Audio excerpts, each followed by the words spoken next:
in a world where everyone undergoes a vocational transformation upon reaching the age of 18. Lin Mo becomes a C-level beast tamer, binding himself to an ostensibly ordinary E-level bat. Just as he grapples with disappointment, a notification echoes in his mind. Beast Tamer Achievement System activated. Current Beast, Bloodline Prince, SS level. Congratulations, host. You have completed the achievement and successfully bound a beast, earning 5 free attribute points. Congratulations, host. Your beast has reached B level, awarding you A-level culinary skills. Congratulations, host. Your beast has reached a level, granting you S-level combat techniques. Congratulations, host. Your beast has attained S level, bestowing upon you a mysterious dragon egg. Congratulations, host. Your beast has reached SS level, rewarding you with an SSS level item, Bloodline Purification Elixir. You claim this bat is a bloodline prince? Thus, Lin Mo embarks on a journey towards the pinnacle of glory. The aloof campus beauty, who keeps others at bay, reserves her tenderness solely for him. The sharp-tongued, proud prince finds himself at a disadvantage in Lin Mo's presence, and the adorably naive dragon girl always seeks to draw close. Lin Mo exclaims, "Let me explain. I'm a serious beast tamer. However, enchanting figures such as the beguiling nine-tailed fox, the gentle and virtuous mermaid princess, the holy angel of the sacred church, and the shame of the succubus tribe, all beautifully captivating beasts, begin to appear one after another. Onlookers murmur, 666, this is no performance. Chapter 1. The Beast Tamer Achievement System, In the year 2989 of the Blue Star Calendar, at Magic Capital High School, the summer playground is scorched by the relentless sun, the plastic track emitting a faintly distorted heat wave. Colorful flags flutter in the wind, while a massive red banner hangs above the podium, proclaiming, warm congratulations on the successful completion of our vocational transformation ceremony. Look, another A-level, another A-level. A sudden uproar erupts from the crowd. A young man, Lin Mo, stands on tiptoe, gazing at the transformation platform. He is strikingly handsome, with a tall stature, his eyes radiating youthful vigor and determination. Lin Mo, a graduate from Class 2 of the senior year, is renowned in Magic Capital High for his charm and amiable demeanor, endearing himself to many female classmates. In the center of the array, Li Yao from Class 7 stands enveloped in a blazing golden aura, a radiant title appearing above him. A-level Holy Light Knight. The principal's excited voice booms through the loudspeaker. Our school has produced its third A-level profession this year. Beside Lin Mo, Zhang Hao whistles enthusiastically. So cool. With an A-level, he can be directly admitted to the Imperial Capital University. Lin Mo nods silently, his gaze sweeping over the electronic screen at the edge of the playground. The screen updates the vocational transformation data for the entire school. A-level, 3 people. B-level, 159 people. C-level, 896 people. D-level, 1545 people. Untransformed, 57 people. Lin Mo, are you nervous? Zhang Hao nudges Lin Mo with his elbow. We'll be up soon. Lin Mo touches the vocational card in his pocket. A bit. This is a world where vocational transformations are ubiquitous. Ever since a meteorite fell from the sky a century ago, not only did it bring forth a plethora of beastly creatures, but it also heralded an era of transformation, awakening latent powers within the populace. In the early days of the beastly invasion, Blue Star faced grievous casualties, enduring centuries of warfare and research before finally stabilizing. Peace-loving races began establishing diplomatic relations with humanity. Now, every individual can utilize transformation crystals at the age of 18 to embark on a vocational journey, unlocking unique destinies. Some transform into sword saints, capable of cleaving mountains and rivers with a single stroke. Others become sorcerers, wielding ice magic powerful enough to freeze oceans in an instant. Some become space manipulators, able to traverse vast distances in the blink of an eye. It is these transformed champions who safeguard the nation, repelling the incursions of external beasts and thus securing a fleeting peace. Yet, due to the existence of these beasts, the annual toll of fallen warriors reaches into the millions.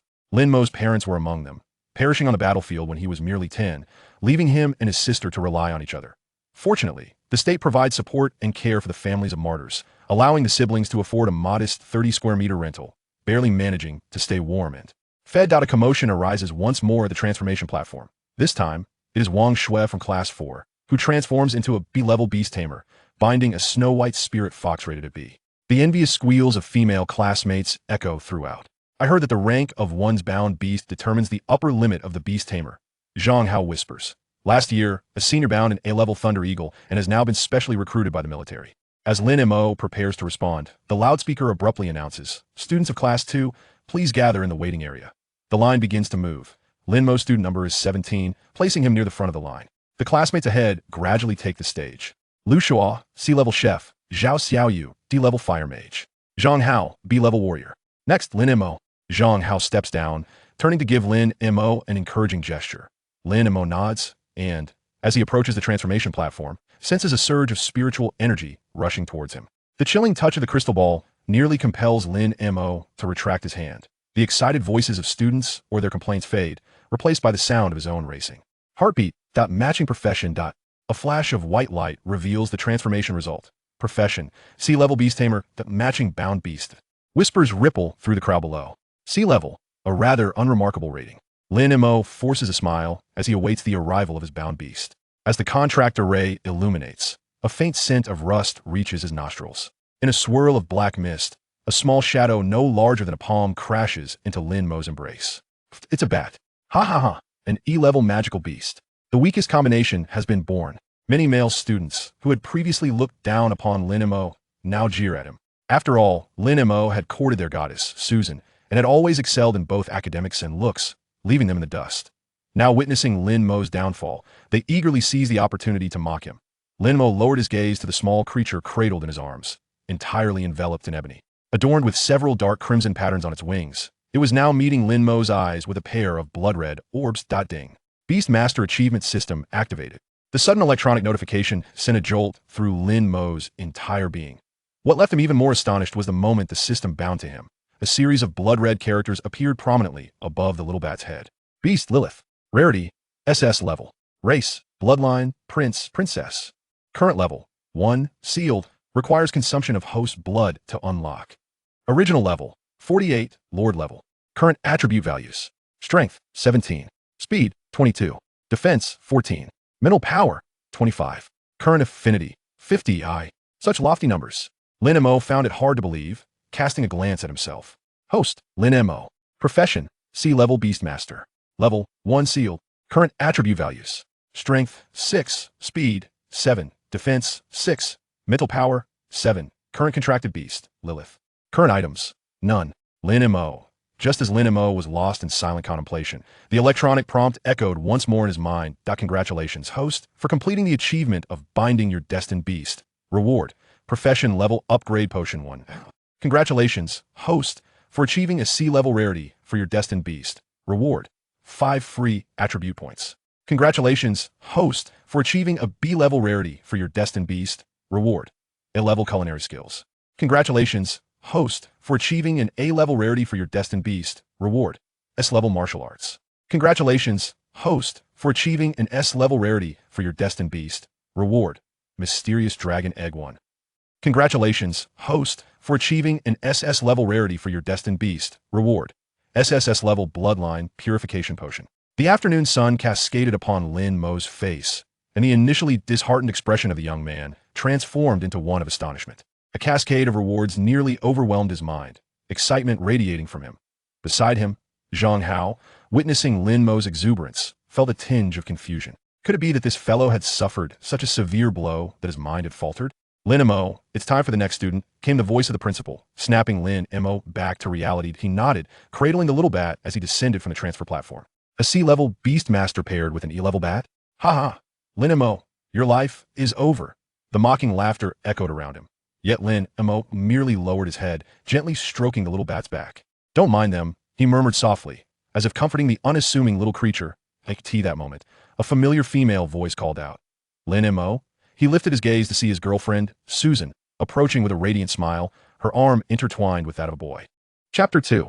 Crushing defeat at the transmutation station beside Magic City No. 1 High School. The once brilliant sunlight was shrouded by ominous clouds, and the previously boisterous playground gradually descended into a hushed stillness, with many students' gazes drawn to the unfolding spectacle. The male figure at the center of attention was Zhou Kai, a newly awakened A-class thunder controller. Lin Mo's pupils narrowed, and his fists clenched instinctively.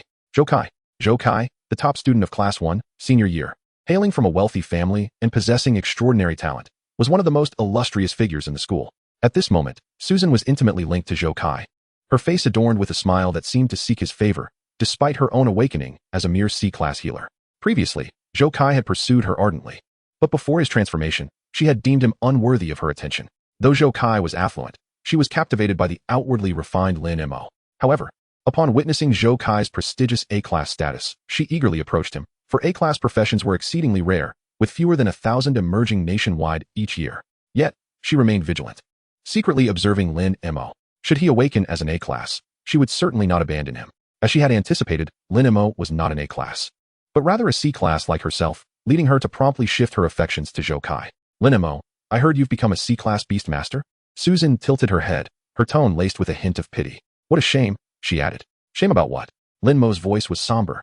Shame that you'll forever remain a lowly Beastmaster, Zhou Kai scoffed, conjuring a flicker of electricity that danced at his fingertips. Oh, by the way, our family's beast breeding farm has a few little bats like you. Perhaps you could come over and take care of them. Ha ha ha. He looked down at Lin Mo with an air of superiority, a derisive smirk gracing his lips. Susan is now my girlfriend. You're not worthy of her. Lin Mo regarded Zhou Kai's arrogant demeanor with an inner scoff. Susan blinked, her tone casual. Lin Mo, don't blame me for being pragmatic. This world operates on strength. You're merely a C-class Beastmaster. While she tightened her grip on Zhou Kai's arm, I aspire for a brighter future. In that moment, Lin Mo communicated silently with the system. Use the profession level upgrading potion, activate S-class combat technique, and allocate 5 free attribute points to speed. Usage complete. Host, Lin Mo. Current attribute values.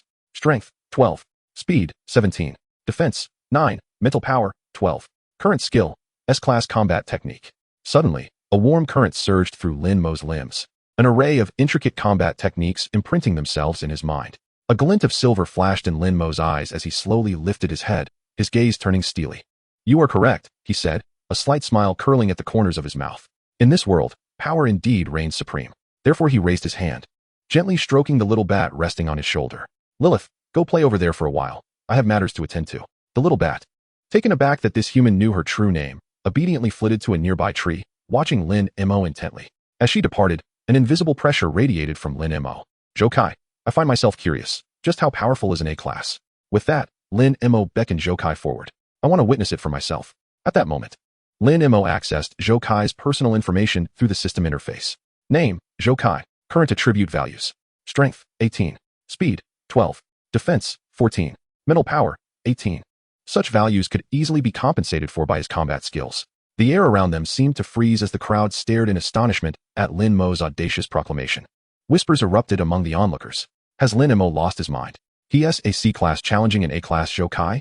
He must be desperate to save face after losing his girlfriend. Didn't you feel it? The pressure Lin Mo exudes feels beyond that of a mere C-class. While the crowd continued to murmur, Zhou Kai could no longer contain himself. Kid, if you have the guts, step into the ring. The playground of Magic City No. One high school featured a metallic arena designed for student combat practice. Now, Lin Mo and Zhou Kai stood on the platform. The referee glanced at both combatants, noting their readiness, and announced, begin.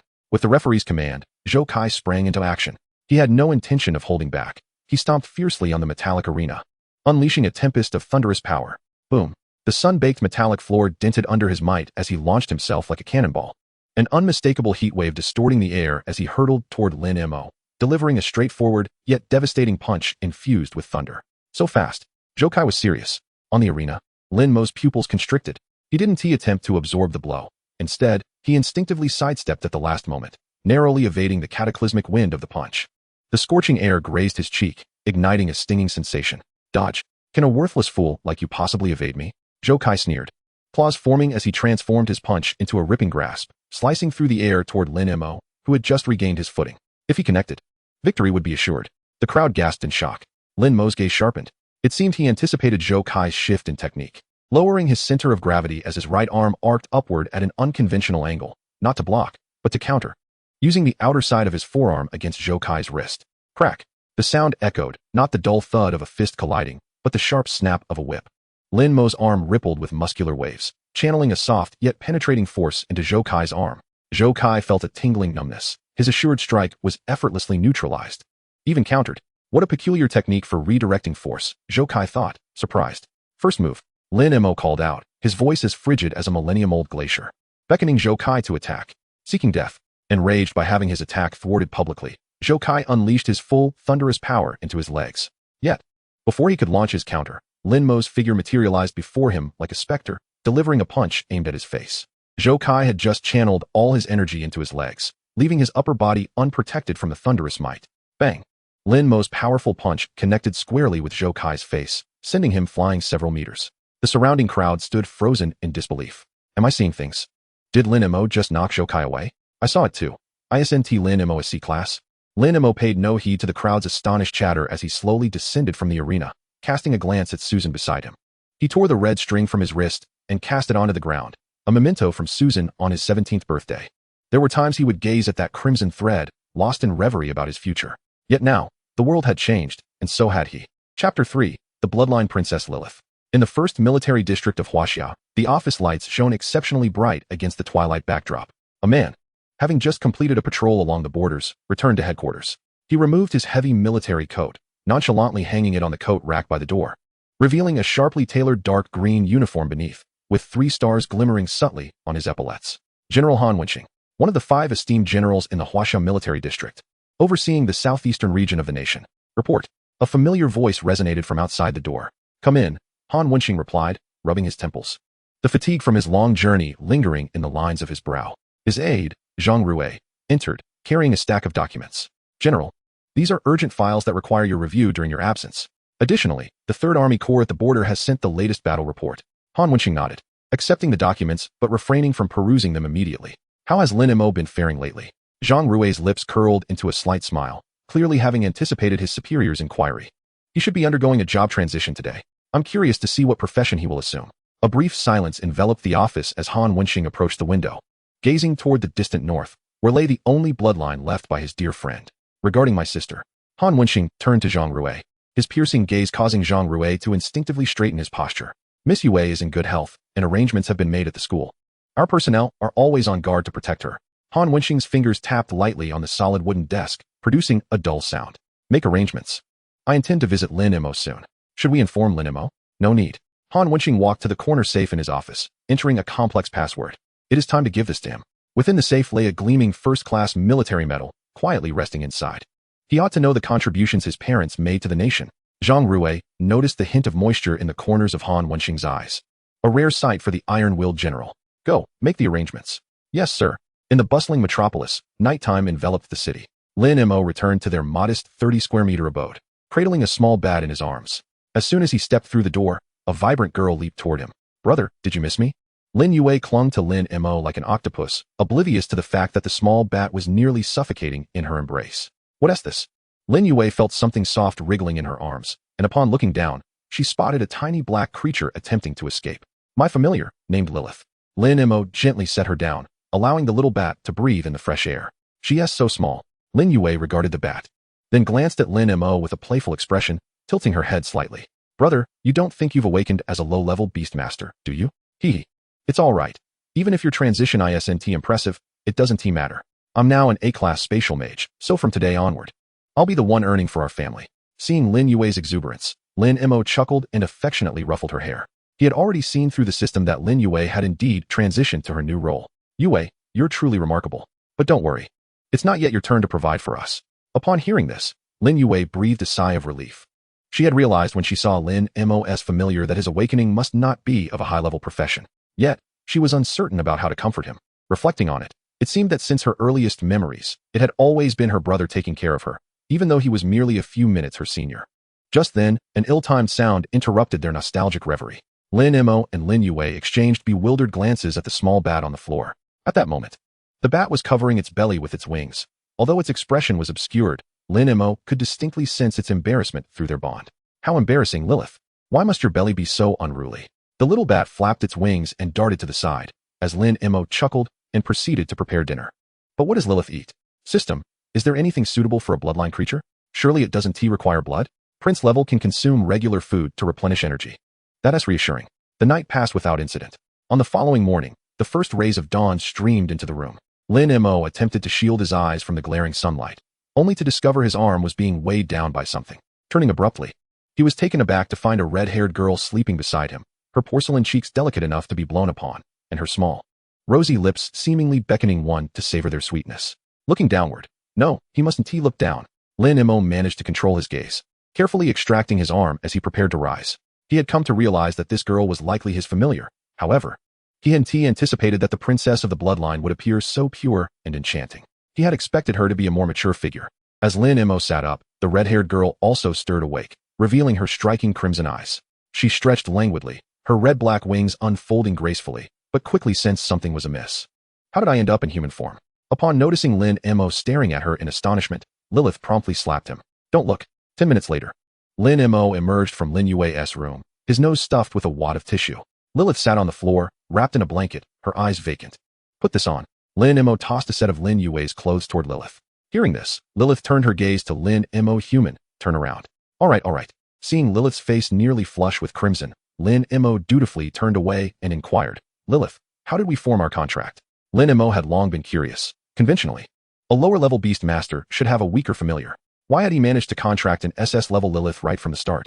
Upon hearing his question, Lilith responded, How would I know? Just yesterday, I was in the Bloodline Castle. Lilith expressed her annoyance. Suddenly, I heard a sound like an electronic prompt, asking if I wanted to see the outside world. Since I had never left the castle, I agreed.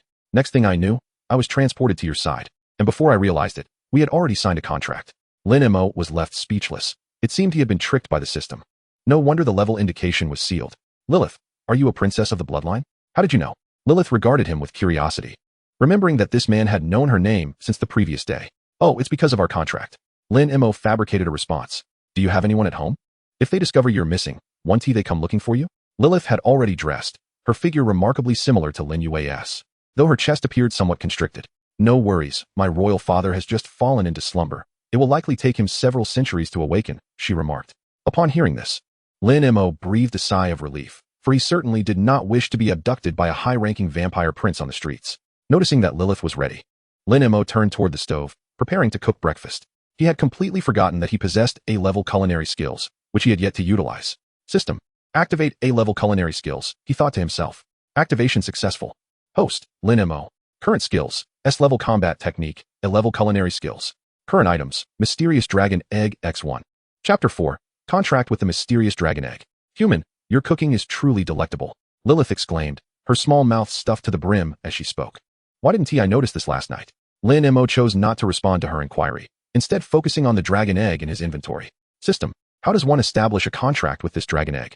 The host may sign a contract by shedding blood upon the egg. A contract, you say? But I have no idea what tier of dragon resides within. In this world, dragons were not uncommon, yet most high-tier dragons were seldom seen, as they deemed it unworthy to contend with feeble humans, with a few malevolent dragons as exceptions.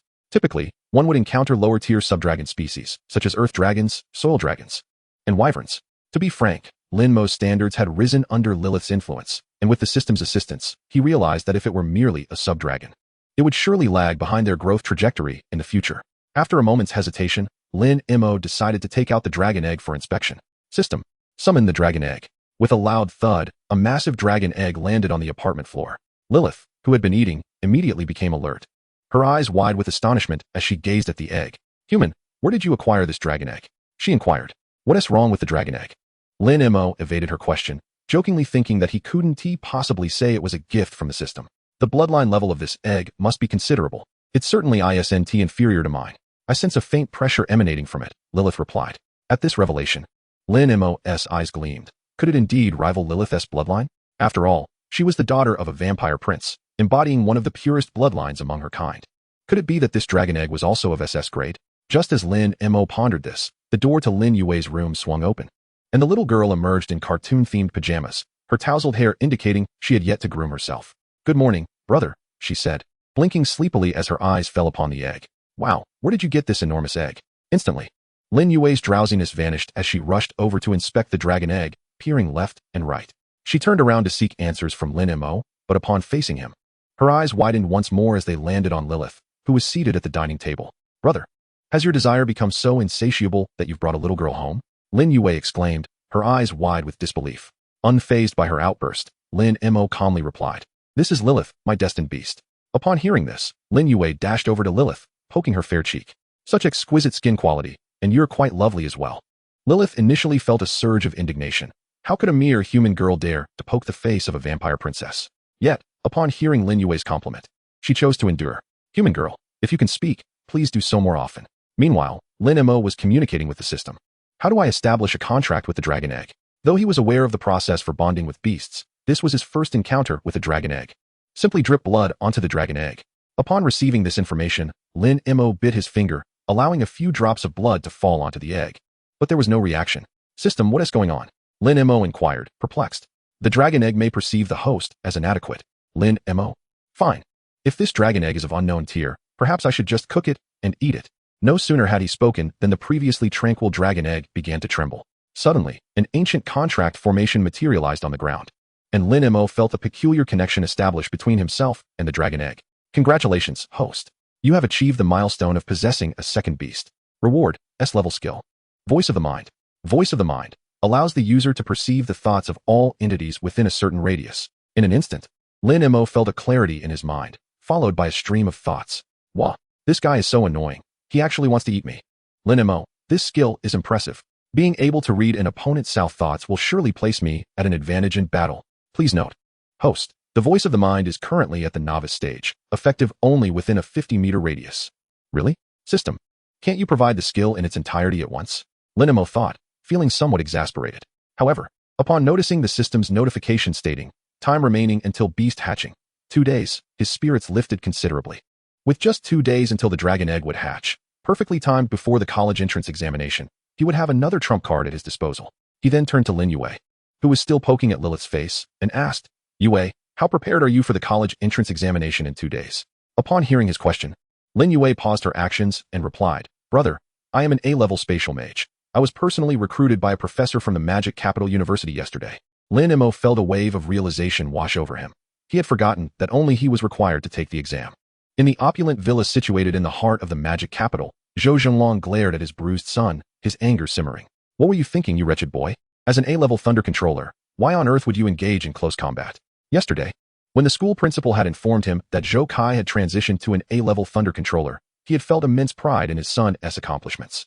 Yet, it wasn't long before he received news that his son had been beaten by a mere C-level Beastmaster, no less. Zhou Zhenlong nearly fainted from rage. Not merely because his son had been beaten, but due to the sheer absurdity of an A-level combat profession being bested by a notoriously frail Beastmaster, especially one at the C-level. Beside him, a glamorous woman sat by Zhou Kai's bedside. This was Zhou Kai's mother, Qin Li, her eyes filled with concern. Upon hearing her husband's words, she shot him a disapproving glance. Your son has been beaten, and instead of seeking vengeance, you scold him? If you, Zhou, do not rectify this injustice, I shall take matters into my own hands. Zhou Zhenlong fell silent, wishing to avenge his son, but the more he inquired, the more it became evident that it was his son who had entangled himself with someone else's girlfriend and had instigated the fight. Sighing, Zhou Zhenlong sank into his executive chair, the weight of the situation heavy upon him. I have conducted an investigation, and it appears that the C-level beast tamer is merely an ordinary citizen. However, his sister awakened yesterday as an A-level space mage and was taken as a disciple by Professor Li Lan of Magic Capital University. Upon hearing this, Qin Li furrowed her brow. Professor Li Lan of Magic Capital University is notoriously protective of her students and is also an A-level space mage. It seems she is indeed seeking to take in a close disciple. Even so, this matter cannot be brushed aside. Zhou Zhenlong turned to Qin Li. Cannot be brushed aside? Are you looking to compare connections with Professor Li Lan, or are you wishing to match her in strength? But there are no buts. This matter ends here. I see you all have grown accustomed to a life of ease. What kind of world are we living in now? Our status as merchants has diminished. It is now the educational institutions and powerful military districts that hold sway. The quarrels among children are merely lessons learned. If one loses, they must rely on their own strength to regain honor. With that, Zhou Zhenlong exited the room. Qin Li, watching him leave, stood up in frustration and stamped her foot. Glancing at her son lying on the bed, she picked up her phone and dialed a number. Chapter 5, The Night Mansion. Human, this king desires to purchase clothing. A chill breeze swept through, and Lin Mo felt as though his face were caressed by delicate strands. He turned to look at Lilith, whose crimson eyes sparkled in the darkness. Lilith hovered above, her dark red bat wings unfurled, nearly filling the entire room. Wait for me to tidy up. Lin Mo was about to bend down to clean, when slap. Her entire wing smacked against his face, carrying the unique chill of the Blood Clan and a faint metallic scent of rust. Observing the blood-soaked clothes caused by Lilith, Lin Mo sighed in resignation. She had returned from her morning hunt covered in blood. Lilith alighted gracefully on the desk, her bare feet resting atop a copy of Beginner's Guide to Beast Taming. She idly played with her fiery red hair. The fabric of you humans is far too fragile. The blood of that rock-armored wild boar merely splattered a little. This is already the second outfit you've ruined this morning, Lin Mo lamented. Lilith tilted her head, her sharp canines glimmering. So we must go buy you new clothes today. Lin Mo sighed, resigned, and grabbed his wallet, but made it clear, no lace or frills. Why not? No reasons. Humph. Lilith pouted but instantly transformed into a palm-sized bat, nimbly darting into the hood of Lin Mo's sweatshirt. Let us go quickly. This outfit is terribly uncomfortable. The glass walls of the central mall reflected the morning sun as Lin Mo reached for the door, only for Lilith to suddenly revert to human form, tugging at the back of his collar. Use the side entrance. She disdainfully pointed at the holy water fountain at the main entrance. Those foolish exorcism devices may not harm this king, but they are exceedingly bothersome. The side corridor was plastered with various advertisements, top 10 secrets for slime maintenance, and limited time offer on werewolf deshedding cream. Lilith halted before a dark-themed poster, her blood-red eyes alight with excitement. The Night Nobility series' new product launch. Human, go to the 7th floor. Lin Mo glanced at his wallet, swallowing hard. Let us agree on just 2 casual pieces. The 7th floor was shrouded in dark red lighting, unlike the bustling area below, filled with ordinary beast-taming supplies. Here the customers were sparse, but exuded an air of danger. A middle-aged man with a monocle had a 3-eyed crow perched on his shoulder, while a girl in a Lolita dress whispered to a cursed doll cradled in her arms. Welcome to the Night Nobility. The store clerk, who had previously appeared lethargic, suddenly brightened, rushing over to fixate on Lilith. Esteemed guest, the newly arrived blood silk cloak will surely suit you. Lilith haughtily nodded, striding directly toward the display cabinet. Lin Mo followed behind, casting a quick glance at the price tag, nearly choking on his own saliva. 38,888 credit points. That was equivalent to 3 months of his allowance. This one. Lilith's finger beckoned, and a dark patterned black shirt floated into her grasp. Where are the fitting rooms? The clerk eagerly led the way. Completely ignoring Lin Mo 10 minutes later, Lilith emerged from the fitting room, and Lin Mo had to admit that it indeed suited her perfectly. The well-tailored shirt accentuated her fair complexion. The contrast of her red hair against the black fabric was striking, and the collar, subtly revealing her collarbone, was utterly captivating. This one. Lilith twirled before the mirror, her bat wings unfurling from the specially designed openings, complemented by a dark red trim tie. Lin Mo mustered his courage to interject. Is there a discount? The clerk's smile faded slightly. I'm sorry, the Night Nobility series never offers discounts. Lilith narrowed her eyes and leaned closer to the clerk. Lin Mo noticed her pupils deepening to an even darker hue, her voice taking on an enchanting cadence. Is it truly impossible to receive a discount? The clerk's pupils dilated, and a vacant smile spread across her face. Of course, I can give you a 30 discount. Lilith, no using charm on humans. Lin Mo quickly pulled her back and apologized to the clerk. Ultimately, after Lin Mo argued his case, they settled on an 85 discount. They were oblivious to the fact that a woman with similarly fiery red hair had been observing them, occasionally revealing a hint of a smile. Lilith, I never expected you would be contracted by a human. How intriguing. On their way home, Lilith leaned quietly against Lin Mo's shoulder, her new shirt glimmering delicately in the sunlight. Human, she suddenly spoke as they approached their stop. Next time, this king will be careful not to splatter blood on the clothing. Lin Mo nearly slid off his seat. He considered this perhaps the closest to an apology he would ever receive from her.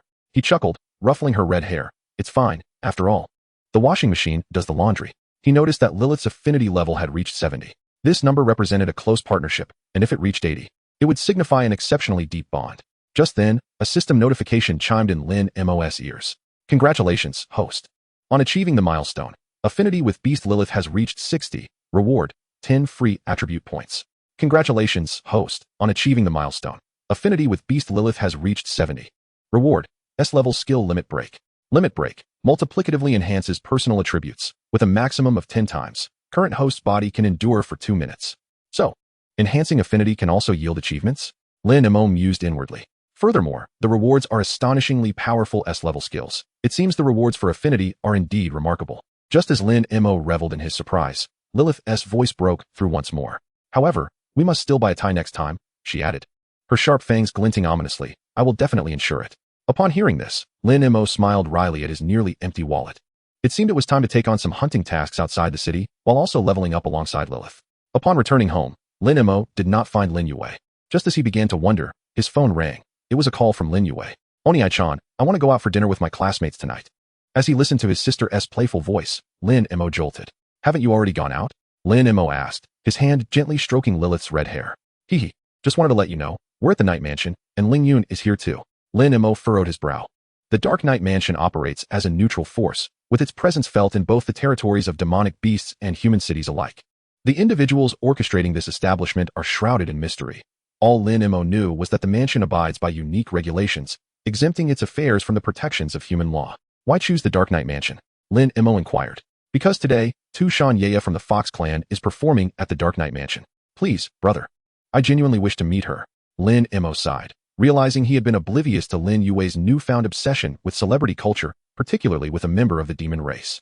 He was aware that Tushan Ye was a renowned singer, celebrated for both her beauty and talent, boasting a substantial fanbase among both the beast and human realms. Given her performance, it was likely that no mishaps would occur, he pondered. Stay safe and return early. Upon hearing Lin Mo's agreement, Lin Yue responded with a brief acknowledgement before ending the call. Outside, dusk descended slowly, the previously clear sky now blanketed with ominous clouds. Glancing at the umbrella still at home, Lin Mo let out a resigned sigh. Alas, it seems I must deliver an umbrella, Lilith.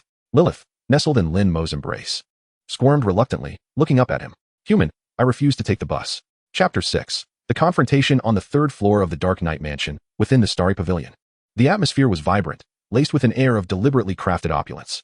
Zhao Tianqing, a wealthy heir, stood beaming beside the birthday girl, Chun Lingyun, flanked by their classmates, including Lin Yue. Lingyun, happy birthday. Zhao Tianqing's voice boomed, attempting to drown out the ethereal melodies of Tushan Ye wafting up from below.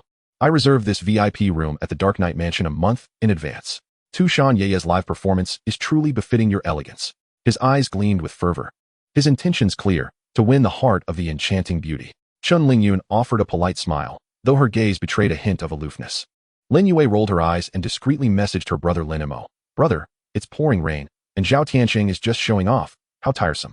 The gathering, initially orchestrated by Zhao Tianqing to pursue the class goddess Chun Lingyun, was set in the thrilling and enigmatic locale of the Dark Knight Mansion. He aimed to showcase his connections and prowess, hoping to overshadow the seemingly ordinary Lin Mo, whom Chun Lingyun often mentioned. Today, Chun Lingyun donned a moon-white dress, exuding a gentle grace that both contrasted with and captivated the raucous revelry of the demon clan's establishment. Zhao Tianqing surrounded her, ardently highlighting the mansion's unique features.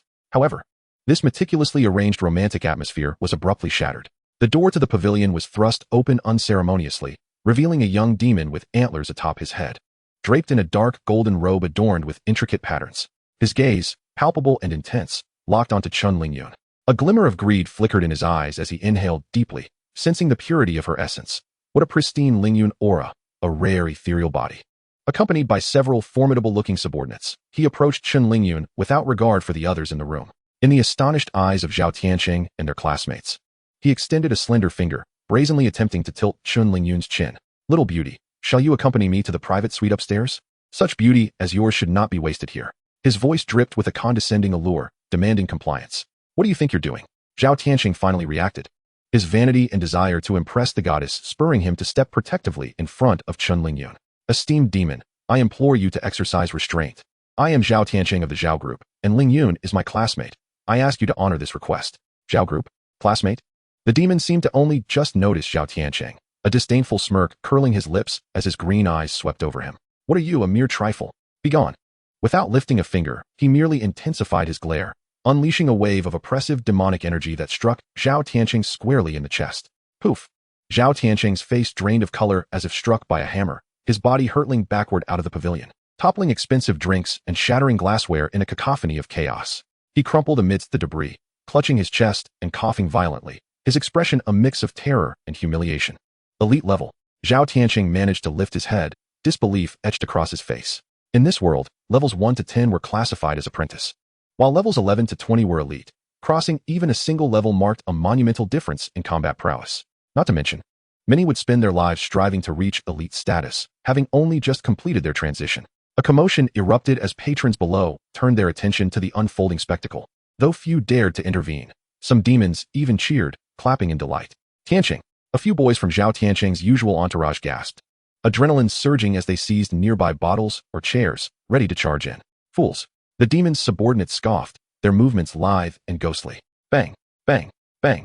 A series of dull thuds echoed, accompanied by the sickening crack of bones as the boys were effortlessly felled, writhing in pain on the ground, instantly incapacitated. Huh. A few human whelps dare to play in the Dark Knight Mansion. Those girls appear quite delectable. Several pale-faced vampires discussed among themselves. The remaining classmates, including Lin Yue, were frozen in shock, trembling in fear as they huddled together, many girls stifling sobs. Chun Lingyun turned ashen, her body trembling with terror.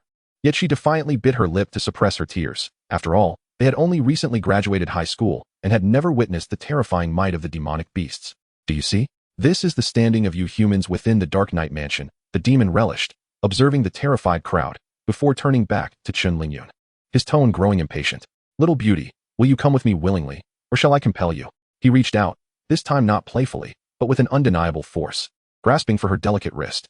In that critical moment, the air around them shimmered, and unexpectedly, Chen Lingyun found herself transported beside Lin Yue. A spatial mage? The demon's surprise was evident as he regarded Lin Yue. An A-class, no less. Who would have thought this place harbored such a talented space mage? Furthermore, she is quite the beauty herself. Perhaps I shall take you both. Lin Yue had not formally studied spatial magic. The forced maneuver had nearly drained her strength. As the demon approached, despair welled within her.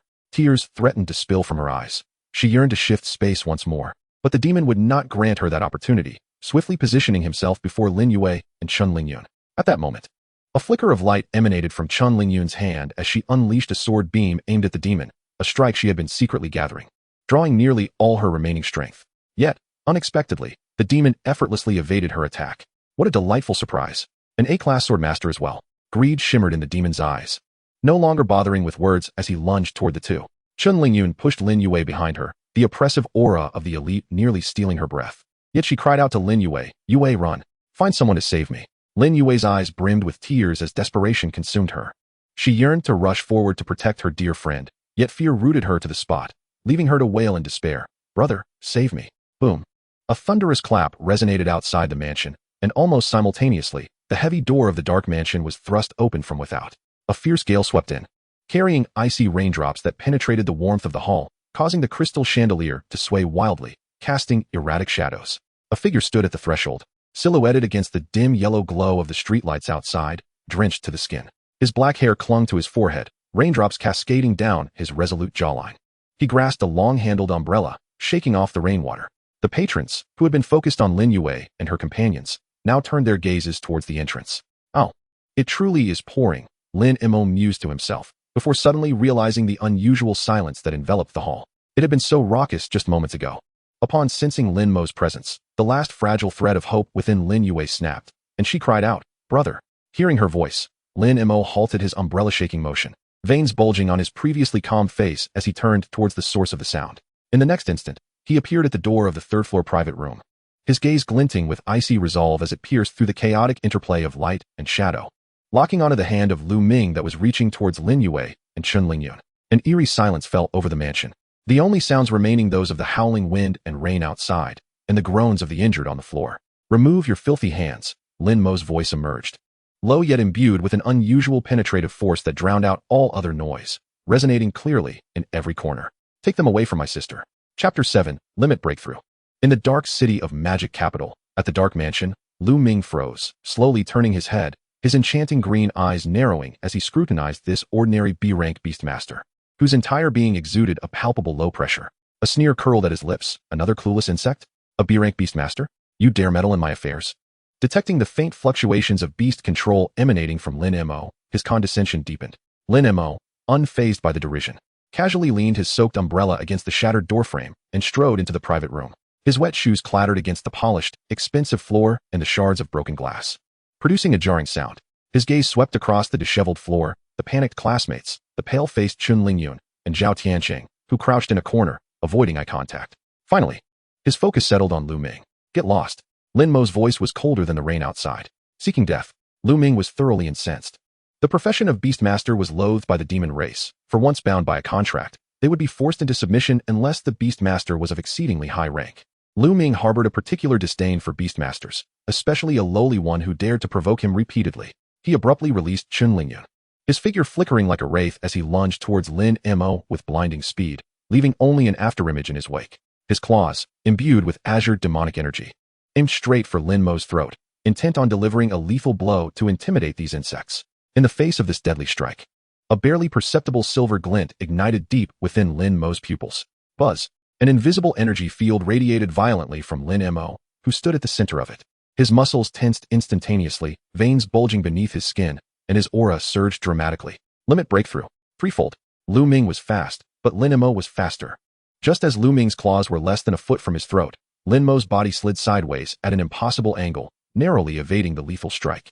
Simultaneously, his right fist shot forth like a cannonball, cutting through the air with a shriek, and struck Lu Ming's ribs with tremendous force. Bang!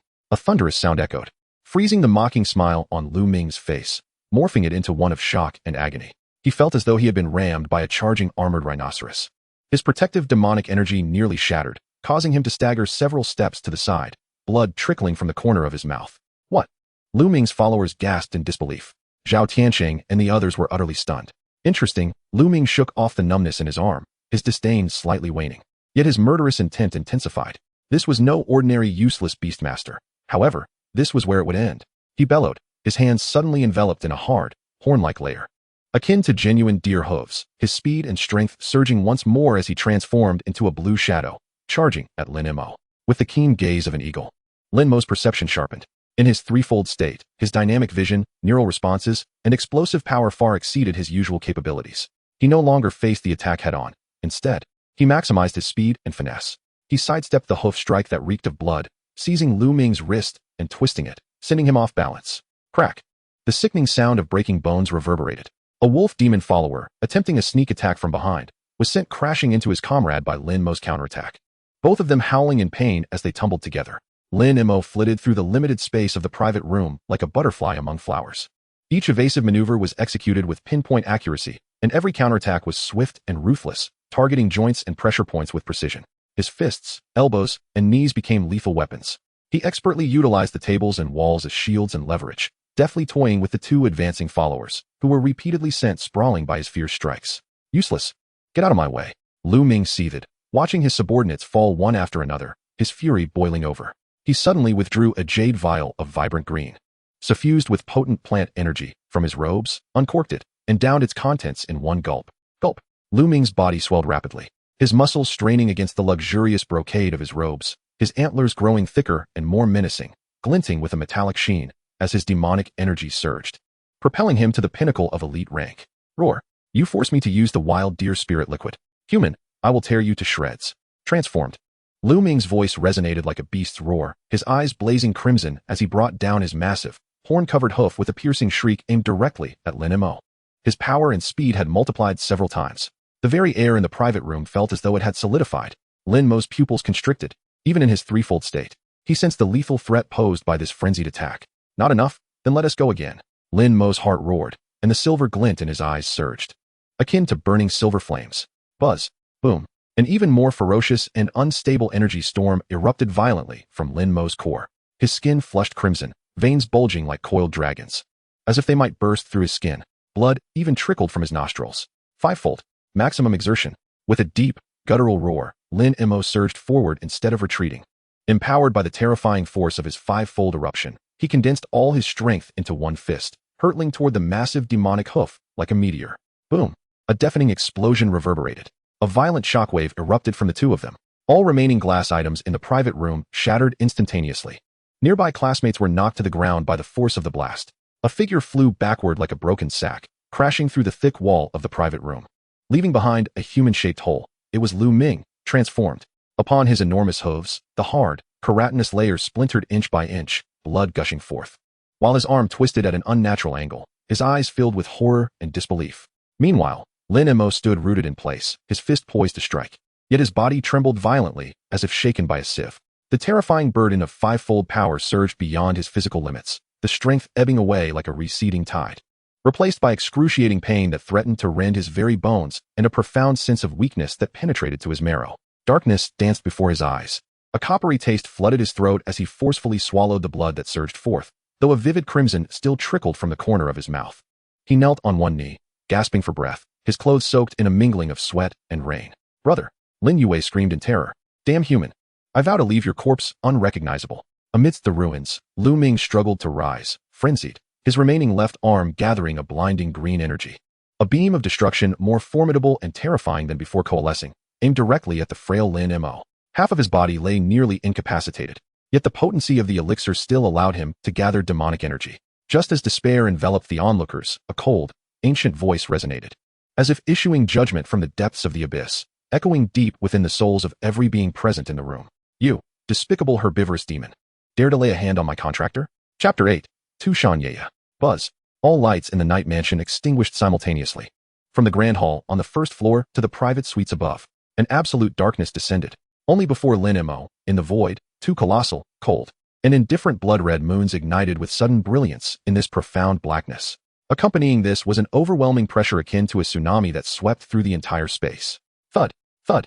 The remaining attendants behind Lu Ming, as well as Lu Ming himself, who had just manifested a terrifying demonic force, were instantly crushed to the ground under this irresistible pressure. As if struck by an invisible hammer, unable to move even a finger, the beam of demonic energy Lu Ming had conjured dissipated like a candle flickering in the wind.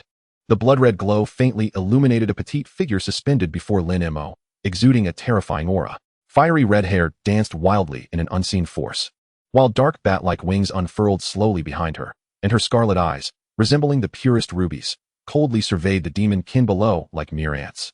Lilith, the Blood Prince, had arrived. A Blood Prince. Lu Ming, pinned to the ground under the overwhelming pressure, pressed his face against the frigid floor. The sound of his voice twisted by sheer terror, his teeth chattered, and all that remained in his eyes were the two moons representing death, devoid of the previous bravado. The music downstairs had long ceased, the entire mansion enveloped in a profound silence, as all guests stood paralyzed by the sudden, terrifying pressure. A gentle, fragrant breeze accompanied by light footsteps shattered the stillness. A graceful figure appeared at the entrance of the damaged suite. 8 snow-white tails swayed gently behind her, radiating a soft glow even in the darkness. It was the startled Tu Shan. Her gaze first swept over the chaotic suite, and upon seeing Lu Ming trembling on the ground, her brows furrowed slightly. When her eyes landed on the weakened Lin Mo, a flicker of surprise crossed her features. Finally, her attention settled on the hovering Lilith, emanating an aura of terror, with a hint of scrutiny and curiosity. She had never encountered this blood prince before. This esteemed noble of the bloodline.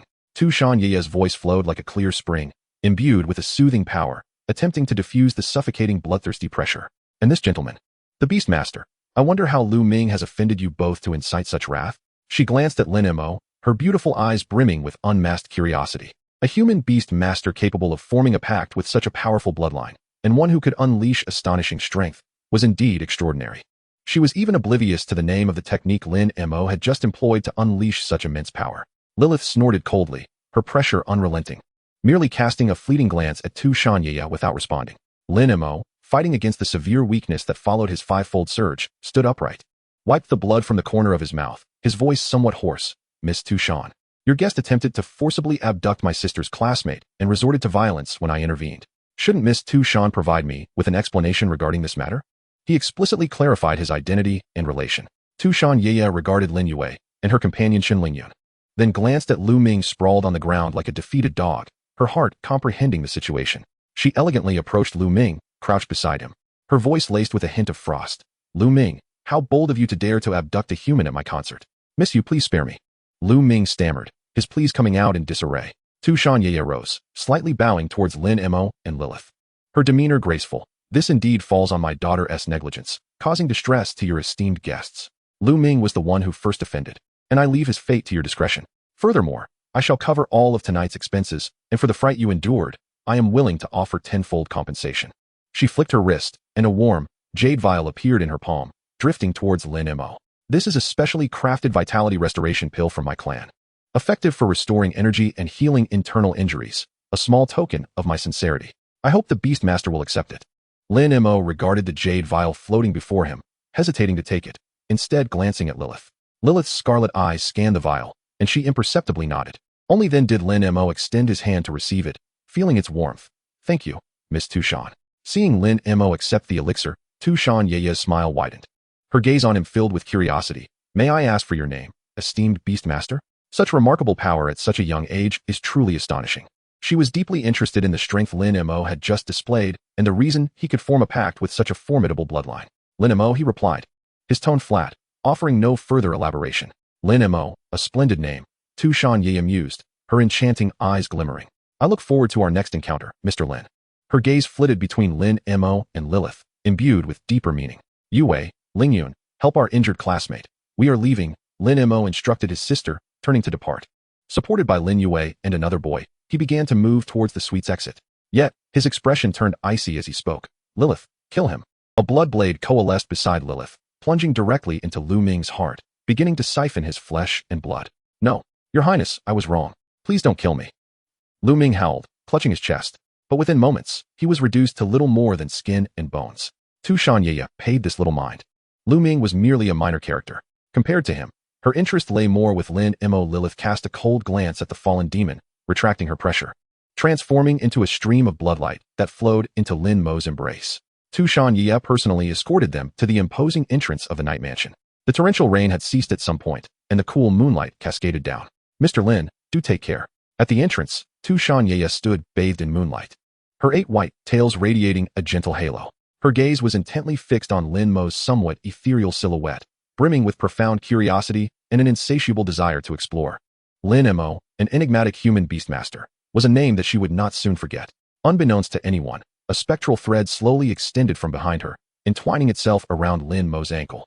With the assistance of his classmates, Lin Mo settled into the taxi, wearily closing his eyes, his hand tightly clutching a warm jade bottle. Lilith's voice echoed in his mind, laced with a barely perceptible concern and palpable displeasure.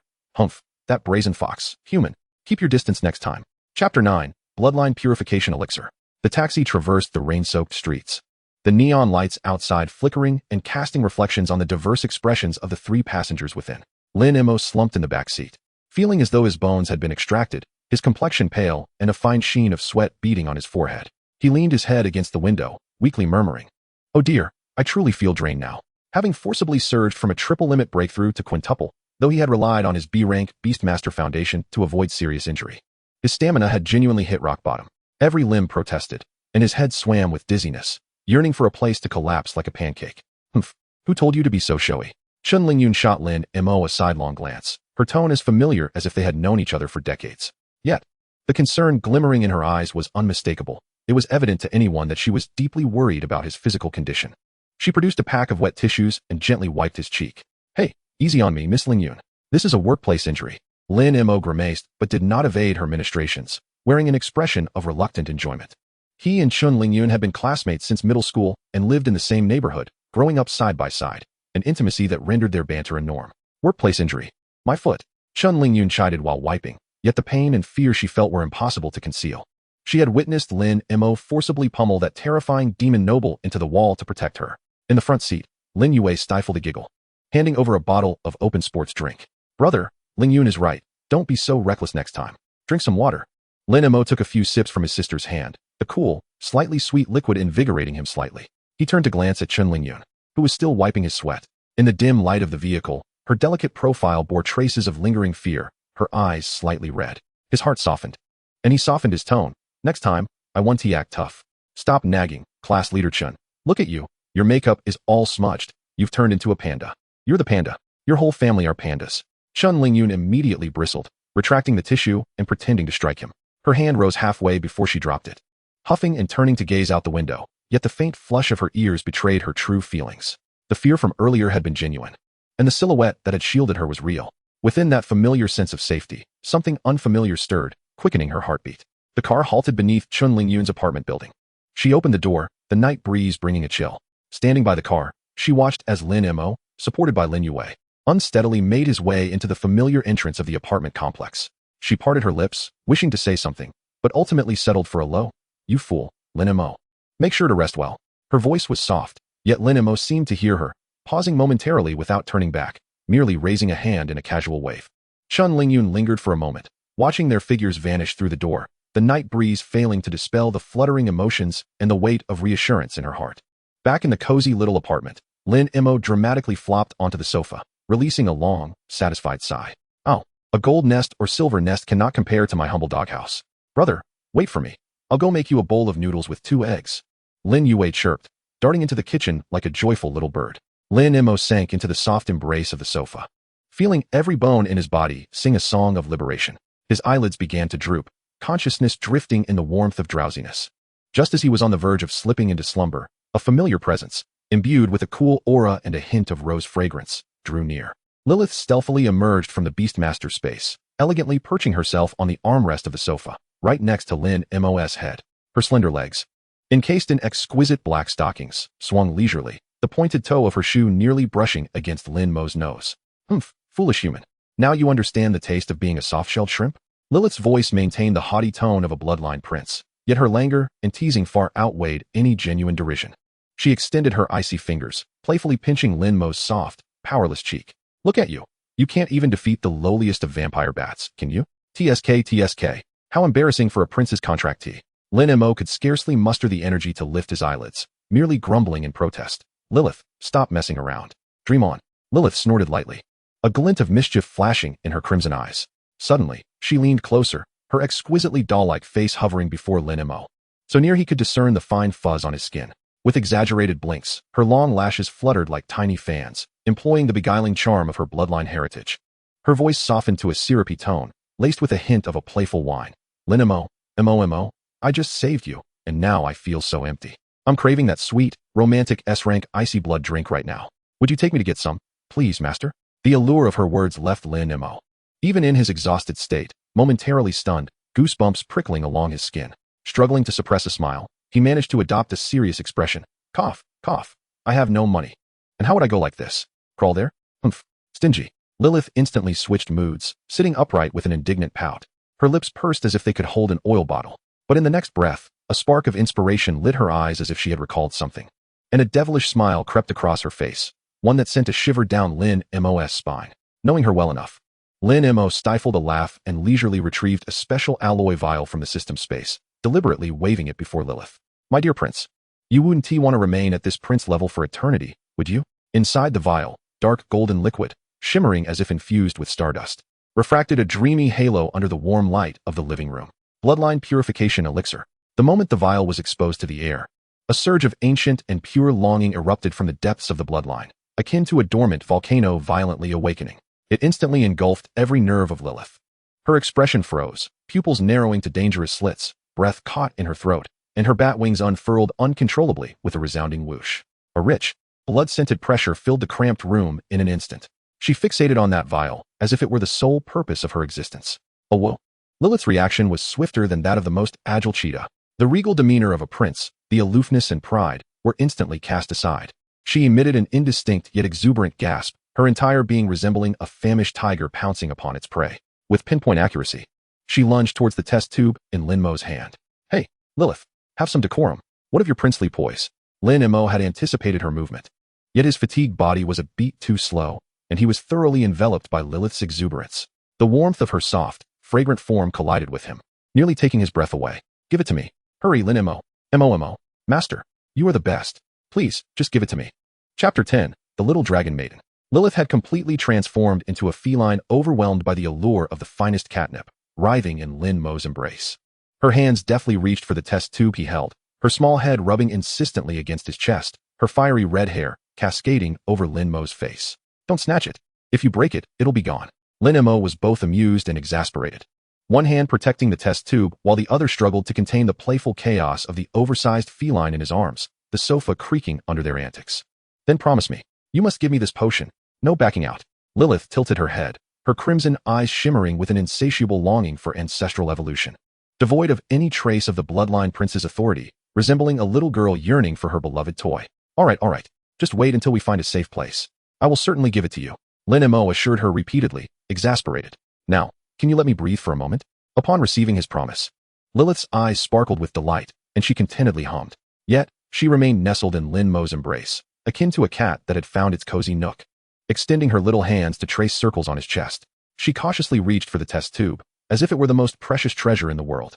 In truth, for demonic beasts, their bloodline rank was predetermined from birth, and unless one possessed extraordinary means, it was impossible to alter it through cultivation. Now, with the means to evolve her bloodline within reach, how could Lilith let this opportunity slip away? Lin Mo grasped Lilith's mischievous little hand, lowering his gaze to meet hers. As a vigorous young man, he nearly saluted her with the fervor of her antics. Just then, in the midst of this warm yet chaotic moment, buzz, a distinct, majestic, and ancient wave of energy, brimming with vitality and the essence of dragon might, erupted unexpectedly from the depths of Lin Mo's beast-taming space. This wave resonated like the heartbeat of a slumbering primordial dragon awakening, instantly overshadowing all sounds and breaths in the living room. Crack, crack. The unmistakable sound of eggshells fracturing echoed, reverberating deep within their souls, exploding in their minds. Following this, an indescribably brilliant silver light burst forth from the imprint of the beast-taming space on Lin Mo's chest, as if a long-suppressed sea of stars had finally broken free. Sacred, majestic, infused with a pure dragon might that even made Lilith instinctively shudder. The entire living room was instantly transformed into a realm of pristine silver. Lilith sprang from Lin Mo's arms, gracefully landing on the coffee table, her crimson eyes sharp as blades, filled with shock and a grave sense of impending danger. Her bloodline instincts rendered her acutely aware of this overwhelming aura. The silver light surged with life, contracting and condensing. When that blinding radiance subsided, Lin Mo and Lilith, poised on the coffee table as if facing a formidable foe, locked their gazes on the center of the room. A figure, approximately the size of a 3 or 4-year-old human girl, floated silently half a foot above the ground. She possessed long, silvery hair that flowed like moonlight, cascading down to her ankles. Atop her head, 2 delicate dragon horns, adorned with crystalline scales as pure as the finest white jade, quivered slightly as they curiously sensed the world around her. Incredible large eyes slowly opened, their violet pupils adding an air of mystery. At that moment, she radiated the innocent curiosity of a newborn. Her small face was exquisitely crafted, her skin nearly translucent. She was clad in a form-fitting soft armor composed of finely scaled silvery sheen. A tail, similarly covered in delicate silver scales and tipped with a tuft of fluffy silver fur, swayed lazily behind her. The little dragon maiden blinked her dreamlike violet eyes. Her gaze first fell upon Lilith, whose presence exuded a chilling, sanguine aura that instinctively repelled her. Her small nose scrunched adorably, emitting a clear sound of disdain. Humph. Then, her attention shifted to Lin Mo, who lay slumped on the sofa, weak yet gentle in demeanor. When her crystalline violet eyes met his, the innocence and indifference melted away, replaced by an unreserved warmth, dependence, and pure joy emanating from the depths of her bloodline. That light was even more heartwarming than the silver glow before. With a soft, melodious coo that could melt steel, reminiscent of a fledgling returning to its nest, the tiny figure sprang into action. Discovering what seemed to be the most precious treasure in the world, she leaped towards Lin Mo with fearless exuberance, her tiny hands, cushioned by soft pads, clinging tightly around his neck. Her small head rubbed affectionately against his neck, emitting contented purring sounds. Then, she lifted her head, revealing 2 tiny, gleaming canines that shone with health, as she playfully nibbled at Lin Mo's well-defined chin, leaving a faint, milky imprint. Lin Mo, exhausted. The little dragon maiden's adorably fierce embrace and playful nibble on his chin struck him with triple blows, nearly causing him to roll his eyes in exasperation. Lilith, just having secured the promise of the potion, she faced the disdain of her natural enemy's offspring, witnessing her contract partner being marked, igniting an intense sense of displeasure and a crisis of irritation. The small living room fell into an eerie silence. Lin Mo stiffly lowered his head, struggling to comprehend the little dragon maiden, who clung to him like a koala, exuding a delicate fragrance of milk and nature. She gazed at him with her pure, innocent eyes, filled with affection and reliance. Her little tail swayed joyfully, entirely oblivious to the wrath of the agitated bloodline prince nearby. Lilith, however, fixed her gaze intently upon the tiny creature in Lin Mo's arms, then back at Lin Mo's stunned expression, which was a canvas of shock and confusion, written with the questions, "Who am I? Where am I? What happened?" Finally, her gaze seemed to penetrate his clothing, landing on the dark golden potion nestled in his pocket. A tumult of unprecedented and complex emotions surged within her, a fierce determination to acquire the potion, an innate wariness towards the dragon offspring, profound annoyance at the presence of a third party claiming her contract partner, and a palpable sense of crisis regarding the terrifying potential displayed by this little creature and its natural affinity for Lin Mo. Lin Mo? Lilith's voice was akin to the grinding of ice shards, imbued with an excruciating chill and an impending fury, her scarlet eyes resembling 2 blood moons. She shot a fierce glare at the naive little dragon girl, then her gaze impaled Lin Mo's face like a tangible force. Lin Mo, rise at once. And my potion. Do not allow this little creature to consume it. Chapter 11. Lin Yuyan. In the living room, the oppressive silence was shattered by a fierce little huff. The little dragon girl seemed displeased by Lilith's unabashed hostility and piercing tone. She clutched Lin Mo's neck tightly, burying her small face into the crook of his shoulder, revealing only one large, amethyst eye, warily observing the red-eyed menace emanating an aura that made her uncomfortable, seated on the coffee table. With a louder, more indignant huff, she expressed her discontent. This huff ignited the powder keg of Lilith's temper. A distinct furrow manifested on her elegant brow, her crimson eyes nearly spewing tangible flames. How could a dignified bloodline prince, who had lived for countless ages, be so relentlessly scorned by a mere hatchling, still in its infancy? "You little brat, what are you huffing about?" Lilith demanded, hands on hips, attempting to assert dominance. "I am speaking with your caretaker." "How rude. Has your guardian not taught you to greet your elders properly?" She emphasized the word caretaker with deliberate intensity. The little dragon girl blinked her large eyes, her long silver lashes fluttering like delicate fans. She seemed baffled by the term caretaker, but the condescending tone only heightened her irritation. She resolutely tucked her small head back into Lin Mo's embrace, leaving only a tuft of silver hair exposed to Lilith, her fluffy tail ceasing its joyful wagging, curling defensively. "You." Lilith was exasperated, feeling as though her fist had struck a cushion. She pivoted her ire towards Lin Mo. "Discipline your little monster." Instruct her to show some respect to this prince. Lin Mo, still reeling from the shock of being marked by the young dragon, found himself ensnared in a battleground of two beasts vying for his affection, feeling overwhelmed. He glanced at the soft, fragrant, silver-haired darling nestled in his arms, and then at the furious, fiery-eyed Lilith, letting out a resigned sigh. All right, let's all tone it down a bit. He attempted to placate them. Lilith, she's still a baby, just hatched, and knows nothing. Why are you quarreling with her? A baby? Lilith's voice reached an octave higher. What kind of baby lunges at someone to gnaw on their chin and exudes dragon might? The more she pondered, especially upon witnessing the little dragon girl nestled comfortably in Lin Mo's arms, the more a peculiar pang of jealousy surged within her. And my potion? You must secure it.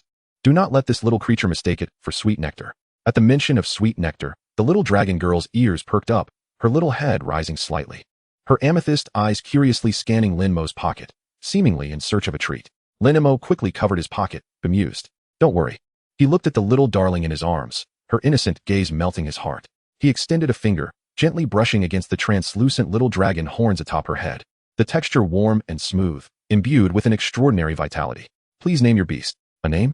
Since she is my beast, let her bear my surname. I shall name you Lin Yuyan. Beast, Lin Yuyan. Rarity, SS Great. Race, Dragon. Current level, 1, Apprentice level. Current attribute values. Strength, 20. Speed, 25. Defense, 23. Mental power, 18. Current affinity, 70. My word, these values are astonishing. Lin Mo mused, noticing the high affinity. Does this mean she sees me as a father?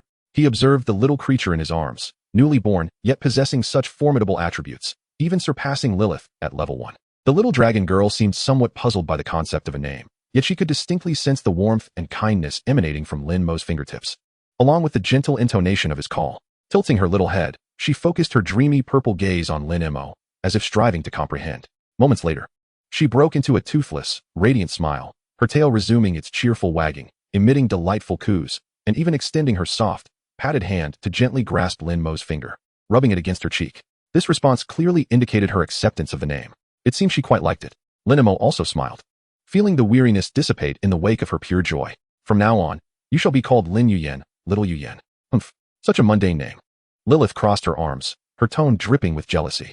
Observing Lin Mo and the new arrival basking in their camaraderie only intensified her displeasure. Sensing her status as the first beast was under grave threat, she emphatically reiterated, Lin Mo, remember, the potion is mine. Mine. At this moment, the kitchen door creaked open. Brother, the noodles are ready. I've added your favorite soft-boiled egg in.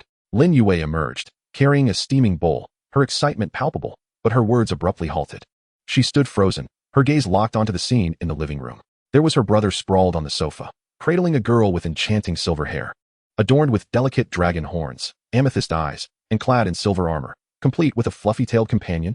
And there, standing with hands on hips, a disgruntled Lilith in a gothic black dress, her fiery red eyes ablaze. An eerie tension pervaded the living room, tinged with an almost palpable scent of gunpowder. Clatter. The chopsticks in Lin Yue's hand fell to the floor. Wait. Lin Mo stammered, somewhat embarrassed, attempting to explain. She is actually that egg. However, Lin Yue's astonishment lasted barely 3 seconds. Her large eyes, reminiscent of Lin Mo's, were instantly illuminated by a radiance of sheer adoration. Wow! A scream erupted, powerful enough to rattle the roof, overflowing with sheer delight and excitement. Lin Yue utterly disregarded the low-pressure Lilith and the fallen chopsticks, dashing to the sofa. Fixated on the little dragon girl, Lin Yuyan. Brother, where did this little angel come from? She's too adorable. Silver hair, purple eyes, and horns, and a tail. Oh, Lin Yuyan, startled by the sudden outburst of enthusiasm, instinctively shrank closer to Lin Mo, her purple eyes warily observing the exuberant human girl. Her name is Lin Yuyan, Lin Mo quickly introduced, gently patting little Yuyan's back to soothe her. Yes, she is, in a sense, our new family member. He vaguely brushed over his origins. Yuyan, do not be afraid. This is my sister Lin Yue, your elder sister. Yuyan? What a lovely name. Lin Yue immediately softened her tone, her face adorned with the brightest, most innocent smile, endeavoring to convey goodwill. Little Yuyan, greetings. I am your elder sister Yue. She cautiously extended her finger, hoping to gently touch Yuyan's cheek. Yuyan glanced at Lin Mo, and then at the radiant girl before her, who exuded the tantalizing aroma of food. The wariness in her amethyst eyes gradually faded, overtaken by curiosity. After a moment's hesitation, she extended her tiny hand, with its soft pads, and tentatively brushed against Lin Yue's finger. Yay! Upon sensing the kindness emanating from the other, Yuyan beamed a brilliant smile. Ah, she touched me. She smiled at me. Lin Yue was so exhilarated that she nearly dropped the bowl, overwhelmed with happiness. Brother, she is so well-behaved and adorable. May I hold her? Just for a moment.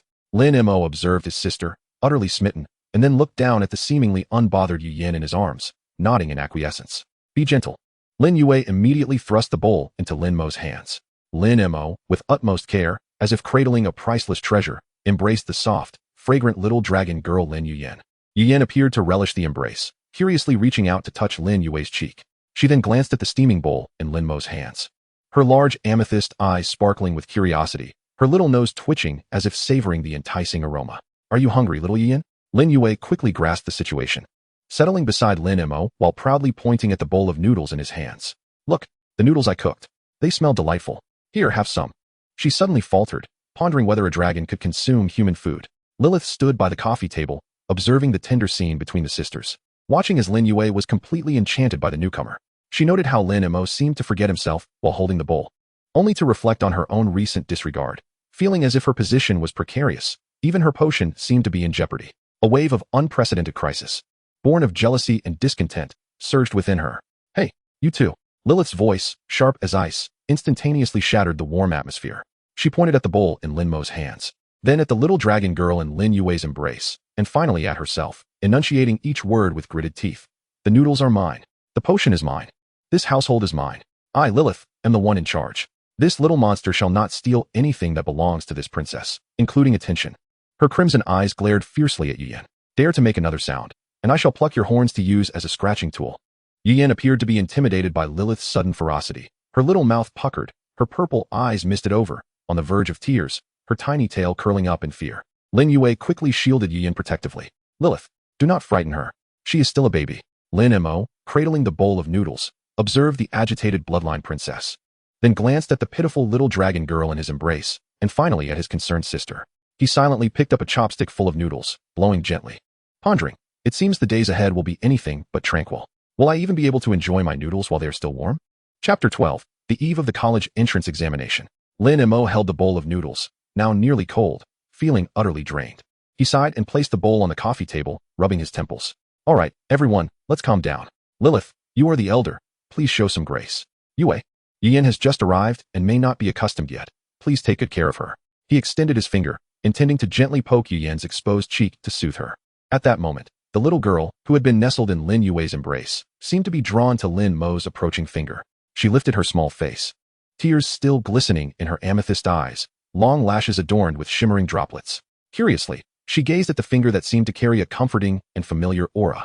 In an instant, before anyone could react, she opened her mouth wide and, with a swift motion, accurately clamped down on the tip of Lin Mo's index finger. Lin Mo inhaled sharply, not from pain, but sheer astonishment at this unexpected assault. Brother, Lin Yue exclaimed. Little monster, what are you doing? Lilith also turned her head sharply, her crimson eyes narrowing. However, what transpired next left everyone in stunned silence. Yuyen did not bite down hard. Rather, she merely grazed Lin Mo's fingertip with her two sharp little teeth, breaking the skin just slightly. A minuscule bead of blood emerged. Simultaneously, a faint yet peculiar energy pulsed from the point of contact, resonating with an ancient rhythm akin to a sacred pact. Yuyen's purple eyes suddenly sparkled, as if countless tiny runes danced within, shimmering and reconfiguring. She released her hold, staring blankly at Lin Mo, then at Lin Yue and Lilith. Her little face a canvas of confusion, as if processing an immense influx of information. After a few seconds, she blinked her large eyes, her small mouth slightly agape, and a clear yet tentative phrase stumbled from her lips. Lin Mo, brother? The sound, though soft, reverberated like thunder in the small living room. Lin Mo, Lin Yue, and Lilith were momentarily petrified. She spoke. Lin Yue was the first to recover, her excitement altering the pitch of her voice. Yuyen, what did you call me? Say it again. Yuyen appeared startled by Lin Yue's enthusiasm, retreating further into her embrace while timidly looking at Lin Mo, softly repeating, Lin Mo. Brother? This time, her articulation was crystal clear. Oh my, brother, did you hear that? Yuyen can speak. She called you brother. Lin Yue was so elated that she nearly leapt up, showering Yuyen with affection. Yuyen is so clever. This is fantastic. Lin Mo, equally astonished, gazed at Yuyen, the tiny wound on his fingertip still tingling with a strange sensation. He comprehended the revelation. The dragon clan's innate talent. Through blood contact and the information embedded in the blood, she had instantaneously learned and mastered human language. This was an extraordinary ability to learn. Lilith's expression, however, was far more complicated. Her scarlet eyes brimmed with shock and a hint of gravity. to master language through mere blood contact right out of the shell. This little monster was proving to be more formidable than she had anticipated. The sense of crisis intensified. The subsequent moments transformed into Lin Yue's language class for Yuyan.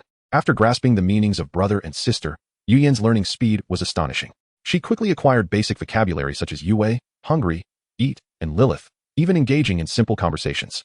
Sister Yue, hungry.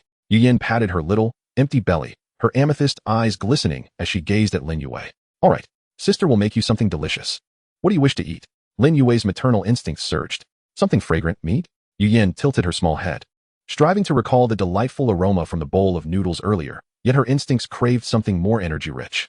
Lilith observed with a cold detachment, occasionally letting out a disdainful huff, interjecting with a tinge of acidity. Humph, a little monster is still a little monster, having just learned to speak and already demanding meat. In response, Xiaoyan cast a look of grievance laced with a hint of stubbornness. Amidst the commotion, time slipped away swiftly.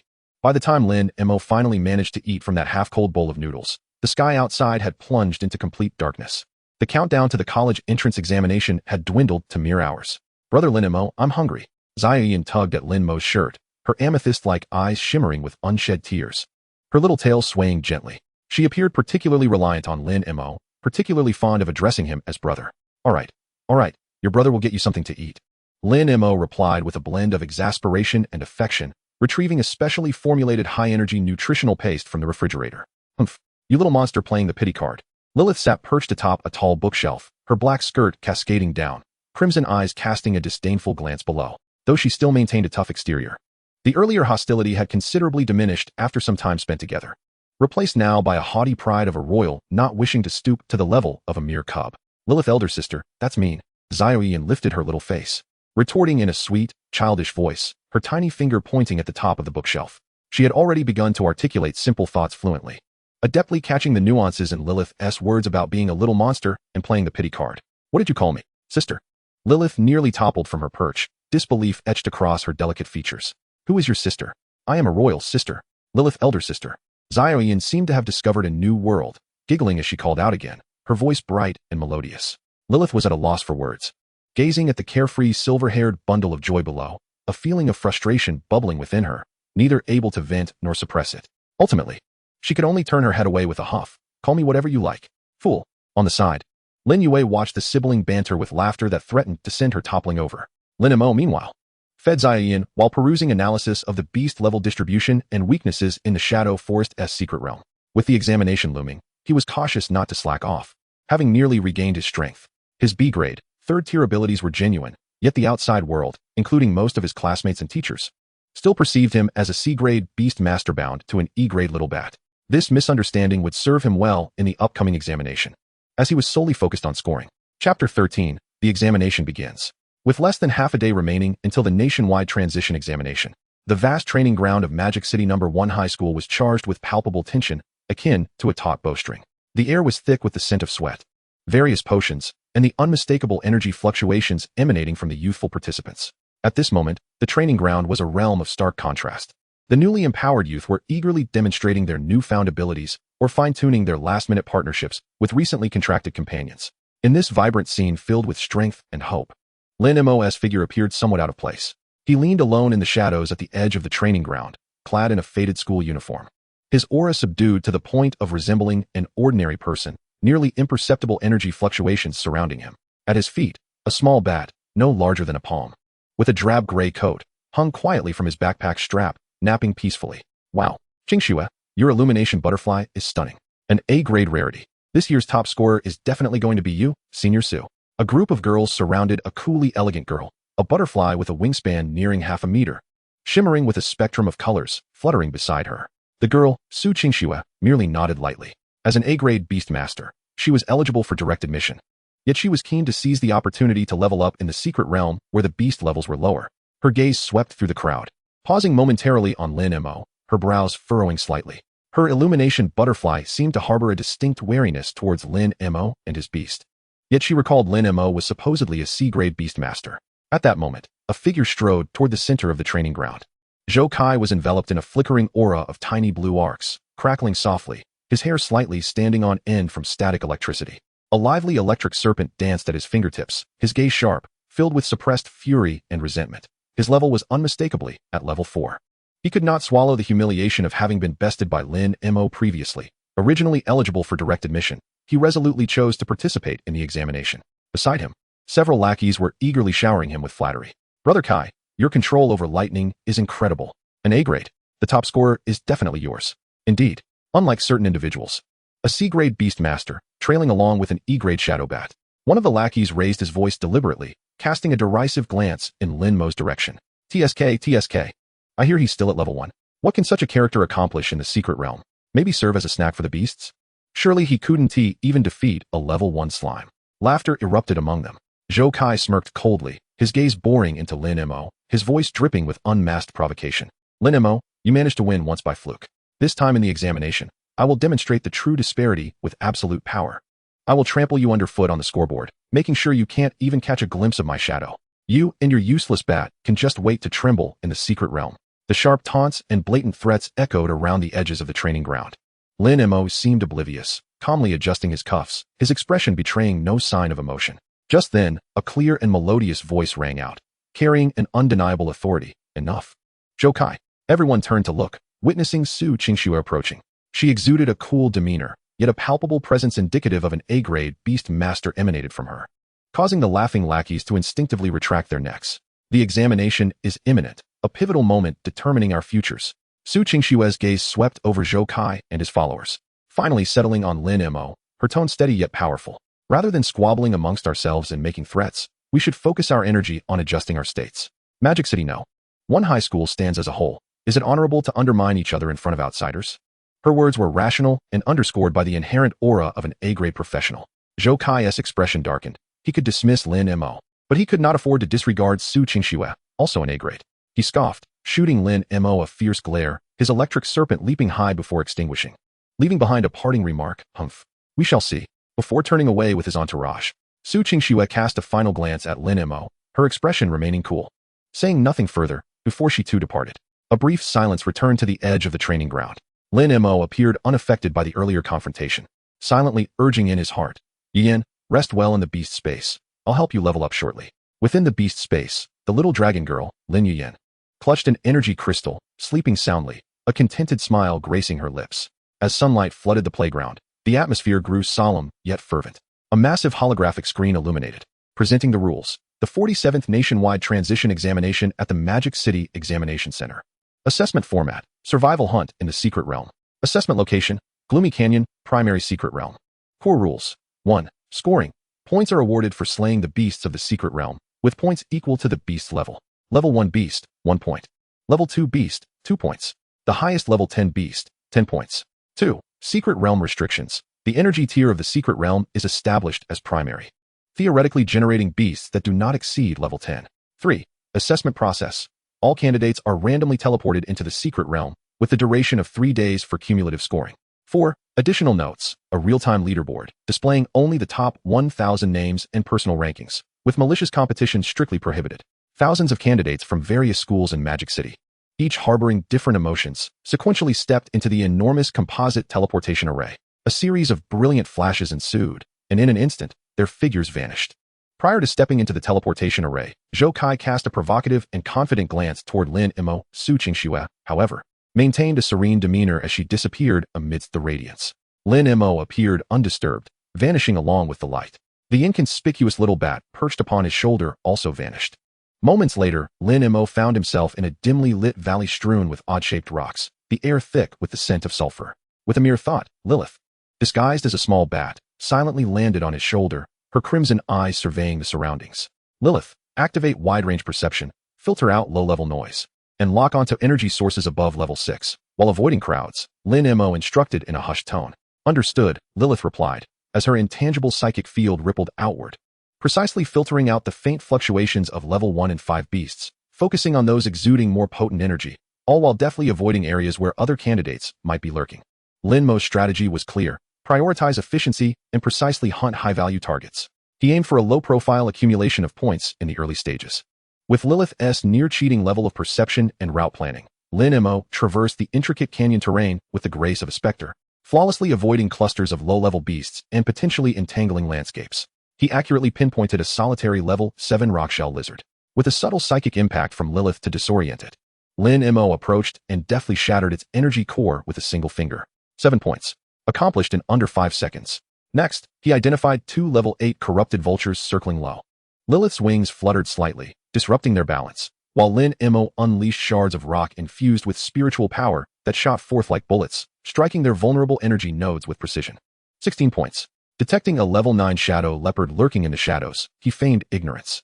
At the moment it lunged, Lilith's psychic interference caused a brief hesitation in its movement, allowing Lin Mo to evade with utmost agility and deliver a lethal strike with his hand. Infused with concentrated force. 9 points. While his points steadily increased, Lin Mo deliberately controlled the pace of his hunting and visibility.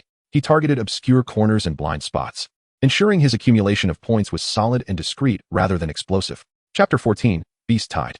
The colossal holographic leaderboard displayed names and scores in a frenzied scroll. The competition for the top 1,000 was exceptionally fierce. Number 1, Zhou Kai, Magic City Number 1 High School, Master of Thunder. Points, 82. No. 2, Su Qingxue, Magic City Number 1 High School, Beast Tamer. Points, 75. Number 3, Li Hao, Magic City Number 2 High School, Gale Archer. Points, 68. No.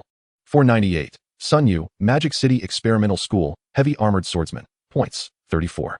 Number 499. Zhao Feng, Magic City Number 3 High School, Earth Mage. Points, 33. No. 500. Lin Mo, Magic City Number 1 High School, Beast Tamer. Points, 33. As the leaderboard refreshed continuously, Lin Mo's name lingered around the 500th position. His score growing slowly yet steadily. Brother Kai is impressive. First place. The Master of Thunder clears the field so swiftly. Goddess Su is second. The Illusion Butterfly is incredibly strong. Oh, Lin Mo, 500th, 33 points. He didn't even come in last. Some were taken aback by Lin Mo's position, their tone laced with surprise. TCH, even being 500th is something to boast about? Look at Brother Kai with 82 points. That's double, and then some. He probably just found a corner to hide in, occasionally stumbling upon a few level 5 or 6 beasts to kill, right? With an E-rank 0 tier bat. Managing to score 33 points without being eliminated is a stroke of luck. Zhou Kai's subordinates mercilessly ridiculed him, as if Lin Mo's performance merely underscored his reputation as a failure. Indeed, just look at how slowly his points are rising. It takes him half a day to gain a few. He must be hiding and too afraid to make a sound. The observing teachers regarded the leaderboard and expressed a rather lenient assessment of Lin Mo's performance. Lin Mo, 33 points, around 500th place. For a C-rank beast tamer with an E-rank 0 tier beast, achieving this score is commendable. Yes, simply surviving to accumulate points is an accomplishment in itself, given his weak beast. It's remarkable that he is still alive. Zhou Kai's supporters reveled in their triumph, as if Lin Mo's 500th position and 33 points served as stepping stones to exalt their Kai's A-rank prowess. Su Qingxue gazed at the leaderboard, her eyes briefly lingering on Lin Mo's name, a flicker of faint curiosity passing through her otherwise composed expression, but she quickly regained her tranquility. Little did anyone know that the beast tamer, adrift around the 500th mark and mocked for scavenging, was deep within the gloomy canyon, functioning as a finely tuned hunting machine, efficiently and steadily harvesting level 7, 8, and 9 beasts that would typically require a team of ordinary candidates to confront. The unassuming bat on his shoulder was the true core of his hunting prowess. The real eruption had yet to commence. What Lin Mo required was time and an opportune moment. Meanwhile, Lin Yueying nestled in the beast-taming space, clutching an energy crystal, blissfully asleep. Outside, at that very moment, a foreboding low rumble resonated from the edge of the playground. Several helicopters adorned with the insignia of the Chinese military descended upon the central field. The powerful gusts of wind caused the flags in the playground to flutter wildly. As the cabin doors opened and the stairway descended, several high-ranking military officers, adorned with stars of command, disembarked in orderly fashion, standing respectfully. Finally, a figure clad in deep blue military attire, 3 brilliant golden stars adorning his epaulets, stepped down the stairway with unwavering poise. His stature was as upright as a pine, his countenance resolute as granite, and his profound gaze, calm yet seemingly all-seeing, commanded an aura that instantly hushed the previously boisterous playground. General Han Wenqing, the education governor of Magic City, the president of the Beast Tamer Association, the chief examiner of the college entrance examination, along with several key figures from the Magic City municipal government, who had long been awaiting his arrival, immediately stepped forward, their expressions filled with a mixture of warmth and trepidation. General Han, your presence at the entrance examination is a great honor. We apologize for not welcoming you sooner. The education governor was the first to approach, bending low in respect. With your busy schedule, still concerned for the future pillars of our nation, please allow us to accommodate you. The president of the Beast Tamer Association followed closely behind. General Han Wenqing remained composed. merely nodding slightly as he exchanged a few handshakes with the local dignitaries, not engaging in further dialogue. His hawk-like gaze swept over the massive leaderboard, where the names and scores at the top flickered rapidly. His attention did not linger on the dazzling names of Zhou Kai or Su Qingxue, but rather, he swiftly searched the middle and lower sections of the leaderboard. Ultimately, his gaze settled upon an inconspicuous position, number 503, Lin Mo, Yusho Master, Magic City No. 1 High School, points, 36. Upon seeing this name, as well as the ranking hovering around the 500 mark, Han Wenqing furrowed his brow. He discreetly withdrew his gaze and ascended to the prominent seat of the special viewing platform. His arrival imbued the examination hall with an atmosphere of solemnity and oppression. Countless reverent eyes were directed towards the observation platform, while local officials cautiously introduced the leading candidates. Han Wenqing merely nodded occasionally, his attention drawn more towards the towering surveillance screen at the center.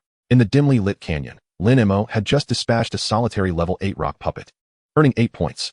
Suddenly, Lilith's perception conveyed a strong warning. At 11 o'clock, there is an anomaly in energy accumulation. The numbers are vast and the speed is unprecedented. It is a beast tide, rushing towards us. Lin Mo focused intently, and saw a cloud of dust rising from the bend in the valley ahead. The ground trembled with a dull, dense vibration, akin to the rolling of a thunderclap. In the next moment, a mass of dark figures surged forth like a deluge breaking its dam. It appeared to be a minor beast tide. Leading the charge were a dozen level 7 iron bristle boars, their tusks menacing, an unstoppable force in their charge. Alarmingly, at the heart of the beast tide, 3 level 9 bloodthirsty apes, exuding an aura of ferocity, roared to drive the horde forward. The number of beasts exceeded 50, with levels generally ranging from 5 to 9. They seemed spurred by some unseen force, careening towards the relatively narrow gorge where Lin Mo stood. The terrifying momentum resembled a landslide or tsunami, capable of engulfing any solitary candidate in an instant. In the observation area of Magic City No. 1 High School, an alarm blared. The D7 region of the dim canyon detected a medium-sized beast tide. The number exceeded 50, with levels between 5 and 9. The energy response was intense. Within the area, a candidate was detected, Lin Mo, Yusho Master, Magic City No. 1 High School. The voice of the monitor, tinged with terror, resonated instantly through the communication devices in the monitoring room and the observation platform. The enormous screen promptly switched to the footage from the D7 region. There, the dark mass of the beast tide surged towards a solitary figure, Lin Mo, with reckless abandon. In the footage, Lin Mo appeared so diminutive before the overwhelming beast tide. It was over. He was doomed, with so many level 5 to 9 beasts. Not to mention, he was merely a C-rank Yusho Master accompanied by an E-rank bat. Even Zhou Kai or Su Qingxue would be unable to withstand it. Rescue. Initiate emergency rescue immediately. The playground erupted into chaos. Gasps, lamentations, and even sounds of schadenfreude intermingled. Supporters of Zhou Kai were particularly elated. On the observation platform, local officials turned pale, and the education superintendent was visibly anxious, beads of sweat forming on his forehead. Quick! Immediately activate the highest level rescue plan. At all costs. Han Wenqing's brow also furrowed slightly. His gaze fixated on the figure on the screen that was on the verge of being engulfed by the beast tide. Chapter 15. Shock across the venue in the secret realm of the dim canyon, D7 region. In the face of the deathly torrent of the beast tide, Lin Mo exhibited no signs of panic. Lin Mo's voice was remarkably calm, consisting of only 2 words. Humph, a swarm of oblivious ants. Lilith took flight from his shoulder, hovering before Lin Mo. Within its unassuming form resided an indescribable, terrifying aura of supremacy, akin to a dormant volcano erupting violently. Buzz. There was no earth-shattering light, no deafening sound. Only an invisible, prince-level pressure swept over the entire beast tide like an absolute zero cold wave. Time seemed to freeze at that moment. The charging iron bristle boars collided with an invisible wall of size. Their front hooves raised as their massive bodies tumbled due to inertia, their eyes filled with abject terror. The rushing wind blade hyenas crumpled to the ground as if their bones had been removed, releasing desperate whimpers amid streams of excrement and urine. The 3 frenzied bloodthirsty apes, too, appeared as if gripped by an unseen giant hand around their throats. Their prior rage was instantly replaced by boundless fear, their massive forms trembling like chaff. The once formidable beast tide, capable of decimating a small squad, was rendered motionless and subdued by Lilith's prince-level pressure, as if a pause button had been pressed. All the beasts stood frozen in place, trembling, their primal terror obliterating any will to resist. In their eyes, only the diminutive bat, suspended in midair and exuding an aura that made their very souls wail, remained. In the monitoring room, all eyes glued to the screen were left petrified. They witnessed the beast tide, less than 10 meters from Lin Mo, collectively stiffening, collapsing, and trembling as if under a spell. What is happening? The beast tide has stopped. What transpired? What did Lin Mo do? Before they could process the situation, the figure of Lin Mo moved. He strolled forward with a leisurely grace towards the horde, now enveloped in fear and stripped of their ability to resist. Lilith remained suspended on his shoulder, maintaining that terrifying pressure. His movements were fluid, precise, efficient, and ruthlessly cold, much like harvesting wheat. Under the absolute pressure exerted by Lilith, these once ferocious beasts found themselves unable to struggle, left merely to await the arrival of death. Points began to soar at a jaw-dropping pace. In the observation area of Magic City No. 1 High School, there was a profound silence. The entire playground fell into an eerie stillness. Everyone remained transfixed, their gazes locked onto the colossal scoreboard and the central monitoring screen. Lin Mo's name on the scoreboard shot up as if propelled by a rocket. No, it surpassed the very notion of a rocket. The points surged wildly, refreshing with each passing second, skyrocketing by dozens of points at a time. On the monitoring screen, the boy clad in an old-school uniform strolled among the rigid beasts. With every wave of his hand and lift of his foot, a beast would vanish entirely, and points would surge. The little, unassuming bat perched on his shoulder now appeared infinitely enigmatic and terrifying in the eyes of all. No, this is impossible. Zhou Kai's supporters turned pale, as though they had seen a ghost. Heavens, what is he doing? Is he slaughtering the beast tide? That bat, that E-rank bat. What has it done? Why are those beasts not moving? His points, they have surpassed Zhou Kai? Surpassed Su Qingxue? My God. Zhou Kai himself stared at the scoreboard, where his points had been overtaken and were still climbing at a terrifying speed, his complexion shifting from red to pale. His body trembled slightly, arcs of electricity leaping uncontrollably from his fingertips. Su Qingxue's usually composed face displayed an unmistakable shock for the first time as she beheld the name on the scoreboard that had pulled far ahead. Her beautiful eyes filled with disbelief. In the observation platform, local officials gaped, their mouths agape as they stared at the wildly fluctuating points and the bizarre scene on the screen, their minds utterly blank. Only Han Wenxing, whose brow had been tightly knitted, began to relax as he observed the unfolding spectacle. He gazed at the screen, where a youth akin to a war deity was ruthlessly vanquishing the horde of beasts, observing the enigmatic little bat perched upon his shoulder. A flicker of understanding passed through his profound eyes, replaced by an ineffable sense of gratification. A subtle yet significant smile graced his lips. Truly, a tiger begets no dog. As Lin Mo deftly dispatched the final level 9 bloodthirsty ape, he single-handedly obliterated the entire beast wave. His score ultimately settled at an impressive 298 points. Ranking, number 1. Meanwhile, the second-place contender, Zhou Kai, lagged far behind with a score of merely 102 points. The immense disparity loomed like an insurmountable chasm.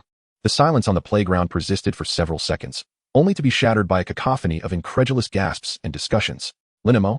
It's Lin Mo. He claimed the top spot. 298 points. My heavens. Did he single-handedly annihilate an entire beast wave? That bat, surely it is no mere E-grade shadow bat. He concealed his true prowess. A dark horse.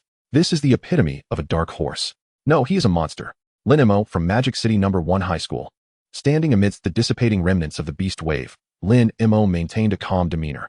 Congratulations, host, on achieving the milestone. Beast Tamer level surpasses 5. Reward, Career Level Enhancement Potion, X1. Another Career Level Enhancement Potion. Lin Mo felt a surge of delight. His status as a beast tamer had always been a notable weakness. Each time Lilith leveled up, her overall attributes would increase by around 6 points, while his would only occasionally rise by about 3 points. He glanced at the score displayed on his wristband. 298 points, number 1. This was merely the beginning. He murmured softly to himself, while Lilith, languidly perched on his shoulder, yawned, her crimson eyes radiating disdain. Humans, should you not express your gratitude? She nudged Lin Mo's shoulder with her tiny foot, turning her head aside, seemingly awaiting his praise. Observing her proud demeanor, Lin Mo swiftly embraced her. Taken by surprise, Lilith flapped her wings in a moment of panic before settling against Lin Mo's chest, occasionally rubbing against him. Within the beast tamer space, the little dragon girl, Lin Yuyan, appeared to sense the commotion outside, rolling over and clutching an energy crystal. Sinking deeper into a peaceful slumber. The genuine assessment was still 2.5 days away. It was almost time to let Yuyan level up, Lin Mo contemplated inwardly. Following the recent beast wave, both he and Lilith had ascended to level 7, experiencing a remarkable surge of 4 levels. Regrettably, there were no beasts above level 10, otherwise, the level progression would have been even swifter. System, utilize the Career Level Enhancement Potion. Usage successful. In an instant, Lin Mo felt a warm current envelop his bones, as a faint murky energy dissipated around him. Chapter 16, A Surge in Values. Host, Lin Mo. Occupation, A-grade beast tamer. Level, 7, current attributes. Strength, 30. Speed, 35. Defense, 37. Mental power, 30. Current skills, S-grade martial arts, S-grade voice of the mind, S-grade limit breakthrough. Current items, 5 free attribute points, 1 bloodline reversion potion. Lin Mo regarded his panel with a nod of approval. Quite satisfactory. As for why Lin Mo refrained from using his free attribute points, it was because he discovered that they could restore his state when enhancing attributes. He preferred to reserve them for times of need. Brother Lin Mo, I'm hungry. My stomach is growling. Little Yuyan emerged from the beast tamer space, tugging at Lin Mo's pant leg. She rubbed her sleepy eyes, her amethyst-like orbs still dazed. Yet her stomach audibly protested its emptiness. With a pitiful expression, she clutched Lin Mo's pants. Yuyan is hungry. I want to eat delicious meat. Her little nose twitched. Seemingly catching a whiff of the lingering scent from the slain beasts Lin Mo had vanquished. Seeing the little one's wronged yet greedy demeanor, Lin Mo's heart softened. He surveyed the area, which, having recently endured a beast wave, was currently quite safe, and its secluded location offered numerous blind spots from surveillance. He gently patted Yuyan's head. All right, brother will make you some roasted meat. Roasted meat? Little Yuyan's eyes sparkled with excitement, her small tail wagging joyfully. Lin Mo approached a bloodthirsty ape. With fingers like a blade, he sliced off chunks of meat resembling the finest Wagyu beef. Subsequently, he skillfully gathered some dry twigs. Igniting a campfire with a flicker of pure spiritual flame, he then retrieved several sharpened sticks and a small spice jar from his system space, commencing the barbecue. Lilith perched disdainfully on a nearby stone, eyeing the flames with skepticism. Little Yuyan found a small rock to sit beside, her bright purple eyes fixated on the meat, her little nose constantly sniffing the air. Before long, a tantalizing aroma, a blend of charred coal and fragrant spices, wafted through the air. Lilith's disdainful expression began to shift. Her petite nose twitched uncontrollably, her crimson eyes locked onto the skewers sizzling in the flames, their golden, crispy exterior glistening as fat dripped, emitting a delightful sizzle. Though she preferred fresh blood, Lin Mo's cooking was undeniably enticing. Little Yuyan could no longer contain herself, exclaiming in delight as drool nearly spilled from her lips, her tail wagging furiously as she leaned closer, her purple eyes solely focused on the irresistibly tempting golden skewers. All right, my little glutton, Lin Mo chuckled, presenting a perfectly roasted skewer to Yuyan, blowing on it gently. Be careful, it's hot. Little Yuyan eagerly opened her mouth, cautiously taking a bite. The crispy outer layer gave way to tender, juicy meat, the rich essence of energy mingling with the spices exploding in her mouth. The dragonkin's innate craving for high-energy food was instantaneously satiated. So good. Little Yuyan's south eyes squinted into crescent moons, her cheeks puffed up, mumbling her praises incoherently while clutching the skewer tightly, her mouth dripping with juices, her tail wagging so fast it seemed to blur. Lin Mo picked up another skewer, deliberately waving it in front of Lilith. Your Highness, would you care for a taste? Lilith turned her head haughtily. Crude food. This princess only partakes in, yet before she could finish her sentence, a richer, more intoxicating aroma of meat and spices wafted into her nostrils.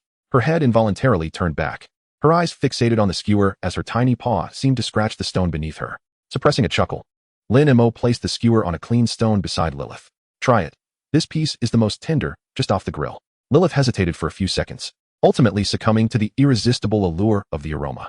Moments later, she began to nibble delicately, gradually increasing her pace, savoring every morsel, even the hint of chili powder. Clearly relishing the flavor, Lin Mo himself took a skewer, leisurely enjoying his meal. With A-grade culinary skills combined with the energy-rich meat from a level 9 beast, the taste was indeed extraordinary. The warmth of roasted meat filled their stomachs, and combined with his formidable recovery ability, the slight fatigue from the previous battle and the exertion of maintaining his oppressive aura dissipated swiftly. As night quietly fell, Lin Mo and his companions sought out a cave, preparing to rest. With Lilith's aura surrounding them, Lin Mo felt no fear of any beast daring to approach. The following morning, Xiao Yuyan was brimming with vitality, her violet eyes sparkling, and her little face flushed from just waking up. Lilith returned to perch on Lin Mo's shoulder, maintaining her guise as a small bat, yet seemingly in good spirits. Lin Mo prepared a simple breakfast for them, and they all indulged heartily. Congratulations, host. On achieving the milestone, Beast Mastery Affection level has reached 80 points. Reward, SS level Skill Affinity. Affinity, upon reaching an affection level of 80 with a beast, the host shares 20 of the beast's current stats. At affection level 90, the host shares the beast's skills. In an instant, Lin Mo felt a significant enhancement in his physical attributes as the stats from the little dragon girl bolstered him. It appeared that Yuyan's affinity had indeed reached 80, but this skill was simply extraordinary. In the future, wouldn't beast leveling mean I could soar to new heights in an instant? Lin Mo marveled, then turned to Lin Yuyan. Are you full, Yuyan? He asked with a smile. So full. Delicious. Xiao Yuyan nodded vigorously, licking her lips as if still savoring the meal. Well then, it's time to stretch our legs, Lin Mo declared, a glint of excitement flashing in his eyes. Brother will take you to hunt monsters and help you level up. Hunt monsters? Xiao Yuyan tilted her little head, then jumped up in excitement. Yes, yes. Yian wants to hunt monsters. Help brother defeat the bad guys. Her innate warrior spirit as a dragon and her affection for Lin Mo filled her with anticipation for the hunt. Lin Mo's objective was clear: to maximize the remaining time in the secret realm by efficiently farming points while allowing Lin Yuyan to familiarize herself with combat, thus accelerating her growth. The growth of dragon cubs necessitates vast amounts of energy and battle experience. Lilith, activate full perception, lock onto level 10 targets, avoid crowds, and plan our route. Understood. Lilith released an invisible web of mental perception. Soon, a target was identified: a solitary level 10 peak beast, the crystal venom scorpion. It resided near a cave filled with purple crystals deep within the canyon, ruling as one of the dominant forces in the area. Lin Mo swiftly made his way with Xiao Yuyan in tow. The crystal venom scorpion was colossal, akin to a small automobile, its shell as hard as pale purple crystal, with a tail stinger radiating a lethal blue venomous glow, exuding a terrifying peak level 10 aura. Upon noticing the intruders, it emitted a hissing warning. Yen, it's your turn. Lin Mo stepped back, ceding the battlefield to the little dragon girl, needing to assess her true combat capability. Xiao Yuyan stared at the menacing scorpion. You big bad guy? No being fierce, she squeaked, pointing her tiny finger at the crystal venom scorpion. Seemingly enraged, the scorpion lunged with its massive pincers aimed at Xiao Yuyan with astonishing speed. Its tail stinger poised to strike like a venomous serpent. Be careful. Someone in the monitoring room gasped instinctively. Yet, Xiao Yuyan was even quicker. Her diminutive form erupted with an alarming speed that belied her size, effortlessly dodging the pincers. Simultaneously, she opened her mouth wide and took a deep breath. Whoosh! An icy blue breath, imbued with a chilling aura, surged forth like a high-pressure water jet, striking the scorpion's smooth, crystalline shell with precision. Crack! Sizzle! The sound of freezing echoed, teeth gritting. The shell, capable of withstanding ordinary blades, succumbed to the true dragon breath as if it had encountered its nemesis. Instantly, it was coated in a thick layer of ice emanating an extreme cold. The ice spread rapidly, encasing the crystal venom scorpion's enormous body in a massive ice sculpture within moments. Even its venomous stinger was frozen mid-strike. Inside the ice sculpture, the scorpion's terrified gaze was distinctly visible. Instant kill. Wow, it's frozen. Xiao Yuyan clapped her hands in delight, as if she had accomplished something tremendously fun. She skipped over to the ice sculpture, curiously poking the hard surface with her tiny finger. A flicker of astonishment and satisfaction crossed Lin Mo's eyes. The innate suppression and power of a pure-blood dragon truly was formidable. This level 10 peak crystal venom scorpion hadn't even managed a single attack against Xiao Yuyan. He stepped forward, striking the ice sculpture with his palm, sending a pulse of spiritual energy that shattered the frozen beast along with the ice into shards of energy. 10 points. Yuyan, you did great. Lin Mo praised generously. Hee. Xiao Yuyan beamed with joy, her little tail proudly waving. The ensuing time became a delightful hunting game for Xiao Yuyan. Chapter 17, Crisis. In the dim canyon, near the D7 region, a temporary squad of 5 examinees had formed. They hailed from different schools, their class composition balanced. 2 heavily armored warriors at the front, a fire mage providing support in the center, a swift archer for long-range attacks, and a nature bard offering healing and buffs. Their average level hovered around 3, with the leader being a level 4 heavy warrior. Through teamwork, they had just managed to defeat a level 8 ironclad berserker and were immersed in the joy of their hard-won points, albeit fatigued. Phew, we finally took it down. This level 8 beast was tough. The heavy warrior captain panted, wiping the sweat from his brow. Thanks to the captain's shield and brother Zhao's healing, the fire mage remarked, still shaken as he stowed his staff. Hurry, gather the energy cores, let us find a safer place to rest. Something feels off around here, the swift archer warned. Scanning the surroundings with vigilance, acutely aware of a sulfurous scent laced with an indescribable decay in the air. However, his warning came too late. An indescribable chill, akin to the opening of an ancient tomb, blanketed them without warning, carrying a heavy stench of decay from the shadows of the rock wall behind them. The darkness seemed to possess a life of its own, greedily consuming the surrounding light and sound. Simultaneously, a horrifying pressure, so intense it felt as though it could choke the very essence of their souls, clamped down on their throats like invisible shackles. Ugh. The 2 heavy warriors were the first to suffer, their proud fighting spirit and resolute will crumbling like paper before this overwhelming pressure. Their heavy armor felt like a chilling coffin, pinning them to the ground, unable even to raise an arm. Their eyes filled with boundless terror. What is that? The fire mage's staff clattered to the ground as he felt his internal magic freeze, unable to conjure even a spark. Only an all-encompassing cold and despair crawling up his spine. Run. Quick, run. The swift archer reacted the fastest, screaming hoarsely as he turned to flee. Yet his movements appeared laughably slow against the absolute pressure. Life barrier. The nature bard, pallid, poured every ounce of his strength into singing the final note. a thin layer of green light barely enveloping the squad. But this feeble resistance was utterly meaningless in the face of such overwhelming power. In the depths of darkness, a colossal claw, shrouded in an inky blackness and adorned with cracked, decaying scales reminiscent of moss, emerged slowly, as if extending the very touch of death from the abyss of hell. Writhing around the claw was a grotesque, visibly thick miasma, akin to viscous black tar. It disregarded the fragile barrier of life, effortlessly piercing through it as if it were mere soap bubbles.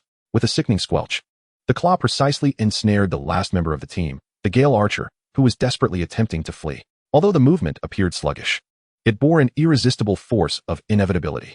No, help! The Gale Archer's cries for rescue were abruptly silenced. He found himself gripped by the monstrous claw, akin to a hapless prey ensnared by a constricting python. The horrifying, decaying miasma instantly invaded his body. In terror, he beheld his own arm and chest deteriorating at a visible pace, turning gray and lifeless. The flesh beneath his skin seemed to be siphoned away in an instant, putrefying. The excruciating agony failed to reach his brain, as his vitality, along with his very soul, was being ravenously and inexorably devoured by the black miasma, obliterated. In merely 2 or 3 seconds, a living level 3 Gale Archer was completely transformed into a desiccated corpse, swathed in tattered rags and cloaked in black ashes, all under the horrified gaze of his teammates. The extreme terror and pain frozen on his face in those final moments became an everlasting nightmare for the remaining 4. Monster! Monster! The captain of the heavy armor warriors felt his vision narrow, overwhelmed by a tremendous fear. He recalled the life-saving teleportation talisman. His trembling hands fumbled desperately for the storage pouch. Teleport! Quick, teleport! The flame mage and nature singer, clinging to their last hope, shattered the jade talismans in their hands without hesitation. Yet, the anticipated radiance of salvation did not materialize. The jade disintegrated into useless dust, slipping through their fingers. A chilling despair washed over them, extinguishing the last flicker of hope in their hearts. The very fabric of rules had been distorted. No. The anguished wails echoed throughout the canyon. The decaying demon lizard seemed to revel in the terror of its prey in their final moments. Its 3 crimson, massive eyes ignited in the darkness, resembling lanterns from the depths of hell. Its enormous form gradually emerged from the shadows, exuding an overwhelming sense of suffocating pressure. It opened its gaping maw, filled with jagged fangs, unleashing a powerful suction. Whoosh, whoosh, whoosh. The 3 candidates, paralyzed by fear and unable to flee, were dragged toward the abyss like maw as if caught by an invisible hand, their screams abruptly silenced upon contact. The viscous, decaying miasma coiled around their bodies like a living entity, voraciously consuming their vitality and energy. Their forms withered and decayed rapidly, transforming into 3 streams of rich life essence and chaotic energy, greedily drawn into the belly of the demon lizard. Ultimately, only one nature singer remained, crumpled on the ground, his spirit nearly shattered. He watched helplessly as his comrades were instantaneously devoured, vanishing without a trace, the overwhelming fear rendering him incapable of even a scream. The demon lizard seemed disinterested in the feeble remnants of his life energy, casually lifting its massive foot as if to crush an ant, and let it fall gently. With a barely audible thud, all that remained was a puddle of indistinct flesh and tattered clothing, swiftly eroded and assimilated by the encroaching, decaying miasma, ultimately disappearing as if it had never existed. In less than a minute, a 5-member team had been entirely obliterated. The demon lizard emitted a low, hoarse roar of satisfaction, its 3 crimson eyes greedily scanning the shadowy canyon in search of the next delectable source of energy. It melded back into the shadows, leaving behind a valley enveloped in death and despair, steeped in an eerie silence. In the monitoring room of the playground at Demon City No. 1, a piercing alarm resounded throughout the entire facility and observation area. Highest alert! Highest alert! An anomalous energy reaction detected in the D7 region of the Dark Canyon. Level assessment, level 16. Energy characteristics, extremely dangerous. Distorted realm rules. Warning, the target exhibits strong aggression and predatory instincts. Moving. Target locked. All high-energy life forms. Repeat, highest alert. Level 16 anomalous beast invasion. All candidates, activate emergency evacuation devices immediately. The examination committee is preparing for mandatory intervention. On the surveillance screen, the D7 region was shrouded in a bizarre darkness, with only a vague silhouette of a massive, menacing figure moving through the gloom. Wherever it passed, even the simulated rocks and flora of the realm withered and decayed rapidly. An immediate hush fell over the playground, followed by a surge of panic and chaos. Level 16? How is this possible? It's over. How could such a monster appear in the realm? Quick, save the children. Terminate the examination. Terminate it now. Parents screamed in terror. General, Director, it's bad. An extremely high-level beast has appeared in the realm, seemingly possessing a treasure that disrupts the realm's rules. We cannot expel it. A staff member exclaimed, drenched in sweat. Mandatory intervention. Initiate the highest authority for forced intervention immediately. Extract all candidates. The education supervisor's face turned ashen. No, supervisor. The rules are restrictive. A forced large-scale interruption of the realm could cause irreversible harm to the candidate's mental state. Moreover, the monster has distorted the rules, making the forced intervention pathway potentially unstable. Technicians reported, their faces glistening with perspiration. General Han Wenqing suddenly stood up, his sharp gaze fixated on the moving darkness on the screen, the veins on the back of his hands bulging. He issued a solemn command. Activate the emergency plan.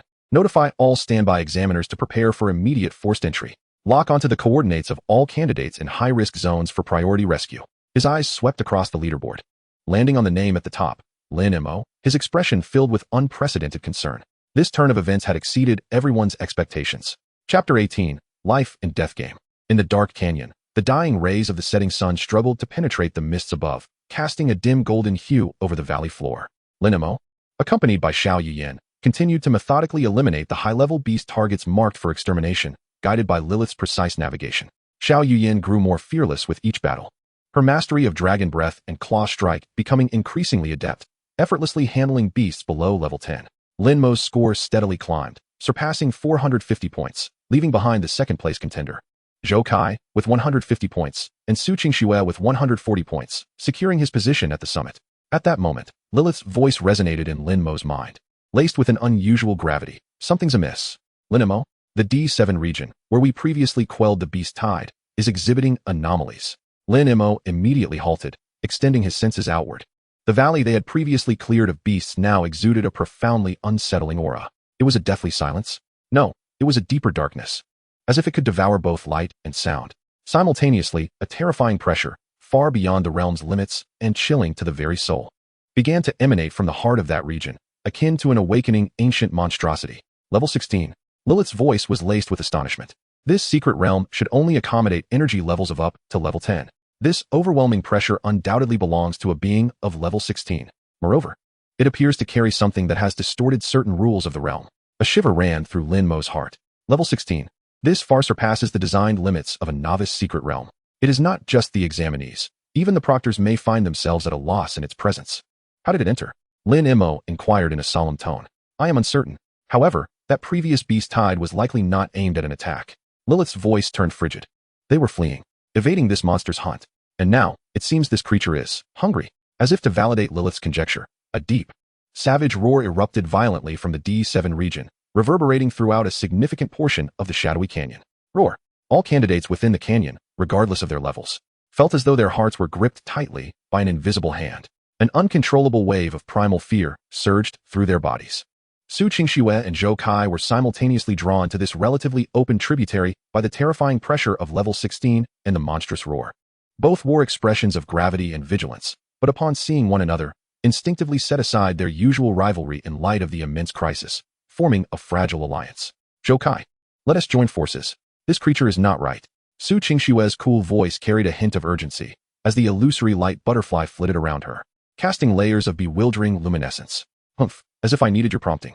Zhou Kai's face paled, yet he maintained the pride of an A-grade lightning controller, his body crackling with lightning serpents as he conjured a thunderous shield before him. Let us gauge its strength. The immense, decayed demonic lizard's silhouette emerged from the darkness, its three blood-red, gigantic eyes locking onto the two delectable sources of energy. It seemed particularly intrigued by the pure light energy emanating from Su Qingxue's illusory light butterfly. Launching its attack first, a colossal tail, covered in decayed scales and shrouded in dark energy, swept towards them like a battering ram. Be careful, Su Qingxue shouted sharply, the illusory light butterfly's wings fluttering rapidly as a solid seven-colored light shield unfurled instantly in front of her. Thunderous might. Zhou Kai roared as well, thrusting both palms forward, unleashing a massive bolt of lightning towards the sweeping tail. Boom. Crack. The seven-colored light shield trembled violently upon impact, shattering after merely 1 second of sustaining the assault. Su Qingxue stifled a groan, blood trickling from her lips, the radiance of the illusory light butterfly dimming significantly. Zhou Kai's lightning bolt struck the enormous tail, leaving only scorched marks, which only served to enrage the demonic lizard. The tail continued its momentum, slamming mercilessly against the hastily conjured lightning shield. Bang! The shield shattered instantly. Zhou Kai was sent flying as if struck by a speeding train, crashing violently into a large boulder, debris scattering. He felt as though his insides had shifted, his chest aching painfully as he coughed up blood. A piercing pain shot through his arm. Glancing down, he discovered a deep gash, revealing bone. Inflicted by the bone spikes along the tail's edge, the wound rapidly darkening, decaying. The excruciating agony and the terrifying decay seeped into him, eliciting a chilling scream from Zhou Kai. He watched as the grotesque demonic lizard shifted its direction, its 3 blood-red eyes once again locking onto him. Radiating an aura of death, an overwhelming dread engulfed his rational thought and erstwhile pride. "No, don't come any closer," Zhou Kai shrieked in terror, witnessing the corrosive saliva dripping from the creature's maw, and the pure greed reflected in its eyes. All notions of alliance, of Su Qingxue, of examination scores, became utterly worthless in the face of death. "Zhou Kai, hold on." Su Qingxue struggled against her injuries, attempting to gather her light-based power to distract the lizard.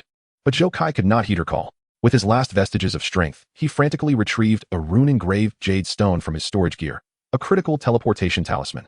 This was the life-saving card distributed to each examinee during the examination. Shattering it would allow for instant escape from the secret realm. "Activate it." Zhou Kai crushed the talisman with his bloodied hand. However, the anticipated light of teleportation did not illuminate. The jade merely disintegrated into a handful of useless powder. What? How could this be? Zhou Kai's face morphed from terror to despair, realization dawning upon him as he recalled the monitoring warnings. The rules had been distorted. Forced teleportation was rendered ineffective. In that moment of utter hopelessness, the demonic lizard's colossal claw, reeking of blood, descended upon him, who lay injured and defenseless. No. Just as the perilous moment arrived, a 7-colored light chain wrapped around Zhou Kai's waist, yanking him backward a short distance. It was Su Qingxue, despite her own severe injuries. She exerted every ounce of strength to save Zhou Kai with the threads of the illusory light butterfly. Boom! The demonic lizard's colossal claw crashed down where Zhou Kai had just been, creating a deep pit in the ground, the stench of decay permeating the air. Seeing his escape, Zhou Kai cast a terrified glance at her, then at the encroaching darkness emanating death, his face drained of color. Gritting his teeth, he unleashed a surge of lightning. Unhesitatingly turning away from Su Qingxue and fleeing with every ounce of strength he could muster. He didn't dare to glance back. "You." A flicker of despair and disbelief flashed in Su Qingxue's eyes. She struggled to rise, but her internal energy was in disarray, her injuries severe. She could not move. This act of rescue had utterly exhausted her remaining strength and laid bare her vulnerabilities. The illusory light butterfly emitted a mournful cry. Its light nearly extinguished as it fell to the ground. Su Qingxue, too, was struck by backlash from her own energy, spitting out another mouthful of blood.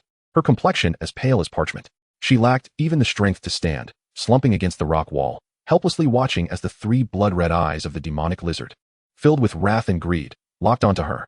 It seemed that Su Qingxue's relentless provocations had thoroughly enraged the creature.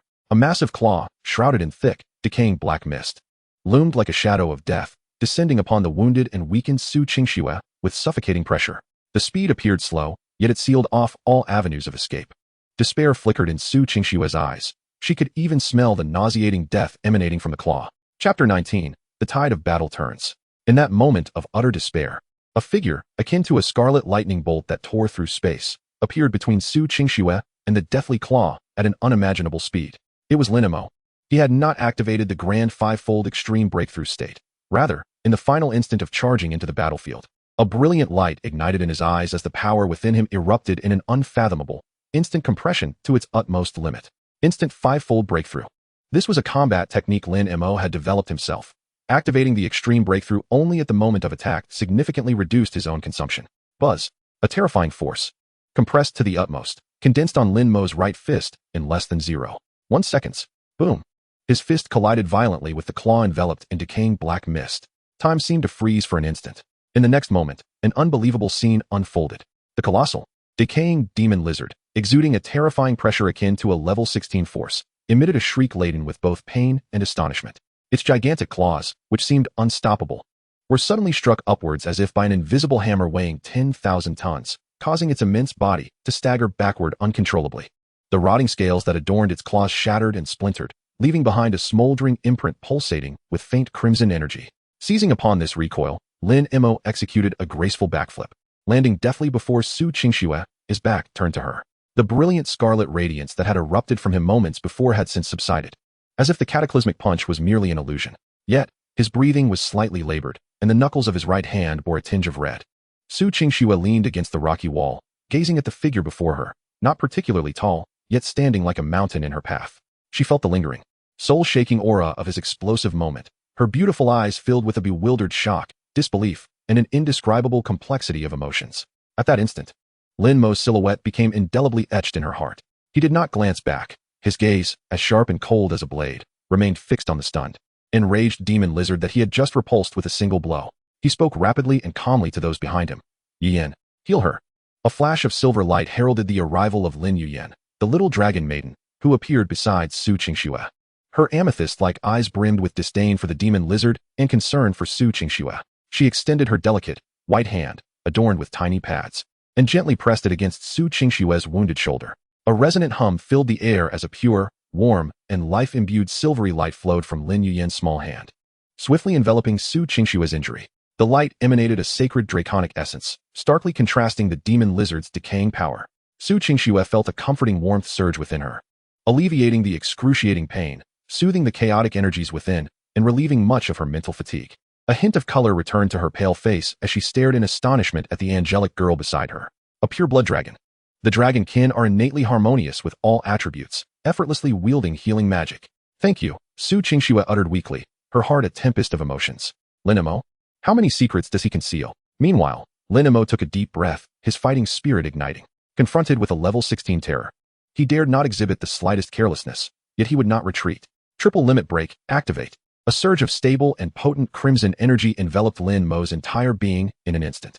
Although not as terrifying as the previous fivefold burst, it vastly exceeded his usual state. His muscles swelled, veins bulged, and his aura steadily ascended to its peak. This was a combat state he could maintain for an extended period, with relatively low physical strain. He clashed his fists together, producing a resonant clang, and fixed his blazing gaze upon the furious charging demon lizard. Big lizard, your opponent is me. At the observation area of the playground in the magical city No. 1 high school, a profound silence engulfed the monitoring room. Everyone was rendered speechless by the breathtaking, paradigm-shifting scenes they had just witnessed. They had seen Su Qingxue and Zhou Kai collaborate, only to be instantly devastated by the demon lizard. Zhou Kai had crushed his teleportation talisman in despair, saved by Su Qingxue at the cost of her life. Yet, at this pivotal moment, Zhou Kai, ungrateful, abandoned the gravely injured Su Qingxue to flee alone. As the demon lizard's colossal claws descended upon the defenseless Su Qingxue, Lin Mo appeared like a divine soldier descending from the heavens.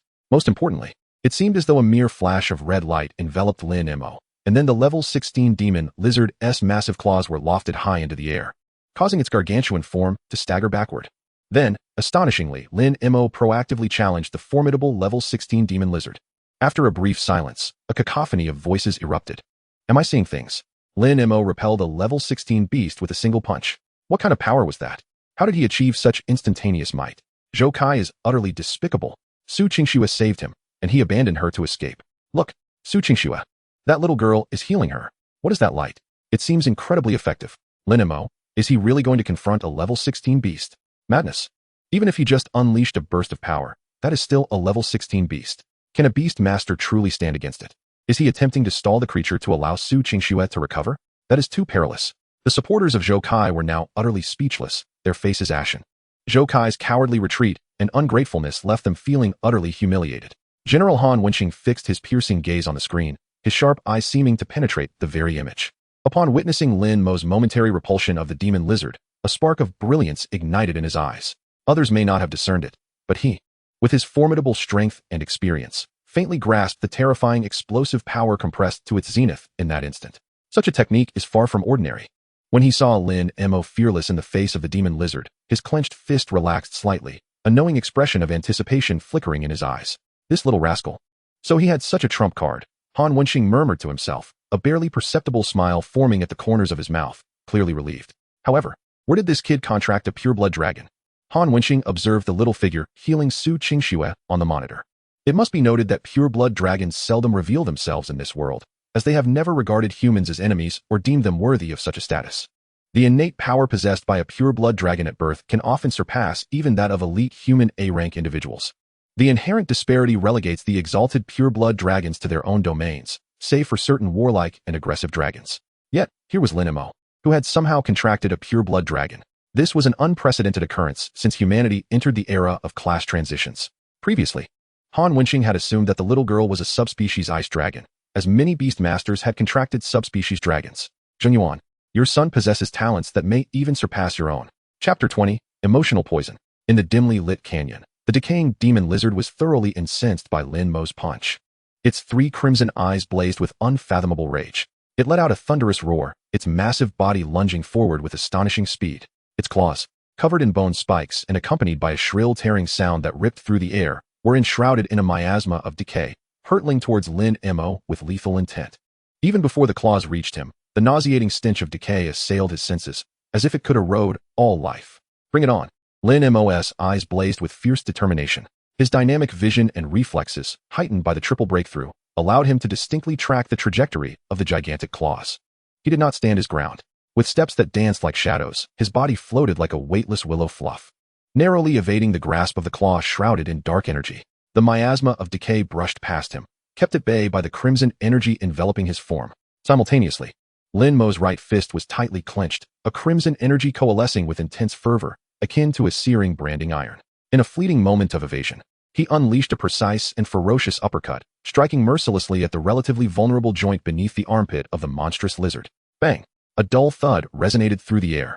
The colossal form of the magic lizard quivered slightly, as the resilient scales beneath its armpit caved in, leaving behind a charred mark. Though it did not inflict a fatal wound, it was evident that the creature felt the sting of pain and discomfort. Roar! In agony, the magic lizard became even more frenzied. Its massive tail, resembling a steel whip, sliced through the air with a terrifying whoosh, sweeping in from an unexpected angle. Lin Mo was acutely focused, propelled by the power of a threefold breakthrough. He pushed his agility to its utmost limits. At times, he evaded like a slippery fish. And at others, he surged forward with the swiftness of a cheetah. He danced around the lizard's gargantuan form, his crimson fists raining down with relentless ferocity upon the creature's relatively weak joints, abdomen, and even the area surrounding its eyes. Each punch was imbued with the formidable strength of the threefold breakthrough, while it could not penetrate the lizard's toughest armor or head. Striking at its weak points provoked pained roars and disrupted its movements. In a whirlwind of crimson shadows and decaying black miasma, Lin Mo, through his exquisite agility, precise timing, and the immense power and speed granted by the threefold breakthrough, engaged in a thrilling exchange with the fearsome level 16 magic lizard. Although peril lurked at every turn, with close calls of being struck by colossal claws or swept away by its tail, he consistently transformed danger into opportunity with his extraordinary reflexes and agility. Meanwhile, Su Qingxue, under the influence of Lin Yuyan's miraculous dragon healing technique, was recovering at an astonishing pace, her internal decay being largely dispelled by the pure life energy. Leaning against the rocky wall, her beautiful eyes remained fixated on the figure that danced like flames, skillfully maneuvering against the colossal beast, her heart brimming with awe. Lin Mo? Who on earth are you? She murmured to herself, her gaze reflecting a myriad of complex emotions. The classmate who had once been at the sea level now displayed strength, courage, and responsibility that utterly shattered her perceptions. Little dragon girl Lin Yuyan clenched her tiny fists nervously, her violet eyes fixed on Lin Mo. Her cherubic face etched with concern, ready to spring into action at any moment. All the spectators outside, watching the screen, beheld the fierce clash between the diminutive figure and the terrifying beast. Witnessing Lin Mo's narrow escapes and bold counterattacks, their astonishment surpassed mere fear, leaving only one thought lingering. Is this fellow truly human? The crimson shadows danced, and the decaying black miasma swirled. In the state of a threefold extreme breakthrough, Lin Mo unleashed his combat techniques to their fullest potential. He no longer sought to confront the monster head-on. Instead, he exploited the lizard's immense size and relatively sluggish turning speed, entwining himself around it like a persistent parasite. He astutely noted that every time the lizard executed a powerful attack, a momentary energy fluctuation would leak from the area beneath the thickest layer of decayed scales on its chest, where its heart lay. There seemed to lurk something there, both a source of its power and potentially its weakness. Lilith, lock onto its core at the chest. Yin, heed my command. Lin Mo swiftly ordered in his mind, evading the sweeping tail. Humph, I noticed that long ago. The core is enveloped by a layer of twisted rule power. A direct assault will provoke backlash. Lilith's voice resonated with gravity. Yin understands. The little dragon girl responded anxiously. Opportunity was fleeting. The magic lizard seemed thoroughly enraged by Lin Mo's slippery tactics, its 3 crimson eyes igniting with blinding light.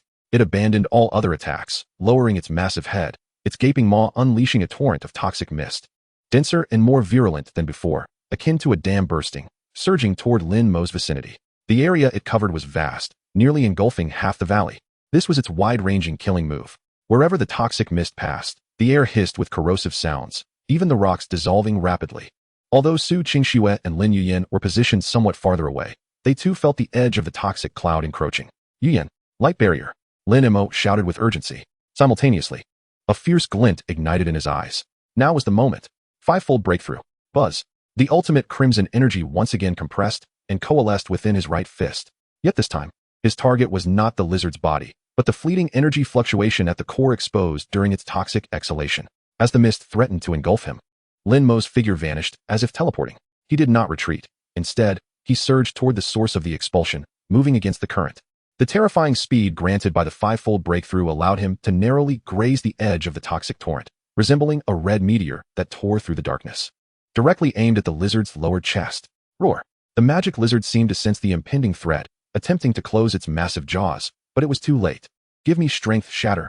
Lin Mo's furious roar coincided with the lizard's enraged bellow. The concentrated power of the fivefold extreme, compressed to perfection, struck the energy core behind the lizard's thick, decayed scales with pinpoint accuracy and unrelenting force. Crack!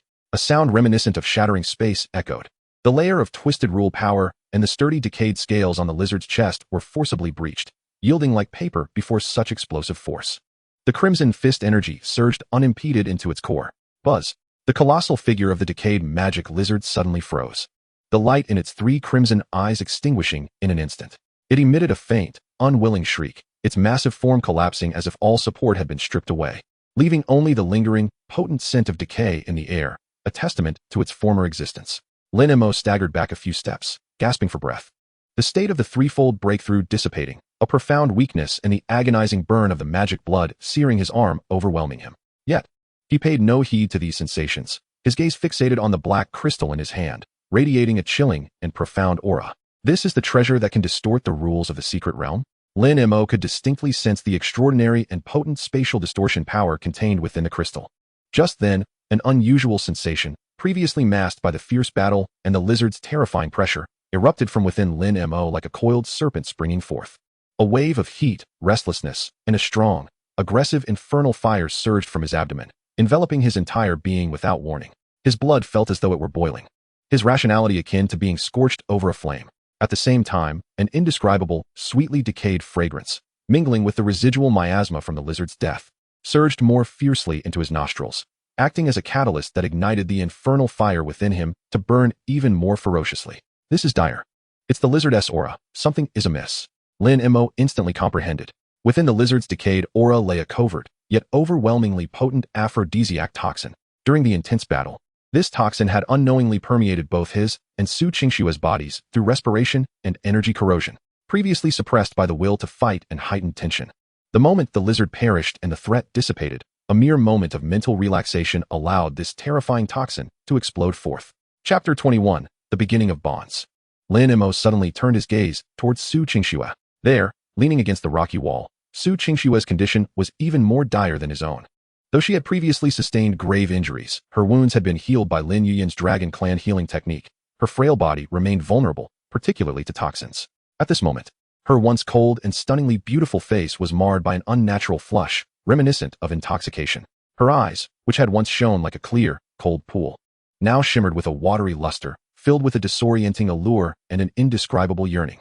Her breath came in quick, heated gasps, her body trembling slightly, as if she were desperately resisting something. Yet her gaze remained uncontrollably fixed upon Lin Mo, brimming with raw, fervent desire that seemed capable of melting him away. Lin Mo.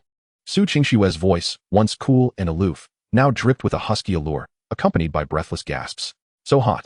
Lin Mo felt his rationality being relentlessly assaulted by the surging, wicked flames.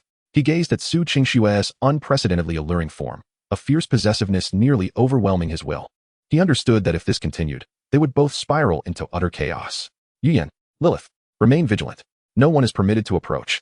Lin Mo growled hoarsely, summoning the last vestiges of his clarity. Simultaneously, he unhesitatingly activated the black crystal he had just acquired. With a hum, an invisible, dark light radiating with spatial distortions instantaneously spread from the black crystal, enveloping them in a spherical force field approximately 10 meters in diameter, completely isolating the interior from the exterior. Inside the force field, light diminished, sounds were muffled, and even the essence of life itself seemed to vanish. All methods of external surveillance, whether from the monitoring of the secret realm or outside perception, were utterly shielded by this treasure, the Heart of Shadows, derived from the core of the demon lizard.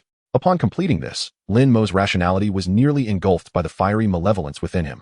He staggered towards Su Qingshuo. Upon seeing Lin Mo approach, The last vestige of struggle faded from her eyes. The flames ignited by the toxins and some emotion that had quietly taken root within her compelled her to undertake an action she could never have fathomed while lucid. Summoning all her strength, she lunged into Lin Mo's embrace. Her searing body pressed tightly against him, her delicate arms entwining around his neck like tendrils. She tilted her flushed face, breathtakingly beautiful, her dazed eyes locking onto Lin Mo's, exhaling sweetly, filled with determination and an all-consuming fervor. Lin Mo, I beg you. Before her words could fully escape her lips, her warm, soft mouth, imbued with a clumsily audacious courage, clumsily yet passionately pressed against his. This kiss ignited the final spark. The thread of rationality within Lin Mo snapped entirely. He held her feverish, supple body tightly, responding with an even more fervent and possessive kiss. At the playground of Demon City No. 1, the observation area erupted with thunderous cheers and incredulous gasps as Lin Mo slayed the demon lizard and extracted the black crystal. He won. Lin Mo has triumphed. He has slain a level 16 beast. My heavens, what have I just witnessed? What did he extract? That crystal. It is a treasure. Absolutely a treasure capable of distorting rules. Incredible. Lin Mo? Is he a god? Su Qingxue is unharmed. How splendid. However, no sooner had the cheers subsided than the monitoring screens revealed that Lin Mo's area was suddenly enveloped by a profound, shadowy spherical force field that seemed to devour all light. The force field isolated all probing methods, rendering the display a void of darkness, the signal entirely severed. What is happening? The signal is lost. It's Lin Mo. He has activated that black crystal. He has shielded against external probing. What does he intend to do?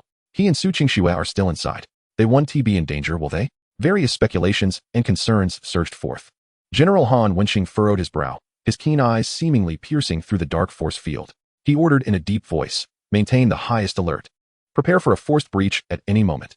Should the force field dissipate or present any anomalies, rescue immediately. In the dim canyon, the deep darkness of the force field gradually receded, akin to retreating tides, revealing the interior scene. Inside the cave, light filtered through the water curtain at the entrance, casting dappled shadows. Lin Mo leaned against the cave wall, draped in a large coat. He looked down at the slumbering Su Qingxue in his arms, his expression complicated. Su Qingxue curled within his embrace, the cold beauty of her face still tinged with a lingering blush, her long eyelashes casting a small shadow beneath her eyelids. The corners of her mouth seemingly curving into a hint of satisfaction and peace. The portion of Lin Mo's coat draped over her exposed shoulder revealed faint, suggestive marks, silently narrating the madness of the previous night. Lin Mo reflected on the fervent and eager Su Qingxue from the night before. Akin to a moth drawn to a flame, her clumsy yet courageous kisses, her inexperienced caresses, when she trembled and boldly unfastened her garment, revealing expanses of her snowy skin.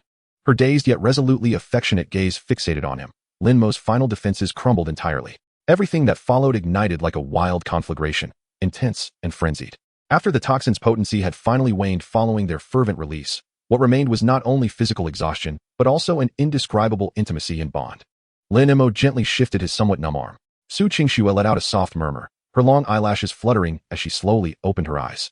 Those once cold eyes, upon waking from their dreamy haze, immediately met Lin Mo's profound gaze. Memories of the previous night surged into her mind like a tidal wave. Su Qingxue's delicate face flushed instantly, resembling a ripe apple. Even her petite earlobes became tinged with crimson. She instinctively sought to evade Lin Mo's gaze, her body stiffening slightly. Yet soon, it appeared she recalled something.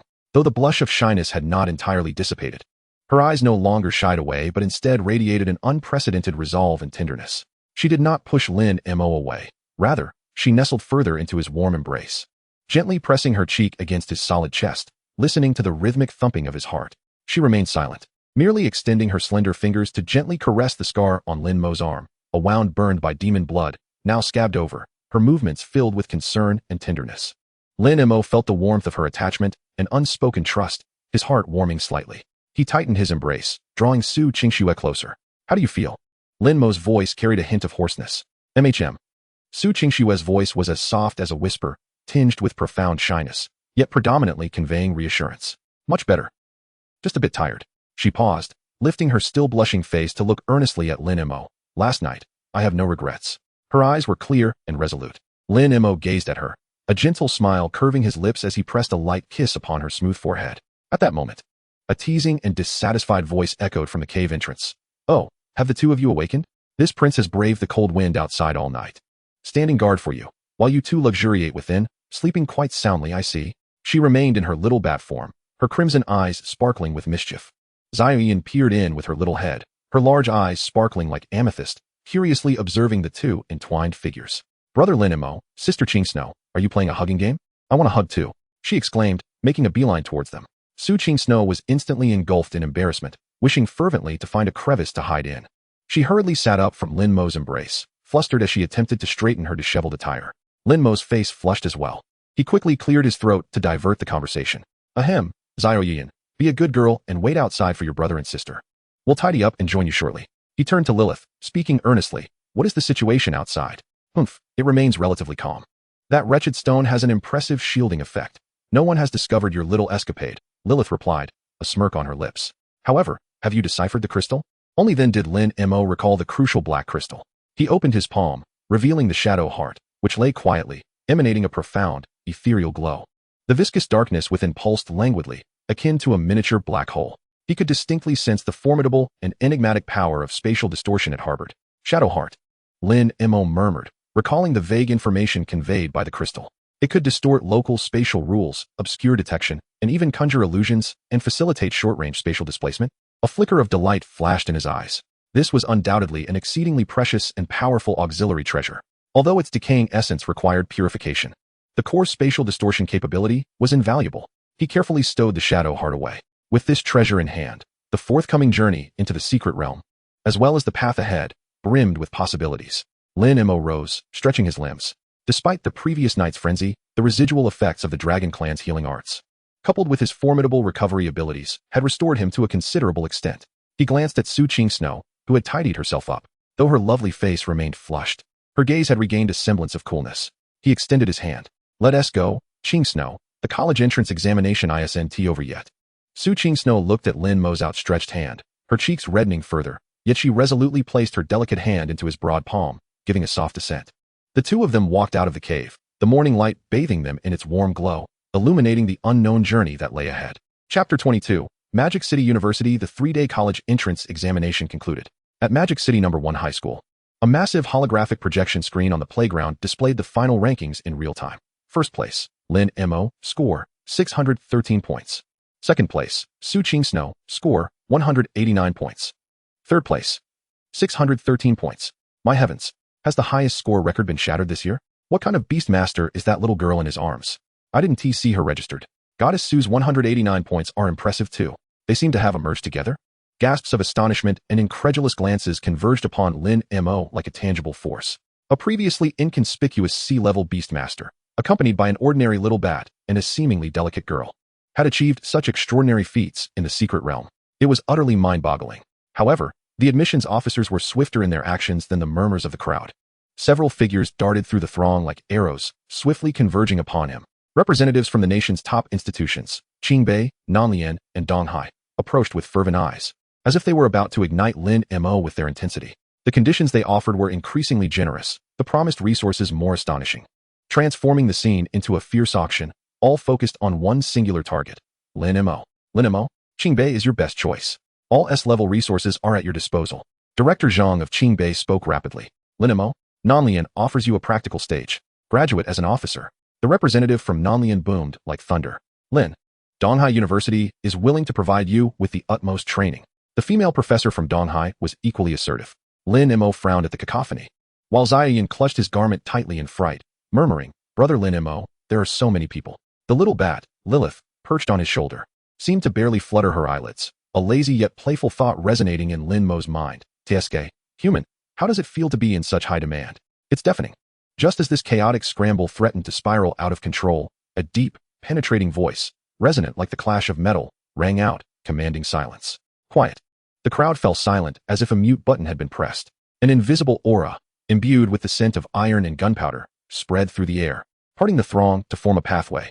General Han Wenqing, clad in a crisp, deep green military uniform adorned with golden stars, approached with steady, powerful strides. His hawk-like gaze swept over the crowd, causing the excited admissions officers to instinctively temper their fervor, revealing a hint of reverence. Han Wenqing strode directly to Lin Mo, initially fixing his keen gaze on Lin Mo's face, where a complex array of emotions flashed, scrutiny, inquiry, and an indescribable warmth. His gaze then shifted to the little bat on Lin Mo's shoulder, finally lingering on the timid little dragon girl in his arms for a moment. General Han, The admissions officers greeted with respect. Han Wenxing inclined his head slightly, returning his focus to Lin Mo, his voice low and steady, laced with undeniable authority. Lin Mo, the choice of university is yours alone. No one can decide for you, nor can anyone compel you. His words were directed not only at Lin Mo, but also to everyone surrounding them. Lin Mo's eyes brightened as he regarded the imposing yet oddly amiable general. Responding in a relaxed tone, Uncle Han, you're here. Previously unaware of Han Wenxing's true identity, Lin Mo had only known him as a comrade of his father, not realizing he was one of the 5 great generals. Upon hearing Uncle Han, the usually stern lines of Han Wenxing's face softened ever so slightly. He nodded, standing resolute, like a steadfast pillar shielding Lin Mo from pressure. With General Han's presence, the atmosphere remained calm, yet the admissions officers' gazes burned with intensity. Representatives from Qingbei and Nanlian still sought to vie for his attention. At that moment, a gentle voice interjected, targeting not Lin Mo but rather Su Qingsnow. Congratulations, classmate Qingsnow, on achieving second place in Magic City. A middle-aged man, donned in the distinctive deep purple and silver-trimmed robe of Magic City University, approached Su Qingsnow with a warm, spring-like smile. I am Director Li from the admissions office of Magic City University. Our institution has been closely following talented young beastmasters like you, and we sincerely invite you to join us. Chief Professor Qin of the Illusory Light Department has explicitly stated that he will personally mentor you, should you wish. It seemed he was entirely oblivious to the commotion surrounding Lin Mo, or perhaps deliberately chose to ignore it, pouring all his enthusiasm and attention onto Su Qingsnow. Su Qingsnow was momentarily taken aback, evidently surprised by the direct and generous offer from Magic City University. She instinctively glanced in Lin Mo's direction once more. Director Li captured her fleeting glance, and his smile became even more sincere. His voice, neither too loud nor too soft, was perfectly pitched to ensure that Lin Mo nearby could hear clearly. Classmate Qingxue, while we at Manhwaudiobook University cannot claim to outshine every institution across the nation, our comprehensive strength undoubtedly ranks alongside esteemed academies such as Qingbei and Nanlian. Particularly in the realms of the illumination and spatial departments, we possess a profound heritage, unparalleled faculty, and unique mystical resources. He then shifted his tone, imbued with a subtle implication, and smiled. Manhwaudiobook University warmly welcomes exceptional students like yourself, who are not only talented and charismatic, but also adept at teamwork. I am confident that alongside like-minded peers, you will find the most fulfilling development here at Manhwaudiobook. This statement, especially the phrase like-minded peers, was an unmistakable hint, indicating their awareness of her unique bond with Lin Mo. Choosing Manhwaudiobook University would allow them to be together. Su Qingsue, with her sharp intellect, instantly grasped Director Li's underlying message. A faint blush, delicate as the first light of dawn, graced her cool complexion, and her gaze flickered momentarily. She did not immediately acquiesce, nor did she decline. She merely inclined her head slightly, acknowledging his words. This scene, along with Director Li's nearly transparent implication, did not escape Lin Mo's notice. The expressions of Director Zhang from Qingbei and the bearded official from Nanlian shifted subtly, as if they too recognized the clever maneuvering of Manhwaudiobook University. Under the scrutiny of numerous gazes, and buoyed by the silent support of Han Wenxing, Lin Mo's eyes eventually settled upon Su Qingsue. She seemed to sense his gaze and met it with her own. This time, their eyes locked without the previous night's fluster or the morning's awkwardness, replaced instead by a complex understanding forged through shared trials and a hint of embarrassment at being so transparently understood by Director Li. A barely perceptible smile curled at the corner of Lin Mo's lips. He cradled Lin Yuyan, who was slightly unsettled amidst the crowd, and gently nudging his chin with her small, pointed head. In a calm voice that resonated through the quiet playground, he declared, I choose Manhwaudiobook University. A gasp of astonishment rippled through the crowd. Though Manhwaudiobook University is indeed prestigious, this decision sparked a wave of surprised discourse. After all, the conditions offered by Qingbei and Nanlian were exceedingly tempting. Director Li's face immediately lit up with immense delight and a knowing satisfaction. He turned to Lin Mo with fervor, exclaiming, Lin Mo, welcome to Manhwaudiobook University. You and classmate Qingxue will be the brightest twin stars among this year's freshmen. Manhwaudiobook will certainly live up to your choice. He deftly entwined their fates once more. Director Zhang from Qingbei looked on in shock and regret, while the bearded official from Nanlian could not suppress his urgency. Lin Mo, think it over. Manhwaudiobook University can offer you. Lin Mo did not regard them, instead gently soothing the fidgeting Lin Yuyan in his arms. His tone calm, yet resolute. I have made my decision. His choice of Manhwaudiobook University stemmed not only from Director Li's insinuations and Su Qingshue's presence, but also because his sister awaited him there.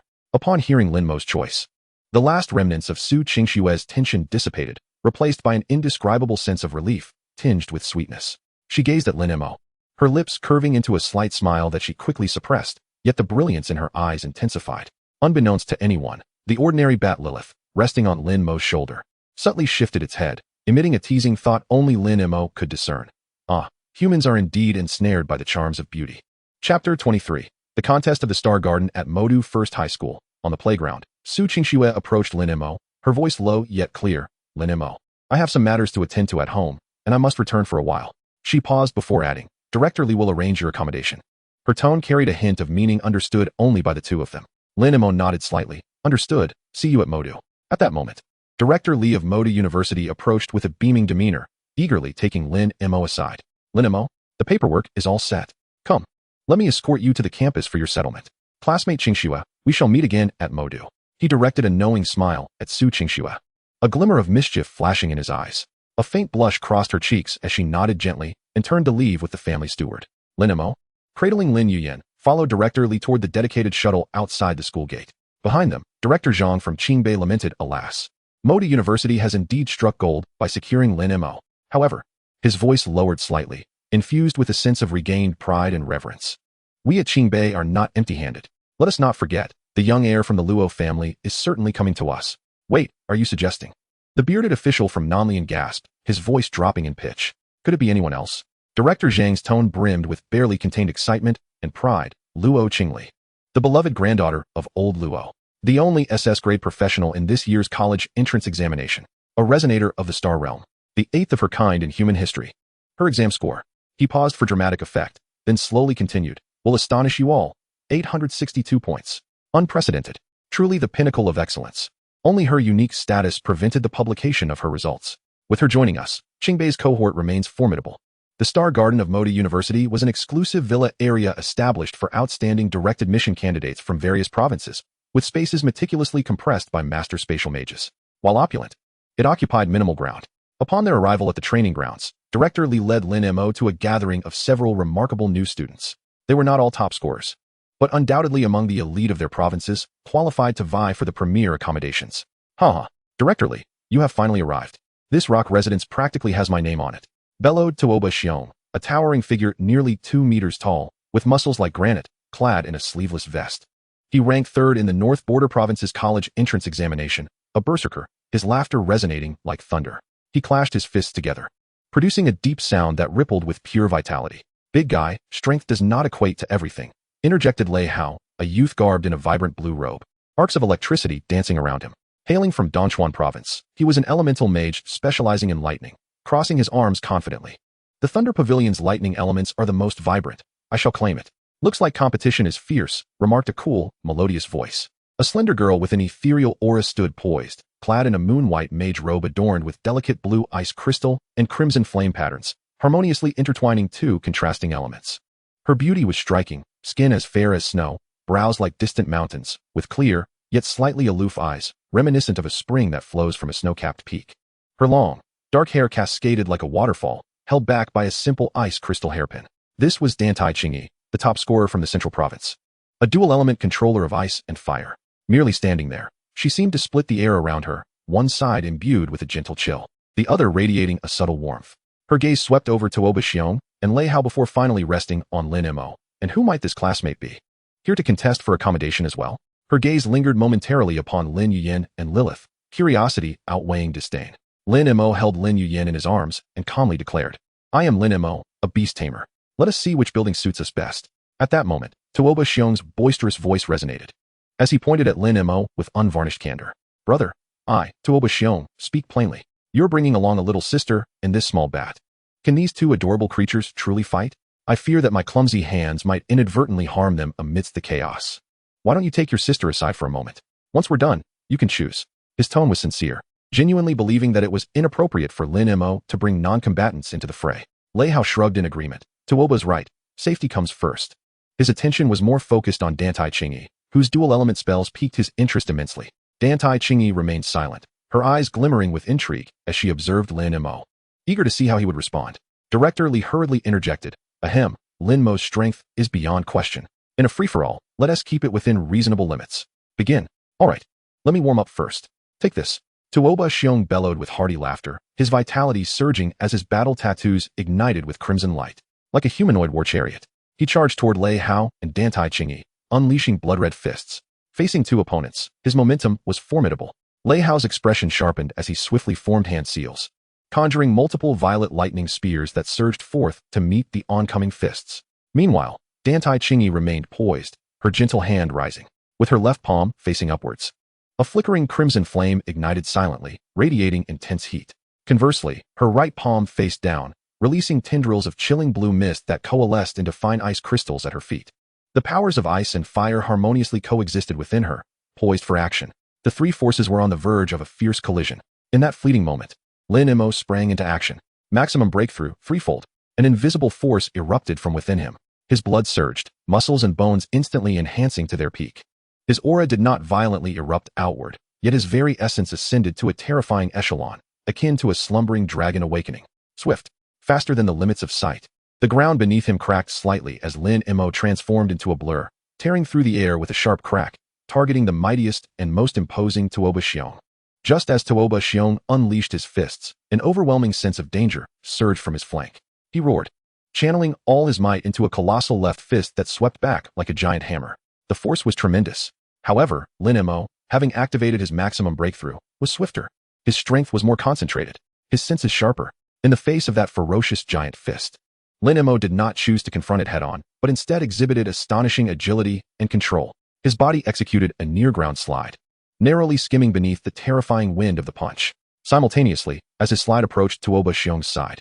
In that fleeting moment when the old force waned and the new had yet to surge, Lin Mo's right fist erupted upward like a tensioned crossbow, targeting the relatively vulnerable gap beneath Tuoba Xiong's ribs. Bang! A dull thud resounded. Lin Mo's fist landed precisely beneath Tuoba Xiong's ribs. The force was masterfully controlled. The sudden impact penetrating deeply, causing Tuoba Xiong's massive form to stiffen as though struck at a vital point. The violent energy roiled within him, his sweeping punch losing all momentum as his center of gravity faltered. Like a drunken man, he staggered backward, taking 7 or 8 stumbling steps before finally collapsing to the ground, clutching his ribs, his face flushed, gasping for breath, utterly drained, his eyes filled with shock and bewilderment. In a single move, merely one move, the ferociously powerful Tuoba Xiong was instantaneously dismantled by Lin Mo's cunning finesse. Time seemed to freeze. The lightning spears Lei Hao had conjured hung suspended in midair, his confidence morphing into astonishment. Dantai Chingy's previously serene and unflappable eyes now shimmered with evident ripples. She observed Lin Mo's ghostly movements, his impeccably timed insertion, his effortless control of power, and the chilling calmness of his aura. This was no ordinary beast tamer. The flames flickering in her left palm swayed gently, while the icy mist from her right hand momentarily stilled, revealing her inner turmoil. The gaze she cast upon Lin Mo was no longer merely one of curiosity. It harbored a hint of inquiry, a touch of gravity, and a glimmer of an inexplicable spark ignited by the presence of a formidable opponent, a spark she herself had yet to recognize. In the martial arena, Lin Mo gradually stood upright, his breath steady, as if the stunning strike just executed were merely a casual gesture. The little bat, Lilith, perched lazily upon his shoulder.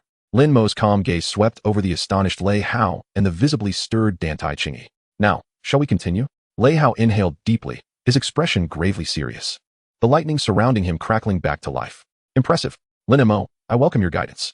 The disdain he once held was entirely extinguished. Dantai Chingy softly clasped her hands together, the elemental forces of ice and fire dissipating silently. She took a step forward, her voice resonant and melodious, akin to pearls falling on jade, yet laced with an undertone of seriousness. I am Dantai Chingy, an elemental manipulator. Lin Mo, please. She spoke little, yet the battle intent igniting within her cool eyes, coupled with her hidden curiosity, spoke volumes. Lin Mo's strength and enigma stirred ripples within her heart, akin to a stone cast into a tranquil lake. Chapter 24, The Victor. In the Star Garden martial arena, Lin Mo's single blow against Tuoba Xiong left the audience in awe. Though Lei Hao felt a chill in his heart, the pride of a top-tier genius would not permit him to retreat. He took a deep breath, his body crackling with lightning as he swiftly formed hand seals, exclaiming, "Thunder chains seize." Thick, purple lightning chains, akin to a serpent unleashed, crackled menacingly from various angles, attempting to ensnare Lin Mo and constrain his ethereal speed. Lin Mo's gaze sharpened. In his state of maximum breakthrough, both his reaction and speed reached astonishing heights. He did not confront the chains directly. Instead, his body flowed like a boneless fish, navigating between the gaps of the lightning chains with astonishing alacrity, each evasion fraught with peril, yet executed with precision, leaving Lei Hao startled. Thunderstrike. Realizing the chains were ineffective, Lei Hao swiftly altered his tactics, hands pressed together as a massive pillar of purple lightning descended from above, aimed directly at Lin Mo's head. The force was terrifying. Lin Mo's legs surged with power, the ground cracking as he propelled himself sideways like a cannonball. Boom. The lightning pillar struck the very spot where he had stood moments ago, leaving a deep, charred crater as debris flew. Just as Lin Mo dodged the lightning pillar, suspended in midair, exhausted from his previous effort, and yet to summon new strength, a searing heat and frigid chill suddenly locked onto him. It was Dantai Chingy making her move. She had remained poised like a snow-carved fairy, but now, the battle intent in her cool eyes coalesced. She raised her left hand gracefully, conjuring several fist-sized fireballs ablaze with brilliant white flames, silently appearing in Lin Mo's path of evasion, sealing off his escape. Simultaneously, her right hand elegantly pressed downward, instantly freezing the area where Lin Mo was about to land into a slick, mirror-like surface, emanating bone-chilling cold. Fire and ice intertwined, blocking his escape and restricting his landing. The timing was impeccable. Lin Mo found himself suspended in midair, surrounded by dead ends on all sides. Below him lay a treacherous icy trap, while ahead loomed a searing white fireball ready to explode. Remarkably, even Director Li, who was merely observing, couldn't help but exclaim in astonishment. Dan Tai Ching Yi's manipulation of elemental forces was precise and lethal, showcasing an incredibly terrifying level of control. Seizing the moment, Lei Hao once again gathered his lightning energy, preparing to strike. In a moment of imminent peril, Lin Mo's eyes gleamed with intensity. He forcibly twisted his torso in midair, unleashing his core strength to its utmost limit. Rather than landing directly on the ice, he executed a series of almost imperceptible rapid taps on the surface, like a dancer gliding over water, as his toes brushed the ice 7 or 8 times in quick succession. Each tap was infused with a clever force that absorbed impact, redirected his momentum, and altered his course, transforming the slick ice into a springboard for his movements. Whoosh, whoosh, whoosh. Lin Mo's figure traced an almost impossible zigzag pattern across the icy surface, narrowly evading all the fiery projectiles that blocked his path. The fireballs grazed the edges of his garments, the scorching airwaves stinging his skin, simultaneously leveraging the last vestiges of the ice's reactive force. He shot forward like an arrow released from its bow, breaking through the fiery and icy blockade, targeting the slightly fatigued Lei Hao. Fast. So incredibly fast. Lei Hao barely had time to gather his powerful spell again before a blurred figure, accompanied by a piercing sound of air being sliced, rushed towards him. An overwhelming sense of pressure bore down upon him. Alarmed, Lei Hao crossed his arms defensively across his chest, conjuring a thin layer of lightning shield. Bang! Lin Mo's fist, infused with overwhelming power, struck mercilessly against Lei Hao's crossed arms. Crack! The lightning shield shattered upon impact. Lei Hao felt an immense force surge through him, his arms aching painfully as he was sent flying backwards like a kite severed from its string, crashing heavily at the edge of the training arena. Though he wasn't incapacitated like Tuoba Xiong, he found his arms numb and his energy surging chaotically, temporarily losing his combat prowess. A profound silence enveloped the arena. All that remained was Lin Mo, who landed steadily, his breath slightly hurried. On his shoulder, the little bat Lilith seemed to curl her lip ever so slightly, her mental voice echoing. Human, is it really necessary to employ threefold efforts against such a foe? Such waste. Meanwhile, on the opposite side of the training ground, Dan Tai Ching Yi, her elemental powers of ice and fire gradually calming, regarded Lin Mo with a penetrating gaze, filled with shock, curiosity, and a hint of the seriousness of a worthy opponent. Lin Mo's astounding physical control and adaptability in a dire situation had utterly upended her perception of the Beastmaster profession. He was no mere practitioner cloaked in the guise of a Beastmaster. He was a humanoid beast of unparalleled ferocity. As for the little girl in his arms and the small bat, they appeared to her more as pets nurtured by his peculiar tendencies, entirely unrelated to the battle. Director Li enthusiastically announced, "The victor is determined. The final two standing in the arena are Lin Mo and Dan Tai Ching Yi. Congratulations to both for securing the right of priority selection for the elite accommodations at Xingyuan." Tuoba Xiong, nursing his ribs and gritting his teeth, stood up. His gaze upon Lin Mo transformed from disdain to admiration tinged with apprehension. "Brother, I, Tuoba Xiong, concede. Your punch is more ferocious than my family's bear. You truly are an extraordinary beastmaster." He glanced at the little bat on Lin Mo's shoulder and Lin Yuyan, his expression one of incredulity. Lei Hao, managing a rueful smile as he stood, shaking his numb arms, remarked, "Lin Mo, impressive. I am thoroughly convinced. Your physical prowess is nothing short of monstrous." He too regarded Lin Yuyan and Lilith as mere embellishments. Dan Tai Ching Yi gracefully stepped forward, pausing a few paces from Lin Mo. The cool moonlight seemed to coalesce around her as she looked at him, her voice still melodious, yet now imbued with earnestness. "Lin Mo, you are formidable. I look forward to our future exchanges at the Magic University." Her words were succinct, yet the acknowledgement and underlying combativeness resonated clearly. She was curious about the limits of this exceptionally strong beast master and the true extent of his powers. Lin Mo inclined his head slightly. "Likewise. Ultimately, Lin Mo chose the silent bamboo pavilion, a tranquil abode with balanced spiritual energy, complete with a small courtyard and a serene spring. Dan Taiching selected the Ice Flame Cottage, known for its elegant ambience and self-regulating elemental harmonization array. Director Lee warmly assisted Lin Mo with the check-in process, handing him the key and access card to the silent bamboo pavilion, while advising, Lin Mo, once you're settled, do visit the mission hall. The school encourages freshmen to grow through practical experience. There are many low-level tasks suitable for honing your skills nearby, allowing you to earn credits and resources while familiarizing yourself with your surroundings. Lin Mo's heart stirred. Enhancing his strength was of utmost importance. Whether to face future challenges or to secure a better life, greater power was essential. He nodded, thank you, Director Lee. I will go have a look shortly. Chapter 25, Meeting the Parents.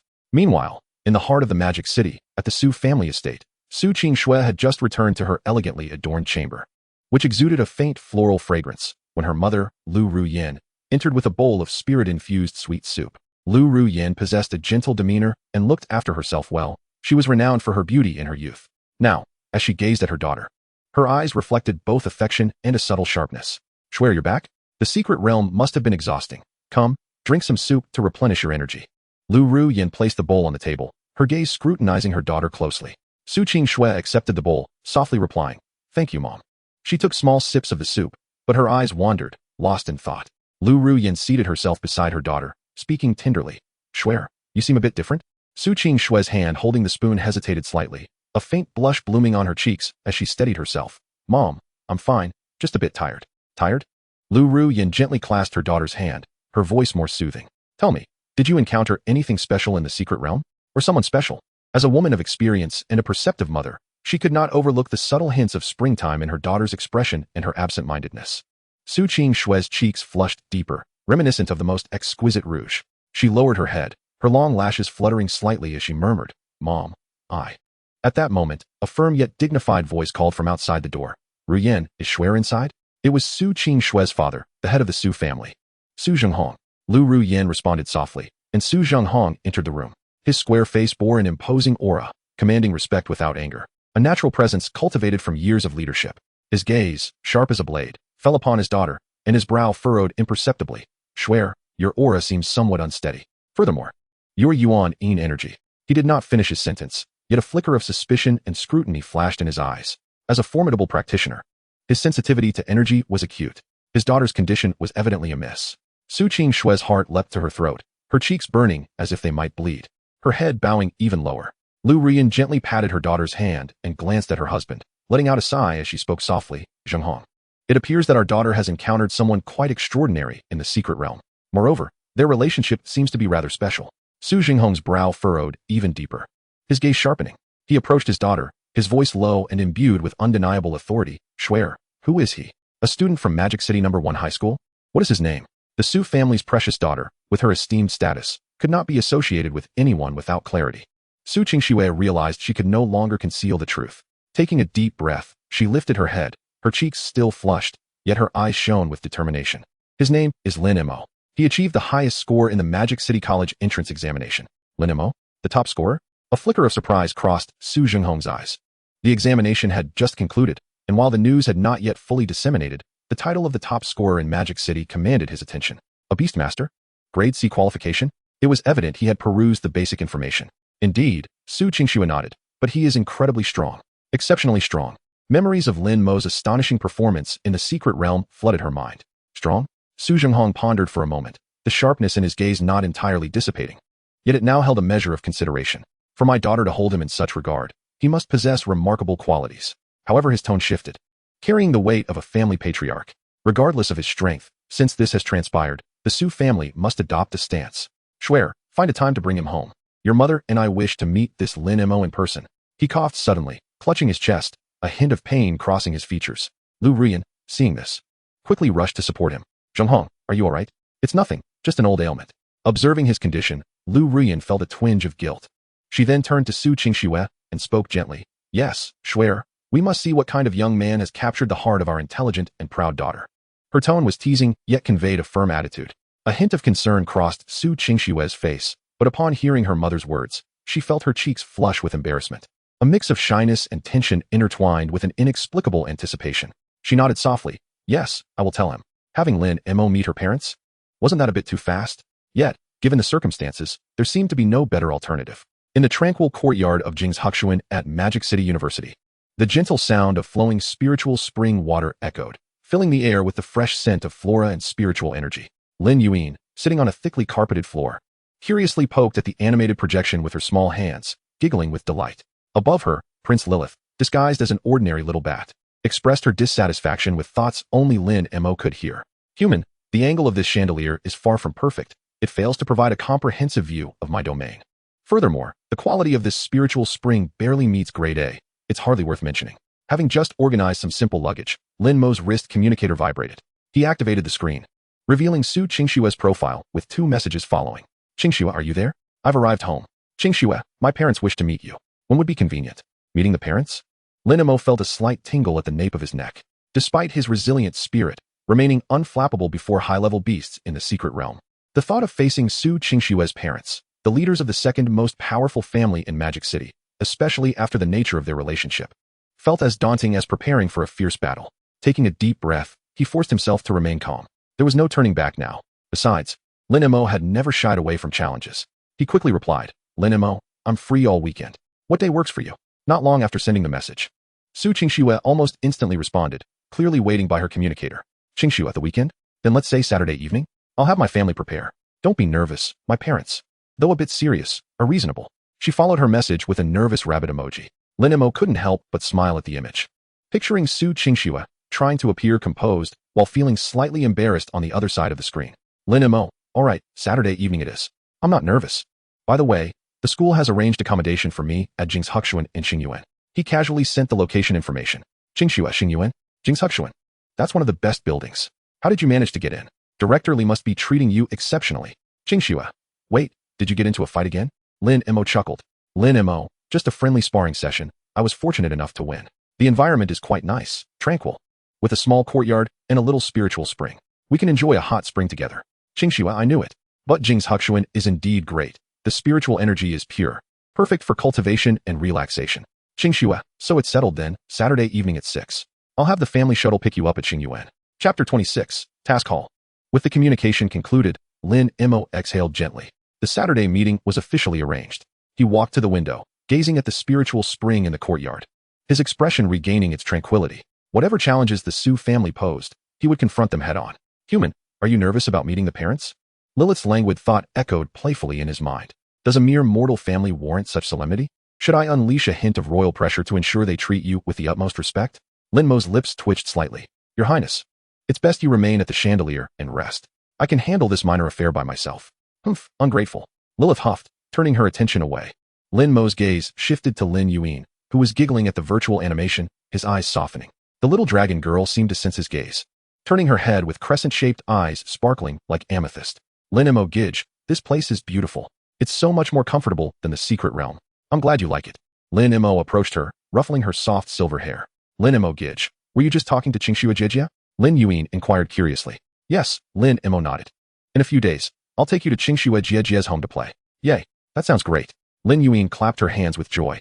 After settling Lin Yuan and soothing the proud prince, Lin Mo wasted no time.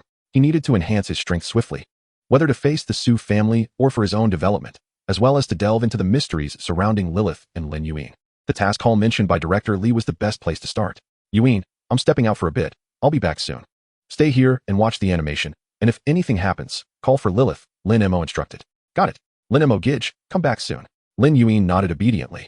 He turned and exited Jingshuksuan, breathing in the fresh air infused with the fragrance of flora.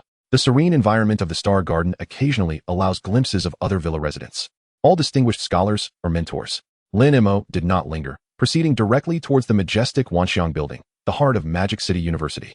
The task hall is located on the ground floor of this grand edifice. Meanwhile, at the Su family estate, Su Qingshuo set down her communicator, her cheeks still flushed. As she stepped out of her room, she found her father, Su Zhenghong, and her mother, Lu Rian, seated on the living room sofa, evidently awaiting her arrival. Dad, Mom. Su Qingshuo approached, striving to maintain an air of calm. Have we confirmed the arrangements? Su Zhenghong lowered the spirit energy crystal board in his hands and asked in a deep voice. Yes, he will come on Saturday evening at 6. Su Qingshuo nodded. Saturday, Su Zhenghong pondered for a moment. Very well, we have a few days to prepare. Let us hold the meeting in the small reception hall at home. It will be quieter. Lu Rian smiled gently at her daughter. Shuer, have you mentioned the family situation to him? How did he respond? Su Qingxue recalled Lin Mo's composed reply and smiled slightly. He said it's fine, didn't he ask much, and didn't he seem overly anxious? Although she sensed that Lin Mo was likely not as unperturbed as he appeared. Not anxious. Su Zhenghong raised an eyebrow, a flicker of intrigue crossing his gaze. For a youth from an ordinary background, fresh to university, to remain so calm in the face of the Su family's invitation? It could either signify an exceptional temperament or sheer ignorance of the gravity of the situation. He leaned towards the former. For anyone who could achieve the top score in the Magic City entrance exam could not possibly be foolish. All right, I understand, Su Zhenghong nodded. On Saturday evening, your mother and I will take the opportunity to get to know this Lin Mo. His tone was neutral, yet it carried an imperceptible weight. Becoming the Su family's son-in-law was no simple matter. Su Qingshue's heart raced again. She could only silently pray, Lin Mo, you must hold your ground. In the core area of Magic City University, the imposing Wanxiang building stood tall, seemingly constructed from countless irregular crystals. The facade refracted a spectrum of colors under the sunlight, symbolizing the vastness of knowledge and opportunity. The task hall, located on the eastern side of the first floor, was one of the most bustling and vibrant places in the entire university.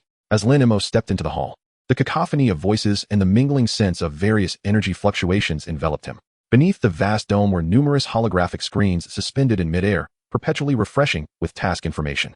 Below the screens were several intelligently arranged service counters and human consultation desks. The hall was teeming with students adorned in colorful departmental attire, some discussing tasks in groups, others queuing to process paperwork, while many hurriedly moved in and out. The air was thick with the sense of sweat, potions, a hint of blood, and the youthful vigor and tension unique to the young. Look, the B-level task to eliminate the Gale Wolves at the outskirts of Blackwind Gorge. Reward, 30 credits and a Gale Magic Core.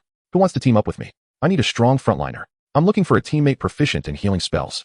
Exploring the toxic zones of the Dark Moss Tundra, the rewards are substantial. Collecting the century-old moonlight grass, this task has been posted forever. The depths of Moonshadow Forest are too perilous. No one dares to take it. Hey, have you heard? This year's freshman, Lei Hao, just accepted an A-level task. Single-handedly tackling the Thunder Lizard Lord in Thunder Valley. Truly deserving of the title Thunder God of Dongchuan. The discussions surged like waves. Lin Mo scanned the screens, noting the tasks range from the lowest F level to the highest S level. Rewards varied widely, including credits, money, rare materials, equipment, and cultivation resources, among others. He made his way to an available human consultation desk. Seated behind it was a somewhat pedantic middle-aged staff member wearing glasses. Student, how can I assist you? The staff member did not look up, fingers deftly manipulating the screen. I wish to accept a task. Lin Mo replied succinctly. Student ID, please scan it. The staff member gestured towards the identification area on the counter. Lin Mo scanned his wrist communicator over the recognition zone. With a beep, his basic information instantly appeared on the staff member's screen. Name, Lin Mo, student ID, MU230001, Special Recruitment Sequence, Department, Beast Tamer Academy, Freshman, Occupation, Beast Tamer, Qualification Rating, C. Current credits, 0, upon seeing the title of Beast Tamer and the C-level qualification. The staff member raised his head, adjusted his glasses, and displayed a mere semblance of a smile, though his eyes bore the scrutiny of professionalism. Lin Mo, a freshman from the Beast Tamer Academy, C-level qualification? As a newcomer, I would recommend starting with basic F-level or E-level tasks to familiarize yourself with the process and environment. For instance, tending to the spirit plant garden or collecting iron beetle shells outside the city, I wish to take on an outside hunting task. Lin Mo interjected, calmly surveying several A-level tasks that had just refreshed on the screen. Hunt frost giant wolves, level 15 elite. Collect shadow mushrooms from the depths of Moonshadow Forest. Escort a merchant caravan to the Shattered Stone Wilderness. The staff member furrowed his brow. Hunting tasks? Outside the city? Lin Mo, the outskirts are no trifling matter. The demon beasts are ferocious, and dangers lurk everywhere. You've only just enrolled. And as a beast tamer, your C-level qualification implies limitations in mental strength and contract positions. The cultivation and combat capabilities of your beasts. He glanced at the empty space beside Lin Mo. Where are your beasts? According to regulations, beast tamers must present and register their beasts when undertaking combat-related tasks to assess their combat capabilities. This is for your safety. They're resting at my residence. Lin Mo scratched his head sheepishly. He had just realized how forgetful he was. He almost overlooked the fact that he was a beast tamer and had left his beasts at home when coming to accept tasks. Didn't he bring them? The staff member's smile faltered. Student, this is no joke. According to regulations, I cannot assign you any combat or high-risk tasks outside the city. Please understand the school's rules and safety considerations. Several students in line or passing by had already noticed the dispute and turned their curious gazes toward them. Upon hearing that a C-level beast tamer wished to undertake an outside task without bringing his beasts, Many displayed expressions of disdain or amusement. Look, another naive freshman, a C-level beast tamer? Still wanting to take on outside tasks? Courageous, but what about common sense? Is he insane for credits? Why is a C-level beast tamer a special recruit? Did he take a shortcut? I don't know. Perhaps his beasts are formidable, but he didn't bring them. The murmurs were not loud, but were clearly audible to Lin Mo, feeling somewhat embarrassed. He looked at the staff member again and said, I can undergo a personal test. The staff member was amused by his stubbornness. Student. In her view, not even an A-level beast tamer would pass a personal physical test, given that beast tamers are notoriously weak in physicality. Mr. Wong, what is going on? A steady voice resonated through the air. A middle-aged man, clad in a mentor's uniform, exuding calmness and possessing piercing eyes, approached. He was one of the duty mentors in the mission hall, Zhao Gang, a seasoned martial artist. Mentor Zhao? Staff member teacher Wong hastily explained. This student, Lin Mo, is a freshman at the Beastmaster Academy with C-grade qualifications as a Beastmaster. He wishes to undertake an A-grade hunting mission outside the city, but he has not brought his beast companion, making it impossible to register for evaluation. I had to deny his request according to regulations, yet he insists on proceeding. Zhao Gang's gaze fell upon Lin Mo, scrutinizing him with keen interest. It was evident he had noted Lin Mo's information. Lin Mo? The one who ranked first in the citywide college entrance examination? A flicker of surprise crossed his eyes, quickly followed by a frown. Ranking first signifies strength, but rules are rules. Without the evaluation of a beast companion, combat missions cannot be issued. Lin Mo met Zhao Gang's gaze calmly and articulated, Mentor Zhao? The requirement for evaluating a beast's combat prowess is due to the fact that a beastmaster's own combat capability typically hinges on their beast. However, what if I can demonstrate that I possess the strength to undertake an A-grade mission independently? Zhao Gang paused momentarily, proving one's own strength. He squinted his eyes and inquired, Are you suggesting a personal strength assessment? Lin Mo's attention shifted towards several large machines in the corner of the hall, specifically designed to test students' fundamental qualities, the strength testing machine, the speed testing track, and the neural response testing chamber. Let the data speak for itself. Upon uttering those words, not only did Zhao Gang seem taken aback, but the surrounding students, who had gathered to watch, fell into an abrupt silence, soon erupting into a cacophony of discussions. What? Is he insane? A Beastmaster wants to test their personal strength? Strength? Speed? Neural response? What does that have to do with being a Beastmaster? He has C-grade qualifications. After all, how strong could his body possibly be? This is getting interesting. Let's see how he gets out of this. Zhao Gang observed Lin Mo's calm and unwavering gaze, sensing that his confidence was genuine. After a moment of contemplation, he nodded in agreement. Very well, since you are insistent. According to regulations, if you can prove that your fundamental qualities reach elite standards, we may consider granting you certain tasks, though you will still need to subsequently register your beast information. Teacher Wong, take him to the testing area. Activate the highest level recording device and ensure the entire process is documented. Understood. Seeing Lin Mo's resolute attitude, Teacher Wong also perked up, leading him toward the testing area. A throng of curious students quickly surrounded them, effectively sealing off the testing area. The first assessment, strength testing. The strength testing machine was a colossal metal pillar embedded with intricate sensors and cushioning devices. Testers were required to strike the center target with all their might. Lin Mo stood before the machine, inhaled deeply, and refrained from utilizing his utmost limits, instead channeling all his power in a natural state. He settled into a stance, his spine erect, and with a sudden burst of energy, he unleashed a powerful punch. Boom! The sound reverberated with a deep thud. The machine's cushioning mechanism trembled violently. On the adjacent screen, numbers danced chaotically before finally stabilizing on a vivid red figure. Peak strength, 7,580 kilograms. Gasp! A collective intake of breath echoed throughout the hall. The elite strength benchmark was set at 5,000 kilograms. 7,580 kilograms. This was already approaching the elite mid-tier standard. Is this really the strength a C-grade Beastmaster can produce? The second assessment, speed testing. The 100-meter speed track was laid with high-sensitivity sensors. Lin Mo positioned himself at the starting line. The moment the starting light illuminated, he shot forward like an arrow released from its bow. His figure blurred on the track, leaving behind a fleeting afterimage. The stopwatch registered, 100-meter speed, 1:82 seconds. What the heck? 1:82 seconds. This speed surpasses that of many elite agile assassins. Doesn't he it? The elite standard is 25 seconds. He exceeded it by nearly 7 seconds. The third assessment, neural response testing. He entered a holographic simulation chamber filled with projectile openings, where he had to evade high-speed energy balls shooting from all directions within a specified time frame. Lin Mo stepped inside, and the test commenced. Countless red energy balls rained down from every conceivable angle. Lin Mo navigated the confined space with remarkable agility, leaving behind a series of afterimages. Each evasion was executed with pinpoint accuracy, narrowly escaping harm. Neural response speed, SS grade, surpassing the chamber's limits. Hits taken, 0. As this result was projected onto the large screen outside, the entire mission hall fell into a profound silence. Strength, speed, neural response. 3 fundamental qualities, all exceeding elite standards. Especially that SS-grade neural response and the flawless record of 0 hits taken. Simply unfathomable. Is this truly a C-grade qualified Beastmaster? His physical strength rivals that of specialized martial artists and berserkers. Mentor Zhao Gang gazed at the dazzling data on the screen, then turned to observe Lin Mo emerging from the testing chamber, his aura as calm as if he had merely taken a stroll. The seriousness on his face had long since been replaced by astonishment. Taking a deep breath, he solemnly declared, "The test results are valid. Lin Mo's personal fundamental qualities confirm his eligibility for A-grade missions." Teacher Wang, now thoroughly convinced, hurriedly operated the screen, his demeanor shifting to one of utmost respect. "Lin Mo, which A-grade missions would you like to undertake?" Under the multitude of astonished gazes that regarded him as if he were an extraordinary being, Lin Mo calmly extended his finger. Selecting 3 missions on the screen. 1. Hunt the frost giant wolf, level 15 elite.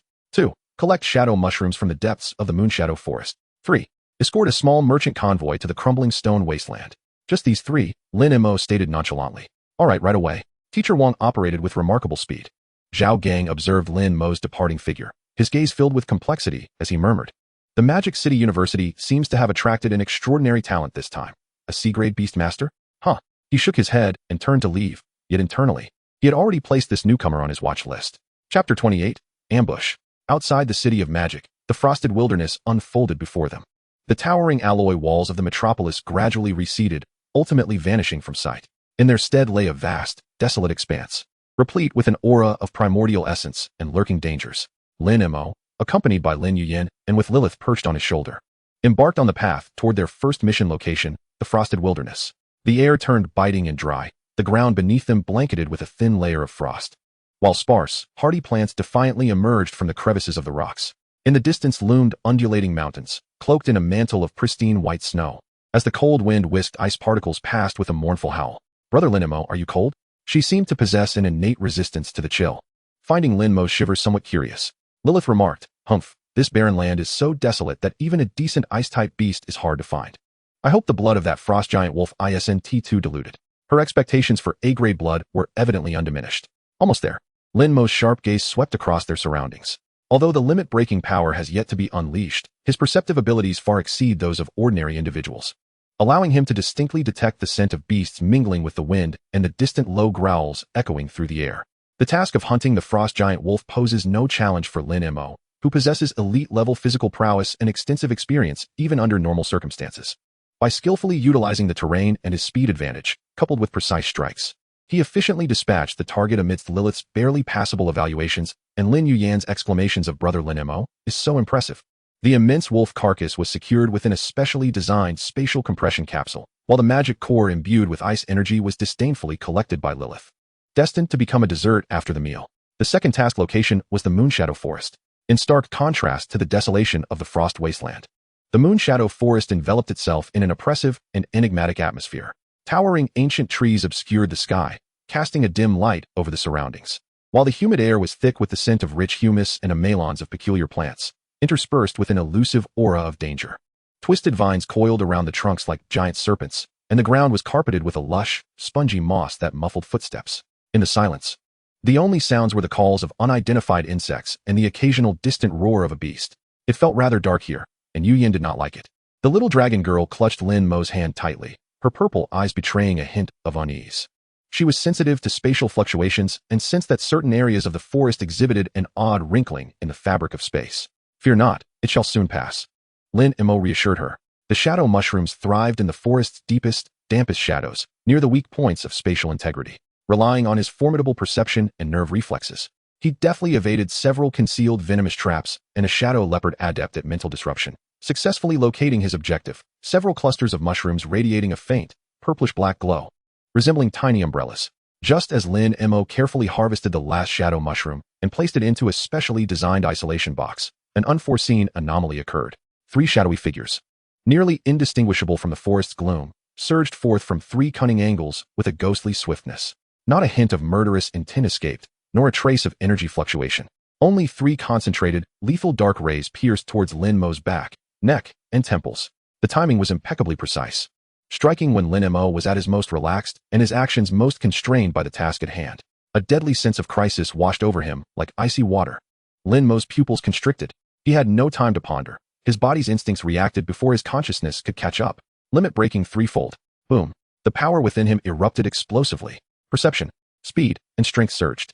His body twisted at an astonishing angle, narrowly evading the two dark rays aimed at his back and temple. Simultaneously, his left hand shot out like lightning, fingers splayed, precisely seizing the blade of the poisoned dagger aimed at his neck.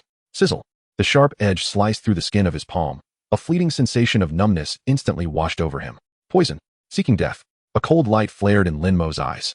With a fierce grip on the dagger, he unleashed a tremendous force, transmitting terrifying power through the blade. Crack. The wrist of the assailant wielding the dagger shattered with a chilling scream. Without pausing, Lin Mo's right fist rocketed forward like a cannonball. Imbued with the terrifying strength of his limit-breaking power, striking fiercely at the chest of the assailant who had just missed his mark and was attempting to shift tactics. Bang. Splat. The assailant had no time to react. His chest caved in, blood gushed forth, mingled with fragments of internal organs, and his body was flung backward like a ragdoll, crashing into a small tree before crumpling to the ground, lifeless. The assailant on the right, witnessing his companion's swift demise and severe injury, finally revealed a look of horror. Without hesitation, he retreated while launching several poison darts emitting green smoke in an attempt to impede Lin Mo. Humph. Lin Mo scoffed, his figure vanishing as if teleporting. When he reappeared, it was already behind the retreating assailant. The assassin's soul fled in terror, just as he attempted to turn around. A hand like an iron claw seized his throat. Who sent you? Lin Mo's voice was frigid and piercing, akin to a chilling wind from the depths of the abyss.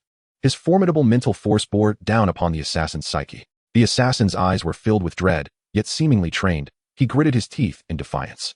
At that moment, Lilith, who had been lazily lounging on Lin Mo's shoulder, her ruby-like eyes flickering with an eerie glimmer, unleashed a wave of seductive terror that instantly penetrated the depths of the assassin's consciousness. Look into my eyes. A voice brimming with endless temptation echoed deep within the assassin's soul. Tell me, who is your master?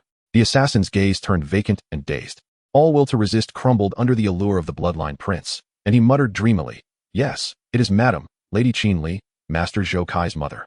She said to make you disappear without a trace. Zhou Kai? Qin Li? Lin Mo instantly grasped the situation. It was retaliation for the public beating he had administered to Zhou Kai. He never anticipated that the mother would be so ruthless as to directly hire assassins to ambush him outside the city. Humph, the vengeance of an ant. Lilith's disdainful thought echoed in his mind. Lin Mo's gaze turned icy, his fingers twisted. Crack. The assassin's neck was cleanly snapped, his eyes still reflecting the bewilderment of being enchanted. Brother Lin Mo, you're bleeding. Lin Yuyan finally rushed over. Her large eyes filled with concern and worry as she gazed at Lin Mo's palm, which was cut and tinged with a bluish-black hue. It's just a minor injury. Nothing to worry about, Lin Mo replied, circulating his vital energy, his powerful metabolic ability quickly expelling the faint poison that had seeped in, the wound healing rapidly. He affectionately ruffled Lin Yuyan's hair. He swiftly tidied the scene, erasing all traces before departing the Moonshadow Forest with Lin Yuyan. Shortly after Lin Mo's departure, several figures clad in black military attire, exuding a menacing aura, appeared at the scene like phantoms.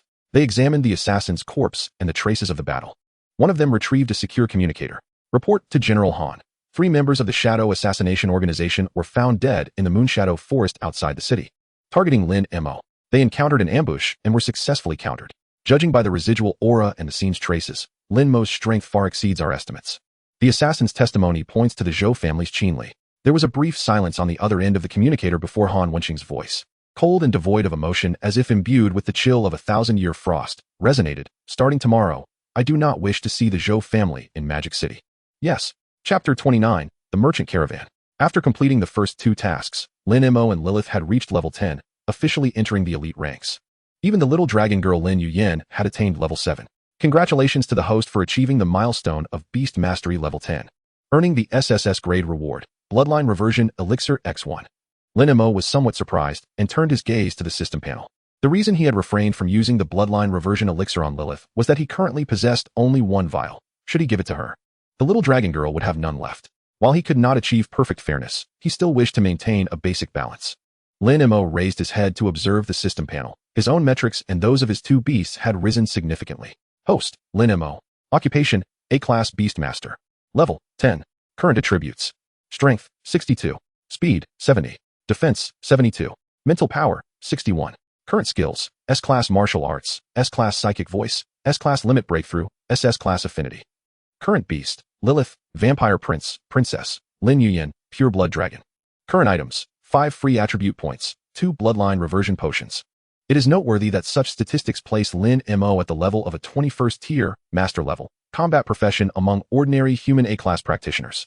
This implies that Lin Mo can now engage in combat across a realm due to his impressive values. If he were to activate Limit Breakthrough, he could even contend with mid-tier grandmasters. Such prowess is a direct result of the affinity with his little dragon companion. A glance at Lilith and Lin Yuyan's statistics reveals similarly extraordinary figures. Beast: Lilith. Rarity: SS Class. Race: Vampire, Prince, Princess.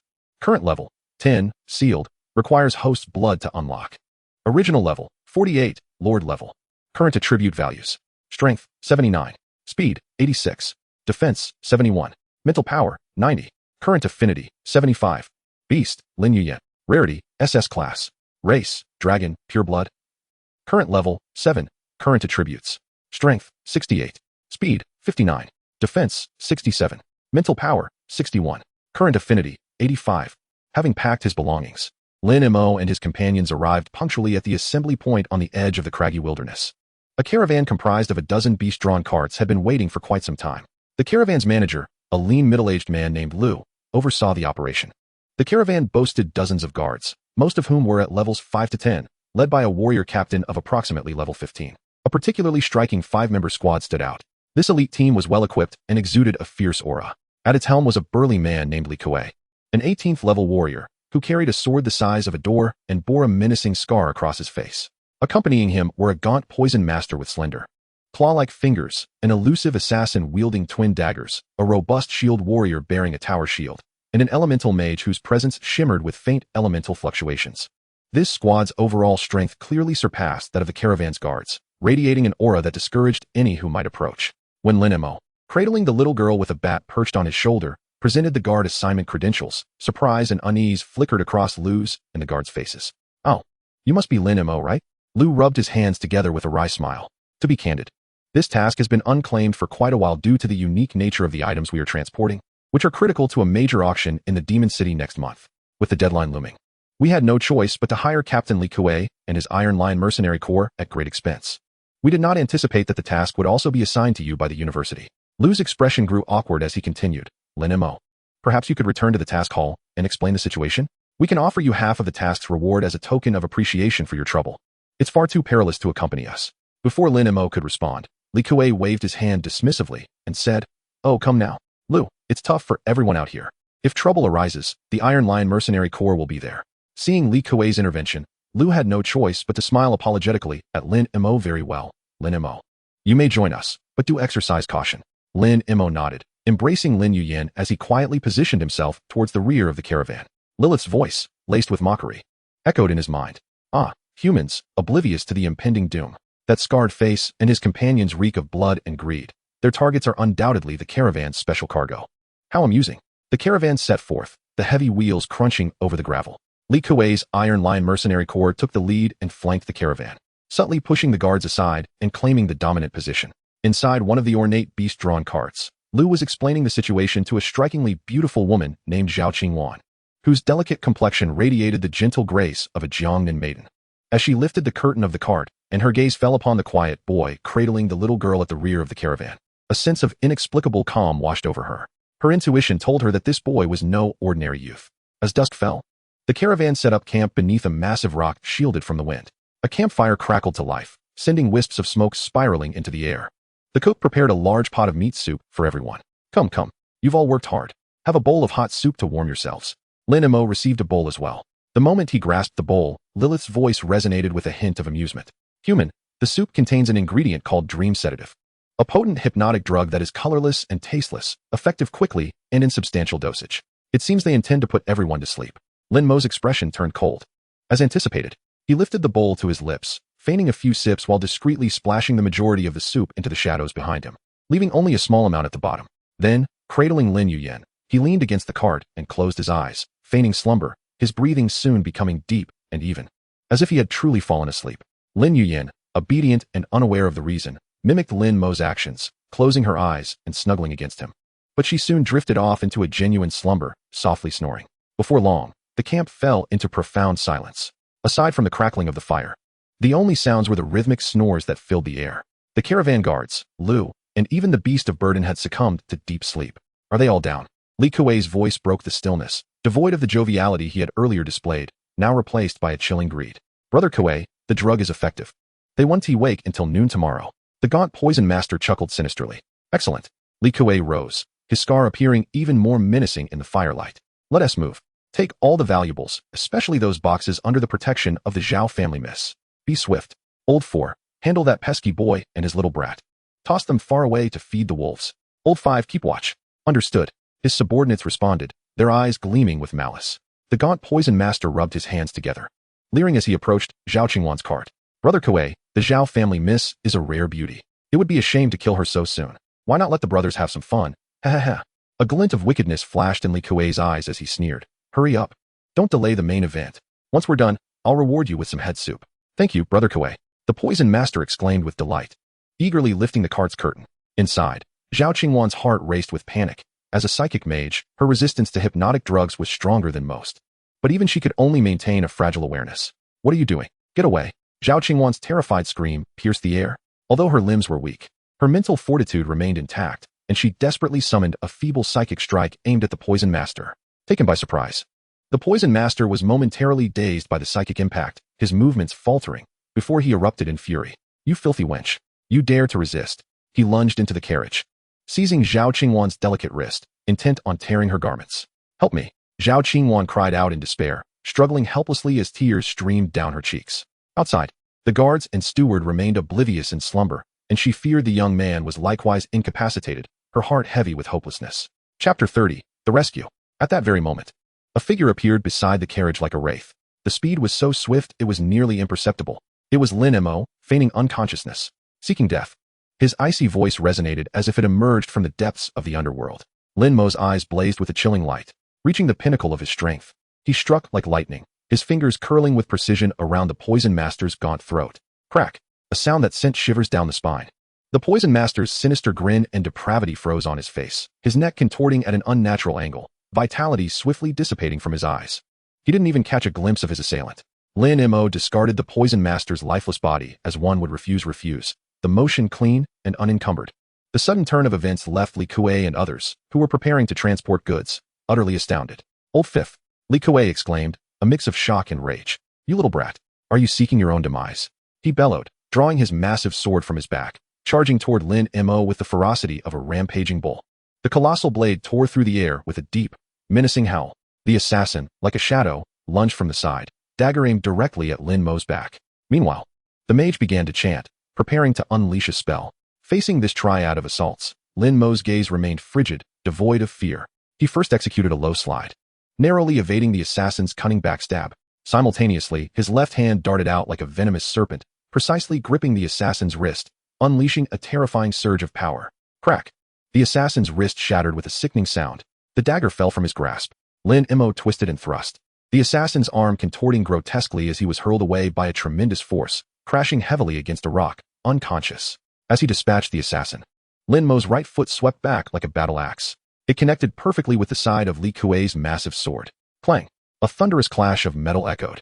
Li Kuei felt an unimaginable force surge through the sword, his grip faltering as his hand split open, nearly losing the weapon. His massive frame stumbled. Seizing the moment, Lin Mo pivoted, spinning like a top to Li Kuei's side, his right fist striking with the explosive power of a cannon, landing a devastating blow beneath Li Kuei's unguarded ribcage. Bang! Crack! The dull thud was accompanied by the sound of bones fracturing. Li Kuei's formidable body was struck as if by a battering ram, letting out a pained howl as blood gushed from his mouth. His form flung back like a broken sack, toppling several cargo crates, collapsing to the ground, his ribs shattered beyond count, completely devoid of combat capability. Just as the mage completed his incantation, a fireball the size of a basin hurtled toward Lin Mo. Without even a glance, Lin Mo picked up the dagger dropped by the assassin, flicking his wrist. Whoosh! The dagger transformed into a streak of cold light, piercing accurately through the heart of the fireball. Boom! The fireball detonated prematurely in midair. The searing shockwave radiated outward, yet failed to harm Lin Mo in the slightest. The mage stood in shock, staring at Lin Mo, who loomed like a demonic god amidst the chaos, his cold gaze sweeping toward him, sending shivers down his spine, compelling him to flee. In a flash, Lin Mo materialized behind the mage, delivering a precise strike to the back of his neck. The mage's eyes rolled back, collapsing limply to the ground. The battle concluded in mere moments, from start to finish, but a few breaths had passed. The notorious Iron Lion mercenary corps disintegrated before Lin Mo, as if they were mere chickens and dogs.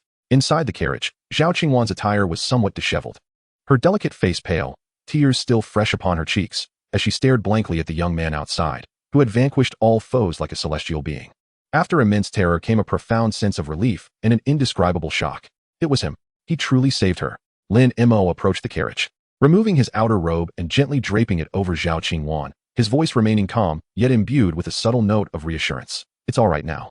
As Zhao Qingwan felt the warmth of the robe, her heart began to thaw, replaced by an unprecedented sense of security and a fluttering of emotions. She nodded vigorously, tears welling up again, but this time they were tears of gratitude. Thank you, Lin Mo. Lin Mo nodded, turning to check on the others. He moved to Steward Lu and several guards, employing a special technique to stimulate their acupoints, aiding them in swiftly shedding the effects of the drug and awakening.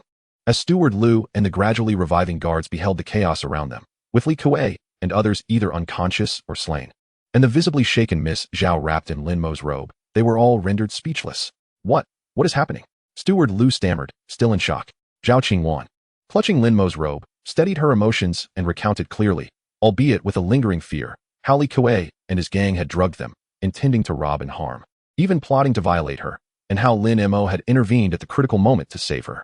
Listening to Zhao Qingwan's account, observing the tragic fate of Li Kuei and his companions, and glancing at the young man who cradled a now awakening little girl, seemingly unaffected by the turmoil, everyone gasped collectively, followed swiftly by a surge of wrath and dread. Beasts! These vile beasts! Steward Lu trembled with rage. Damn it! We almost fell into their trap. The guards echoed their shock and fury, hurling curses at the unconscious Li Kuei and his gang. Thanks to Lord Lin Mo. Lord Lin, you are the savior of our merchant caravan. Lord Lin, we were blind before and treated you with disrespect. Please forgive us.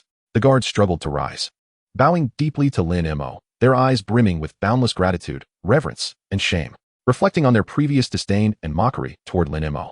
They wished they could vanish into the earth. Steward Lu was particularly emotional, tears streaming down his face as he repeatedly bowed to Lin Mo. Lord Lin, your grace cannot be expressed in words. Had it not been for you, our entire caravan would have been lost. The Zhao Merchant Association will forever be indebted to you. Lin Mo assisted Steward Lu to his feet, replying nonchalantly, it was merely my duty, no need for excessive formalities. Bind these individuals and turn them over to the authorities upon arrival. The merchant caravan reorganized, setting off once more, filled with the relief of having narrowly escaped disaster. Inside the carriage, Zhao Qingwan sat wrapped in Lin Mo's robe, inhaling the clean, refreshing scent that lingered about him, her heart tumultuous with emotions. She gazed at the silhouette of the young man walking silently ahead, her eyes reflecting a complex blend of gratitude, curiosity, and a nascent tenderness that stirred within her. When the caravan finally arrived safely at its destination, Zhao Qingwan solemnly presented a smooth, azure jade pendant engraved with the character Zhao to Lin Mo. Her voice gentle yet earnest. Young Master Lin, the debt of gratitude I owe you is indelible. This is the token of the Zhao family. Anyone who possesses this jade pendant is regarded as our most esteemed guest. Should you require any assistance in the future, or if you traverse through Zhongzhou, the Zhao family will wholeheartedly lend their support. Her voice was soft, yet her gaze held unwavering sincerity. Lin Mo accepted the pendant with a nod, replying, thank you. With the proof of 3 A-grade missions completed in hand, he set forth on his journey back to Modu. Meanwhile, the long-awaited weekend rendezvous with the Su family was finally approaching. Chapter 31, Bloodline Reversion. At the Star Court of Modu University, in the serene bamboo pavilion, the golden hues of the setting sun filtered through the window panes, casting warm patches of light upon the soft carpet. As Lin Mo pushed open the door to his home, the silver-haired little dragon girl, Lin Yuyan, could hardly contain her excitement, exclaiming, we're home. With a swift motion, she slipped from his arms and leaped onto the expansive sofa in the living room, joyfully rolling about and displacing the cushions in delightful disarray. Take it easy, Yuyan. Lin Mo chuckled, a blend of exasperation and affection in his smile, as he closed the door behind him. Lilith, too, soared to the chandelier in the living room, seemingly fond of her perch. Lin Mo approached the low table, retrieving the mission proofs and the Zhao family jade pendant from his storage ring, his movements measured and unhurried. At last, his fingers brushed against a cold, weighty object, a crystal vial shimmering with a profound, dark golden hue, inscribed with ancient, intricate runes. As this vial was placed upon the low table, an indescribable aura, reminiscent of the very essence of life, emanated from it. Rippling through the air like a stone cast into a still lake. The atmosphere seemed to momentarily suspend. Lin Yuyan, who had been frolicking on the sofa, abruptly halted her antics, sitting up with curiosity. Her amethyst-like eyes sparkled as they fixated on the vial. "Brother Lin Mo, what is that? It smells so good." She sniffed eagerly. The little bat hanging from the chandelier, her ruby-like eyes suddenly wide open, gleamed with a fierce desire. Her body tensed, and her tiny claws instinctively tightened around the crystal prism of the chandelier. Lin Mo appeared oblivious to the unusual tension above him. He lifted the dark golden potion, admiring its flowing sheen in the waning sunlight, a faint smile playing at the corners of his mouth. His gaze shifted to Lin Yuyan on the sofa, his tone gentle. "Yuyan, do you wish to become even stronger than you are now? To wield the might of those legendary dragons that can summon storms?" "Yes. I want to be super strong." Lin Yuyan immediately nodded vigorously, her small face brimming with aspiration. "I want to protect brother Lin Mo and sister Lilith." "All right." Lin Mo's smile deepened as he brandished the crystal vial, moving toward the sofa. "This miraculous potion might just enable Yuyan's dreams to come true. I'll give it to you. Is that all right?" "Yes, yes. Thank you, brother Lin Mo," Lin Yuyan exclaimed, bouncing excitedly on the sofa, extending her delicate hand. Just as Lin Mo was about to pass the vial to her, a swift brown shadow darted down from the chandelier with nearly imperceptible speed, creating a faint gust of air. The light and shadow twisted rapidly before Lin Mo, elongating and coalescing.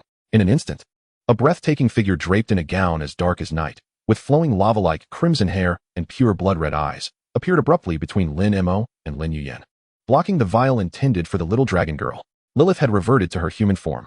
She stood tall, her fiery red hair undulating without wind. Her stunning visage donned a facade of hard-won composure. However, the slight quickening of her breath and her blood-red eyes, fixated on the vial as if she wished to absorb it, betrayed her inner urgency. "Human." Lilith's voice struggled to maintain its customary coolness and nobility, yet the final note carried a hint of barely concealed tension. "What you possess is of great significance. To give it to this little girl would be, rather, a waste." She slightly raised her chin, attempting to veil her yearning with the authority of a prince.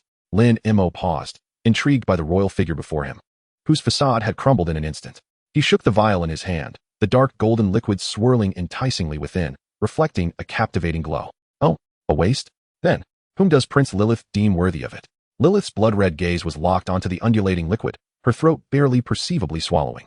She forced herself to avert her gaze, redirecting her attention to Lin Mo, striving to infuse her voice with calm allure. "Naturally, it should be given to the one most in need of it, the one who could truly harness its potential. For instance, myself. I have promised to protect you, and should I obtain this item, my powers restored, my guardianship over you would be more unyielding." She paused, seemingly feeling this proposition was insufficient. A flicker of struggle crossed her blood-red eyes, and then, as if resolving upon a decision, she slightly tilted her head, a pale blush gracing her alabaster cheeks, reminiscent of the twilight sky. Her voice lowered, laced with an ineffable awkwardness. "Earlier, did you not say that any request could be made? As long as it is not excessive, I would agree." The final words were whispered softly, her slightly flushed cheeks and flickering gaze starkly contrasting her usual aloof demeanor, exuding a peculiar charm. Lin Mo observed her desperate yet composed facade, even sacrificing her royal dignity to negotiate, and found the scene both amusing and endearing. He deliberately elongated his tone, his eyes twinkling mischievously. "Oh, any request? Are you certain, princess?" Lilith's face flushed deeper, her ears tinged with crimson. She suddenly turned away, her blood-red eyes glaring at Lin Mo in a mix of embarrassment and indignation, her voice rising slightly with an air of reckless abandon. "Humph. This prince's word is as solid as gold. As long as you do not ask me to do something that tarnishes my royal status. Speak quickly. Hand over the potion." Seeing Lilith's flustered yet resolute demeanor, Lin Mo could no longer suppress his laughter. He decided to stop teasing her, swiping his empty left hand across his storage ring, producing another identical crystal vial shimmering with the same profound dark golden hue. All right, no more jesting." Lin Mo chuckled, gently offering the brand new vial, meant for Lilith, before her. "Yours is right here. I would never forget my promise to you." Lilith's expression of urgency, embarrassment, and feigned composure froze instantly. She glanced between Lin Mo's right hand, which held the potion intended for Lin Yuyan, and his left hand, which now displayed the clearly designated vial for her. Finally, she looked at the teasing yet tender smile gracing Lin Mo's face. A wave of overwhelming delight washed over her, obliterating all previous emotions. However, this was swiftly followed by a surge of acute embarrassment, realizing that her previous eagerness to negotiate and make concessions had been laid bare before this insufferable human. You tricked me." Lilith's blood-red eyes widened in disbelief, staring at Lin Mo, her cheeks suddenly flushed like a ripe apple. Even her neck suffused with a rosy hue. In that moment, She felt her royal dignity shatter into a million pieces. Ahem, just a little joke. Lin Mo stifled a laugh as he placed the vial of potion, which belonged to her, into Lily's slightly cool hand. Quickly, take it. If you don't, I might just give it to you yen. Lilith instinctively tightened her grip around the warm crystal bottle, feeling the immense vitality within. Overwhelming joy finally eclipsed her embarrassment. She lifted her gaze, shooting Lin Mo a fierce glance, her eyes sparkling with a mix of annoyance and a barely perceptible shyness, complemented by her flushed cheeks, rendering her breathtakingly beautiful. Humph, shameless human. I will remember this, she muttered through gritted teeth, yet she clutched the potion bottle tightly to her chest, as if fearing Lin Mo might snatch it back. Then, without another glance at him, she swiftly turned and walked to another corner of the living room, her shoulders subtly trembling from the emotional upheaval. Lin Mo watched her stubborn, yet somewhat fleeing crimson silhouette, shaking his head with a smile. He then turned to hand another vial of potion to the bewildered Lin Yuyan. Yuyan, here, drink this. Okay. Lin Yuyan happily accepted it and tilted her head back to drink. In an instant, a brilliant silver light erupted, enveloping her in a cocoon of luminescence, while an ancient and majestic dragon's aura spread forth. Meanwhile, in the corner, Lilith took a deep breath, uncorked her vial, and downed the dark golden liquid in one gulp. An even older and deeper crimson radiance enveloped her, the powerful ancestral aura flickering momentarily. Observing the transformation of both the young girl and the petite maiden, Lin Mo's lips curled into a confident smile. Chapter 32. A Terrifying Ascension. Inside the quiet bamboo pavilion, two distinctly different, yet equally terrifying auras, both stemming from the source of life, erupted like ancient behemoths awakened from slumber. In one corner of the living room, the cocoon of silver light surrounding Lin Yuyan trembled violently. The surface of the cocoon was adorned with intricate silver runes, as if composed of space itself, whirling and reconfiguring at a rapid pace. An ancient dragon's might surged forth like a tangible tsunami. Although this pressure was constrained by Lin Yuyan's own level, its inherent nobility and vastness made Lin Mo's heart race with trepidation. Crack! The cocoon shattered, dissolving into a myriad of silver particles. What stood in its place was no longer the silver-haired, purple-eyed girl with delicate little horns, but a graceful young maiden. She had grown taller, appearing around 15 or 16 years of age, her figure beginning to reveal alluring curves, draped in a gown woven from moonlight and starlight. Her silky silver hair cascaded down to her waist, gently swaying in the still air, each strand seemingly infused with the power of space. The small dragon horns atop her head had become even more crystalline, resembling the purest of crystals, radiating a mysterious aura. Silver dragon scales glimmered beneath her fair skin, adding an otherworldly quality to her beauty. Her amethyst-like eyes were now even deeper, with swirling galaxies reflected within, as if capturing the essence of the cosmos. A pure and vast spatial fluctuation naturally rippled around her. Big brother Lin Mo. The maiden spoke, her voice still crisp, yet now imbued with an ethereal resonance, akin to a dragon's gentle roar. She gazed at Lin Mo, her eyes filled with affection and innocence, though now tinged with an overwhelming sense of authority that belonged to the ancestral dragon. SSS-grade ancestral dragon bloodline, Lin Yuyan. A flicker of astonishment and delight crossed Lin Mo's face, just as a more terrifying aura erupted from another corner of the living room. The space where Lilith stood was engulfed by a dense, unyielding, dark red glow, akin to liquid blood diamonds. This radiance was not malevolent, but an embodiment of purest nobility, transcending all living beings. A colossal, shadowy figure formed from an endless sea of blood and darkness loomed within the glow, its every beat of wings seeming to evoke a mournful wail from the void. Ancient and obscure crimson runes, reminiscent of the world's primordial dawn, floated within the light, exuding a pressure that commanded the submission of all. It struck Lin Mo's psyche like an invisible hammer. Even Lin Mo's resilient spirit felt a momentary stifling of breath. The intensity of this pressure was undoubtedly in the realm of master-level power. Moreover, it was not merely an ordinary master-level novice. The refinement and essence of its terror made Lin Mo sense a pressure akin to that emanating from the pinnacle of level 30 champions. And this was merely the unconscious leakage of Lilith's ancestral-level bloodline as she began to return to her peak state. Buzz! The blood-red glow suddenly contracted inward, as if a black hole devouring light. As the brilliance faded, a new figure stood quietly in the center of the living room, still possessing her breathtaking beauty. Her aura had undergone a cataclysmic transformation. The previous languor and allure were replaced by an air of authority and nobility stemming from her bloodline's origin. Her silhouette appeared even taller and more graceful, her exquisite curves unveiled beneath her dark, flowing gown, exuding a breathtaking allure that commanded reverence. Her fiery red hair had grown denser and moved of its own accord. Those blood-red eyes seemed to harbor the oldest stars, oscillating between extinction and rebirth. Just a calm gaze was enough to freeze one's soul. Her skin had become even fairer and smoother, resembling the finest mutton-fat jade. Most striking was the transformation of her aura, an ancestral authority that loomed over all. Her mere presence thickened the air within the quiet bamboo pavilion, dimming the light itself. Bloodline ancestor, Lilith. Her level had risen to 21. At that moment, a notification resonated in Lin Mo's mind. Congratulations to the host, Lin Mo, for having his beasts. Lilith and Lin Yuyan ascend to level 15, rewarded with S-grade skill, Heaven's 9 Needles. Heaven's 9 Needles, a legendary technique passed down from the fallen immortals, possessing the ability to restore the dead to life. Congratulations to the host. Lilith has reached level 20, rewarded with extraordinary insight. Extraordinary insight, as the name implies. It enhances the host's comprehension, enabling them to retain information flawlessly and learn the ancient race's secret arts and languages. Congratulations to the host.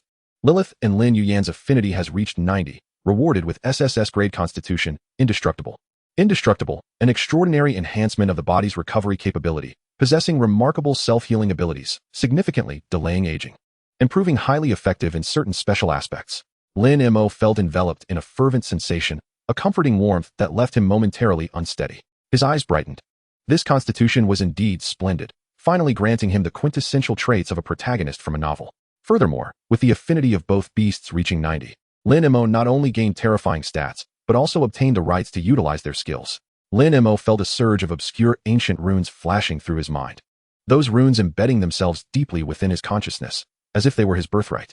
Beside him, Lilith slowly raised a hand, gently clenching her fist. She reveled in the vast power coursing through her, feeling the ancestral authority within her blood beckoning her. A smile graced her lips. Not bad, she remarked. Her voice still laced with that unique, seductive timbre, now imbued with an air of authority capable of penetrating the very soul. Her blood-red eyes flickered slightly as she turned her gaze towards Lin Mo. That look seemed capable of piercing through his very soul, imbued with a hint of playful amusement. Human, are you spellbound? Captivated by this king's new form? Lin Mo inhaled deeply, forcibly suppressing the surge of joy and astonishment within him. He could not deny that at this moment, Lilith exuded an allure and an aura of dominance that reached an astonishing zenith. Especially when considering that she was only level 21, yet possessed a terrifying pressure comparable to that of a peak level 30. The bloodline of this progenitor of the vampire clan was truly formidable. If she were to regain her full strength, Lin Mo could scarcely fathom the implications. Indeed, it was quite breathtaking. He spoke candidly, meeting Lilith's soul-freezing blood-red gaze with unwavering eyes. Congratulations, Lilith. The power of this progenitor bloodline surpasses my wildest imaginings.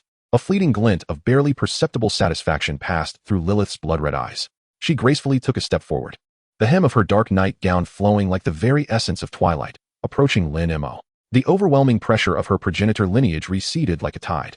Yet an invisible sense of oppression lingered. She leaned in slightly, her fiery red hair nearly brushing against his cheek, her blood-red eyes glinting with mischief and inquiry. Is it merely terror you feel? Do you harbor no other thoughts? Perhaps a flutter of the heart? The intoxicating scent of ancient blood mixed with an exotic fragrance enveloped him, carrying a deadly allure. Lin Mo's heartbeat faltered involuntarily, yet his gaze remained lucid, even tinged with a hint of amusement. Your Highness. Oh no, should I now address you as Your Excellency, the progenitor? Are you testing my composure? Humph, such flattery. Lilith huffed lightly, straightening up, the mischief in her blood-red eyes deepening. It was evident that she relished Lin Mo's reaction to her new form, as well as his ability to remain composed. She even felt that Lin Mo was not inferior to her. This sparked her curiosity. She remembered that Lin Mo was merely a C-rank Beastmaster, yet his demeanor suggested he was akin to an SSS-ranked human practitioner. Brother Lin Mo. Sister Lilith has become so powerful. So has Yuyan. At this moment, Lin Yuyan finally snapped out of her shock, joyfully rushing over. Her eyes filled with curiosity as she examined the transformed Lilith, showcasing the radiant starlight and the more pronounced spatial fluctuations emanating from her. Lilith regarded the metamorphosed Lin Yuyan with a flicker of surprise in her blood-red eyes. She could sense the ancient and noble bloodline power within the little girl. Although her level was still low, her potential was boundless.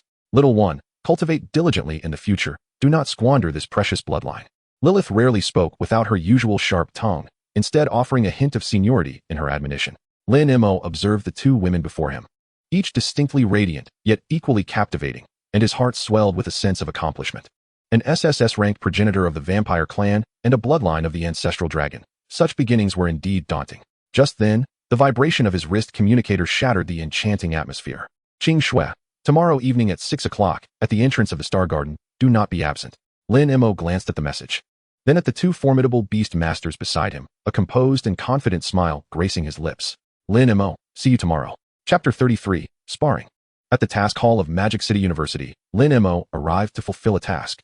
He intended to exchange his task points for some items to present as gifts to Sue's parents, as they would undoubtedly dismiss anything purchasable from the outside world. Moreover, he was still a veritable pauper. While redeeming rewards at the task hall, Lin Mo inadvertently overheard a group of students whispering nearby. Have you heard? The Zhou family of Magic City has disappeared overnight. Is that for real? Which Zhou family? Which else? The one involved in the energy business. I heard that General Han Wenxing's Darkblade unit sealed off the entire Zhou estate, accusing them of colluding with foreign forces and assassinating key talents cultivated by the Federation. TSK, the scene was so intense that not even a fly could escape. General Han himself took action? Who has such clout to provoke him into such a frenzy? Shoo, keep it down. It's said to be related to Lin Mo, who scored first in the high school entrance exam yesterday. Apparently, the Zhou family hired assassins to attack him outside the city. Lin Mo's steps faltered for a moment before he regained his composure. He understood that this was undoubtedly the handiwork of Han Wenxing. It appeared that Uncle Han's protectiveness and iron-fisted nature exceeded his expectations. He chose not to dwell on it.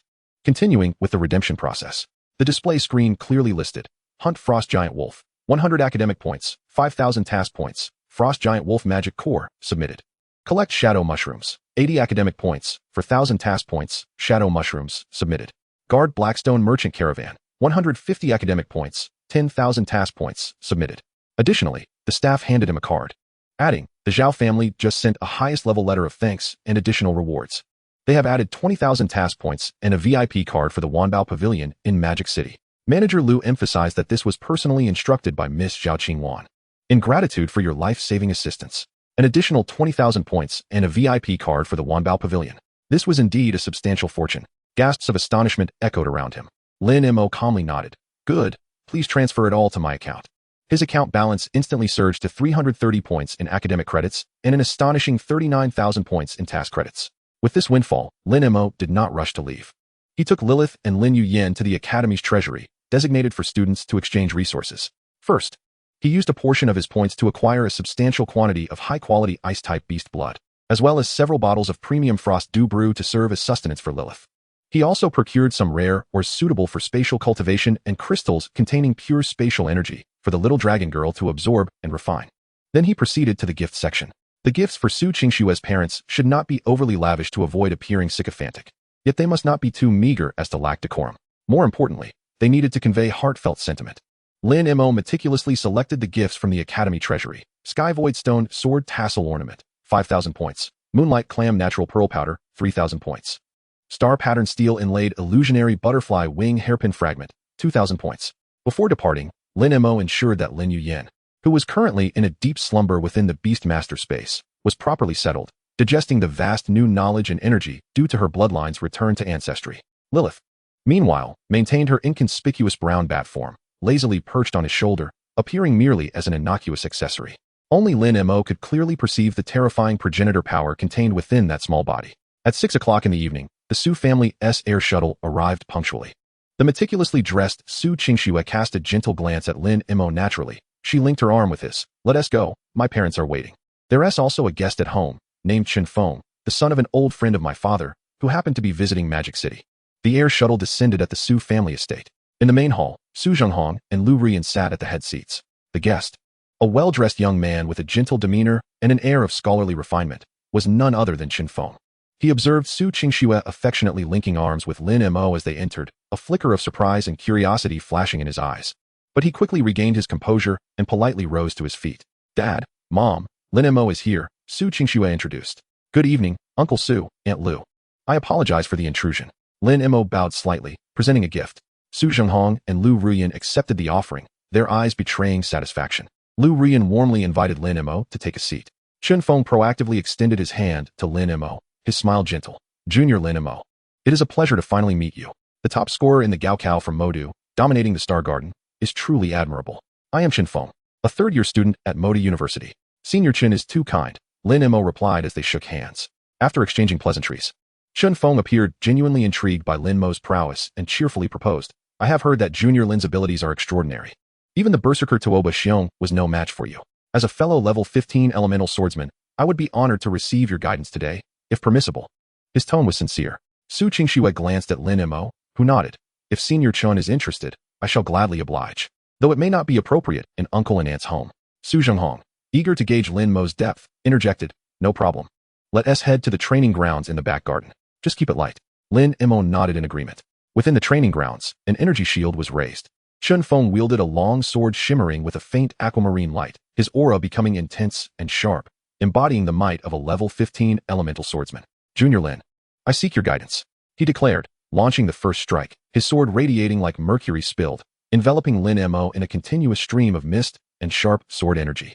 The swordplay was exquisite, clearly honed under a master's tutelage. Faced with this intricate web of swords, Lin Mo remained stationary, calmly observing the incoming light. Just as the sword energy brushed against him, Lin Mo moved. There was no earth-shattering momentum, only pure speed and precision. His body glided like a specter through the dense sword light, evading with uncanny finesse, as if he had foreseen every trajectory. Chun Feng's intricate maneuvers couldn't even graze the hem of his garment. Chun Feng was astounded. He felt as though he were swinging his sword at mere air. Lin Mo's speed and agility transcended his comprehension. In an instant, as Chun Feng's old strength dissipated and new strength had yet to emerge, Lin Mo's figure seemed to teleport to his side. A single hand, as gentle as a breeze caressing flowers, yet imbued with an irresistible force, lightly pressed against the pulse point of Chun Feng's wrist. Buzz! Chun Feng felt a jolt in his wrist, the concentrated sword energy and strength collapsing in an instant. His sword nearly slipped from his grasp. Simultaneously, a soft yet immense force surged through his pulse point, causing his blood to stagnate, and his body stumbled forward several steps before he barely regained his footing. The outcome was clear. The entire exchange lasted mere moments. Lin Mo hadn't even touched Chun Feng's vital points. With unparalleled speed, insight, and precision in power control, he effortlessly dismantled his opponent's offensive. "I concede, Senior Chun," Lin Mo remarked, retracting his hand, his breath steady as before. Chun Feng steadied himself, his face awash with shock and genuine admiration. He inhaled deeply, sheathing his sword, and bowed deeply to Lin Mo. "Junior Lin, your skills are extraordinary. I am thoroughly impressed. Today, I have learned that there are always those beyond our own capabilities. Thank you for your mercy." He accepted his defeat with grace, devoid of resentment. Su Qingshue's eyes sparkled with pride, while Lu Ruyan nodded with a smile, thoroughly pleased with Lin Mo's performance. Chapter 34, Healing. In the training grounds, Su Zhenghong, positioned at the head table, wore an expression of grave seriousness. His gaze did not linger on the effortlessly victorious Lin Mo, but was fixed intently on the brown bat, perched lazily on Lin Mo's shoulder, seemingly napping. Just moments ago, as Lin Mo evaded with ghostly agility and then lightly pressed Chun Feng's pulse point, Su Zhenghong, a high-level sword master, had distinctly sensed a terrifying aura that sent shivers through his very soul. This aura did not emanate from Lin Mo, but rather from that small bat. It was an ancient pressure that seemed to transcend all living beings. Though it flashed by in an instant, swift as an illusion, Su Zhenghong was unwaveringly certain it was no mere trick. Moreover, the level of that pressure was almost beyond his own as a level 50 high-level sword master. It even reminded him of certain legendary beings recorded in his family's secret tomes. How could this be possible? Su Zhenghong's mind was tumultuous. Lin Mo is a beastmaster. That bat is his beast, a beast that is countless times more terrifying than Lin Mo himself. The strength Lin Mo exhibited was already astonishing enough to earn Su Zhenghong's respect. Yet at this moment, the seemingly harmless little bat on his shoulder brought a shock to Su Zhenghong that far surpassed the earlier one-sided sparring. Su Zhenghong's perception of Lin Mo shifted dramatically. No longer did he merely scrutinize a potential son-in-law, but his gaze now held a profound astonishment, confusion, and an inexplicable tinge of awe that even he was unaware of. What secrets does this youth conceal? What exactly is that bat? After the sparring concluded, although the atmosphere became slightly delicate due to Su Zhenghong's suspicions regarding Lilith, it soon transformed back into warmth and harmony through Lu Ruyan's adept mediation and Su Qingshue's lively spirit. Chun Feng did not linger for dinner, but bid farewell to everyone and returned home. The group moved to the elegantly arranged dining room, where a lavish banquet awaited. During the meal, Su Zhenghong reined in his earlier keen scrutiny and initiated a conversation with Lin Mo. Their discussion traversed from experiences at Moda University to encounters and tasks outside the city. Despite his youth, Lin Mo's insights were profound, calm, and steady. The breadth of his perspective and temperament left Su Zhenghong increasingly astonished and appreciative. His earlier doubts about the bat were momentarily set aside, and his evaluation of Lin Mo's sword. Lu Ruyan, meanwhile, focused intently on the interactions between her daughter and Lin Mo, observing her daughter occasionally serving Lin Mo dishes. Their shared glances, filled with an effortless understanding and affection, brought her great comfort. With a gentle smile, she posed seemingly mundane yet subtly probing questions. "Little Lin, are you settling in well at Moda University? Is it close to Qingxue? I heard you have a younger sister who also attends Modu. Please bring her home to play sometime. Qingxue has been spoiled since childhood. Her temper can be a bit stubborn, Has she caused you any trouble? Su Qingshue's cheeks flushed crimson at her mother's inquiries, discreetly pinching Lin Mo under the table to signal him to refrain from speaking out of turn. Lin Mo's words often defended Su Qingxue, which delighted Lu Ruyan, and filled Su Qingshue's heart with sweetness. Su Zhenghong observed his wife's and daughter's reactions, then glanced at the composed and measured Lin Mo. The scales in his heart had completely tipped. This young man possessed unfathomable strength, a steady demeanor, and treated his daughter well. He was undoubtedly a commendable match. Yet instinctively, he touched the area just below his right chest, where a faint, ancient chill, a deep-seated ache, lingered, prompting a twinge of regret for a hero's twilight amidst his admiration. The wound, which had tormented him for decades, firmly anchored him at the threshold of level 50, extinguishing any hope of ascending to the realm of the sovereign. As the wine flowed and the atmosphere reached a crescendo, Lin Mo set down his chopsticks, his gaze resting upon Su Zhenghong, imbued with a hint of perceptive clarity. His tone was calm, yet carried an undeniable conviction. Uncle Su, I hope you will pardon my boldness.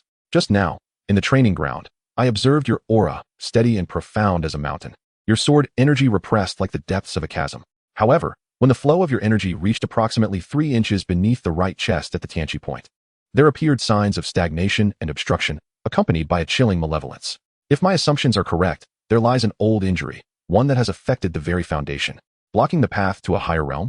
Lin Mo's words struck like thunder, rendering the atmosphere at the table utterly still. Su Zhenghong's smile froze instantly, shock filling his eyes. This old injury was exceedingly secretive. It had been inflicted years ago while he valiantly withstood a lethal blow from a nefarious sovereign-level practitioner of poison, all in a bid to save his beloved wife. Not only had it harmed his lungs and meridians, but it also harbored a cold, malevolent energy that lingered near the Tianqi point, gnawing at his foundation like a festering sore, preventing any progress in his cultivation for decades, often causing setbacks. This matter was a closely guarded secret of the Su family, yet Lin Mo had managed to unveil it with mere observation of his energy. Lu Ruyan's complexion turned ashen, her eyes welling with profound guilt and sorrow as she grasped her husband's hand tightly, her voice choked with emotion. Zhenghong, little Lin speaks the truth, doesn't he? It's all my fault. Had it not been for me back then, that unbearable past was an eternal anguish in her heart. Su Qingxue also gazed anxiously at her father, knowing only that he bore an old injury, but unaware of its severity, let alone the fact that it was incurred while saving her mother. Taking a deep breath to quell the tempest within, Su Zhenghong's gaze towards Lin Mo became exceedingly intricate. Lin Mo, this injury, as you have stated, has entangled me for many years, becoming a chronic affliction, impervious to medicine or stone. His voice bore a hint of bittersweet heroism. Lin Mo maintained a serene demeanor, his eyes radiating a convincing confidence. If you trust me, uncle, I am willing to attempt the 9 needles of heavenly movement. It may help you clear the obstructions and reclaim your peak. The 9 needles of heavenly movement. Su Zhenghong exclaimed in astonishment. This name was one he had encountered only in the most ancient texts, rumored to have been created by an exiled immortal, possessing the ability to resurrect the dead and alter fate. This technique had been lost for millennia. How could Lin Mo possibly? Little Lin, do you truly have the confidence? Lu Ruyan's voice trembled with excitement, her eyes shimmering with hopeful tears. Rest assured, Aunt, I shall do my utmost, Lin Mo replied earnestly. Su Zhenghong, absorbing Lin Mo's clear and confident gaze while feeling the cold, tormenting pain in his chest, made an instantaneous decision. He slammed his palm upon the table, declaring with gravity, Very well, Lin Mo, I trust you. What preparations are necessary? Seek a quiet chamber and procure 9 silver needles, Lin Mo instructed. Soon, they relocated to Su Zhenghong's secluded meditation chamber. The room was suffused with abundant spiritual energy, its decor minimalistic. Su Zhenghong sat cross-legged upon a mat, shedding his upper garments to reveal a robust torso marred by several severe old scars. A deep-colored palm imprint, exuding a chill, was evident just below his right chest. Lin Mo stood resolutely before him, his expression intensely focused. Uncle, relax your mind. No matter what transpires, do not resist, he urged solemnly. No sooner had he spoken than the 9 silver needles seemed to spring to life, transforming into streaks of light as they sequentially pierced the 9 vital points on Su Zhenghong's body. Tianshu, Shanzhong, Shinkei, Guanyuan, Qihai, Mingmin, Xinyu, Tianqi, and Yongquan. With the needles in place, Lin Mo's hands danced like butterflies among the flowers, his fingertips twisting, lifting, plucking, and vibrating the needle tails. Each motion summoned the spiritual energy within the chamber, converging into 9 streams of pure life force that surged into Su Zhenghong's body. Su Zhenghong emitted a muffled groan, feeling the 9 waves of warmth and immense power flood through his limbs, instantly rushing toward the cold malevolent energy that had taken residence near the Tianqi point. That stubborn malevolence shrieked silently, desperately fighting back as if faced with its nemesis, yet the 9 streams of life energy, under Lin Mo's masterful control, steadily peeled away and dissolved the sinister chill. Su Zhenghong's body quaked violently, veins bulging on his forehead, beads of sweat cascading down, yet he gritted his teeth, recalling Lin Mo's instructions to relax and cooperate fully. Outside the chamber, Lu Rian and Su Qingxue anxiously awaited, their hearts in their throats as they listened to the muffled groans and energy fluctuations from within. Time trickled by. Suddenly, a resounding hum erupted. An overwhelming and terrifying aura surged skyward from the chamber, shaking the entire Su family estate. This energy was vast as the ocean, sharp as a sword, brimming with indomitable will and the joy of rebirth. It shattered the invisible shackles that had tormented Su Zhenghong for decades, propelling him into an entirely new realm. Sovereign level. Level 51. As the chamber door swung open, Lin Mo emerged, his complexion slightly pale, beads of sweat dotting his brow, clearly exhausted. Yet, his gaze remained bright. Behind him, Su Zhenghong strode forth, his previously weary visage now radiant, appearing as though he had shed a decade. His eyes sparkled with sharpness, his aura harmonious and majestic, akin to a divine sword drawn from its sheath, exuding brilliance yet also a profound depth. The chilling palm imprint that had once occupied his chest had vanished without a trace. His skin was smooth and devoid of any irregularities. Zhenghong, Lu Rian gasped, witnessing her husband's transformation as he radiated an even more powerful aura. Tears streamed down her face as she rushed into his embrace, overwhelmed with joy. The guilt and heartache of years melted away in that moment, replaced by the elation of regained love. It's all right now. Everything is well. Su Zhenghong held his wife tightly, the once iron-willed sword master now with a reddened gaze, his voice laden with emotion as he gently patted her back, yet his eyes, filled with complexity and gratitude, peered over her shoulder at Lin Mo. Su Zhenghong's voice resonated with unprecedented solemnity and a hint of reverence. Your grace in restoring me is indelible. From this moment forth, you are the most esteemed benefactor of the Su family. Should you require anything, the Su family shall not hesitate to pay any price. He released his wife and approached Lin Mo, intending to bow in gratitude. Lin Mo swiftly supported him, exclaiming, Uncle, you flatter me. Your well-being and aunt's happiness are paramount to me. This is but my duty. Su Qingxue, already in tears, gazed at her rejuvenated father, at the emotional embrace of her parents, and then at the pale yet resolute young man who had wrought this miracle. Her heart brimmed with unparalleled happiness, pride, and an indelible affection. She moved beside Lin Mo, clasping his hand tightly, sharing an unspoken bond. Lu Rian, drying her tears, looked at Lin Mo with a warmth and gratitude that surpassed that of a mother for her own child. Little Lin, I truly do not know how to thank you. From now on, this shall be your home. Su Zhenghong observed the tightly clasped hands of his daughter and Lin Mo, then glanced at the transformed version of himself, and finally at his wife, who was overwhelmed with emotion and tears. All remnants of doubt and scrutiny dissipated within him, leaving only profound contentment and acceptance. The atmosphere of the banquet, fueled by Su Zhenghong's breakthrough and Lin Mo's extraordinary prowess, reached an unprecedented zenith. The Su parents regarded Lin Mo with eyes brimming with gratitude and satisfaction. In that moment, Lin Mo's status within the Su family transcended that of a prospective son-in-law under evaluation. He had ascended to become the benefactor and cornerstone of the entire Su household. As the clamor of the evening faded away, the brilliance of the crystal chandelier softened into a gentle glow. Su Zhenghong, his face aglow, felt years of ailments lift from him as he firmly grasped Lin Mo's hand and gave it a hearty pat, his eyes radiating unabashed admiration. Little Lin, from now on, this is your home. Do not hesitate to make yourself comfortable. Lu Rian, standing nearby, stifled a smile, her gaze glistening with the knowing wisdom of experience. Indeed, it is quite late. Shuer's room is spacious and tidy. Why not stay here? The guest room cannot compare to Shuer's comfort. Su Qingxue's face flushed a deep crimson, akin to a ripe cherry, her earlobes tinted with a rosy hue. She shot a quick glance at Lin Mo before instinctively lowering her head, her fingers nervously twisting the hem of her clothing, her voice barely above a whisper. Mom, what are you saying? At that moment, she wished to vanish into the ground, particularly at the thought of a single large bed in the room.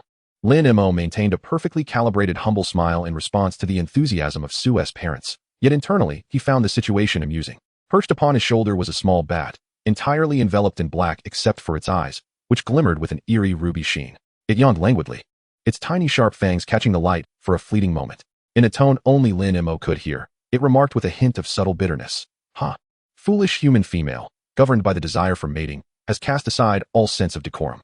Pray, human, do not tell me you truly intend to stay the night. This place is suffused with the sickly sweet essence belonging to that little female. A faint, playful smirk crept across Lin Mo's lips as he mentally replied, Lilith, are you feeling a tinge of jealousy? What? The little bat erupted in indignation, its tiny body bouncing on Lin Mo's shoulder as its wings bristled. Lowly human, Do not utter such nonsense. How could the progenitor be envious over a mere human male? You are tarnishing the dignity of the progenitor. It protested vehemently. Yet its ruby-like eyes flickered uncertainly, unable to meet Lin Mo's gaze. Lin Mo's amusement deepened. He understood this proud ancestral bat all too well. After utilizing the progenitor potion yesterday, Lilith's fondness for him had soared to 90 points, a level that granted Lin Mo considerable influence over her. Even in the lofty human appellations, there was an unconscious hint of dependency and possessiveness on her part. Witnessing her discomfort at the thought of him staying in Su Qingshue's room was undeniably entertaining. He deliberately teased her. Oh, is that so? It appears I have misunderstood. Since Lady Lilith does not mind, I shall gladly oblige, for indeed, Xue's room does seem quite inviting. He placed particular emphasis on Xue and inviting. You. Lilith nearly lost her composure, her tiny chest heaving with exasperation. This insufferable human. Although that Su Qingxue does indeed. Humph. But the progenitor is very displeased. Extremely displeased. Yet what could she say? Would she, the illustrious progenitor Lilith, truly voice her disapproval of him entering her room? That would be far too humiliating. All she could do was flap her wings in irritation against Lin Mo's neck, her strikes featherlight. Do as you wish, lowly human. The progenitor does not care. It would be best if your inferior human constitution were thoroughly drained. Her final threat lacked any real force, resembling a clumsy curse rather than a menacing proclamation. Lin Mo felt her tiny retaliation, which was more amusing than painful. Having attained an indestructible physique, being drained by a human seemed a far-fetched notion. Perhaps, tonight, Su Qingxue would. He chuckled silently, gently tapping her fluffy little head. All right, little jealous one, settle down. Who is the little jealous one? Lilith was utterly incensed, on the verge of revealing her true form to bite him. Yet ultimately, she merely turned her back, presenting her little bat backside to Lin Mo. Wrapping herself into a small black ball, a muffled voice emerged. Despicable human, always bullying the progenitor. Humph. Chapter 36. Sharing the same bed, Su Qingshue's room was located on the top floor of the villa, adorned in a style that was both minimalist and elegant. Infused with a faint fragrance of gardenia, the expansive floor-to-ceiling windows framed a meticulously tended garden under the night sky, with moonlight streaming in. As the door softly closed behind them, sealing off the sounds from below, only the two of them remained in the room, accompanied by a bat wrapped into a ball, exuding an intense aura of irritation. The air grew thick and charged with an unspoken tension. Su Qingxue turned her back to Lin Mo, feigning interest in the meticulously organized vanity, yet her fingers trembled slightly. She could feel Lin Mo's gaze burning into her back, igniting a whirlwind of emotions within her. Those intimate memories belonging to their shared moments surged uncontrollably, causing her to feel a flush of heat. I'm going to freshen up. She nearly fled, darting into the adjoining luxurious bathroom and slamming the door shut. Leaning against the cool door panel, she finally allowed herself to breathe deeply. The reflection in the mirror revealed a girl with a peach blossom complexion and shimmering eyes, too shy to gaze at her own image for long. Lin Mo observed the closed bathroom door, listening to the sound of running water within, a silent smile gracing his lips. He approached the window, taking in the serene night outside. The little black ball stirred slightly, and Lilith's voice, muffled yet tinged with a hint of vulnerability and trepidation, echoed in their mental connection. Hey, human, are you really? Lin Mo's eyes sparkled with a knowing mirth as he feigned ignorance. What did you say? Lilith? The water is too loud. I can't hear you. You. The little black ball quivered in frustration, Lilith on the brink of a tantrum. This insufferable human was undoubtedly doing this on purpose. She mustered every ounce of courage, her voice nearly a whisper, imbued with a sense of tragic resolve. Lin Mo. Can you not sleep here tonight? The moment those words escaped her lips, she felt as though her entire being was ablaze with embarrassment. Lin Mo could no longer suppress his laughter, a gentle tremor in his chest. He reached out, cautiously poking the tightly wrapped little black ball, his tone laced with playful teasing and affection. Oh, so it seems that Lady Lilith is concerned about this? You should have said so sooner. The little black ball reluctantly opened a tiny gap, revealing a single ruby eye gleaming with complex emotions. Lilith, Qingxue is someone very important to me, and I must take responsibility for her. Lin Mo's voice turned serious, shedding its previous levity. You and Yu Yin are equally significant to me. My desire to grow stronger is fueled by the need to protect those I hold dear. I suppose you possess a modicum of conscience. Lilith struggled to maintain her ancestral dignity. Just then, the sound of running water ceased within the bathroom. Moments later, the sound of the doorknob turning echoed through the air. Su Qingxue took a deep breath, steeling herself as she pushed the door open. She donned a conservative cotton nightgown, her long hair damply cascading over her shoulders, her skin glistening with moisture, delicate and translucent, reminiscent of freshly peeled lychee. Lowering her gaze, she averted her eyes from Lin Mo, her voice barely a whisper. I'm ready, do you want it? Before she could finish her sentence, a flash of white light illuminated the room. The moonlight poured in like water. casting its ethereal glow upon the figure that had suddenly materialized in the center of the room. It was a woman whose allure defied description.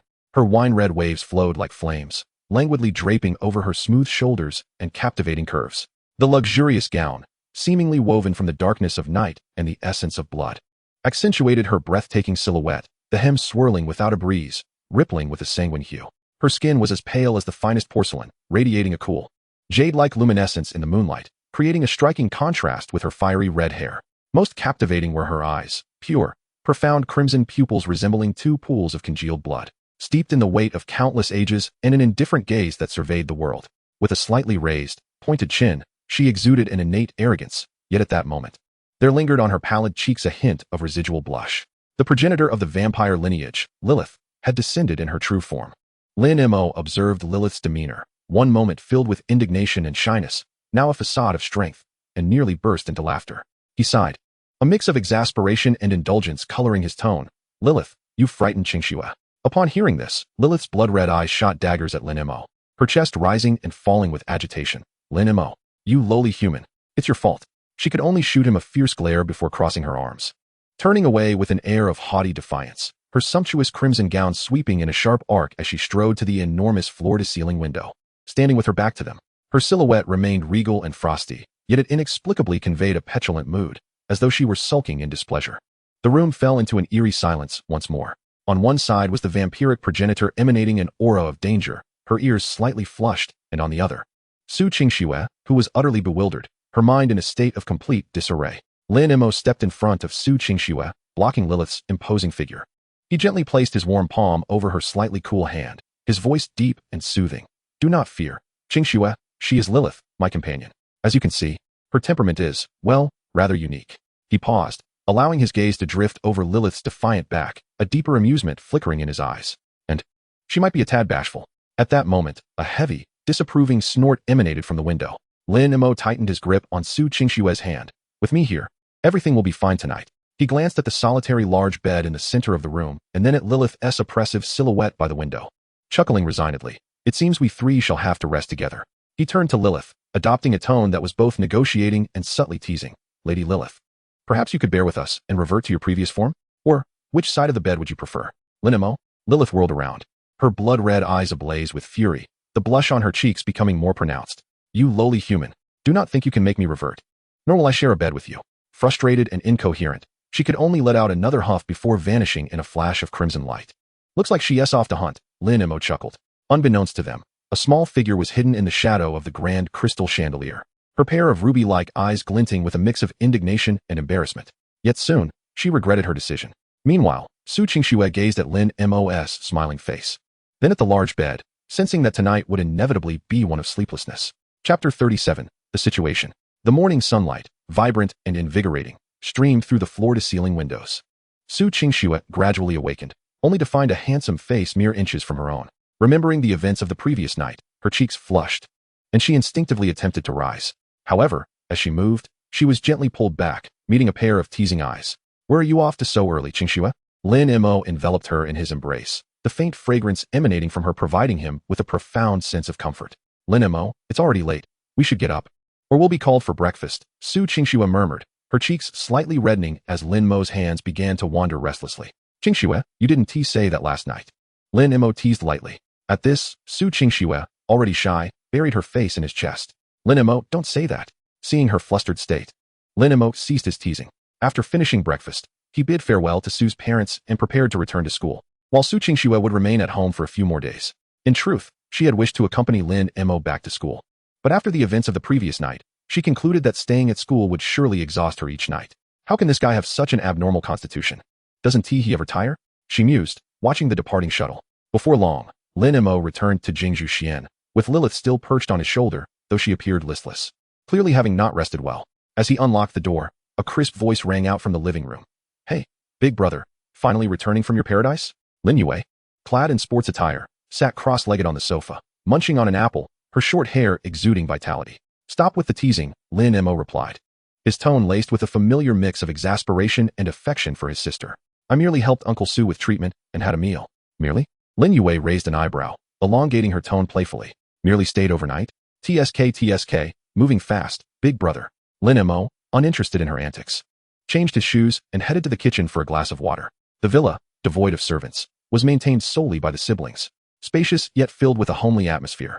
Before Lin Yue could continue her playful jabs, a steady, powerful knock echoed through the door, accompanied by a unique rhythm. The siblings exchanged surprised glances. Who could it be at this hour? Lin Mo approached the door intercom, and upon seeing the visitor's silhouette, a flicker of surprise crossed his face as he promptly opened the door. Standing outside was Han Wenxing, dressed in a crisp dark green military uniform, his countenance resolute, and his gaze as sharp as that of a hawk. Uncle Han. Lin Mo quickly stepped aside. What brings you here? Please, come in. Hello, Uncle Han. Lin Yue leaped up from the sofa, her playful demeanor fading as she greeted him respectfully. She had always held deep respect for this old comrade of her parents, who had watched over them for many years. Han Wenxing nodded slightly, stepping into the living room, his gaze lingering on Lin Yue for a moment before he offered a gentle smile. YY is here too. I came back to Magic City to see you both. Please, have a seat, Uncle Han, Lin Mo invited, gesturing toward the sofa. Lin Yue dutifully went to fetch water. Thank you for your efforts regarding the Zhou family situation. Uncle Han, Lin Mo said straightforwardly, his tone sincere and grateful.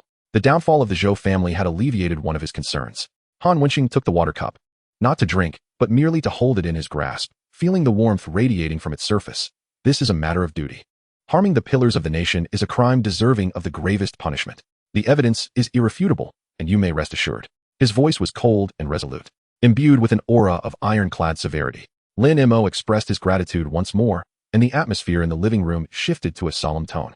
Han Wenxing set the cup down and, with utmost gravity, retrieved a palm-sized jade box from the inner pocket of his military uniform. The box, unadorned yet exuding an overwhelming sense of history, was gently opened, revealing two dark golden medals resting quietly on the deep velvet lining.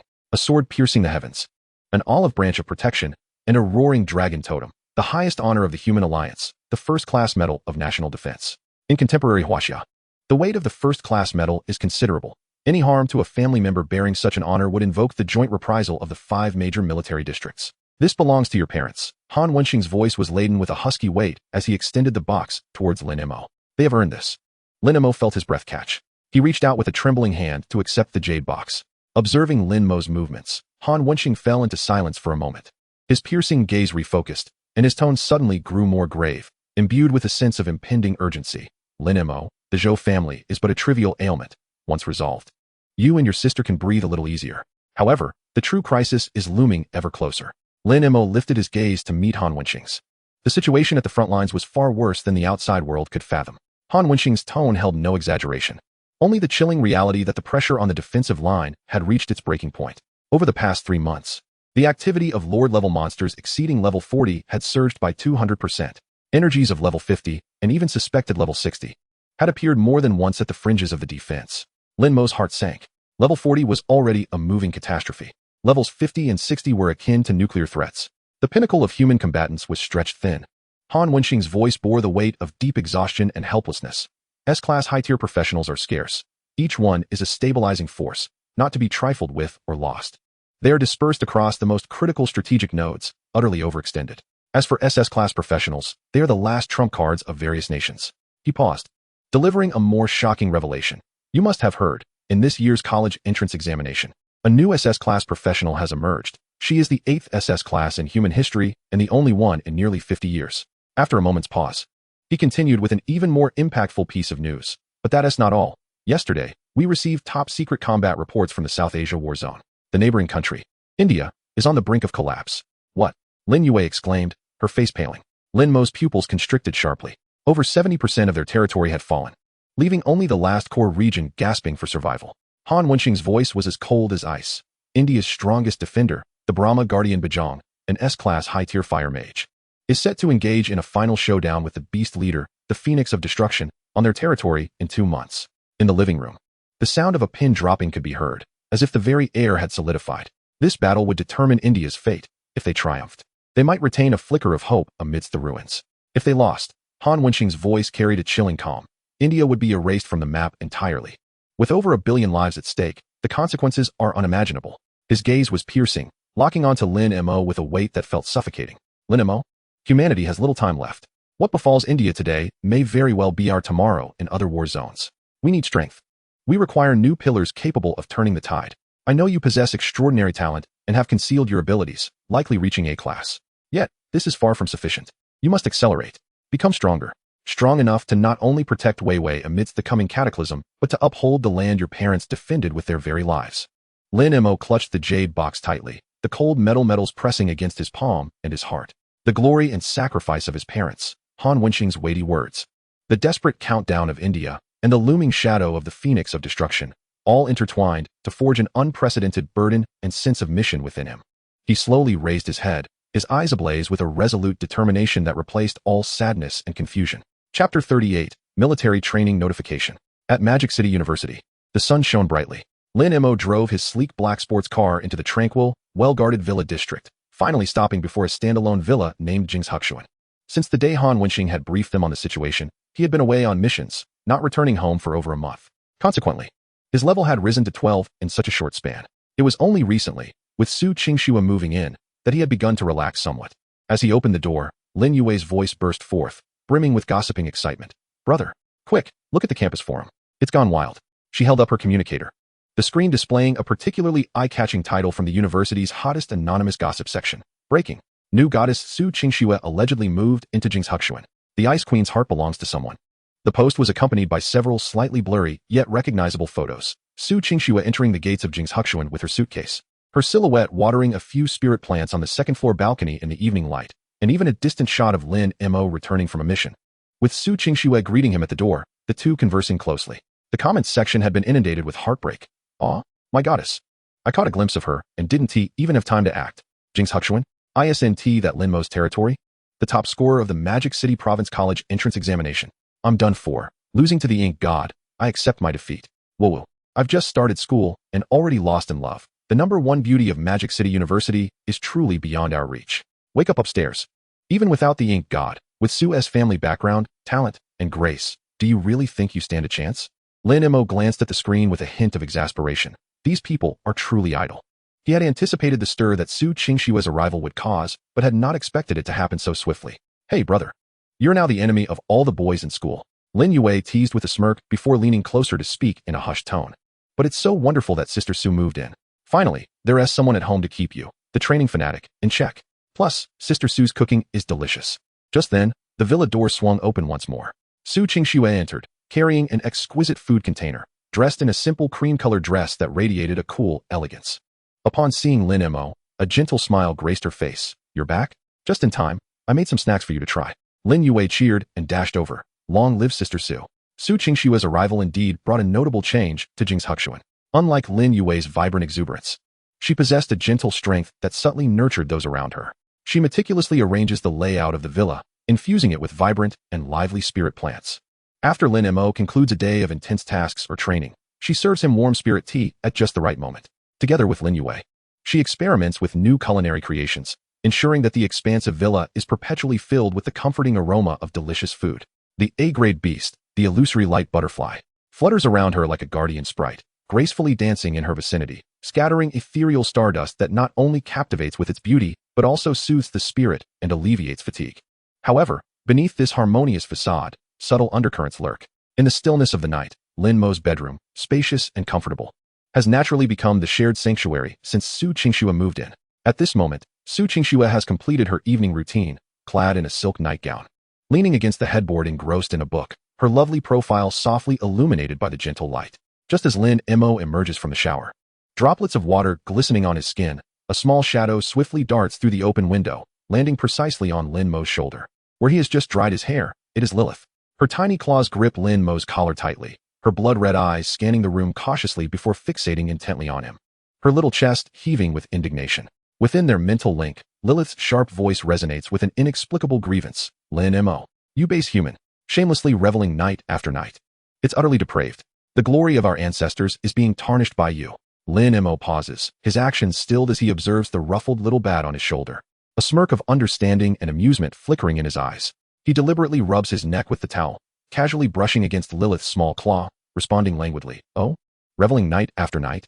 My dear Lilith, have you perhaps gleaned that phrase from the melodramatic series that Weiwei has been watching recently? You, Lilith, incensed by his flippant demeanor, nearly loses her balance, her wings fluttering to steady herself. Stop diverting the topic. What I mean is, why must you share the same room with this human female every night?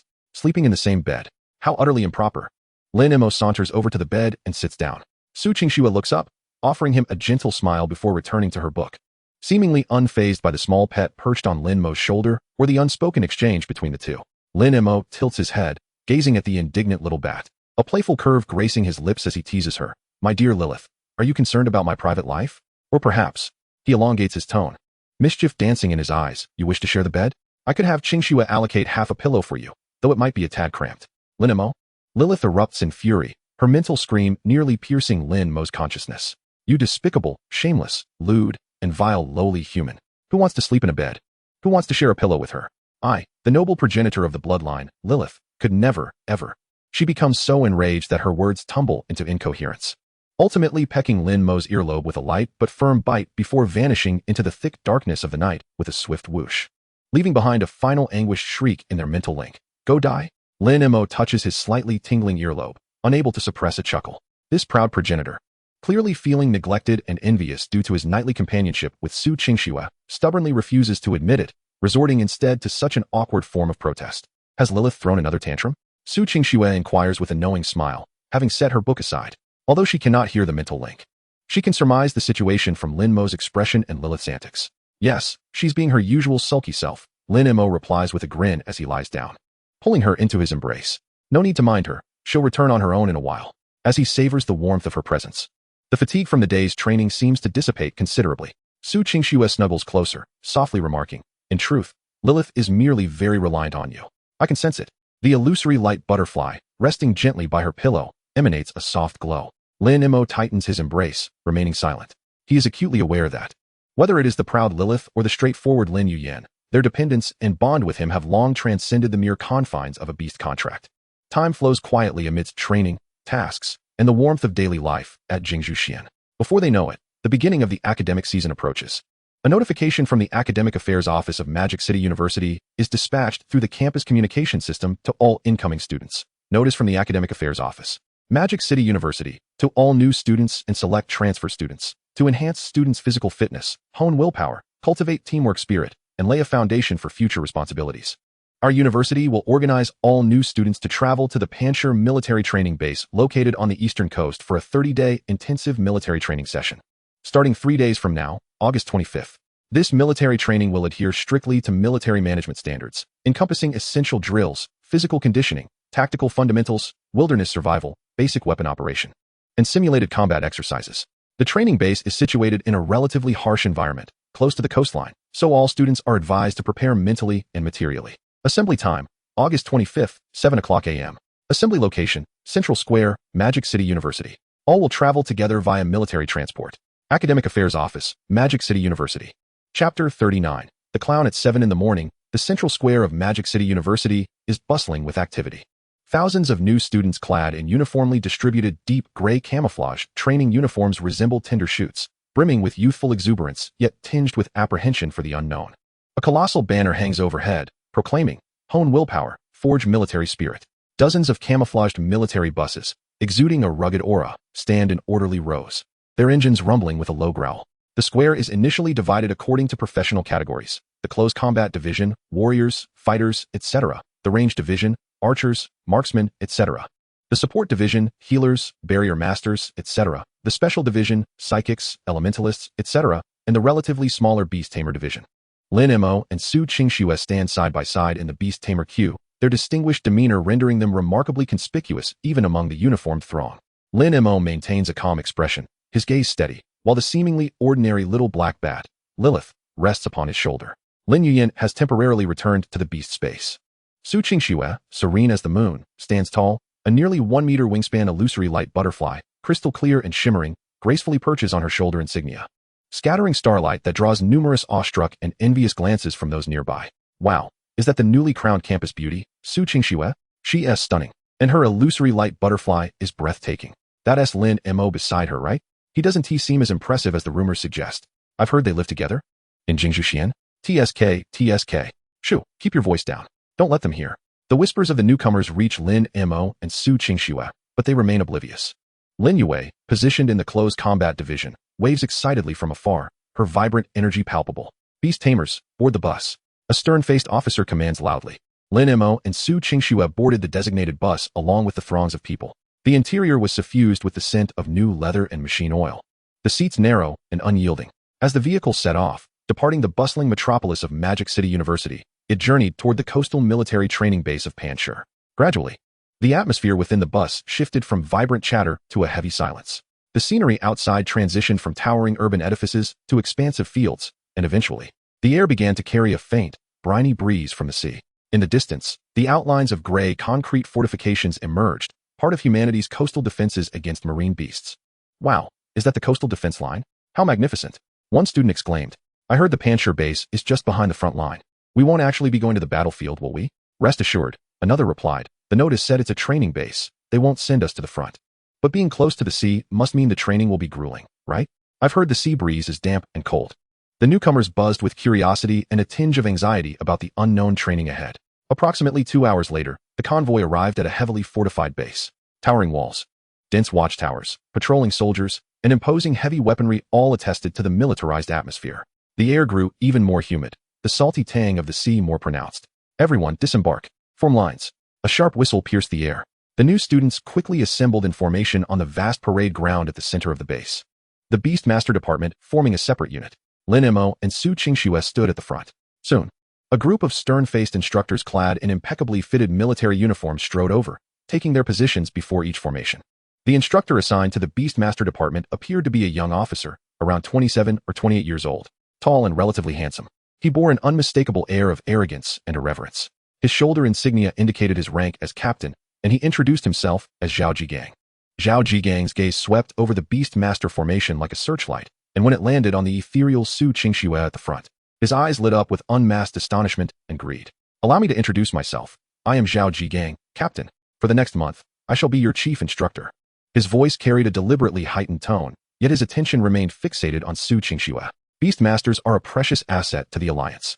However, you fledglings from your ivory tower are far from it. Here, I shall eradicate all your pampered shortcomings and teach you what it truly means to be a soldier. What it truly means to be a Beastmaster. His reprimands bore the weight of authority, but felt more like a display of power, especially before Su Qingxue. After his speech, he stepped directly in front of Su Qingxue, donning a self-satisfied smile that he deemed charming, and extended his hand. This young lady. Your beast is rather special, isn't it? An A-grade illusory butterfly, quite impressive. If you encounter any difficulties during training, feel free to seek me out. His actions were overtly contrived, drawing curious glances from the surrounding students. Su Qingxue's brow furrowed slightly, but she did not take his hand. Instead, she inclined her head slightly. Her tone distant yet polite. Thank you, instructor. I will strive to train diligently. The illusory butterfly fluttered its wings gently. The shimmering dust it shed seemingly carrying an air of rejection. Zhao Jigang's hand hung awkwardly in the air, a flicker of embarrassment and anger crossing his face. Though he quickly masked it with a hollow laugh. Haha, good. You have character. I like that. His gaze lingered greedily on Su Qingxue for several seconds before he reluctantly withdrew his hand and returned to the front of the formation. His eyes still darting back toward her intermittently. Lin Mo observed the entire scene with a cool demeanor. Perched on his shoulder, Lilith let out a sound only he could hear, laced with derision. Humph, a lowly male, a pitiful creature driven by mating instincts.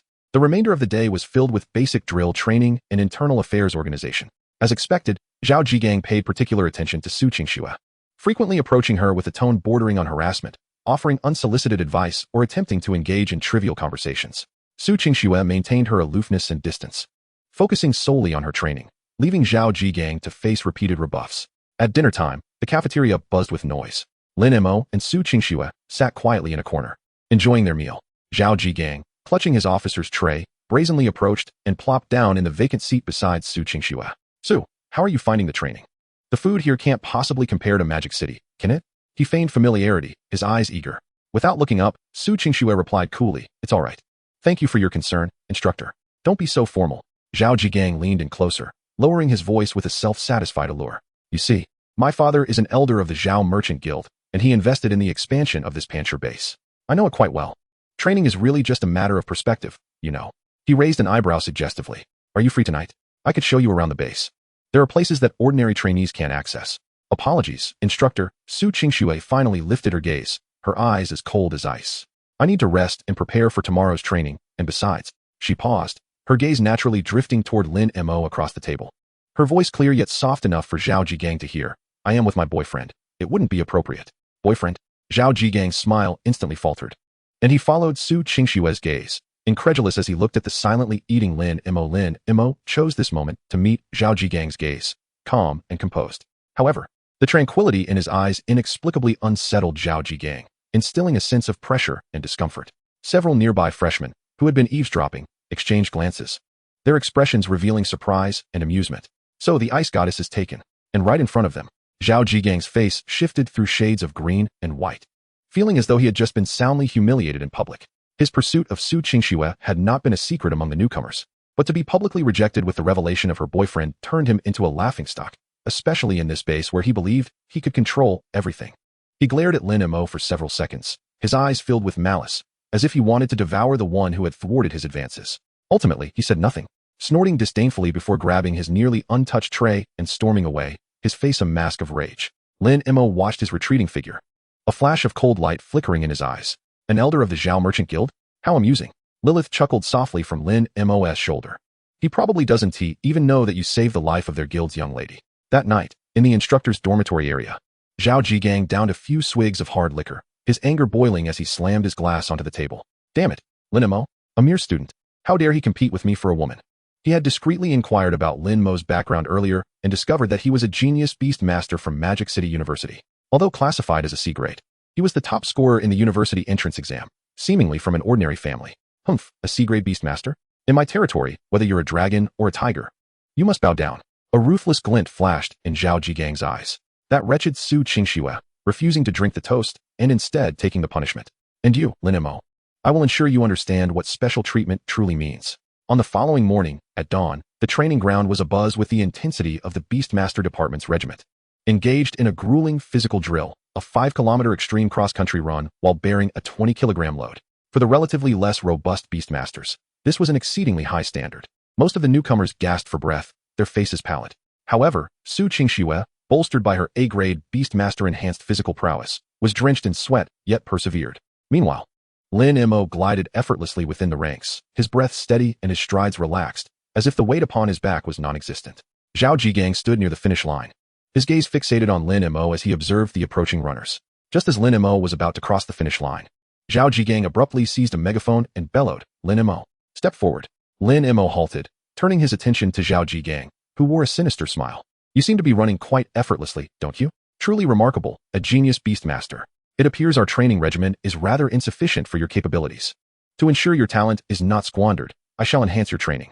He gestured toward a steep hill at the edge of the training ground, its incline nearly 45 degrees, strewn with gravel and low shrubs. "Maintain the same load and run up that hill. Then come back down. Repeat this 10 times. You must complete this within half an hour. Fail to do so, and you shall forego lunch today. Now, execute this immediately." His voice dripped with malice and vindictive pleasure. Gasps of disbelief filled the air as the new students processed the daunting challenge. Run up that steep incline with a 20-kilogram load? 10 round trips? In half an hour? This was not training, it was sheer torment.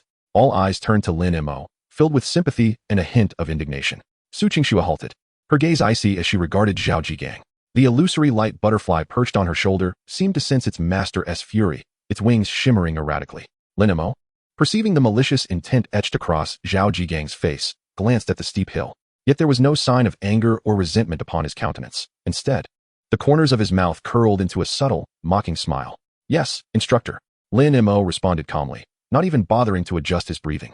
In the astonished eyes of everyone around him, he suddenly pivoted and surged toward the steep hill at a speed akin to an arrow released from a bow, carrying the heavy load with astonishing agility. His movements were remarkably swift, his footing astonishingly steady, as he traversed the rocky slope with ease. Each push against the ground erupted with formidable force, rendering the heavy load seemingly inconsequential. His figure darted up the hill, soon becoming a mere speck before he rapidly descended, kicking up a cloud of dust. 1 trip, 2 trips, 3 trips. Lin Mo's speed showed no sign of waning. His breathing remained calm and even. His physical prowess had long surpassed that of his peers. For him, such an increase in training intensity was merely a warm-up. Zhao Jigang's sinister grin gradually froze, replaced by disbelief, then astonishment. The scene he had envisioned, one of Lin Mo struggling and pleading, never materialized. Instead, he witnessed a display of effortless ease, as though Lin Mo were merely taking a leisurely stroll in his own backyard. Su Qingxue observed Lin Mo's dragon-like grace, a flicker of pride and amusement glimmering in her icy gaze. The Lilith upon her shoulder, using a mental link only Lin Mo could perceive, emitted a gleeful, mocking laughter. "Ha ha, foolish human male. His pitiful ploys are laughable, even more so than the leaps of a moonlight frog. Lin Mo, run faster. Let this ant witness what true power entails. Infuriate him. Ha ha ha. When Lin Mo effortlessly completed his 10th round, halting before Zhao Jigang with an unwavering demeanor. His breath still even and barely a sheen of sweat upon his brow. A mere 20 minutes had elapsed. Reporting to the instructor. Task accomplished. Lin Mo's voice was calm and unperturbed, as if he had merely completed a trivial task. Zhao Jigang's expression darkened, his face as grim as a storm cloud. He felt the gazes of the surrounding newcomers, filled with admiration for Lin Mo and veiled contempt toward himself, igniting a fiery rage within him. He had intended to intimidate Lin Mo, but had instead allowed him to showcase his prowess before all, rendering himself a mere jester. Zhao Jigang stammered, pointing a trembling finger at Lin Mo, at a loss for words. He could hardly claim that Lin Mo's performance was too effortless to count. Could he? Very well. Zhao Jigang spat through gritted teeth, his gaze venomous as he fixed it upon Lin Mo. It seems your physical capabilities are indeed commendable. I hope you maintain such exemplary performance in the forthcoming training. All present. Assemble. Prepare for the next session. Beastmaster Cooperative Obstacle Training.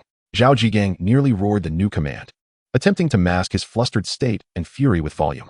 In his mind, he plotted to devise a more effective method to ensure that this insufferable Lin Mo would face trials ahead. Beneath the veneer of ironclad discipline at the Pancher base, a fierce undercurrent of jealousy and malice had just begun to unfold in a more intense struggle. Chapter 41. The instructor fell into the latrine.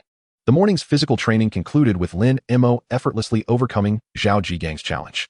The gazes of the entire cohort of new Beastmasters were filled with reverence and admiration for Lin Mo, while their sentiments toward the chief instructor, Zhao Jigang, were laced with disdain and a hint of unease. Offending a petty-minded instructor meant that Lin Mo's future days could be fraught with difficulty. Zhao Jigang simmered with suppressed rage, his countenance dark enough to drip water. The afternoon training session was set for cooperative obstacle navigation with the beasts. This was a comprehensive training ground simulating a combat environment, featuring a variety of obstacles, deep pits, high walls, barbed wire, swinging logs, and electromagnetic zones simulating energy interference. The objective was for the trainees to navigate all obstacles swiftly, closely coordinating with their beasts for mutual protection and support. Before the training commenced, Zhao Jigang stood before the ranks, his gaze sweeping over the assembly, ultimately honing in on Lin Mo like a venomous serpent. Pay attention. This cooperative training emphasizes the unity between human and beast, devoid of any gaps in coordination. Actions must be swift, coordination precise. It cannot be surmounted merely by brute strength. Zhao Jigang deliberately raised his voice, casting a provocative glance at Lin Mo, laden with insinuation. Now, I shall personally demonstrate for you all, allow you to witness what true elite Beastmaster standards entail. He paused, a malevolent smile creeping across his face as he pointed at Lin Mo. Lin Mo, you, step forward. As the sole A-grade prodigy of our department, you shall assist me in the demonstration. Experience firsthand where the disparity lies. The announcement was met with a wave of astonishment. For a trainee to assist an instructor in a demonstration was exceedingly rare. Moreover, having Lin Mo collaborate with Zhao Jigang, who clearly harbored ill intentions, was a blatant maneuver to exploit his authority and experience to trip Lin Mo up, potentially causing him to embarrass himself or even suffer an injury. Su Qingshue's brow furrowed instantly, her eyes icy. Yet Lin Mo remained composed, as if oblivious to the malice in Zhao Jigang's tone, responding calmly, "Yes, instructor." He stepped out of the ranks, positioning himself beside Zhao Jigang. Zhao Jigang gazed at Lin Mo's serene visage, a cold smirk curling his lips. "You young fool, let us see how composed you remain in a moment." Drawing a deep breath, a flicker of brilliance emanated from his form as he summoned his beast. A wave of searing heat radiated outward, accompanied by a low, menacing roar. As a colossal lizard, its massive frame adorned with fiery red scales and formidable bone spines along its back, materialized in the arena. The creature's crimson eyes glowed with a fierce, elite-level ferocity. It was none other than Zhao Jigang's famed beast, the B-class flame scale lizard.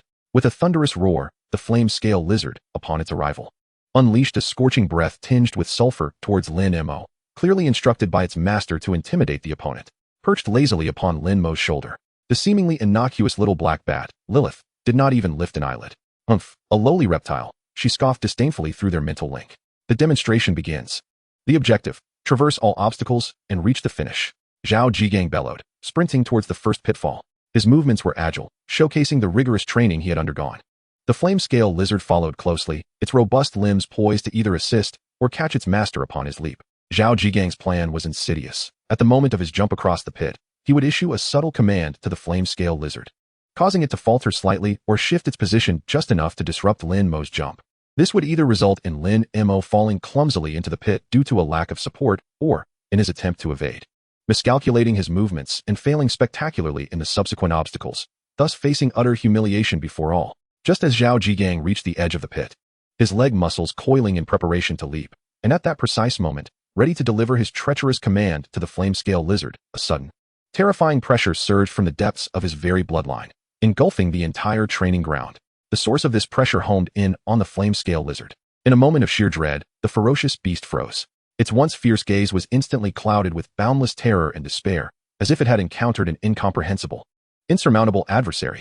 A primal shudder from the depths of its lineage forced a heart-wrenching, pitch-altered wail from its throat. Then, to the horror of all present, this powerful elite beast crumpled as if all its bones had been withdrawn, its limbs giving way, and with a resounding thud, it collapsed to the ground. Its massive head pressed firmly against the earth, its scales quivering violently, producing a cacophony of clattering sounds. Its tail tucked tightly between its hind legs. An uncontrollable stream of foul liquid spread beneath it, revealing that it had been so frightened as to lose control of its bowels. Meanwhile, Zhao Jigang, who had just launched into the air, completely unprepared for his beast's sudden transformation, found himself bereft of his sole point of support and coordination. Suspended in midair, he had no leverage, instantly losing control of his posture. He cried out, plummeting into the pit with an utterly disgraceful landing. And fatefully, he fell directly into the mess expelled by the flame-scale lizard. The bottom of the pit was a quagmire, and combined with that foul substance, he was instantly transformed into a grotesque, odorous mud creature.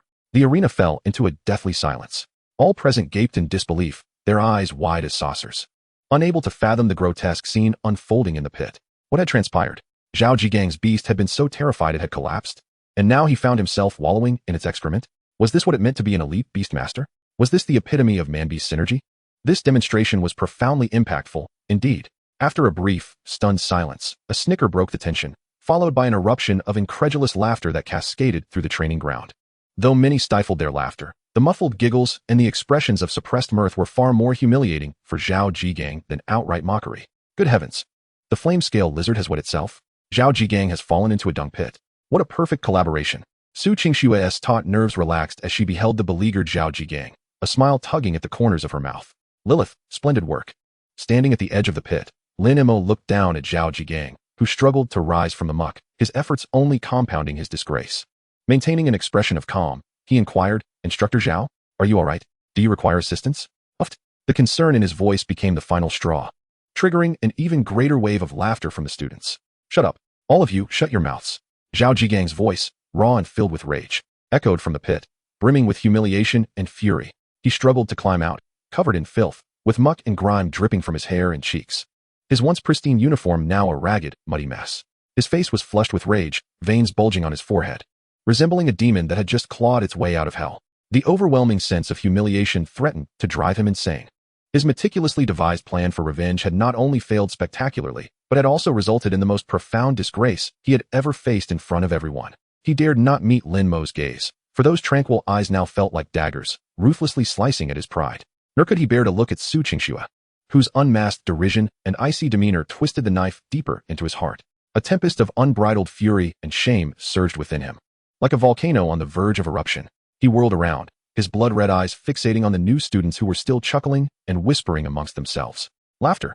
Is that what you find so amusing? Zhao Jigang's voice was hoarse and twisted, laden with wrath. It seems your training has lacked intensity. You still have the luxury to joke around. Everyone. His voice thundered like a storm, infused with a frenzied desire for retribution. Immediately, get into the obstacle course. Your goal, complete the entire course. Time, reduce the standard by 1/3. Anyone who exceeds the time limit or is struck by an obstacle more than 3 times will forfeit dinner tonight. Plus, 100 laps around the field until dawn. Now, at once, he unleashed his fury and humiliation upon the unsuspecting new students without reserve. What had begun as a routine training session had transformed into a grueling ordeal. The students' smiles vanished, replaced by expressions of dread and despair. They glanced at the perilous obstacle course, then at the rabidly shouting Zhao Jigang. Feeling a mix of anger and fear, with heavy hearts, they trudged toward the entrance of the obstacle course under the weight of his murderous glare. Lin Mo observed Zhao Jigang's frenzied wrath with a frigid gaze. Lilith, perched upon his shoulder, once more emitted a gleeful, contemptuous chuckle, audible only to him. A pitiful ant, venting its impotent rage upon the weak. How utterly despicable. Nonetheless, this is for the best. It allows these feeble humans to experience, albeit prematurely, What true despair and oppression feel like. Hee hee. The military training at the rock-solid base has been utterly corrupted under Zhao Jigang's twisted desire for revenge. Chapter 42, Rebellion. Zhao Jigang's roar reverberated like the tolling of hell's bell. Under his frenzied and vindictive commands, the freshmen of the Beastmaster department were driven forth like a herd of terrified sheep, entering the perilous obstacle course with trepidation and resentment. Faster! Hurry up! Haven't you eaten? Useless wretches. Zhao Jigang stood by the sidelines like a foreman, exuding a foul stench, utterly indifferent, his face contorted with sadistic delight and unrestrained madness. He watched the struggling figures navigating the obstacles, and whenever someone stumbled or faltered, a glimmer of morbid satisfaction flickered in his eyes. The training intensity had escalated to inhumane levels. Obstacles that once required careful coordination to traverse now demanded near-sprinting speeds. A frail boy named Chun Ming, bespectacled and delicate, found himself paired with a swift yet underpowered wind shadow ferret. As he attempted to scale a slick, towering wall, the ferret struggled to lift him fully. Chun Ming, too weak to continue after several attempts, succumbed to exhaustion, his vision darkening as he lost his grip and fell nearly 3 meters, crashing heavily onto the muddy ground. Emitting a muffled groan of agony, curling into himself, his face ashen, and promptly losing consciousness. Chun Ming. Several concerned classmates gasped, rushing to assist him. Stop! Who told you to halt? Zhao Jigang's thunderous bellow echoed like a clap of thunder. Feigning death, are we? Get up. Keep going. If you fail to complete the task, you will remain here until training ends. Anyone who helps him will share his fate. Another girl, Wang Lu, whose beast was a defensive stoneback tortoise, found herself crossing a simulated energy disruption zone. The tortoise, attempting to shield her from a simulated energy blast, acted too slowly, resulting in Wang Lu being struck on the arm by a swaying log. The excruciating pain caused her to lose her balance and tumble to the ground, her arm swelling rapidly, tears welling in her eyes as she struggled to move. Useless. You can't even withstand this minor disturbance. Is your beast merely a decoration? Zhao Jigang showed no concern, instead berating her harshly. Enjoy lying down, do you? 100 laps around the field tonight. You're guaranteed to run. Another stout boy. Sun Hao, known for his forthright and fiery nature, had a beast of remarkable brute strength, an ironback wild boar. Witnessing Zhao Jigang's treatment of the unconscious Chun Ming and the injured Wang Lu ignited a blaze of fury within him. Unable to contain himself, he halted and shouted at Zhao Jigang from the sidelines. Instructor Zhao, this training intensity is utterly unreasonable. Chun Ming has collapsed. Wang Lu is injured. This is sheer abuse. Oh, you still have the energy to speak back? Zhao Jigang's cold gaze swept over Sun Hao, a cruel smirk curling at his lips. It seems you are quite energetic. Sun Hao, immediately, run the entire obstacle course 5 more times. Cut the time in half. If you can't finish, you'll join them in running until dawn. Sun Hao trembled with rage, but under Zhao Jigang's icy glare and the worried stares of his classmates, he could only pound his fist against a nearby obstacle in frustration. Turning away, alongside his equally furious ironback wild boar, he charged once more into the obstacle course, his stamina depleting even faster. Similar incidents occurred repeatedly. Countless students collapsed due to exhaustion, suffered scrapes from obstacles, or even had their beasts injured in the hurried attempts to coordinate. Zhao Jigang, standing by the sidelines like a spectator, exhibited no sympathy. Instead, his eyes sparkled with schadenfreude whenever someone fell or faltered, transferring all humiliation onto these innocent students. Fear, anger, and a sense of oppression spread like a plague among the freshmen. The disdain in their gazes toward Zhao Jigang deepened, evolving into profound hatred. As for Lin Mo, their glances were fraught with complex emotions, resentment for the misfortunes they had suffered because of him. Yet upon reflection, they recognized Lin Mo had never provoked Zhao Jigang. It was the instructor who had persistently instigated trouble, igniting further indignation within them. The agonizing afternoon training finally concluded. As night fell, the dormitory area of the rock-solid base lay shrouded in silence. The brutal training had drained everyone's physical strength and ravaged their spirits. The air was thick with the scent of medicinal oil and the stifled sounds of weeping. In the private dormitory where Lin Mo resided, he had just used his spiritual energy along with some self-prepared ointments to treat Su Qingshue's minor calf strain. At that moment, a cautious knock echoed at the door. Lin Mo opened it to find 7 or 8 freshmen from the Beastmaster department standing outside. Leading them was Sun Hao, who had been so frustrated earlier. Flanked by the still pale Chun Ming, Wang Lu with her arm bandaged, and several others who had endured similar tribulations throughout the day. Their faces were etched with exhaustion, indignation, and a hint of resolute determination. Lin Mo, we can't take it anymore. Sun Hao exclaimed, hope igniting in his eyes, his voice quivering with suppressed emotion and rage. Zhao Jigang isn't training us, he's torturing us. Indeed, Lin Mo. Wang Lu's eyes were red-rimmed, her voice choked with emotion. Chun Ming fainted, and he wouldn't even allow anyone to help. My arm still hurts so much that I can barely lift it. What are we to do for tomorrow's training? He's deliberately making things difficult for you. We've all seen it. Now he's taking his anger out on all of us. Another boy said, indignation clear in his tone. At this rate, we won't just be unable to train, we might be ruined by him. Chen Ming, weak yet resolute, added, Lin Mo. You're a special recruit of the school. We need you to take the lead. We must report Zhao Jigang's abuse of power and malicious corporal punishment to the authorities. We can't let this continue. Yes, report him. Lin Mo, you are our only hope. The group clamored, their emotions running high, placing all their hopes on Lin Mo. They recognized Lin Mo's strength, and Su Qingshua's background seemed equally significant. More importantly, they were among the few who had managed to stand up to Zhao Jigang. Lin Mo regarded his battered classmates, whose eyes reflected both fear and expectation, and fell silent for a moment. Su Qingxue quietly remarked, Zhao Jigang's behavior is indeed excessive. It has transcended the boundaries of normal training. Scanning the group, Lin Mo's gaze ultimately settled on Sun Hao and Chun Ming as he spoke with a calm, yet powerful voice. I understand. I will report Zhao Jigang's actions to the school as they are. Wonderful. Thank you, Lin Mo. The group exhaled in relief, hope rekindling in their eyes. Lin Mo acted swiftly. He utilized the emergency complaint channel within Magic City University, submitting a report as an elite student and attaching photographs of Wang Lu's injured arm along with the testimonies of Chun Ming and others as witnesses. The report from the top scholar of the province immediately stirred a significant uproar among the higher-ups at Magic City University.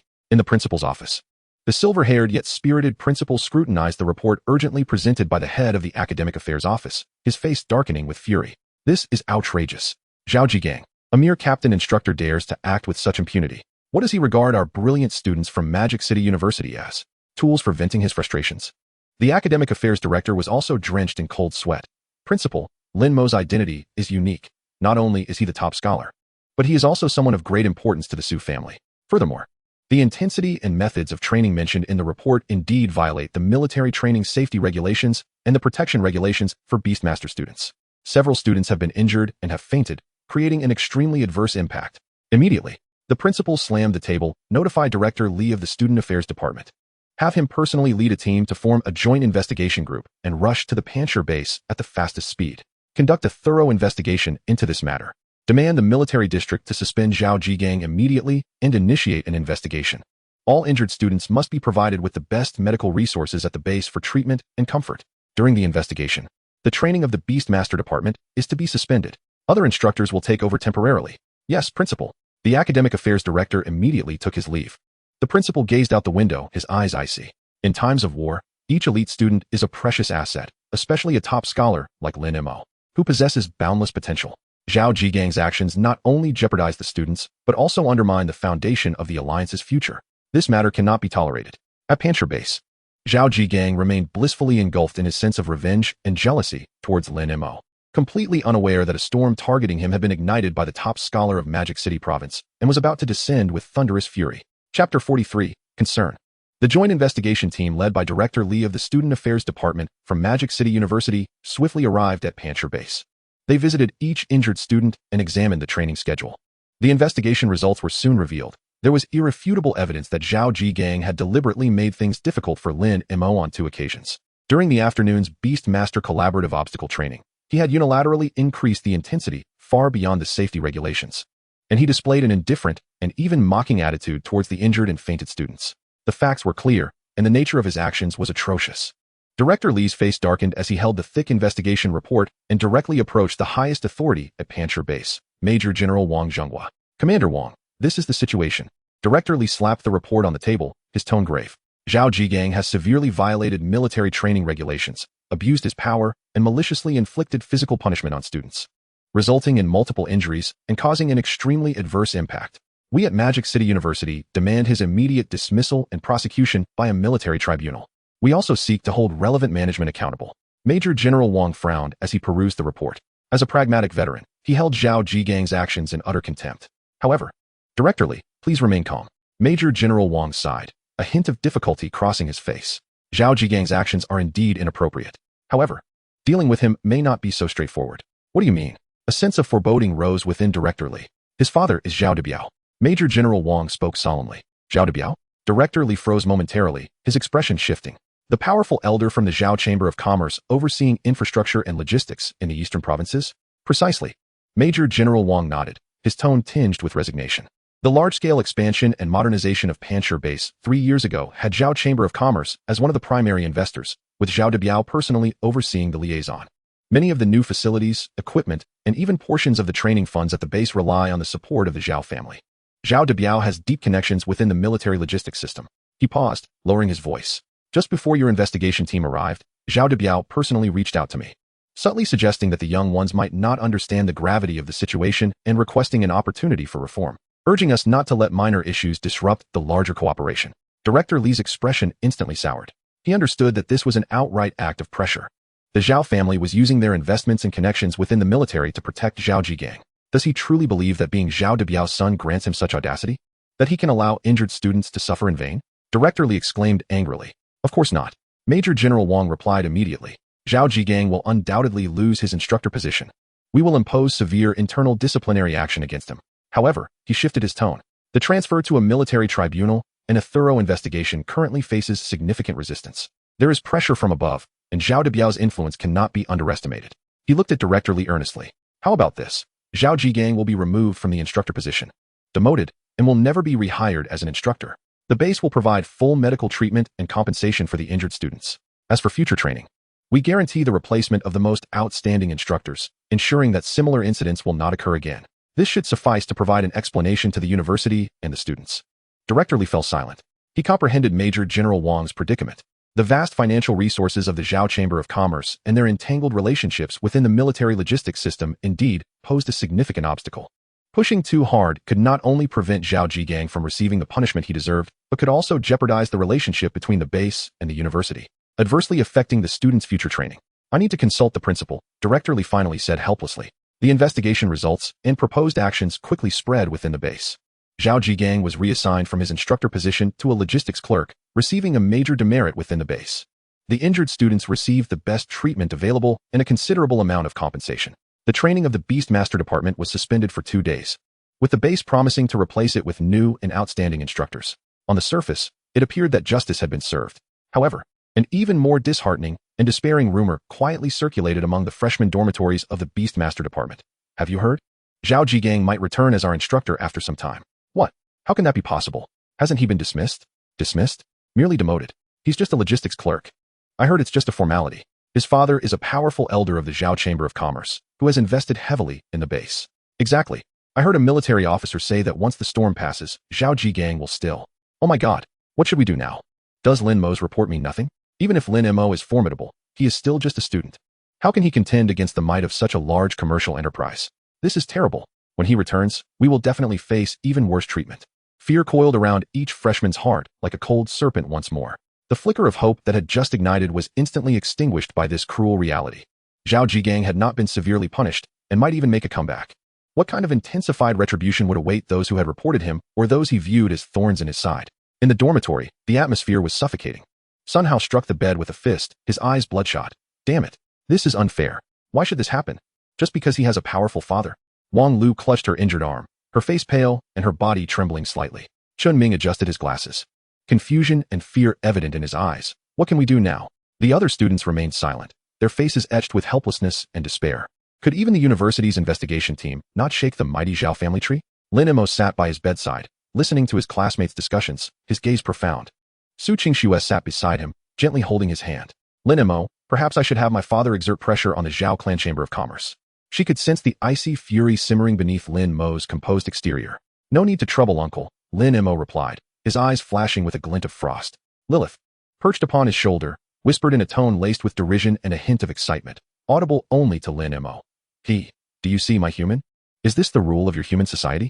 Power and wealth can easily trample upon the so-called justice and rules. Truly, it is both decrepit and laughable. The progenitor can hardly wait to witness the exquisite expression of that Zhao Jigang when you present that little card. Lin Mo gently patted Su Qingxue's hand, signaling her to remain at ease. He rose and approached the window of their dormitory, gazing out at the cold, grim nightscape of the rock base. Zhao Debiao? The Zhao clan chamber of commerce? He felt the smooth, uniquely textured card in his pocket, the highest-tier VIP card from the Zhao clan's treasure pavilion. Personally issued by the current president of the Zhao clan, it represented unparalleled favor and status for its bearer. Those who possessed this card within the entire chamber were few and far between. What was Zhao Debiao, an elder, in its presence? Initially, he had no desire to use this card lightly. However, the actions of the Zhao father and son, especially their exploitation of power to trample on the rules and their cruel treatment of innocent classmates, had crossed his bottom line. Since you wish to play the game of power, Lin Mo's gaze sharpened like a blade, a cold smile curving his lips. Then let me show you what true dimensionality reduction strikes are. Chapter 44, Threats. The preliminary handling results of the investigation team and the rumors of Zhao Jigang's potential return loomed like a chilling shadow over the dormitory area of the Beastmaster department. The atmosphere, which had briefly relaxed after the training pause, became heavy and oppressive once more. In the evening, a series of deliberately heavy footsteps, imbued with clear provocation, echoed through the dormitory hallway. Suddenly, with a loud bang, the door to Lin Mo's dormitory was violently flung open. Standing at the entrance was none other than Zhao Jigang, who had been suspended but had not left the base. Clad in a clean uniform, his face bore no trace of the despair one would expect from a reprimanded individual. Rather, it radiated a triumphant glee typical of a petty tyrant. With hands in his pockets and chin slightly raised, his gaze slithered through the dormitory, landing on the several new students whose faces turned pale with fear, finally settling on Lin Mo, who was seated by the bed, engrossed in a book. Oh, all huddled together? Zhao Jigang's voice dripped with sarcasm, clear enough to resonate through the entire floor, attracting curious glances from students in other dorms. What? Training stopped. And you've all turned into soft-shelled shrimp? He strode directly to Lin Mo, towering over him, a malicious grin plastered across his face, reveling in his sense of revenge. Lin Mo, I've heard it was you who spearheaded my reporting, is that correct? The air in the dormitory instantly froze. Sun Hao clenched his fists, glaring furiously. But Chen Ming held him back firmly. Wang Lu turned pale, instinctively taking a step back. Su Qingxue closed her book, standing up with an icy glare. Lin Mo set the book down, calmly raising his head to meet Zhao Jigang's venomous gaze. Instructor Zhao, is there something you need? Something you need? Of course there is. Zhao Jigang's voice thundered, almost a shout, his spittle nearly landing on Lin Mo's face. Lin Mo, what the hell do you think you are? Just a somewhat talented poor student. How dare you report me? Who do you think you are? He pointed a finger at Lin Mo, his expression grotesque with rage. Let me tell you, even though I'm not currently in a teaching position, I am still part of the rock base. My father is Zhao Debiao of the Zhao clan. This base's expansion owes half its credit to our Zhao family. Do you think you can take me down with just your words? Dream on. Do you see? He gleefully surveyed the surroundings, noticing the fearful expressions of those peering in. I'm still perfectly fine. Once this blows over, I'll still be your instructor. And then, his venomous gaze locked onto Lin Mo again, each word dripping with malice. I have all the time in the world to take good care of you, and your beautiful girlfriend, and all of you pathetic fools. His last glance swept over Sun Hao, Wang Lu, and the others, sending chills down their spines. Lin Mo, just wait and see. And you, Su Qingxue, if you don't want him to be destroyed, come kneel and beg me to spare you. If you make it comfortable for me, perhaps I'll let you go. Bang. As soon as the words left his mouth, Zhao Jigang's eyes widened in disbelief as he stared at Lin Mo before him. A terrifying pressure suddenly emanated from Lin Mo, causing Zhao Jigang to feel his legs weaken, doubling over as he clutched his stomach, collapsing to the ground. Lin Mo, you dare hit me. His face twisted with agony and incredulity. A mere student, just beginning military training, had managed to injure him so easily. Silence engulfed the hallway. Everyone stared in disbelief at the scene unfolding before them. In their eyes, Lin Mo had always been a calm individual, adept at countering Zhao Jigang's provocations, never having acted impulsively. Yet, this very Lin Mo had attacked Zhao Jigang, and with such ease, he had brought him down. Lin Mo, you're finished. I will report your actions to the military district, and you can expect to be expelled. Zhao Jigang howled while clutching his stomach. Before he could finish, Lin Mo delivered another punch to his face, knocking him out cold. Lin Mo, Su Qingxue, standing behind him, quickly grabbed his arm. Lin Mo's gaze was as frigid as ice, and Su Qingxue had no doubt that had she not intervened, Lin Mo might have even killed Zhao Jigang. Lilith on his shoulder chuckled. Oh dear, human, you truly care for that little vixen. You remained unfazed by my taunts. Yet one word against her sends you into a frenzy? In response, Lin Mo replied calmly, he may insult me. I am indifferent to that. In my eyes, he is merely a buffoon. However, should he dare threaten Qingxue, I shall ensure he does not survive. Turning to Lilith, he added, not just Qingxue. Anyone who dares to harbor ill intentions towards you will find themselves devoid of existence in this world. Upon hearing this, Lilith's previously lifted head turned a bit awkwardly to the side. Who said I needed your help to settle scores? Observing Lilith's demeanor, Su Qingxue, who had earlier felt anxious, couldn't help but smile. Although Lin Mo and the others were untroubled, Zhao Jigang's arrogant threats pierced deeply like a cold, venomous thorn into the hearts of every new student who heard them. Fear washed over them like a tangible tide, enveloping them instantly. Could even a formidable student like Lin Mo not contend against the Zhao family's power? Were they, as ordinary individuals, merely fish on a chopping block, ripe for slaughter? In the dormitory, the atmosphere was suffocating. Sun Hao trembled with rage, his teeth chattering. Bastard. Beast. Wang Lu could no longer hold back her tears, which fell silently. Chun Ming's face turned pale, murmuring, it's over, it's really over. His father is Zhao Debiao. we stand no chance. The expressions of the other students mirrored despair, their faces ashen. Zhao Jigang's threats were not mere empty words. The Zhao family behind him was an unfathomable behemoth. Observing the expressions of his classmates, Lin Mo spoke up. There is no need to worry excessively. After tonight, the Zhao Chamber of Commerce will expunge Zhao Jigang and his son from their ranks entirely. Everyone was taken aback. Incredulity etched on their faces as they turned to Lin Mo. Expunged? The Zhao Chamber of Commerce would remove their own elder and his son? How could this be possible? What a colossal entity the Zhao Chamber of Commerce was. Zhao Debiao was a powerful elder. What right did a mere student like Lin Mo have to utter such words? It was utterly preposterous. After a brief silence, whispers erupted like a swarm of mosquitoes. Expunged? What is Lin Mo saying? The Zhao Chamber of Commerce expelling their own elder? This is inconceivable. Has he lost his mind in anger? Is he merely venting? Although it is satisfying to hear, it is far too unrealistic. Indeed, that is the Zhao family. No matter how formidable Lin Mo may be, he cannot possibly compel the Zhao family to cleanse their ranks. Yet, it was undeniable that Lin Mo had indeed brought Zhao Jigang to his knees with one swift move. However, attacking an instructor could lead to expulsion. Alas, he must have been driven to desperation. No one believed Lin Mo's recent declaration. Sun Hao, Wang Lu, Chen Ming, and others gazed at Lin Mo's composed demeanor, their hearts yearning for a miracle. Yet reason reminded them that this was nearly impossible. They dismissed Lin Mo as someone who, out of sheer frustration, was speaking out of turn, or perhaps attempting to console them with a glimmer of false hope. Lin Mo offered no further explanation. He simply turned calmly and closed the dormitory door, shutting out the gazes filled with worry, sympathy, despair, or disbelief. Chapter 45. Expunged. The night deepened. The silence and coldness enveloped the Pancher base. The other students in the dormitory succumbed to a profound fatigue and fell into a deep slumber. Lin Mo sat at his desk, the light off, the only illumination emanating from the screen of his communicator, casting a ghostly blue glow. Su Qingxue quietly sat beside him. Offering silent companionship, Lin Mo retrieved a card from his pocket. The card was neither gold nor jade, warm to the touch, and exhibited a profound dark golden hue, with edges adorned with intricate, seemingly naturally formed mystical patterns. At its center was a single ancient, powerful character, imbued with the essence of celestial laws, supreme. This was none other than the highest-tier VIP card of the Zhao Chamber of Commerce's most elite institution, the Wanbage.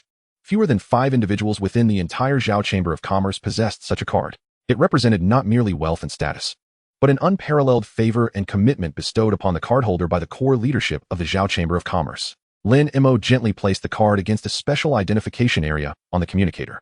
The screen flickered, and a highly encrypted private channel was established. After a brief waiting tone, a melodious female voice, tinged with surprise, resonated. Mr. Lin, I never expected you would reach out to me. Is there something I can assist you with?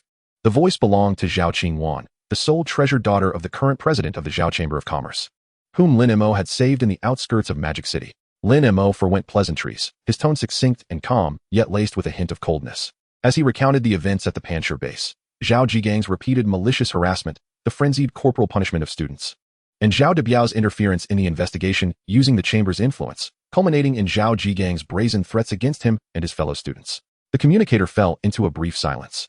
Yet both Lin Mo and Su Qingxue could sense a powerful, suppressed rage accumulating silently on the other end. Moments later, Zhao Qingwan's voice returned.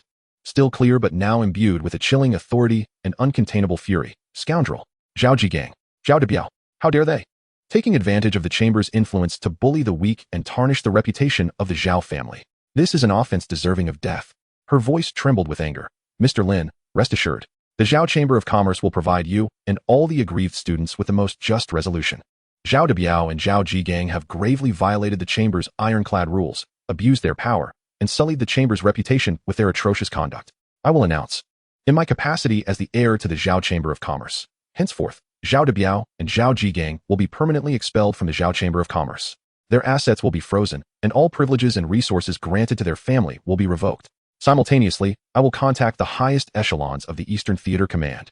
I will report the situation truthfully, demanding that the military handle this matter impartially and severely punish Zhao Jigang. No cover-ups will be tolerated. Mr. Lin, please hold for a moment. By dawn, you will witness the results. Zhao Qingwan's voice was resolute, brimming with a decisive ferocity. The wrath of an heir to a vast commercial empire had been ignited. Lin Mo calmly responded, "Thank you, Miss Zhao." The communication ended. The ghostly blue light of the screen extinguished, plunging the dormitory back into darkness. Su Qingxue gently leaned against Lin Mo's shoulder, her eyes sparkling with trust and a hint of anticipation in the dark. Lin Mo gazed out at the heavy night shrouding the Pancher base. The end for Zhao Jigang and his father had begun. Meanwhile, The new students, trapped in despair and slumbering, remained oblivious to the storm that was brewing. One that would upend their understanding of reality, stirred by the very classmate they deemed a mere braggart. When dawn broke, the thunderous expulsion order from the Zhao Chamber of Commerce and the subsequent military actions would reverberate throughout the entire Panshur base. As the first light of morning pierced the thick darkness of the Panshur base, it dispelled some of the chill, yet could not lift the gloom from the hearts of the new students. Sun Hao, Chun Ming, and others awoke to sunlight filtering through the window, illuminating their weary and numbed faces, the terror of the previous night still vividly etched in their minds. Suddenly, a hurried, frantic, even sobbing set of footsteps approached, shattering the morning stillness. The dormitory door was flung open with such force that it nearly splintered. There stood Zhao Jigang. But he was a far cry from his arrogant and overbearing self from the night before. His hair was disheveled, his face as pale as a sheet, lips trembling, eyes bloodshot, filled with boundless fear and despair. His crisp uniform was crumpled and covered in dust, as though he had just rolled off the ground. In the astonished gazes of everyone, Zhao Jigang suddenly knelt before Lin Mo's bed. His knees collided with the cold floor, producing a dull thud. Lin Mo? Brother Lin. Master Lin.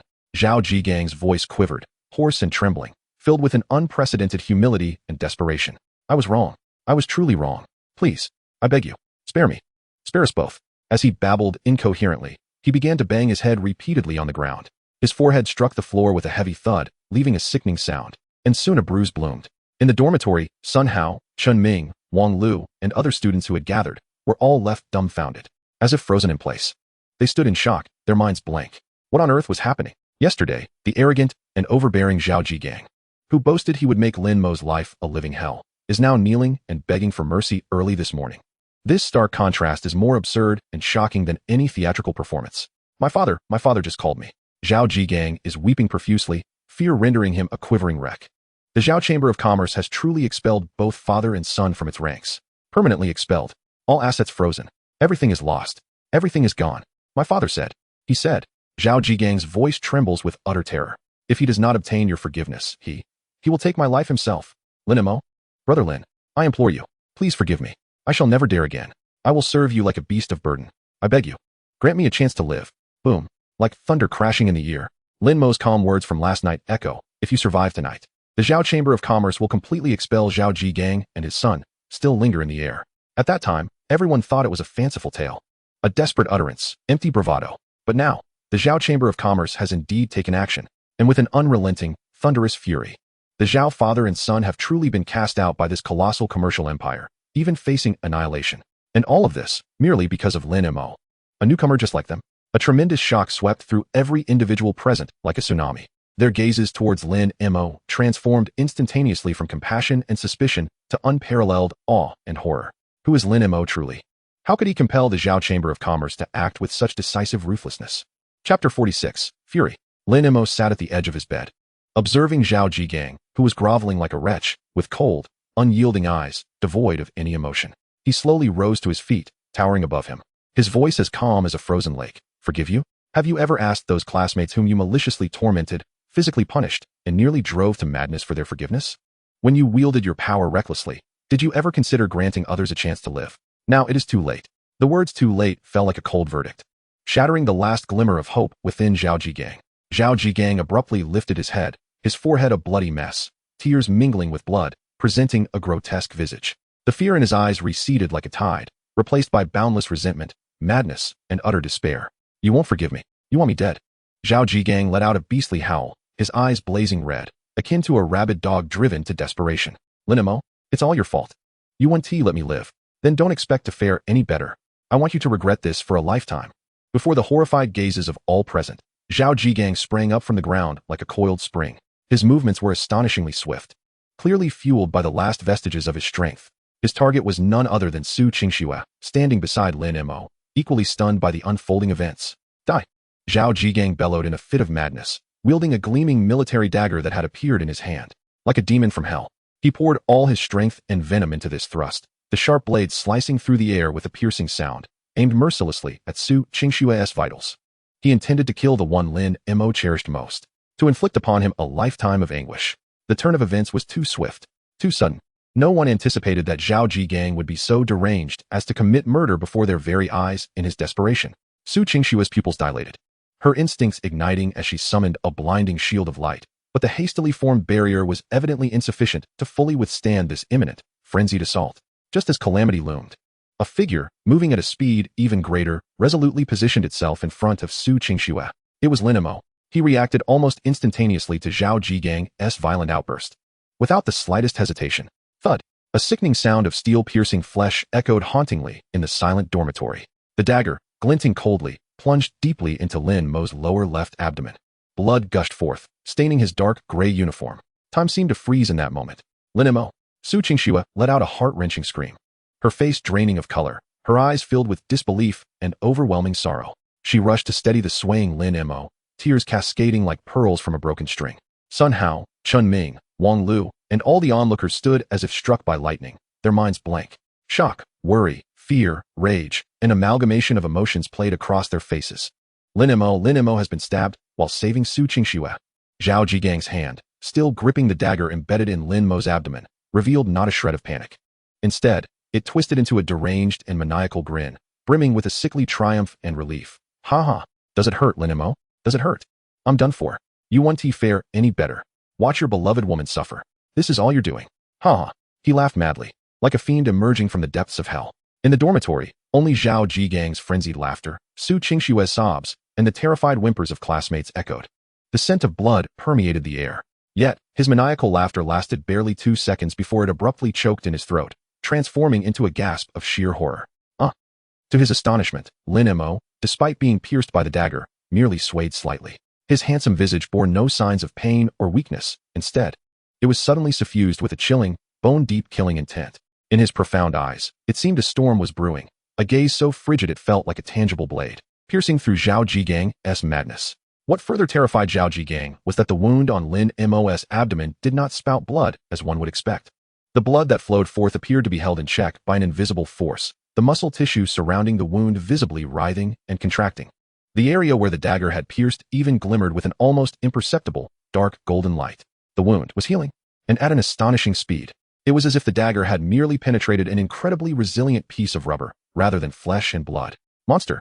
Zhao Zhigang's smug expression was swiftly replaced by an overwhelming terror. He screamed in primal fear, as though he had encountered a ghost. Lin Mo paid no heed to Zhao Zhigang's taunts. His entire fury was focused solely on Zhao Zhigang's recent, frenzied attempt to assassinate Su Qingxue. The peril and rage of that moment ignited the murderous intent that simmered deep within him. Buzz! A terrifying, suffocating aura erupted from Lin Mo, unreservedly unleashed. The atmosphere in the dormitory felt as though it had solidified in an instant. An invisible pressure descended like a mountain, causing all the observing classmates to experience a momentary breathlessness, as if their hearts were gripped by an unseen hand. The furniture creaked under the weight of this overwhelming force. The pressure he unleashed was akin to the awakening of an ancient, slumbering beast, transcending all limits of power. Limit breakthrough, double power. Lin Mo's heart roared as the dormant potential within him erupted like a volcano. Strength, speed, and spiritual energy surged instantaneously. Boom. Lin Mo's figure left behind a faint afterimage at the spot. His movements reached an unparalleled peak, so swift that all onlookers could merely perceive a blurred flash. There were no extravagant techniques, no earth-shattering sounds, only a muffled thud, akin to a heavy hammer striking a sack filled with sand. Lin Mo's fist, enveloped in a layer of exquisitely condensed dark golden radiance, struck first, landing squarely on Zhao Zhigang's chest, right in the middle, as horror widened his eyes. Crack! The spine-chilling sound of bones shattering echoed like a series of explosive pops. The madness and terror on Zhao Zhigang's face instantly froze. He was struck as though by a high-speed train, his feet leaving the ground, flying backward at an even greater velocity. Bang! Zhao Zhigang's body crashed against the dormitory's hard wall like a ruptured sack. The thick wall buckled inward, a vast depression forming as spiderweb-like cracks spread wildly. Zhao Zhigang was embedded in the wall's indentation, sliding down limply, collapsing onto the ground, his chest entirely caved in, creating a horrifying deep pit. His eyes bulged, pupils dilated. As a mixture of internal organs and dark red blood foamed from his mouth, his body convulsing involuntarily, clearly on the brink of death. One punch. Merely one punch. A level 17 B-class Beastmaster was annihilated in an instant before Lin Mo, like an ant crushed underfoot. Chapter 47. Conversation. Silence. An absolute silence. Inside and outside the dormitory. One could hear a pin drop. Everyone was utterly stunned by the rapid unfolding of events. Just a moment ago, Zhao Zhigang was frantically attacking, the dagger piercing Lin Mo's abdomen. In the next instant, Lin Mo, seemingly unfazed, delivered a punch that turned Zhao Jigang into a grotesque meat pie embedded in the wall. The terrifying pressure, the lethal power of that strike, all of it surpassed their comprehension. Dead? Sun Hao gazed at the glaring pool of blood on the wall and the crumpled form of Zhao Jigang, his chest concaved and convulsing on the ground. His voice was hoarse and dry, trembling with disbelief, although he harbored a deep-seated wish for Zhao Jigang's demise. The immense visual and psychological shock left him chilled to the bone. Ugh! Wang Lu's face turned as pale as paper, covering her mouth, desperately suppressing the urge to vomit. Her body trembling uncontrollably. Shun Ming's legs buckled, collapsing to the floor, his glasses slipping off, his gaze vacant. Fear, an indescribable terror instantaneously replaced the earlier worry and shock, permeating the hearts of all the students. As they looked at Lin Mo standing amidst the pool of blood, his expression devoid of emotion, his gaze as frigid as eternal ice, they involuntarily stepped back. At that moment, Lin Mo, in their eyes, was no longer the powerful and reliable classmate. He resembled a terrifying beast cloaked in human skin. Su Qingxue was also stunned, but her shock was swiftly overshadowed by concern for Lin Mo's injuries. She dashed to Lin Mo's side, disregarding everything, lifting his bloodstained shirt to inspect the wound. Yet, all she found was a shallow scar, rapidly closing up, no longer bleeding. The military dagger lay quietly on the ground beside Lin Mo, its blade still glistening with a hint of dark red. This Su Qingxue's beautiful eyes widened, tears lingering on her lashes, filled with profound astonishment and confusion. She had distinctly seen the dagger plunge deep. How could it be? I'm fine. Lin Mo's voice rang out, remarkably calm. He gently grasped Su Qingxue's icy, trembling hand, his gaze sweeping over the terrified classmates around them. After a brief silence, a stifled commotion and whispers ensued. He killed someone. Lin Mo. He killed the instructor. How terrifying. Just then, Sun Hao, recovering from his shock, bit down hard, forcibly suppressing his fear, stepping forward and declaring loudly. Everyone saw it. It was Zhao Jigang who struck first. He intended to kill Su Qingxue. Lin Mo acted in her defense. Yes, that's right. Wang Lu gathered her courage, her voice still trembling. Zhao Jigang is the murderer. Lin Mo stopped him. We all witnessed it. It was Zhao Jigang who drew the knife first. Other classmates who had witnessed the entire event began to chime in. Though their gazes toward Lin Mo were still laced with fear, yet more so with a desire to testify on his behalf. However, some murmured anxiously, but he killed someone. And it was an instructor after all. Committing murder against an active duty officer in a military base was an immense matter. Moments later, amidst the tense atmosphere of the dormitory and the growing chatter, a sharp, piercing alarm echoed outside, clearly signaling that someone had reported the situation. Following that, heavy and rapid footsteps approached like a drumbeat. Everyone inside, put down your weapons. Open the door immediately. Submit to inspection. A commanding voice boomed through the loudspeaker. Bang! The dormitory door was violently forced open. A group of soldiers, armed to the teeth, with stern expressions and clad in military police uniforms, stormed in like wolves. The dark muzzles of their guns were instantly aimed at everyone inside the dormitory. At the forefront, a major officer's gaze was as sharp as an eagle's, immediately locking onto the bloodied, mutilated corpse of Zhao Jigang on the floor, then to Lin Mo standing beside it, blood-stained yet eerily calm. Secure the scene. No one is to move. The major officer commanded sternly, his eyes fixed on Lin Mo. You, Lin Mo, come with us for an investigation. Su Qingxue immediately grasped Lin Mo's arm tightly, her gaze resolute. I will go with you. Sun Hao, Wang Lu, and others anxiously shouted, Sir. It was Zhao Jigang who attempted murder. Lin Mo acted in self-defense. We all saw it. We can testify. The major officer's expression remained impassive as he gestured for the soldiers to step forward. Any statements will be made in the interrogation room. Take him away. 2 strong military policemen moved in, one on each side, ready to restrain Lin Mo. Lin Mo gently patted Su Qingxue's hand, signaling her to release him. He looked calmly at the major officer, showing no intention of resistance. I can walk myself. The major nodded slightly. Lin Mo ceased to speak further. And under the escort of the military police, he stepped out of the dormitory. Su Qingxue followed him without hesitation. Sun Hao, Wang Lu, Chen Ming, and others watched Lin Mo's retreating figure, their hearts filled with worry, fear, and a complex mix of emotions. At the Rock Base Military Investigation Office, Lin Mo was brought into a solitary interrogation room, while Su Qingxue was temporarily placed in the adjacent resting area, accompanied by a dedicated personnel. The room contained merely a metal table and 2 chairs, the walls a cold gray, the lighting stark and pale. Lin Mo sat calmly on the chair, the wound on his abdomen having fully healed under the formidable self-healing powers of his indomitable physique, leaving no scar. Only dried bloodstains on his clothing as evidence of the recent peril. The door swung open, and entering was not the expected cold-faced military officer, but rather a figure that Lin Mo found somewhat familiar. The individual before us appears to be in his mid-30s, possessing a robust physique and a countenance marked by firmness. His gaze is as sharp as that of a hawk, and he is clad in a crisp, dark green military uniform adorned with insignia bearing 2 bars and 2 stars, signifying his rank as a major general. He is none other than Zhang Rui, one of the most capable deputies serving under General Han Wenqing. Upon spotting Lin Mo, a slight, almost imperceptible softening graces his otherwise stern visage. He swiftly closes the door behind him and takes a seat opposite Lin Mo.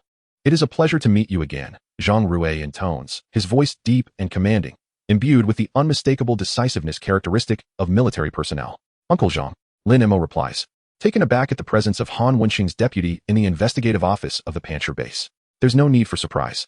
Zhang Rui seems to perceive Lin Mo's bewilderment and promptly clarifies. The general learned that the freshmen from Modi University are undergoing military training at the Pancher base. Given the recent surge in pressure along the coastal defenses and the unusual increase in sea monster activities, he harbored concerns regarding potential accidents that could lead to casualties among the trainees. Hence, he dispatched me here to oversee matters for a time, coordinating base security to ensure the safety of the military training. He pauses, his gaze landing on the bloodstains on Lin Mo's clothing, his expression growing more intense. However, I did not anticipate that upon my arrival, I would hear of such significant disturbances on your end. Lin Mo slightly bows his head. I apologize for troubling Uncle Zhang. It was Zhao Jigang. I am already aware of the circumstances, Zhang Rui interjects, his tone laced with a hint of coldness. The Zhao father and son brought this upon themselves. They are well deserving of their fate.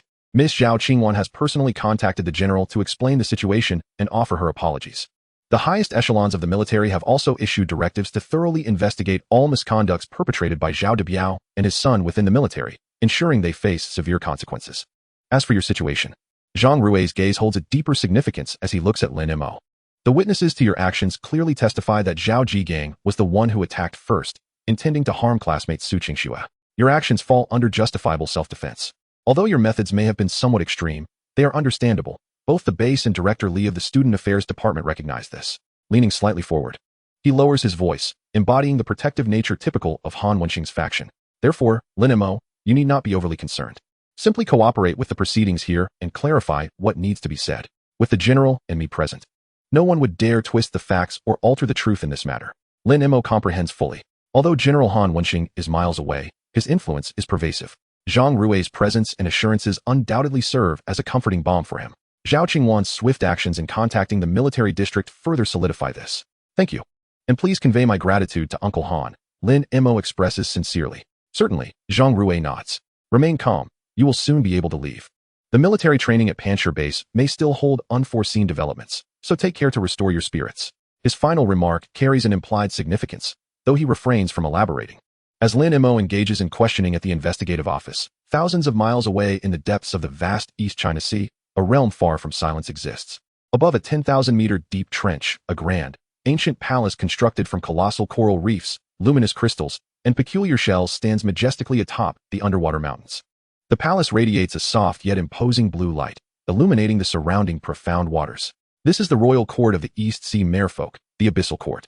At this moment, within the most magnificent hall of the Abyssal Court, the atmosphere is laden with gravity. In the center of the hall, seated upon a throne hewn from a single piece of millennia-old jade, is an elderly man with a weathered visage and a white beard, crowned with coral.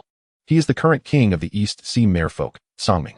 Though his regal presence remains, the deep fatigue and frailty etched upon his brow are unmistakable, and his breath appears somewhat unsteady. To either side of the throne stand the noble ministers of the Merfolk, while in the center of the hall, several figures starkly contrasting with the Merfolk's aesthetic are present.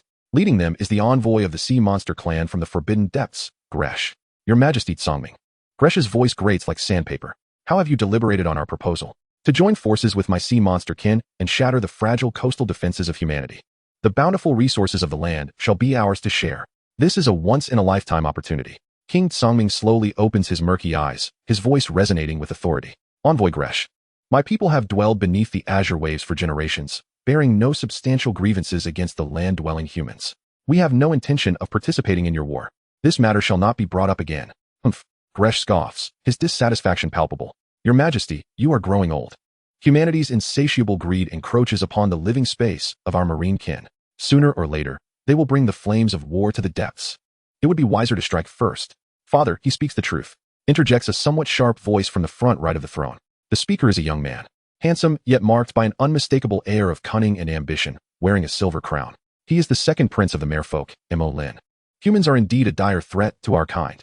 Envoy Gresh's words carry weight. With our power to control water, if we could gain the assistance of the sea monsters, we would undoubtedly. Silence, commands the first prince sharply. A clear and melodious voice, reminiscent of pearls colliding in the deep sea, interrupts him. All eyes are drawn to the front left of the hall, where a young maiden stands. Her presence seems to illuminate the otherwise cold and oppressive hall.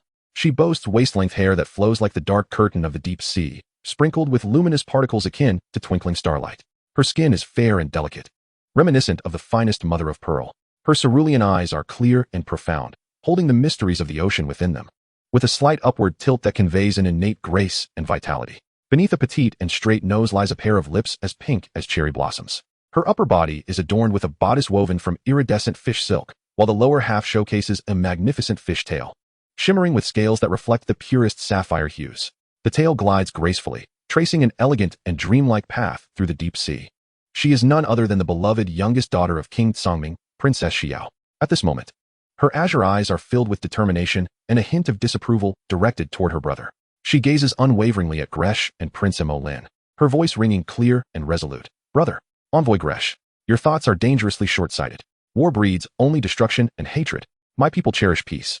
Having remained aloof from worldly affairs for centuries, how can we ally with sea monsters based on momentary greed or fear, igniting a cataclysmic slaughter? While humans indeed possess their share of avarice, not all are our enemies. Recklessly instigating conflict would only plunge our abyssal court into irreversible ruin. I firmly oppose any alliance with the sea monsters and vehemently reject participation in a war against the land. Princess Xiao's words resonate with conviction, and the purity, nobility, and steadfastness she exudes garner quiet nods of agreement from many of the peace-loving merfolk ministers in the hall. Even the treacherous sea monster envoy, Gresh, cannot suppress a flicker of admiration and greed in his serpent-like eyes as he gazes upon Princess Xiao. Humph, a woman's compassion. The second prince, Mo Lin, who has been publicly rebuked, wears an exceedingly displeased expression, casting a fierce glare at his sister. Envoy, my younger sister is still quite naive and lacks a broader perspective. Enough. The weary king of Tsangming waved dismissively from his throne. This matter requires no further discussion. My decision is final. The sea tribe shall not partake in the invasion of the land. Grosh, please return and convey to your sea witch empress that the abyssal court seeks only peaceful coexistence. The negotiations had irrevocably collapsed. Grosh's countenance darkened as he cast a venomous glance at the aged king seated upon the throne and the resolute Princess Xiao. He exchanged a veiled, conspiratorial look with the second prince, Mo Lin. Very well, your majesty Tsangming. I trust you shall not regret the decision you have made today. Grosh spat out ominously before departing swiftly with his entourage from the crystalline dome hall. Silence enveloped the grand hall once more, yet the atmosphere grew even more oppressive. Mo Lin watched his father's weary figure retreat, then glanced at his stunningly beautiful yet oblivious sister, Xiao. A flicker of ruthless determination crossed his eyes.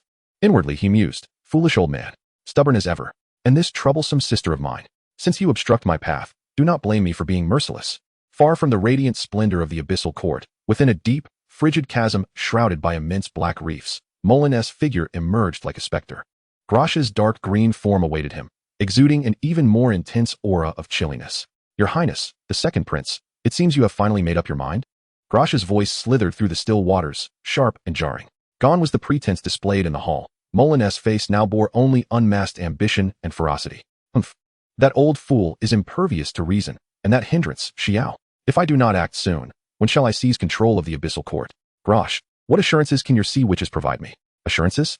Grosh let out a hoarse, mocking laugh. Our empress the sea witch promises that as long as you ascend to the throne, the abyssal court will become our staunchest ally. Our commitment to share the land remains unchanged. Even your sister, the enchanting Princess Xiao, may be disposed of at your discretion. A glimmer of lewd desire flickered in his eyes. Chapter 49. The new instructor. A cold glint flashed in Mo Lin's eyes. He had long harbored thoughts regarding his sister's fate, yet now was not the time for such discussions. Specific plans? Quite simple. Grosh leaned closer, lowering his voice. 3 days hence, your sea tribe will conduct the ancient ritual of the tears of the sea god.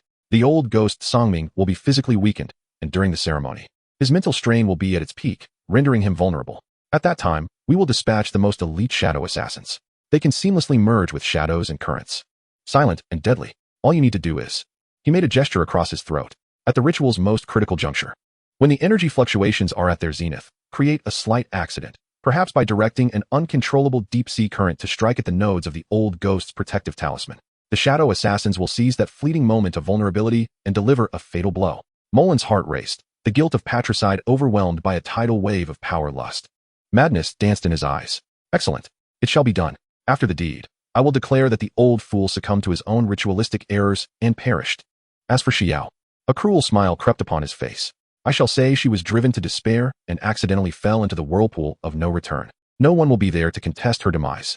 A wise choice, future king of the sea tribe, Grosh replied with a sinister chuckle. Remember, act swiftly and decisively. Once the deed is done, we will assist you in silencing all dissenting voices. In the dim depths of the chasm, they solidified their bloody conspiracy to usurp the throne. A chilling intent permeating the waters.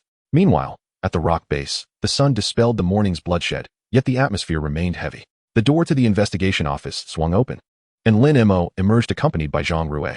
Su Qingxue rushed forward, gripping Lin Mo's hand tightly, her gaze scanning him for any signs of harm before she finally exhaled in relief. Lin Mo, the situation is now quite clear. Zhang Rui's voice was steady and authoritative. Zhao Jigang attacked with intent to kill, and your counteraction was a legitimate act of self-defense. There are no procedural issues. And both the base and the school acknowledge this conclusion. You may rejoin your team.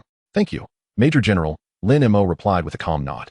Zhang Rui hesitated briefly, studying Lin Mo before adding. Additionally, regarding Zhao Debiao, less than a day after the decree for the Zhao family to be expelled was enacted, he met with an unfortunate car accident while returning to the family estate.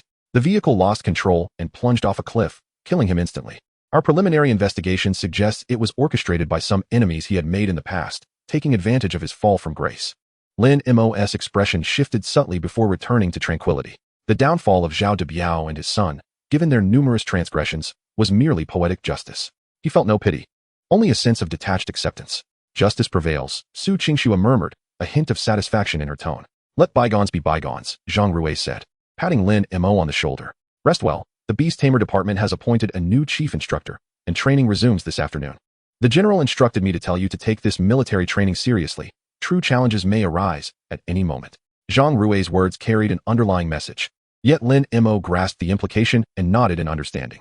After bidding farewell to Zhang Rui, Lin Mo and Su Qingxue walked side by side toward the dormitory area. Along the way, several new students regarded them with a mixture of awe, curiosity, and even trepidation. The notoriety of Lin Mo for slaying Zhao Jigang, coupled with the mysterious energy he wielded, had quietly spread among the ranks. Upon returning to the assembly grounds of the Beast Tamer Department, they found they still had a bit of time before the afternoon training commenced. The new students clustered in small groups, whispering about the morning's astonishing events and the impending arrival of the new instructor. Have you heard? The new instructor is a woman. Is that true? A female instructor? I wonder how formidable she is. Who knows? Let us hope she isn't another Zhao Jigang. With Lin Mo here, no one would dare to act recklessly, right? Just as the discussion swirled, a tall, athletic figure strode into the training ground with purposeful steps. Clad in a fitted camouflage uniform, she stood tall and proud, her silhouette embodying strength and grace. She appeared to be in her mid-20s, sporting a neat, deep brown bob, her features sharp and defined, emanating an aura of confidence. Her sun-kissed skin radiated vitality, and her deep amber eyes gleamed with a predatory sharpness, scanning the crowd with an air of calm discernment. Her beauty diverged from traditional notions of femininity, exuding a wild, unrestrained charm and a commanding presence. The self-assuredness and composure reflected in her demeanor belied her age. Her insignia revealed she held the rank of captain, yet her aura starkly contrasted with Zhao Jigang's superficial arrogance. This was a presence tempered through the crucible of conflict, embodying a powerful yet restrained force. As her gaze swept through the assembly, it paused momentarily upon Lin Mo, her keen amber eyes betraying a flicker of curiosity and profound interest. Clearly, Lin Mo's exploits had piqued her intrigue. Attention, form up. Her voice rang clear and authoritative, imbued with an undeniable command that silenced all whispers in an instant. The new students swiftly aligned themselves, their eyes fixated on the striking new instructor. Allow me to introduce myself. She stood at the forefront of the line, her posture impeccably erect. I am Sidu Jing, and from this day forth, I shall assume the role of your chief instructor in the Beastmaster department. Her gaze swept over Lin Mo once more, and a faint, almost playful smile seemed to grace her lips. I have heard that you encountered some minor disturbances previously. As for me, those chaotic occurrences cease here. My training will focus solely on strength, efficiency, and the skills necessary for survival on the battlefield. Do you understand? Understood, instructor. The new students responded in unison, their voices laced with a mixture of anticipation and tension. Excellent. Sidu Jing nodded, her expression shifting to one of seriousness. This afternoon's training subject, synchronization of mental energy between beast and master under interference conditions. The battlefield is ever-changing, with enemies launching mental assaults and illusions at every turn. Maintaining a stable mental link with your beasts is fundamental to survival. Now, release your beasts. With her command, the training ground erupted in a dazzling display of light as various forms of beasts materialized beside their masters. On Lin Mo's shoulder, Lilith lazily flapped her wings, her crimson eyes casting a glance at Situ Jing, seemingly finding the new instructor somewhat agreeable. Lin Yuyin was released from the beast space by Lin Mo, her curious gaze surveying the surroundings and the new instructor. Situ Jing's attention once again settled on Lin Mo, lingering especially on the seemingly ordinary little bat on his shoulder and the distinctly inhuman girl beside him, radiating a pure draconic aura with her silver hair and horns. Her interest deepened with curiosity. Lin Mo, Situ Jing suddenly called out, her tone calm. I've heard your beast is formidable. Your synchronization of mental energy must be impressive as well. You shall be the first to demonstrate during today's training. Is that agreeable? She was indeed eager to witness firsthand the prowess of the student rumored to have bested an instructor with ease. The surrounding students turned their gazes towards Lin Mo. He met Situ Jing's sharp, inquisitive amber eyes, and with a composed nod, replied, Yes, Instructor Situ. The teasing curve of Situ Jing's lips seemed to deepen. She produced a peculiar device, pulsating with a ghostly blue light, the interference generator. Very well, step into the center of the field. I will gradually increase the intensity of the mental interference. You must maintain a stable mental link with both of your beasts and instruct them to execute the basic movements I specify. The longer you sustain it, and the higher the completion rate, the better your score. Understood? Understood. Lin Mo calmly walked to the center of the field with Lilith and Lin Yuyin. In truth, the training was implemented because most communications between beasts and their masters relied on mental links. Only beasts of grade S or above could converse verbally with their masters. Moreover, only a select few beast masters had the opportunity to contract S-grade beasts. However, it was evident that none realized Lilith's true rarity. Nor did anyone believe that a C-grade beastmaster would possess an SSS-grade beast as their first. This rendered the training somewhat trivial for Lin Mo. As Situ Jing activated the interference generator, an invisible wave of mental disturbance surged forth like a tide. For the other new students, this level of interference caused their brows to furrow, requiring their utmost concentration just to maintain a tenuous link with their beasts, let alone issue precise commands. Their beasts appeared restless and agitated. However, standing in the center, Lin Mo remained as steadfast as a boulder amid turbulent waters. His expression was calm, his gaze focused and profound. Lilith lounged lazily on his shoulder, her crimson eyes narrowed slightly, glimmering with an otherworldly light as if relishing the invisible mental tide. The ghostly blue light of the interference generator in Situ Jing's hand pulsed steadily, indicating that the output intensity had reached a level adequate to fluster an ordinary B-grade beastmaster.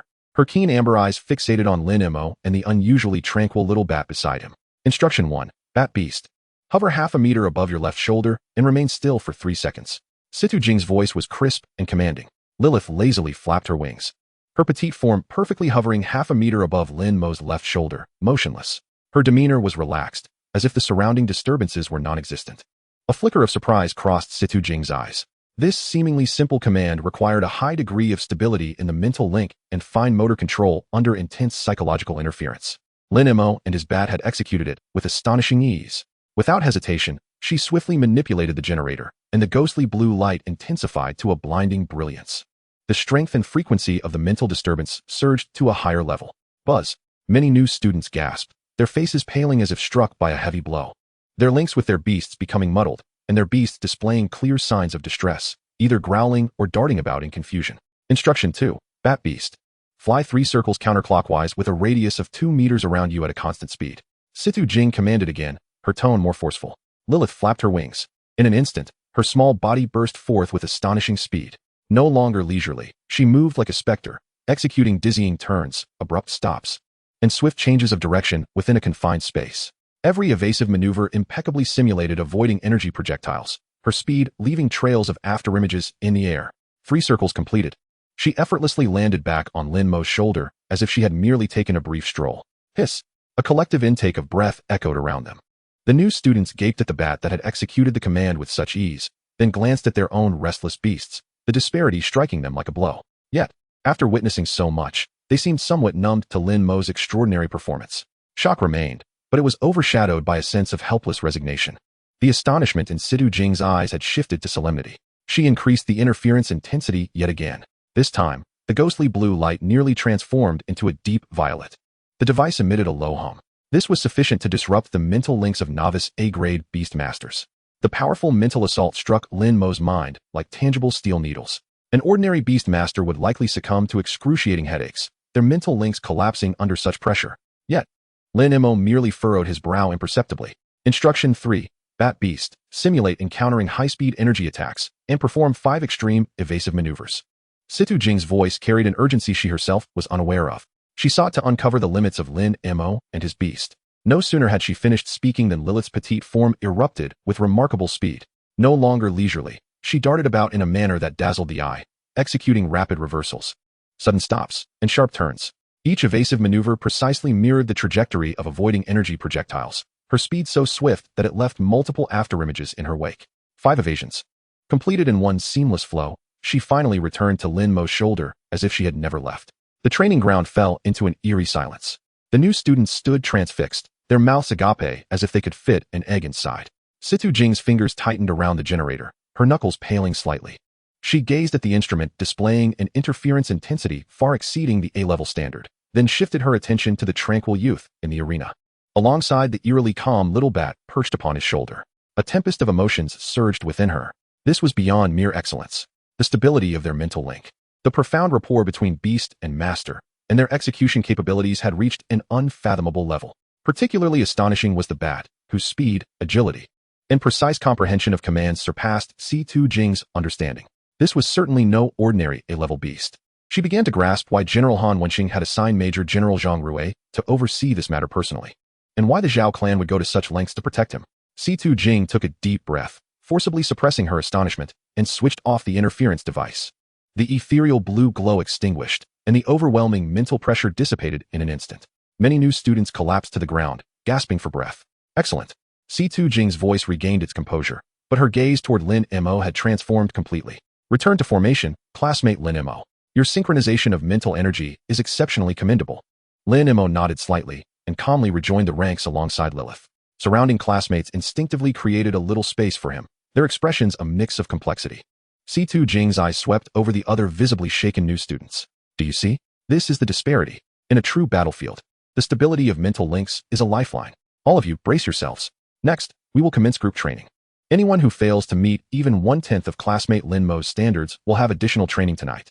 The training ground erupted with lamentations once more, yet the atmosphere, invigorated by Lin Mo's demonstration and Situ Jing's authoritative demeanor, became solemn and filled with determination. Time slipped away rapidly amid the rigorous training, and before they knew it, 3 days had passed. In the depths of the ocean, at the abyssal sea god's tier altar, the altar made of colossal natural blue crystals radiated a gentle, yet sacred azure light. Countless sea folk knelt reverently around its periphery, chanting ancient and melodious prayers. Today marked the most significant sacrificial day for the sea people, the sea god's tier ceremony. At the altar's center stood the old King Songming, adorned with a coral crown and wielding the azure wave scepter that symbolized royal authority, his expression grave and devout. He recited ancient incantations, channeling the altar's power in an attempt to commune with the legendary will of the sea god, seeking blessings. His complexion was even paler than 3 days prior, his body trembling slightly, evidently burdened by the immense toll this level of ritual exacted on his frail form. Princess Xiao stood at the forefront, closest to her father, her beautiful fish tail swaying gently, hands clasped over her heart, her azure eyes filled with concern for her father and reverence for the ceremony. She emanated a pure spiritual aura, attempting to share her father's burden with her own strength. The second prince, Mo Lin, stood on the opposite side of the altar, equally prominent. He bowed his head, appearing respectful, yet beneath his lowered eyelids flickered a cold and excited gleam. He discreetly clutched an inconspicuous black sea conch in his hand. As the ceremony reached its critical juncture, the altar's radiance peaked, the massive blue crystal core pulsating violently like a heartbeat, emitting a deep and soul-shaking hum. A vast wave of energy surged throughout the abyssal courtyard. King Songming raised the scepter high, wholly immersed, his spirit resonating with the altar, lowering his defenses against the outside world to a minimum. At the moment when the energy fluctuations were most intense, and all the sea folks' minds were captivated by the ritual, a fierce light flickered in Mo Lin's eyes. He abruptly crushed the black sea conch in his grasp. A subtle yet potent wave, imbued with strong guiding and destructive intent, slithered into the altar's tumultuous energy stream like a venomous serpent. Boom. The once steady flow of energy spiraled into chaos. A violent undercurrent, seemingly emerging from the depths of an endless abyss, materialized without warning near the altar's core. With devastating force, it collided fiercely with the azure-glowing protective artifact, the tidal shield, suspended before King Songming. Crack! A faint yet heart-stopping sound of shattering echoed. The tidal shield, which had safeguarded King Songming for centuries, instantly shattered under the dual pressure. The gentle azure light flickered and extinguished. Chapter 51. The Fleeing Princess. Father. Princess Shi Yao cried out in shock, yearning to leap forward. But it was too late. At the moment the shield shattered, several distorted black shadows, seemingly melded into the water itself, materialized around King Song-ming. They bore no physical form, only the chilling intent of murder coalescing into pitch-black blades, silently lunging toward the king's vital points. Their speed was nothing short of blinding. Thud, thud, thud. The sound of blades piercing flesh rang out consecutively. King Song-ming's body stiffened abruptly, the azure wave scepter slipping from his grasp. He incredulously lowered his head to behold the transparent punctures that had suddenly appeared in his chest and abdomen, blue blood gushing forth like a fountain, staining the sacred altar crimson. Ugh! He struggled to lift his head, his murky gaze piercing through the chaotic energy flow, locking onto Mo Lin, who wore a cruelly satisfied smile on the opposite side of the altar, his eyes brimming with boundless sorrow and a hint of realization. No! Princess Shi Yao emitted a heart-wrenching wail, her azure eyes instantly flooded with blood and tears. She dashed toward her father without a second thought. Protect the princess. The loyal sea guards, devoted to the king, finally reacted, roaring as they charged toward the altar, clashing with the revealingly vicious shadow assassins and the suddenly treacherous soldiers loyal to Mo Lin. The sacred ritual had transformed into a bloody battlefield in an instant. Father! Hold on. Shi Yao leaped to her father's side, disregarding the peril, her hands bursting forth with pure blue healing light, desperately attempting to staunch the wounds on her father's body. Yet those wounds bore the corrosive and cursed nature of sea monsters, rendering her healing light utterly insufficient. The breath of King Song-ming flickered like a candle in the wind, swiftly waning. With his last ounce of strength, his bloodied hand grasped his daughter's wrist tightly. His murky eyes filled with reluctance, guilt, and final resolve. Yao, my child, escape. His voice was so faint it was nearly inaudible. Go. To the land. Survive. Do not seek vengeance. Before his words could finish, he succumbed to unconsciousness. Father. The overwhelming sorrow nearly shattered her. Seize her. Don't let her escape. Mo Lin's sinister voice rang out, commanding the shadow assassins and traitorous soldiers to pounce upon Shi Yao, no matter the cost. The chilling intent to kill enveloped Shi Yao in an instant. Confronted by the traitors and sea monsters closing in on her, her immense sorrow transformed instantaneously into a tidal wave of wrath and the instinct to survive. Mo Lin, sea monsters, I shall never share the same sky as you. Princess Shi Yao's eyes ignited with resolute fury as she seized the azure wave scepter that had fallen beside her father. Buzz. The enormous sapphire atop the scepter erupted with an unprecedented brilliance. A powerful and wild energy exploded forth from Shi Yao's center, momentarily repelling the oncoming foes. Seizing this fleeting chaos, Shi Yao, with bloodied tears in her eyes, cast one last deep glance at her grievously wounded father before fiercely directing the scepter toward the altar's dome. Tears of the sea god, protect me.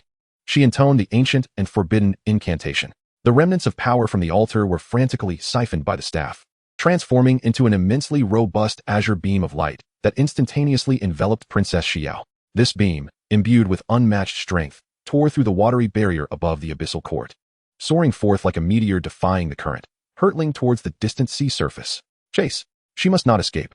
Mo Lin roared in desperation. Numerous formidable shadows morphed into dark green streams, relentlessly pursuing that azure beam, cleaving through the layers of water in a mad dash towards the surface. The bloody coup of the deep sea was drawing to a close, while a cross-species hunt was rapidly approaching the human coastline, towards the rock base. East Sea. At the juncture of deep and shallow waters, the night shrouded the endless expanse of the ocean, with moonlight fracturing into shards of silver upon the waves. Yet beneath the surface, a desperate flight for survival unfolded at a breathless pace. A faint azure glow flickered like a dying candle in the icy, dark waters, as the gravely injured Princess Shi Yao struggled to navigate through the depths. Her exquisitely beautiful fish tail bore deep, bone-exposing wounds that continuously oozed azure blood. Tendrils of malevolent black mist swirling around the edges, each movement sending waves of excruciating pain coursing through her. Her flawless visage was pallid as parchment, with traces of dried blood at the corners of her lips, and her cerulean eyes reflected weariness, sorrow, and a deep-seated hatred. Behind her, relentless dark green streams pursued like parasites, leveraging the treacherous currents and intricate terrain to close the distance, emitting a silent, yet lethal mental wail aimed at unsettling Shi Yao's mind. Each narrowly evaded shadowy blade only exacerbated her injuries, her strength ebbing away like the retreating tide. The radiance of her azure wave staff had dimmed considerably, with minute cracks beginning to mar its surface. To elude her pursuers, she was compelled to forcibly draw upon the staff's dwindling power, unleashing brief bursts of speed or conjuring chaotic water barriers. This was akin to drinking poison to quench thirst. Each exertion brought her searing pain and caused her vision to blur. Father. An overwhelming grief tore at her heart, nearly suffocating her. Yet the instinct to survive and her father's final exhortations bolstered her resolve, compelling her to grit her teeth and squeeze out the last vestiges of her strength. Propelling herself towards the land she sensed most strongly, the coastline of the rock base. She could barely continue. The staff's power was nearing depletion. Capture her. A chilling mental wave transmitted among the pursuing shadowy entities. Just as Xiao was on the brink of exhaustion, her consciousness beginning to fade. She finally broke through the last barrier of deep-sea pressure, entering a relatively warmer shallow water region. Moonlight filtered through the water, casting a faint glow in her eyes. Land. She beheld the outline of land. The hope of life flickered anew like a fragile flame. Summoning her final reserves of strength, she vigorously flicked her battered fish tail. Harnessing an upward warm current, darting towards the coastline illuminated by the moonlight, like an arrow loosed from a bow. At the coastline of the rock base, a piercing air raid siren shattered the night, abruptly disrupting the base's tranquility. Enemy attack. Enemy attack. Sea monsters have landed. From Sector C7 to D3. All personnel to battle positions. Repeat. All personnel to battle positions. This is not a drill. The commander's urgent and icy orders reverberated through the base. Instantly, the rock base erupted into chaos. Searchlights pierced the darkness like swords, illuminating the coastline as bright as day. Soldiers, already primed for battle, surged towards their defensive positions like a tidal wave. The clattering of machine gun belts filled the air as energy turrets began charging, emitting a deep hum. The clash between humanity and the sea monsters had quietly ignited. Chapter 52. Encounter. The night wind howled across the sea, carrying a chill and a faint scent of blood. Newly inducted recruits, who had just concluded their evening training, were roused by the sudden alarm, swiftly and orderly taking their positions under their instructor's command. The air was thick with the acrid scent of gunpowder mingled with seawater, a harbinger of the impending battle. Lin Mo, Su Qingxue, and the newly enrolled Beastmasters, under the leadership of Situ Jing, quickly reached a forward observation post near the coastline. Situ Jing's expression was grim, her amber eyes sharply scanning the tumultuous sea. Boom. Crash. From the surface, accompanied by towering waves, dozens of grotesque figures erupted from the water. Some resembled gigantic lobsters, brandishing glistening claws, while others were twisted octopuses, their tentacles adorned with suckers and barbs. Still others appeared as upright sharks, their mouths lined with razor-sharp teeth, wielding crude, bone-like weapons. They were the vanguard of the sea monsters. Fire. At the commander's order. Rat-a-tat-tat. Boom. Whoosh. The cacophony of gunfire, cannon blasts, and the piercing sound of energy beams converged into a deadly symphony. Bullets and energy beams rained down upon the invading sea monsters like a metallic storm. The foremost sea monsters were instantly riddled with bullets or blown to pieces, azure blood and shredded flesh splattering everywhere. The battle escalated into a fever pitch. The sea monsters charged fearlessly, utilizing rocks and the bodies of their fallen comrades as cover, relentlessly pressing towards the defenses. The soldiers, fortified by their structures, resisted valiantly, their guns belching flames. Though the recruits were tense, they unleashed their respective beasts for auxiliary attacks or defense under the instructor's guidance, creating a scene of chaotic intensity. Lin Mo observed the battlefield with calm precision, while Lilith perched on his shoulder, her blood-red eyes scanning the tumultuous landing point. Lin Yuyan remained by his side, poised and ready. Suddenly, Lilith's delicate nose twitched, her crimson eyes snapping towards a shadowy area along the right side of the coastline, where the rocky terrain appeared relatively calm. A rare hint of curiosity and intrigue laced her voice within Lin Mo's mind.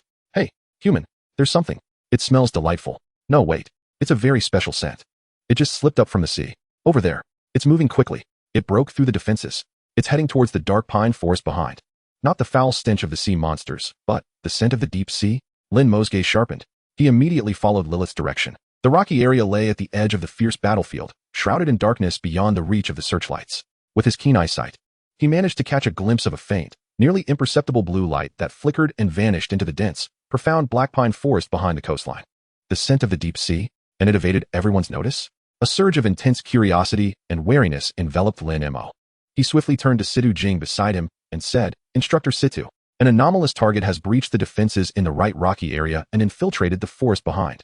I'm going to investigate. Situ Jing, fully engrossed in directing the recruits' defensive maneuvers, abruptly turned her head at his words, her sharp gaze sweeping over the rocky region, yet finding nothing amiss. However, she trusted Lin Mo's judgment, particularly the perception of the mysterious bat on his shoulder. Be cautious. Maintain communication. Report immediately if you discover anything. Situ Jing agreed without hesitation. She was acutely aware that Lin Mo possessed the strength to handle most unforeseen circumstances. Brother, Lin Mo, be cautious. Both Lin Yue and Su Qingxue shouted in unison. Lin Mo nodded, his figure instantly transforming into a blurred afterimage. Akin to a specter as he deftly evaded the defensive position, silently slipping away from the crossfire zone and dashing towards the dense black pine forest with astonishing speed. Deep within the black pine forest, the moonlight was fragmented by the dense pine needles, rendering the woodland exceedingly dim. While the air was infused with the scents of pine resin and damp earth, Princess Xiao felt as though her body had reached its limit. Forcing the final protective power of her scepter had completely drained her strength, and the wound on her tail throbbed with excruciating pain. As the corrosive energy of the sea demon gnawed at her vitality like a maggot burrowing into bone, she stumbled into the forest, clinging to her last vestiges of willpower, hoping to temporarily elude her pursuers by utilizing the complex terrain. However, excessive blood loss and exhaustion blurred her vision, causing the world to spin around her. She collapsed heavily onto the ground, which was carpeted with pine needles and moss, her azure wave scepter rolling away, its sapphire tip devoid of brilliance, marred by cracks. Is this it? Has it come to an end? Despair engulfed her like a frigid tide. She seemed to hear the distinctive, chilling hisses of the shadow stingers approaching from the forest's edge. They were closing in. At that moment, a rustling sound emanated from a nearby thicket. Xiao summoned her last ounce of strength to lift her head, and through her blurred vision, she beheld a tall figure clad in human combat attire swiftly approaching her. The speed of this figure was astonishing, imbued with an aura that felt foreign and terrifying to her, characteristic of land dwellers. A land dweller. Just as I escaped the claws of the sea demon, I find myself in human territory?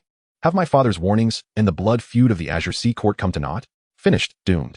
This was the last desperate thought that flickered through Princess Xiao's mind before she succumbed to an abyss of darkness. In the next moment, her world faded to black, her body crumpling lifelessly to the ground, devoid of consciousness. Moonlight filtered through the gaps in the pine needles, casting a mottled glow on her pale and exquisite face, as well as on her bloodstained, faintly glowing blue tail. Lin Mo's silhouette halted before the unconscious mermaid princess. He gazed upon the utterly extraordinary and fragile figure sprawled on the ground, and the ethereal fish tail glimmering under the moonlight. Even his normally composed demeanor could not mask the profound shock in his eyes. Is this a mermaid? Lin Mo's system panel accurately displayed her information. Name, Xiao. Rarity, SS level. Race, Sea Clan, Royal Bloodline, Mermaid Princess. Current level, 15. Current attribute values. Strength, 45. Speed, 52. Defense, 38. Mental power, 46. Current affinity, 0. Weapon, Azure Wave Scepter, Artifact. Current status, contractable. Lin Mo observed the faintly breathing mermaid princess sprawled on the ground, his astonishment still lingering. Yet his keen senses immediately detected the chilling intent of murder emanating from the forest's edge. Several shadowy, dark green figures, merging seamlessly with the gloom, were advancing rapidly. Their target unmistakably the defenseless Xiao. Humph.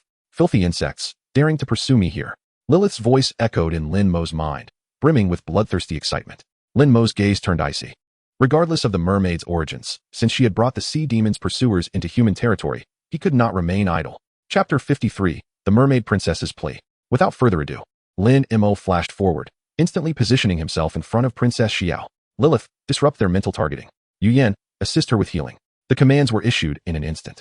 He willingly. Lilith emitted a sharp, piercing shriek, her ancestral-grade mental pressure piercing like a dart towards the approaching shadow stingers. Understood, brother. Lin Yuyan promptly knelt beside Princess Xiao, her small hands radiating a gentle and vibrant golden light, cautiously enveloping the grievous wound on Xiao's tail, which was darkened by malevolent energy and revealed the bone beneath. The formidable life force of the ancestral dragon bloodline began to gently dispel the corrosive energy of the sea demon, nurturing the damaged tissues. The leaders of the shadow stingers, momentarily hindered by Lilith's formidable mental assault, faltered, their movements displaying an instant of rigidity and chaos. They emitted furious and pained hisses. In that fleeting moment of vulnerability, Lin Mo sprang into action. His figure vanished from sight, reappearing as if teleporting before the foremost shadow stinger, the one radiating the strongest aura. His fingers, enveloped in dark golden spiritual energy, resembled the sharpest of daggers, slicing through the air with a piercing shriek as they precisely targeted the energy core of the shadow stinger. That hidden point of eerie green nestled within the distorted shadows. With a soft pop, akin to bursting a bubble, the shadow stinger leader was unable to emit a single cry, its contorted body collapsing inward like a punctured balloon, disintegrating into a wisp of foul-smelling black smoke, completely vanishing. Quick, accurate, ruthless. A single strike, a swift kill. Lin Mo's movements were unceasing, his figure flickering through the dimly lit forest like a wraith. With each flash, a dark golden finger of energy struck forth, each time precisely hitting a vital point of a shadow stinger. Puff, puff, puff, like death reaping its harvest. In mere moments, The formidable leaders of the shadow stingers that had infiltrated the forest were unable to mount any semblance of resistance, each one dispatched with lethal precision. They dissolved into wisps of black smoke, vanishing into the air, leaving behind only a few dull, lifeless black diamond crystals scattered on the ground. The battle concluded swiftly and decisively. Lin Mo stood firm, his breath steady, as though he had merely accomplished a trivial task. Lilith, perched on his shoulder, yawned out of boredom. Tch, too easy. Meanwhile, Lin Yuyin remained fully focused on healing Princess Xiao, the soft golden light steadily emanating, visibly accelerating the healing of the wounds on Xiao's tail, while dispersing a significant portion of the surrounding malevolent energy, restoring a hint of color to her pallid complexion. Soon, nourished by the powerful life energy of the ancestral dragon bloodline, Princess Xiao's long eyelashes fluttered, and she gradually opened her eyes. What greeted her was an unfamiliar, fragmented night sky, cut through by pine needles, and a young, handsome human face, filled with scrutiny and vigilance. Memories surged forth like a tidal wave, the betrayal of Mo Lin, the desperate flight, the chilling despair. She instinctively gasped, struggling to retreat, but the movement tugged at her still healing wounds, eliciting a muffled groan of pain. Do not move. Lin Mo's voice was calm and steady, imbued with a reassuring strength. Your wounds have yet to heal properly. Only then did Xiao notice the warm golden light enveloping her tail, as well as the silver-haired girl beside her, whose dragon-like horns radiated a pure and powerful aura. Her cerulean eyes were filled with wariness, confusion, and profound sorrow. Who are you? Is this the land? At the Rock Military Training Base, I am Lin Mo, a Beastmaster of humanity. Lin Mo spoke succinctly. The sea monsters that were pursuing you have been dealt with. You are now safe. Dealt with? Xiao gazed incredulously at Lin Mo and the two enigmatic beasts by his side, then surveyed the surrounding environment devoid of any trace of the sea monsters. The immense shock momentarily overshadowed her sorrow. She was acutely aware of the formidable strength of those shadow stabber leaders. How could such a seemingly youthful human have vanquished them? Father, the Azure Sea Abyss. A profound grief surged within her, and tears cascaded down her cheeks like pearls from a broken string. It was Mo Lin, my royal brother. He colluded with the sea monsters to attack father and usurp the throne. She choked back her emotions as she recounted the bloody coup at the Azure Sea Abyss and her harrowing escape to Lin Mo in broken fragments. Lin Mo listened quietly, his expression growing increasingly grave. The internal strife in the Deep Sea Kingdom. The second prince's conspiracy with the sea monsters to murder his father and seize power. This news was utterly staggering. The sudden sea monster invasion they had faced earlier now made sense, as everything connected. The upheaval in the Azure Sea Abyss signified the collapse of a crucial buffer and potential ally behind the Eastern Sea defense line. The threat of the sea monsters would escalate dramatically. We cannot linger here. Come with me at once, Lin Mo stated decisively. He gestured for Lin Yuyin to continue supporting the weak Xiao, while he retrieved the cracked azure wave scepter that lay nearby and returned it to Xiao. Upon their return to the base, escorting the visibly non-human mermaid princess, a significant commotion ensued. The battle along the coastline was nearing its conclusion. The invading sea monster vanguard had been repelled by the base's formidable firepower combined with the newly awakened beastmasters, leaving behind a scene of utter carnage. Soldiers and students were busy clearing the battlefield. Major General Zhang Rui and Situ Jing rushed over upon hearing the news. When Major General Zhang laid eyes on Princess Xiao and the azure wave scepter in her grasp, and after hearing Lin Mo recount the events, the seasoned general's face darkened considerably. The Azure Sea Abyss. His Majesty the Ocean King is gravely injured and missing. The second prince, Mo Lin, has conspired with the sea monsters to usurp the throne. Zhang Rui's voice was low and heavy with concern. This news is catastrophic. It means the Eastern Sea tribes are no longer our potential allies. They may even become accomplices to the sea monsters' assault on the land. The pressure on our defenses will multiply. I must report this to General Han immediately. He turned sharply, commanding the communications officer to connect him to the highest level encrypted channel, intending to personally inform the distant Han Wenxing of this astounding upheaval.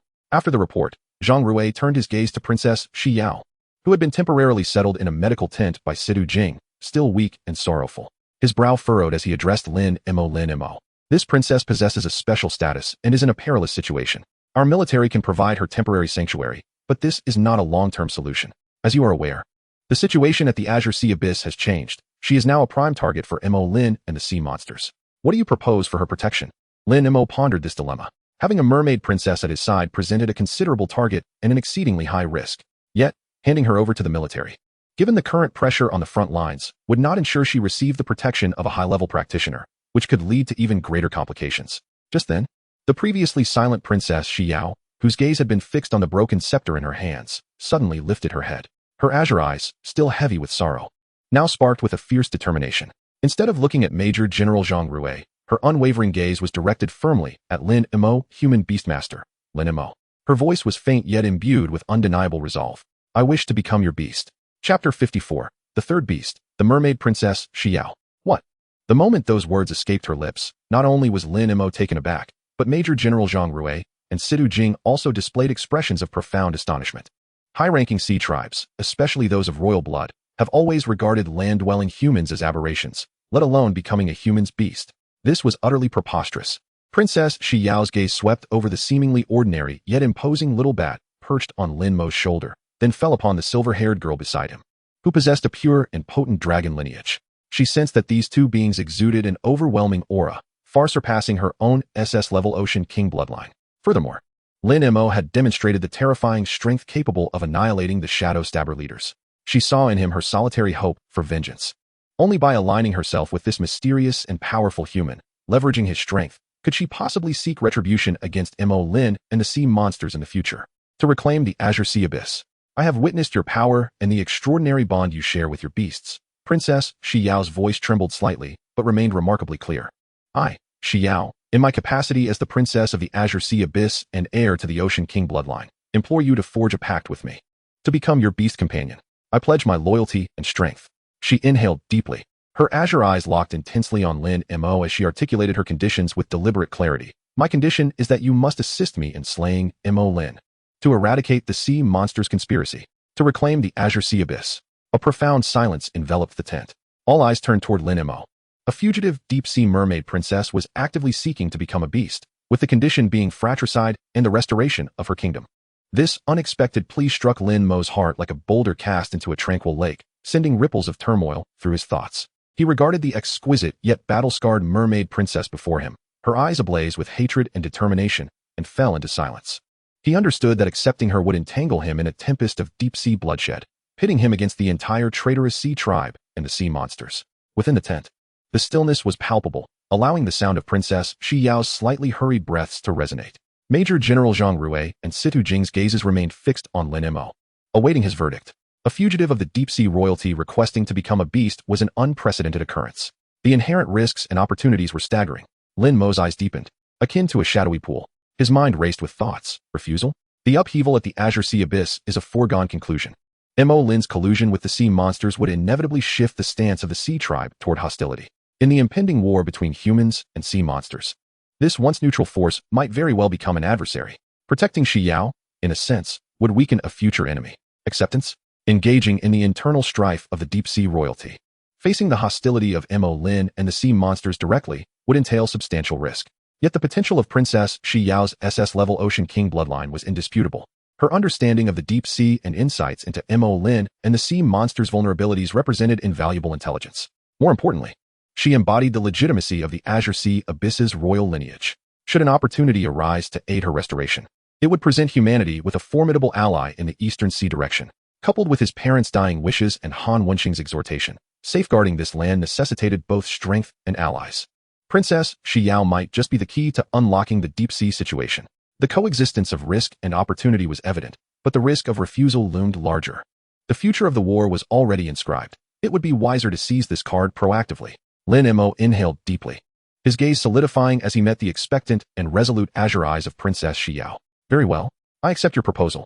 Princess Xiao's tense body relaxed momentarily, a glimmer of relief and gratitude flashing in her eyes. A contract form? Lin Mo inquired. In this world, there exist various forms of beast contracts. The most prevalent being the spiritual contract, while the more ancient and enigmatic is the symbiotic contract. Exemplified by the one between Lin Mo and Lin Yuyan, Lilith is a destined beast, contrasting with ordinary contracts. Symbiotic contract. Xiao responded without hesitation, her voice imbued with unassailable conviction. What she desired was the most unbreakable bond. To irrevocably tie her fate to that of this human who could offer her the hope of vengeance. Lin Mo nodded in agreement, voicing no dissent. Although the symbiotic contract imposed higher demands, it also fostered the closest of connections, with the shared life force enabling Xiao's swift recovery. Moreover, since she had become his beast, Lin Mo would not abandon any one of them. Under the watchful gaze of Zhang Rui and Sidu Jing, the contract ceremony commenced. Lin Mo extended his right index finger, gathering a pure strand of spiritual energy at its tip, and gently traced it across the palm of his left hand. A shallow wound appeared, from which a droplet of blood, shimmering with the brilliance of stars and imbued with a peculiar dark golden luster, slowly oozed forth, hovering above his palm. Princess Xiao likewise extended her slender, fair finger, conjuring a glimmering azure light that gently tapped at the position over her heart. A drop of blood, pure and unblemished, akin to the deepest sapphire, exuding the rich essence of the ocean and regal majesty, was forced forth, suspended at her fingertip. Their gazes met, and they simultaneously proclaimed, "By my blood as a guide, by my soul as a proof, we forge a symbiotic contract, sharing honor and disgrace, life and death intertwined." The contract was sealed. A resonant hum echoed as the two droplets of suspended blood seemed to respond to an unseen force, instantly merging together across the space. In that moment, a dazzling radiance erupted. Within the light, dark gold and azure interwove, as if ancient runes flowed within. The powerful energy fluctuation causing the entire tint to tremble slightly. An invisible, indestructible bond was instantaneously established deep within the souls of Lin Mo and Princess Xiao. The contract was completed. As the light dissipated, the wound in Lin Mo's palm healed instantaneously, leaving no trace. Meanwhile, Princess Xiao felt a warm and overwhelming power surging into her body from the contract link, rapidly nurturing her injured physique and spirit.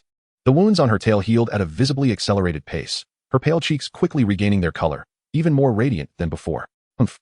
An extremely dissatisfied cold snort resonated in Lin Mo's mind. Lilith had struck him sharply on the neck with her wing, her voice thick with sourness and discontent. "You brought back another one, and it's a wet fish. Lowly human, your beast space is becoming a shelter. My illustrious ancestral status has been diminished." Though her words were acerbic, the contract was established, and she could not alter it, only expressing her discontent at having to share her affection. "Wow, what a beautiful fish sister."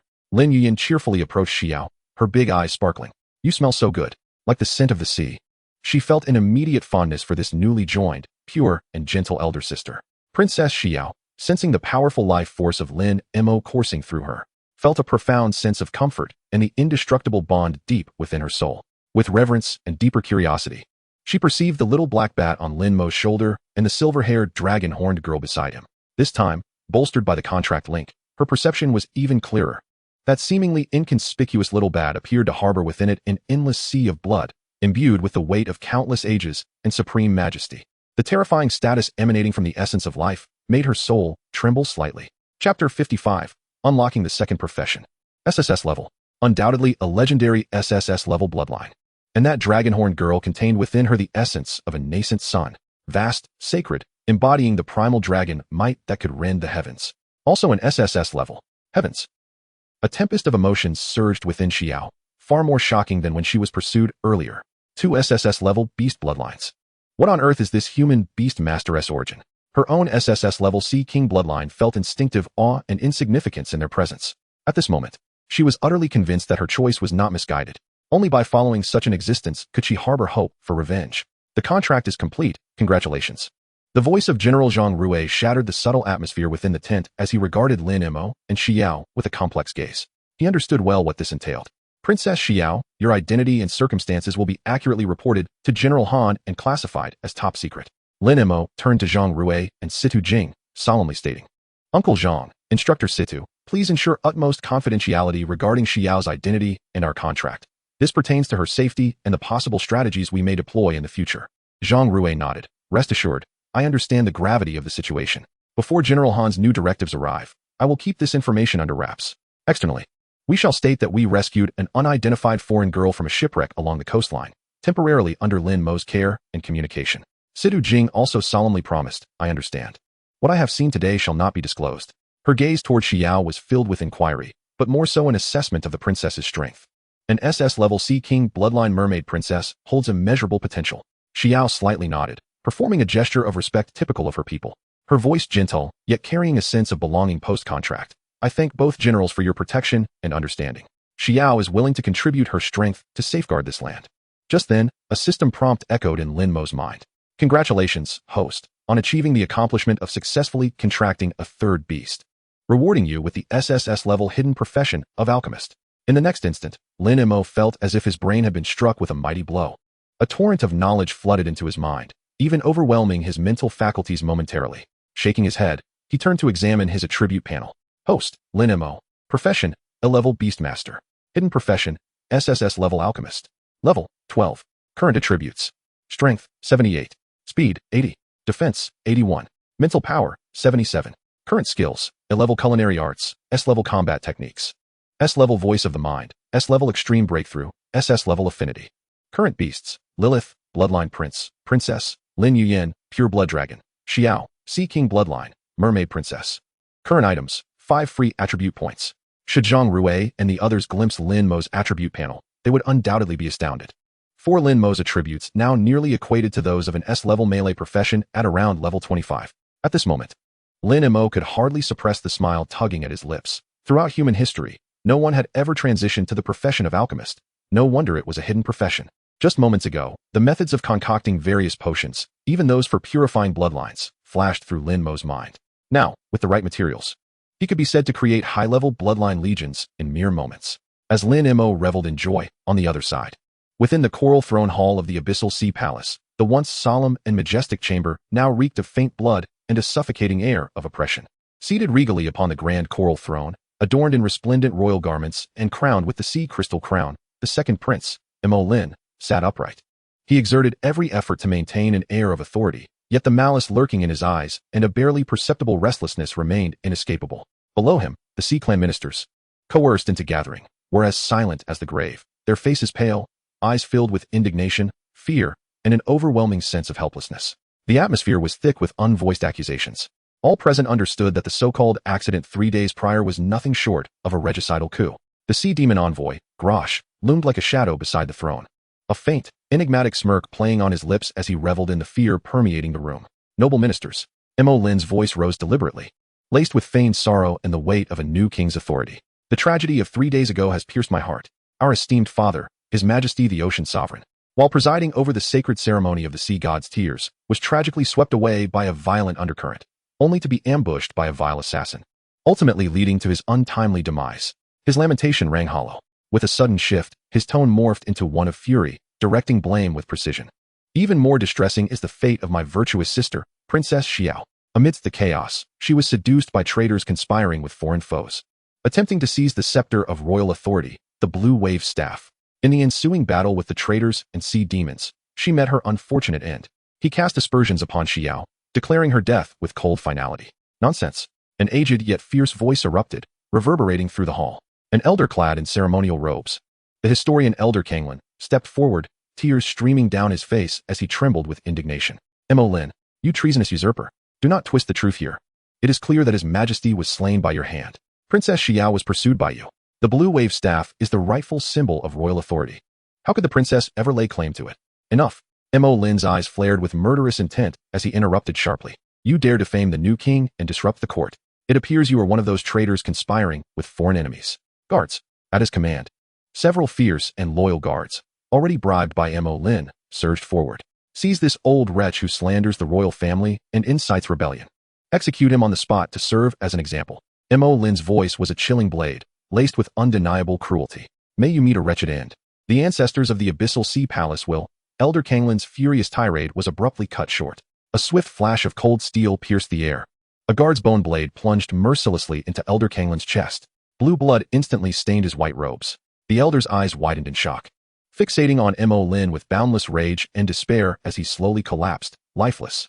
The stench of blood once again filled the hall, sharp and frigid. The entire chamber fell into a deathly silence.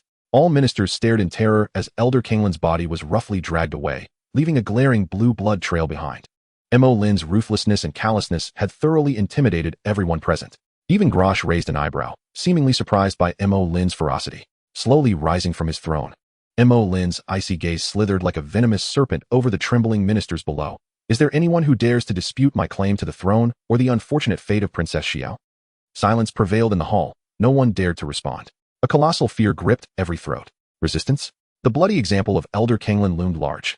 Mo Lin, possessing formidable strength and control over the guards, was further bolstered by the ominous presence of the sea demons behind him. Resistance would lead only to demise. Observing the silence and submission below, a twisted smile of satisfaction crept across Mo Lin's face. He had succeeded. With blood and fear, he had temporarily secured his bloody throne. Very well. Mo Lin's voice brimmed with self-satisfaction. Since none of you object, I hereby declare that I, Mo Lin, am the new king of the Abyssal Sea Palace. To confront future challenges, the Abyssal Sea Palace shall forge a brotherhood alliance with the formidable Sea Demon clan, standing united. He paused, casting a glance at Grosh, who nodded slightly. Lin continued. As for the blue wave staff, although it was lost amidst the chaos, I have received divine guidance from the sea god, and shall reforge the symbol of royal authority on an auspicious day. Until then, my decree shall serve as the embodiment of royal power. Grosh smirked inwardly. He was well aware of the blue wave staff's whereabouts. It was in Xiao's possession. Yet, he was confident that the gravely wounded and poisoned Xiao had no chance of survival. The staff would either sink with her into the abyss or fall into the hands of land-dwelling humans, becoming an antiquated relic. Informing Lin that Xiao might still be alive, that would only bring about unnecessary troubles and might expose his failed pursuit. It was better to let Lin labor over the reforging, further solidifying the sea demon's control over their puppet. Long live King Lin. Under the piercing gaze of Lin and the glinting blades of the guards, a sparse, fearful chorus of reluctant cheers emerged, devoid of enthusiasm yet sufficient to announce Lin's temporary victory. Satisfied, Lin returned to his throne, relishing the authority he had wrested from the blood of his kin.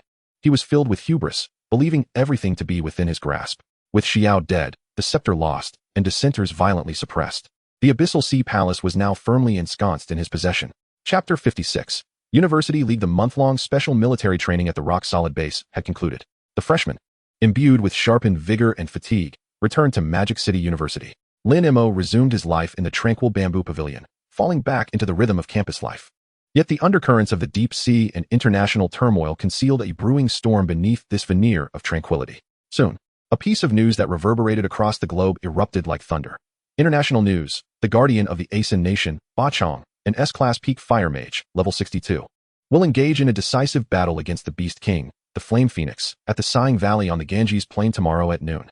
This battle is crucial for the survival of the Asin Nation. The announcement ignited the campus, sparking waves of worry and discussion. Ba Chong must hold his ground. The Flame Phoenix is a formidable foe, and the pressure on the southwestern border is already immense. If the Asin Nation falls, an S-class legendary mage should be able to manage, right? A tense atmosphere enveloped the university, as all understood the far-reaching implications of this national battle for the entire human defense line. Simultaneously, within Magic City University, the annual grand event, the National College Beastmaster competition selections, was in full swing. This was the highest platform for elite second-year students and above to showcase their prowess, bring glory to their school, and gain visibility from top-tier powers within the alliance. Upon the announcement, eligible second-year students eagerly prepared, with the training halls and arenas bustling with fervor and intense competition. Although Lin Mo, as a first-year student, was initially unconnected to this event, an unexpected invitation from the principal's office shattered the monotony of his daily life. The principal's office is situated on the top floor of the administration building, spacious and illuminated, with grand floor-to-ceiling windows framing a verdant campus landscape. A subtle fragrance of ink permeates the air, mingling with an atmosphere of profound tranquility. The principal, Wei Wufeng, whose hair is streaked with silver yet possesses an indomitable spirit, sits behind an expansive desk, idly playing with a piece of smooth ancient jade, his gaze deep and serene. The legendary principal of Magic City University, rumored to have ascended to legendary heights 15 years ago, now remains a figure of inscrutable power.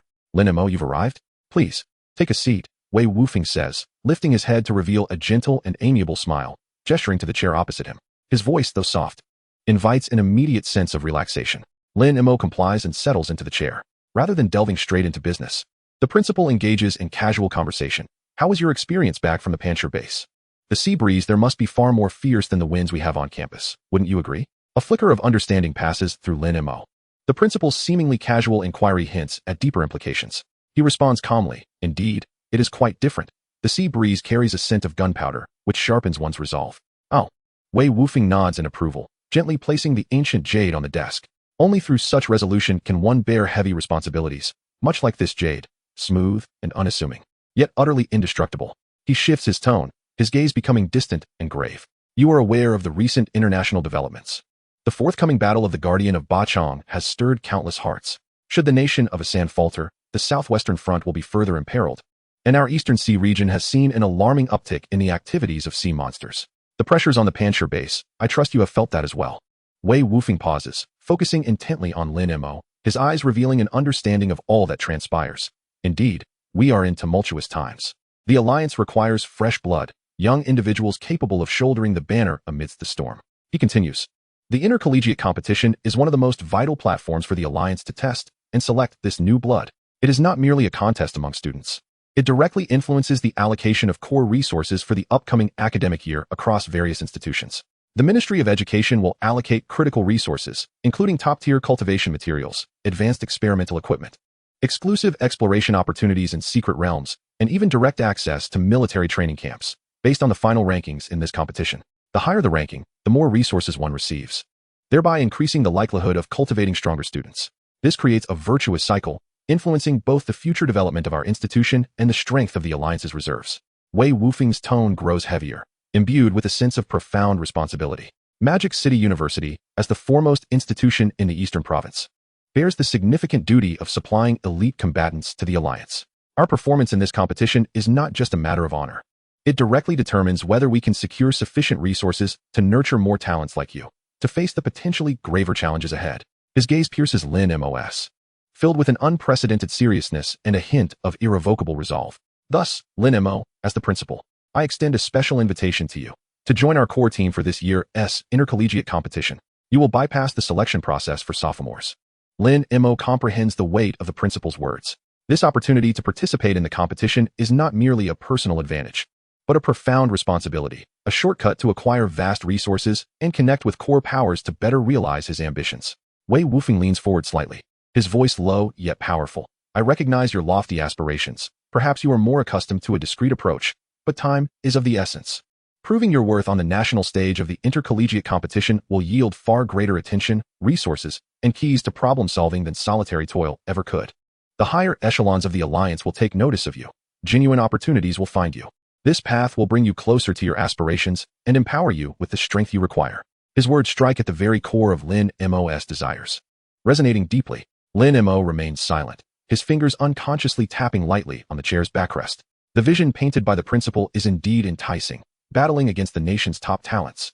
Leveraging the hidden ace of the SS Grade C King bloodline, the influx of substantial resources, and the potential to access higher-level secrets. All of these are critical to him. Yet, this also implies stepping into the limelight, exposed to countless gazes and potential machinations. Principal Wei, Lin Mo finally raises his head, his expression calm yet profound. I need time to consider. Of course, Wei Wufeng replies, unfazed, his face adorned with an understanding and encouraging smile. He rises and walks to Lin Mo's side, gently patting his shoulder. Caution is commendable. There is still time before the final list is submitted. However, I hold great faith in you. I believe that once you give your consent, you will become the sharpest, most unexpected trump card of our Magic City University team. The future of our university, the future of the Alliance, requires young individuals like you to step forward. I eagerly await your decision. As Lin Mo exits the office and heads back to Jingshuxuan, he finds the campus alive with discussions regarding the decisive battle against the San and the fervor surrounding the intercollegiate selections. The principal's invitation feels like a heavy stone cast into the still waters of his heart, creating ripples of contemplation. Should he continue to accumulate strength in silence or step into the glaring spotlight to seize the critical resources that could alter his destiny? The storm of the world intensifies, and he finds himself at a crossroads of decision.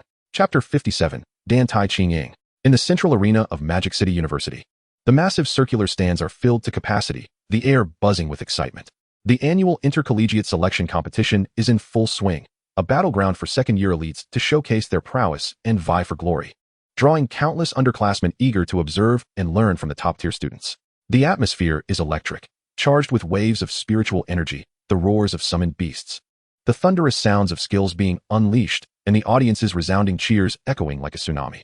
The colossal central screen displays real-time battle information and competitor scores, intensifying the already fervent ambience. Next up on Arena 3, Dan Tai Ching Ying vs. Wang Ming. The referee's announcement momentarily quiets the raucous arena as countless gazes converge on the entrance of Arena 3. A figure emerges, resembling an ethereal spirit descending from a snowy peak. Gracefully stepping into the arena, she is clad in a pristine white training outfit, accentuating a slender yet powerful physique. Her waist-length silver hair cascades like a flowing waterfall of moonlight, gently swaying in the breeze, a few strands brushing against her exquisitely flawless visage. Her skin is so pale it appears almost translucent, as if sculpted from the purest ice and snow.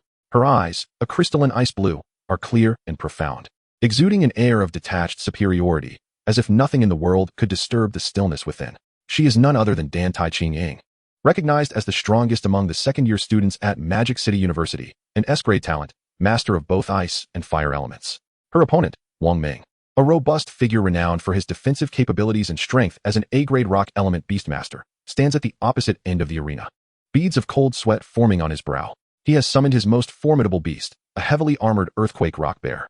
The bear emits a low growl, attempting to bolster its master's confidence. Yet in the face of Dan Tai-Ching-ing's cold, unyielding gaze, even its roar lacks conviction.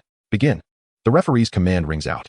Wang Ming dared not be negligent and roared, "Earth-shattering bear. Earth barrier. Charge." The colossal earth-shattering bear slammed its massive paws onto the ground, and a formidable stone wall instantly rose from the earth, standing as a barrier between it and Wang Ming. Simultaneously, its enormous body surged forward, enveloped in a hue of earthy yellow spiritual energy, thundering toward Dan Tai-Ching-ing like a war chariot. In the face of this fierce charge, Dan Tai-Ching-ing did not even lift her eyelids. She merely raised her delicate right hand, slender as jade, her fingers slightly splayed, and pressed against the charging giant bear with a mere gesture. Buzz. No earth-shattering sound resonated. Only a chilling aura that seemed capable of freezing souls descended abruptly. Centered around Dan Tai-Ching-ing, the temperature of the entire arena plummeted instantaneously. The ground, the air, and even the pervading spiritual energy crystallized into fine ice shards in an instant. Crack, crack, crack. The newly risen, sturdy stone barrier, under the terrifying frigidness, shattered like fragile glass, instantly becoming riddled with spiderweb-like fissures before collapsing with a thunderous crash, transforming into a heap of ice debris. The charging earth-shattering bear, too, was as if it had been pressed on pause. Its massive form, just 10 meters away from Dan Tai-Ching-ing, was entirely encased in a visible layer of azure ice, half a meter thick, freezing it in place. Preserving its charging posture, it morphed into a lifelike, colossal ice sculpture. Even the earthy yellow spiritual energy emanating from its body was frozen within the icy layer. As for Wang Ming himself, he had not even managed to cast a single defensive skill before being besieged by the permeating icy chill, rendering him rigid on the spot, his eyebrows, hair, and even eyelashes frosted in white. His body was enveloped in a thin layer of ice, trembling uncontrollably, his teeth chattering, completely immobilized. From start to finish, it was a mere 3 seconds. Dan Tai-Ching-ing had not even taken a single step, merely raising her hand in a casual gesture. An exceptionally formidable A-level Beastmaster, along with his primary beast, was instantaneously vanquished. Encased in ice. Silence. After a brief silence, the arena erupted with thunderous gasps and cheers. My goodness. One move. Just one move. Encased in ice. So magnificent. Is this the prowess of Senior Dan Tai? An S-level ice elementalist. Truly deserving of the title. Terrifying. Wang Ming's earth-shattering bear is renowned for its formidable defense. Yet before Senior Dan Tai, it crumbled like paper. It seems she didn't even exert a tenth of her power. Absolutely incredible. No wonder she is the top among our second-year students. This strength guarantees a spot in the top 3 of the individual battles in the university competition. The audience buzzed with excitement, filled with awe and admiration for Dan Tai-Ching-ing's strength. Her power had surpassed the imagination of ordinary students. The referee swiftly announced the result. Dan Tai-Ching-ing. Victory. Securing a position in the university competition. Dan Tai-Ching-ing's expression remained as frosty as ever, as if she had merely brushed away a speck of dust. She retracted her hand, and the terrifying chill in the arena dissipated in an instant, causing the ice-encased bear and the ice layer on Wang Ming to shatter and melt away. Wang Ming slumped to the ground, his face pale from the cold, gazing at Dan Tai-Ching-ing with eyes filled with reverence and trepidation. Dan Tai-Ching-ing gave a slight nod, acknowledging the referee, then turned to leave the arena. Her departure as graceful as a snowflake drifting silently, leaving behind a figure that commanded admiration. Her entrance was akin to a fleeting glimpse of a phoenix, instantly elevating everyone's perception of supreme strength. However, the selection continued, and the competition for the remaining 3 spots became increasingly intense and fiercely contested. In the second arena, 2 A-level Beastmasters of nearly equal strength engaged in a tug-of-war of offense and defense. One, adept in speed and assassination, commanded a shadow leopard, while the other specialized in defense and control, commanding a steel-armored rhino. The shadow leopard darted like a specter, relentlessly seeking weaknesses in the rhino's defenses, while the steel-armored rhino utilized its formidable shell and strength to fend off crises, attempting to use shockwaves to restrain the leopard's speed. In the fourth arena, an elemental clash unfolded. A fire mage battled a dual elementalist wielding both wind and lightning. Fireballs, wind blades, and bolts of lightning intermingled in a spectacular and perilous display, leaving the ground pockmarked. Both combatants exerted their utmost, the fluctuations of spiritual energy indicating they were employing their true strengths. The fifth arena witnessed a grueling war of attrition. A summoning-type Beastmaster simultaneously commanded 3 different types of contracted beasts against a melee fighter who specialized in enhancing himself and merging with his beasts. The scene was chaotic and intense, as the summoner leveraged their numerical advantage to incessantly harass and deplete the enemy, while the fighter, relying on his immense single-target explosive power, sought to breach the defenses and strike directly at the summoner. Both sides bore wounds, their beasts weary, and the outcome remained uncertain. The audience was captivated by these evenly matched battles, erupting into waves of astonished gasps and cheers. The selection was in full swing. Dan Tai Ching-ing, with her overwhelming dominance, had secured a spot, akin to a steadfast anchor. Meanwhile, the fate of the remaining 3 spots was gradually being decided amidst fierce competition and countless anxious gazes. Ultimately, after several hours of fierce battles, in the second arena, the speed and assassination adept Beastmaster narrowly triumphed over his defensive opponent with a cunning feint and a fatal strike from his shadow leopard, securing a spot. In the fourth arena, the dual elementalist seized a moment of vulnerability from the fire mage during a spell-casting interval, employing a combination technique to briefly bind him, then unleashing a powerful thunderstorm spell to conclude the match and emerge victorious. In the fifth arena, the melee fighter, enduring the assaults of 3 contracted beasts at great cost, finally seized an opportunity to close in and delivered a crushing blow to the summoner's defenses, claiming the last spot. Thus, the 4 elite second-year students representing Magic Capital University in this year's university competition were officially announced. Dan Tai Ching-ing, along with 3 other formidable contenders who had emerged victorious from the intense selection. The stands erupted in enthusiastic applause and cheers, honoring these elites who brought glory to their school. However, many students gazed at the finalized list of 4 on the screen, a flicker of confusion stirring within them. Strange. Didn't they say there were 5 spots for the university team? Why only 4 were selected? Indeed, it's always been 5 in previous years. Could it be that one spot is predetermined? Or perhaps it hasn't been filled yet? Could it be reserved for that? Whispers spread quietly among the crowd. Many eyes unconsciously turned toward a nondescript corner of the stands, where the recently graduated genius Beastmaster, Lin Mo, sat. That 5th position, the vacant ace seat, seemed to silently await its master to make the final decision. Chapter 58, Business Opportunity. Within the exclusive underground alchemy chamber of Jing Zhuxian, Lin Mo gazed at the array of materials emanating spiritual light before him, his eyes brightening. As the currently known sole individual to awaken a hidden profession, alchemist, his gaze naturally fell upon the potions. Lin Mo was well aware of the efficacy of recovery potions circulating in the market. Whether it was the mana-restoring Spirit Spring Elixir or the health-restoring Life Potion, their effects were exceedingly limited. For those of lower-tier professions, the remedies may suffice. Yet for those of greater levels, whose physical and spiritual prowess burgeon, particularly high-ranking professionals, the efficacy of such potions is merely a drop in the bucket. A single bottle of the finest commercially available high-grade essence of spirit may only allow a Lord-level mage to unleash one additional advanced spell amidst fierce combat. Similarly, a single supreme life potion may not even suffice to stabilize the injuries of a heavily wounded Lord-level warrior. This immense chasm between supply and demand gleams like a treasure trove in Lin Mo's eyes. Percentage recovery. This is one of the core advantages of his alchemical heritage, transcending level barriers to restore health and mana based on a fixed ratio of the user's maximum health and mana. What does this imply? It signifies that an apprentice-level novice, upon consuming his potion, may instantaneously regain 10 health or mana. Conversely, a legendary mage, imbibing the same potion, can similarly restore 10 formidable mana instantly. The effect remains undiminished. This is a revolutionary principle, sufficient to obliterate the entire recovery potion system across the realm. Mages, the artillery on the battlefield, are pivotal in determining victory, but are also the most fragile glass cannons. Once their mana is exhausted, even the mightiest mage becomes akin to a lamb awaiting slaughter. Those exalted legendary mages, who among them is not as wealthy as a nation, to have a fleeting chance at survival in critical moments, to unleash one spell powerful enough to alter the tide of battle, they would undoubtedly be willing to part with their fortunes to procure potions that can instantly restore a significant percentage of mana. This equates to granting them a second, even a third life. Moreover, for warriors, assassins, and tanks, Lin Mo grasped a millennium-old blood ginseng, exuding a rich vitality. Healing potions are equally crucial in life and death struggles.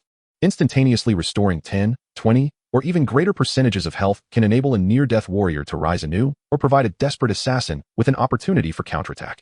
No one would ever disdain the length of their life, especially on a battlefield where life hangs by a thread. The target clientele is unequivocally clear: all high-ranking, elite professionals, particularly those who stand atop the hierarchy of power, their wealth amassed like mountains. With his strategy in place, Lin Mo swiftly set to action. Utilizing his status as a student of the Magic City University and the credits and reputation accrued from completing challenging tasks, he embarked on a sweeping procurement at the Baichao Pavilion, the most resource-rich herb shop within the university. 3 millennium blood ginsengs? Procure them. The finest starry grass. 10 portions, please. Deep sea blue crystal essence? As pure as 90. I want as much as you have. And this. And that the names and quantities of herbs Lin Mo listed caused the supervising teacher at Baichao Pavilion to blink in astonishment, secretly marveling at the lavishness and discerning demands of this affluent student. Each herb was a rare gem, worth a fortune. Upon returning to the underground alchemy chamber of Jingzhu Xian, laden with herbs, Lin Mo eliminated all distractions. The alchemy furnace was ignited. The alchemical process was intricate and precise, demanding nearly stringent control over the fire, the fusion of herbs, and the infusion of mana. Lin Mo concentrated fully, his mental acuity heightened. He meticulously cast the rare herbs into the cauldron, guiding the amalgamation and metamorphosis of the potion with his flowing essence. Days passed in a fragrant haze of potions. Eventually, the robust aroma within the alchemy chamber thickened almost to a tangible form. Lin Mo appeared somewhat fatigued, yet his gaze sparkled with brilliance. Before him, on a specially crafted jade platform, 2 rows of potions were arranged neatly. To the left lay 10 vials of potions, each exhibiting a profound and pure blue, reminiscent of a starry sky, with minute blue stardust swirling gently within, radiating invigorating waves of pure mana. Star Source Recovery Potion. Based on the intensity of mana infused during the alchemical process and the age of the herbs, Lin Mo categorized them into 3 tiers, restoring 10, 15, and 20 of maximum mana. To the right, another 10 vials awaited. These potions, resplendent in a rich, ruby red, akin to solidified gemstones, exuded an overwhelming life force and a delicate fragrance. Merely approaching them invigorated one's spirit, energizing the body, essence of life restoration. Similarly categorized into tiers for restoring 10, 15, and 20 of maximum health. Success. Lin Mo lifted a vial of the Star Source Recovery Potion that restored 20 mana, feeling the surging mana within. Potent enough to drive legendary mages to madness, his eyes brimming with confidence. This effect was nothing short of astonishing. Ah, lowly humans, at last, have concocted something worthy. Lilith had appeared at the entrance of the alchemy chamber, her small nose sniffing the air, a flicker of astonishment igniting in her crimson eyes. She could distinctly sense the pure energy contained within the blue potion, effective even for her. This energy, albeit low-grade for an ancient progenitor, was undeniably superior to that of mere refuse. Brother, you're amazing. Lin Yin dashed in, her curiosity piqued by the red potions. This red one smells delightful. Even Shi Yao, usually composed, couldn't resist the allure of the rich life energy, her azure eyes reflecting awe. Master, the life essence contained in this potion is exceptionally pure. It rivals our sea tribe's most treasured sea god Esther in efficacy. She fully comprehended the strategic significance of such proportionally restorative potions for high-tier professionals. Lin Mo gazed at the potions, shimmering enticingly before him. His mind already set on a plan. To sell them outright? Such an approach would be wasteful and fail to maximize profit. What he sought was sensation, a means to establish his unique standing. The Zhao clan commerce. Lin Mo recalled Zhao Qingwan, remembering the esteemed supreme card of the Wanbao Pavilion. The Zhao clan commerce, a titan in the eastern provinces and indeed the entire alliance, possessed the most premier auction channels and the finest clientele. It was rumored that soon, the Wanbao Pavilion under the Zhao clan would host the largest annual auction in Zhongzhou, gathering formidable figures from all corners. A plan began to crystallize in Lin Mo's mind. He aimed to utilize these 20 revolutionary potions as a stepping stone to make a resounding impact at the highest tier auction of the Zhao clan commerce. Wanbao Pavilion Auction Chapter 59, Crisis and Opportunity. In the upper echelons of the Zhao clan commerce, within the president's office, the heavy rosewood door muffled the external clamor but could not dispel the leaden atmosphere within. Zhao Tianqing sat behind a grand redwood desk, his expensive bespoke suit impeccably tailored, even the cuffs crisply pressed. Before him lay several documents emblazoned with alarming phrases. Urgent supply shortages, competitive product strikes, malicious acquisition intentions, snakes coiling ominously upon the pages. He held a premium unlit cigar between his fingers, his gaze serenely resting upon the desk, with only the slight tightening of his lips and the deep-seated gravity in his eyes betraying the looming pressure akin to an impending storm. Zhao Qingwan occupied the sofa opposite him, her pale blue professional attire accentuating her frosty demeanor. She delicately pushed a recent evaluation report toward her father, her voice measured yet clear. Father, the Wanbao Pavilion has ultimately confirmed that Longtai and Wantong have virtually monopolized the sources of several core featured items needed for this auction. Our current reserves cannot support the event. Her slender fingers lightly tapped on the report, and as she spoke of the Sun family, her words trailed off, a glimmer of icy disdain flickering in her eyes. Zhao Tianqing slowly picked up the report, his gaze sweeping over the frigid data, his expression revealing little of the tumult within. He gently set the report down and, with deliberate calm, reached for the cigar cutter, the subtle snip resonating in the air. The rich aroma of premium tobacco wafted around them, yet it could not mask the palpable weight of unspoken tension. I understand. His voice emerged, deep and steady, devoid of any discernible emotion, as if merely stating an established fact. The auction preparations will proceed as planned. I will find a way to secure the centerpiece. He paused, bringing the freshly trimmed cigar to his nose for a gentle inhalation, his penetrating gaze drifting towards the cold yet resplendent nightscape of the city beyond the window. As for the Sun family, they are but a band of jesters. My daughter, Zhao Qingwan, is not a pawn for their ambitions. His tone was unremarkable, yet it carried an undeniable firmness and a hint of repressed fury. As a father, he could endure the machinations of the business world, but when provoked, the ferocity inherent in his nature resurfaced. Zhao Qingwan observed the depths of her father's calm exterior, recognizing the steely resolve that lay beneath. She nodded softly, her worries unassuaged, yet bolstered by her father's unwavering steadiness. A brief silence enveloped them, the only sound the rhythmic ticking of the clock, a metronome beating against their taut nerves. At that moment, a low, persistent buzzing interrupted the stillness. Zhao Tianqing's encrypted personal communicator, resting in a corner of the desk, vibrated with urgency. The screen illuminated, revealing a unique emblem shimmering in gilded tones, the exclusive insignia of the highest tier of the Zhao family's business circle. Zhao Tianqing's attention was instantly captivated. Is it Lin Mo, the young man who saved my daughter's life and was bestowed with the gilded card symbolizing my utmost trust? He raised a hand to signal his daughter to wait, then answered the communicator, his tone remaining even, concealing any prior tension. Lin Mo, my young friend, good evening. His voice conveyed the perfect blend of a mentor's warmth and respect for a promising junior. Good evening, Chairman Zhao. I hope I'm not disturbing your rest. Lin Mo's voice resonated with youthful vigor and clarity. Not at all. You may reach out any time, Zhao Tianqing replied, a faint, socially acceptable smile gracing his lips. Is there something you wish to discuss? Indeed, Lin Mo continued casually. I've recently had some new ideas in potion making and have successfully created 2 new elixirs, which I believe show promise. Potion making? A flicker of subtle surprise crossed Zhao Tianqing's deep-set eyes. Lin Mo was a beastmaster. He had never heard of his expertise extending to alchemy. However, recalling Lin Mo's enigmatic nature, Zhao Tianqing chose not to express skepticism, but instead inquired with genuine intrigue. Oh? New elixirs? Do you possess a talent for potion making? What type of elixirs are we discussing? One is called Arcane Tide, which restores mana, and the other is Dawn's Healing, which recovers health, Lin Mo described nonchalantly.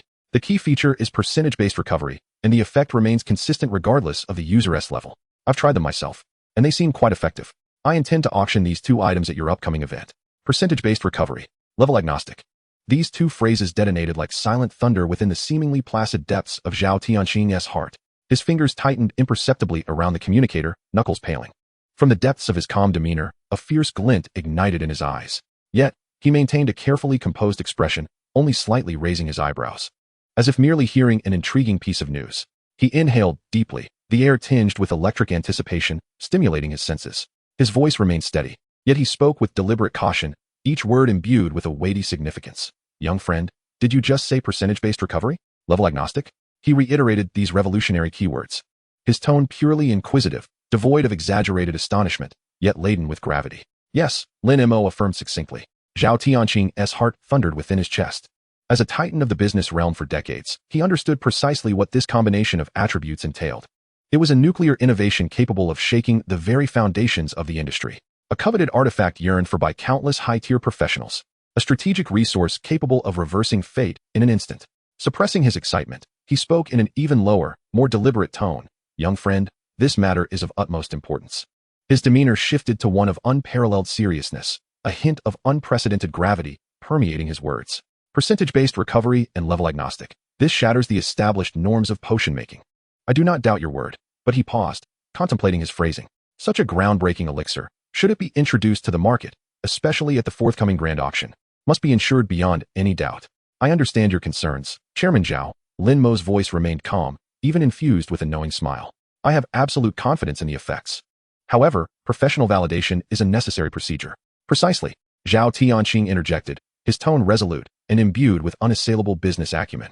Young friend, might I request that you bring these 2 elixirs to Zhongzhou? I will arrange for the finest team of alchemical masters at the Wanbao Pavilion, under the auspices of the Zhao family, to conduct a comprehensive assessment of the potions with the utmost rigor and highest standards. To Wanbao Pavilion?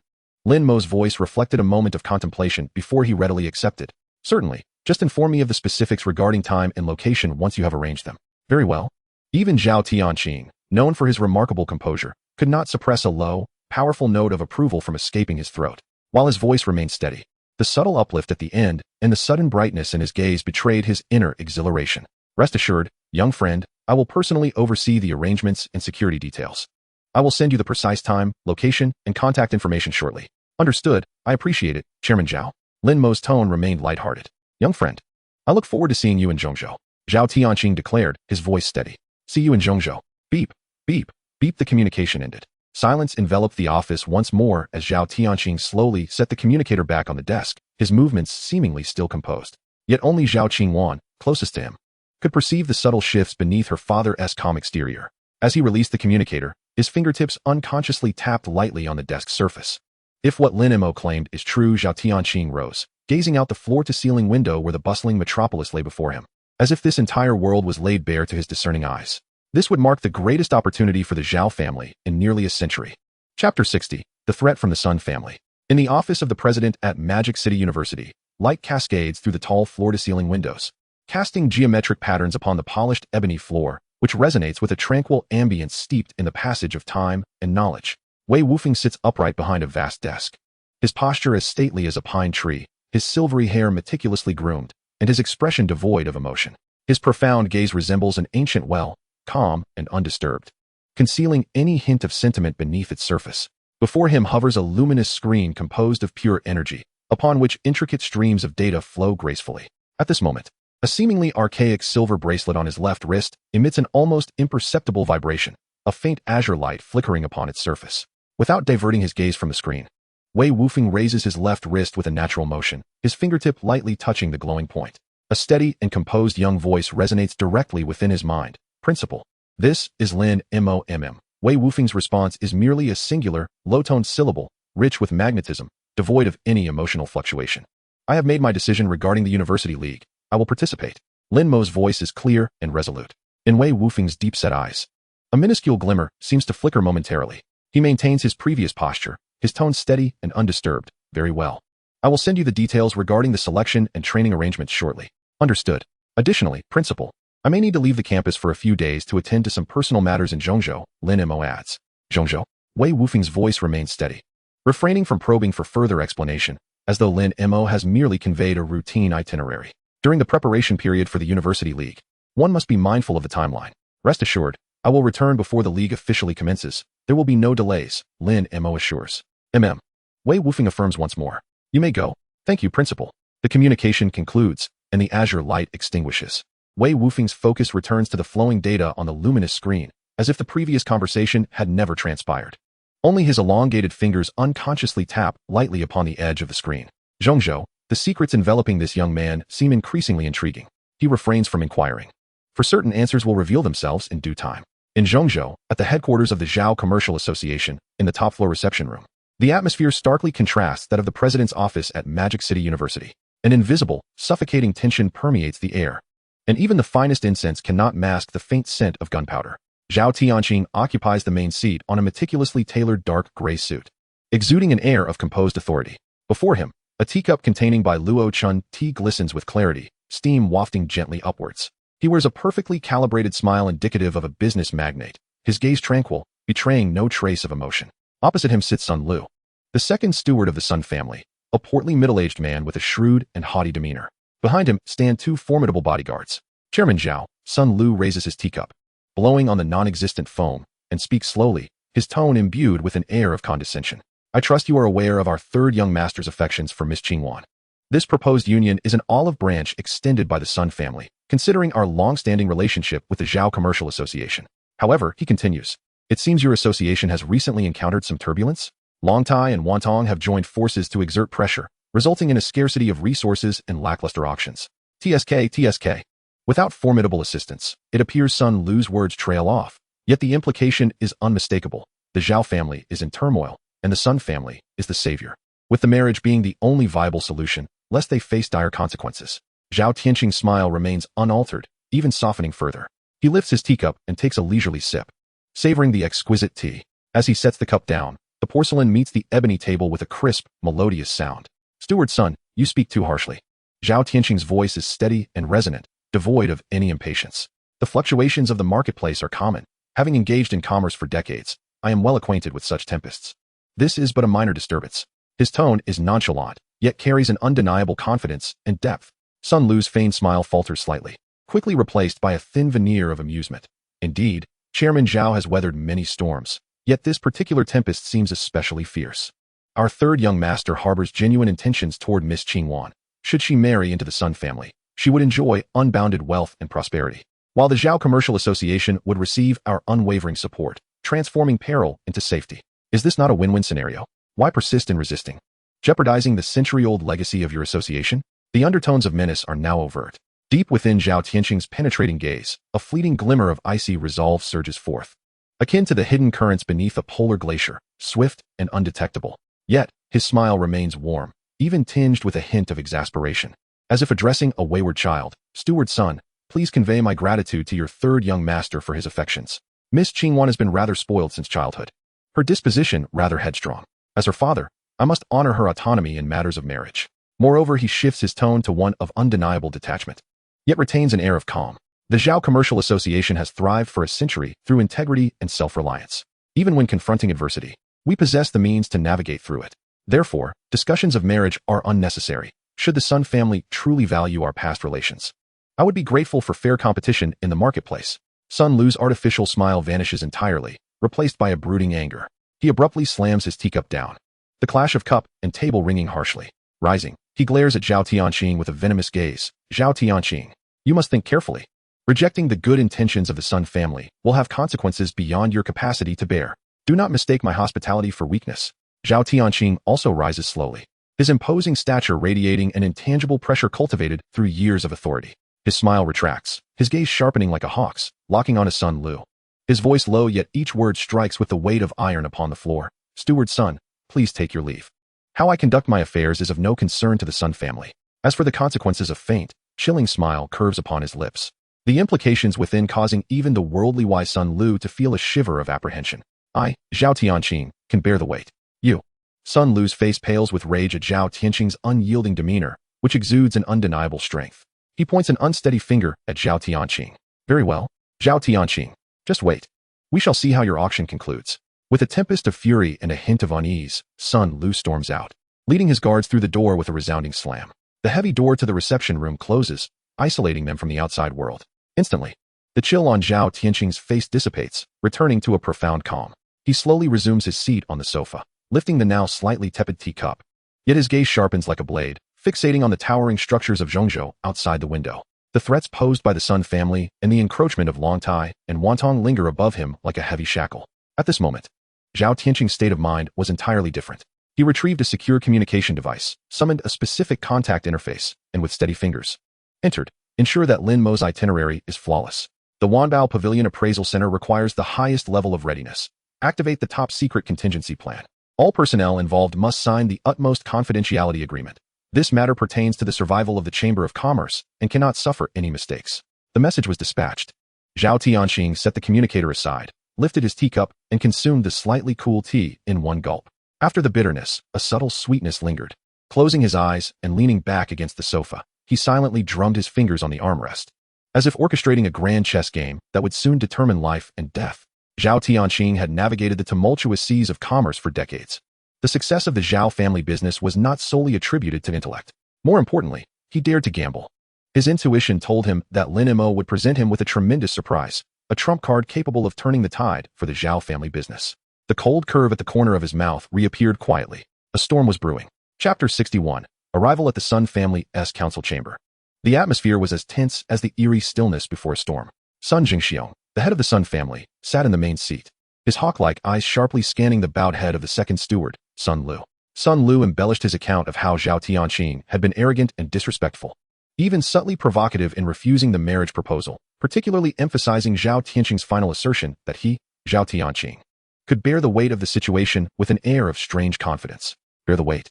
Sun Jingxiong's fingers tapped slowly and heavily on the armrest of the yellow rosewood chair, each knock resonating like a hammer striking Sun Lu's heart. What gave Zhao Tianqing the audacity to claim such? Longtai and Wantong had nearly sealed off the lifeblood of his auction house. What could he leverage to turn the situation around? Sun Lu hastily interjected, "Head of the family, I too find this perplexing." Although Zhao Tianqing is deep-minded, he displayed no signs of panic in the face of our Sun family's pressure. Rather, he seemed almost fearless. "I dare to speculate that he must possess something we are unaware of." "Fearless," Sun Jingxiong murmured, his gaze darkening further. Zhao Tianqing was no fool. His brazen refusal and willingness to sever ties indicated that he had some form of support. He ceased his rhythmic tapping and turned his gaze to his eldest son, Sun Yaozu, the third young master. "Yaozu, what is your perspective?" Sun Yaozu's expression was grim, his eyes flashing with resentment. Father, that old man Zhao Tianqing is ungrateful. However, the second steward makes a valid point. His audacity surely hints at something unusual. Perhaps he has discovered a remarkable source? Or maybe he has powerful external backing. Powerful backing? Sun Jingxiong scoffed. In Zhongzhou and the surrounding provinces, which forces could possibly contend with our three families at this critical juncture? Risking offense to both us and Longtai and Wantong for a faltering Zhao family business? He pondered for a moment, his eyes gleaming with insight.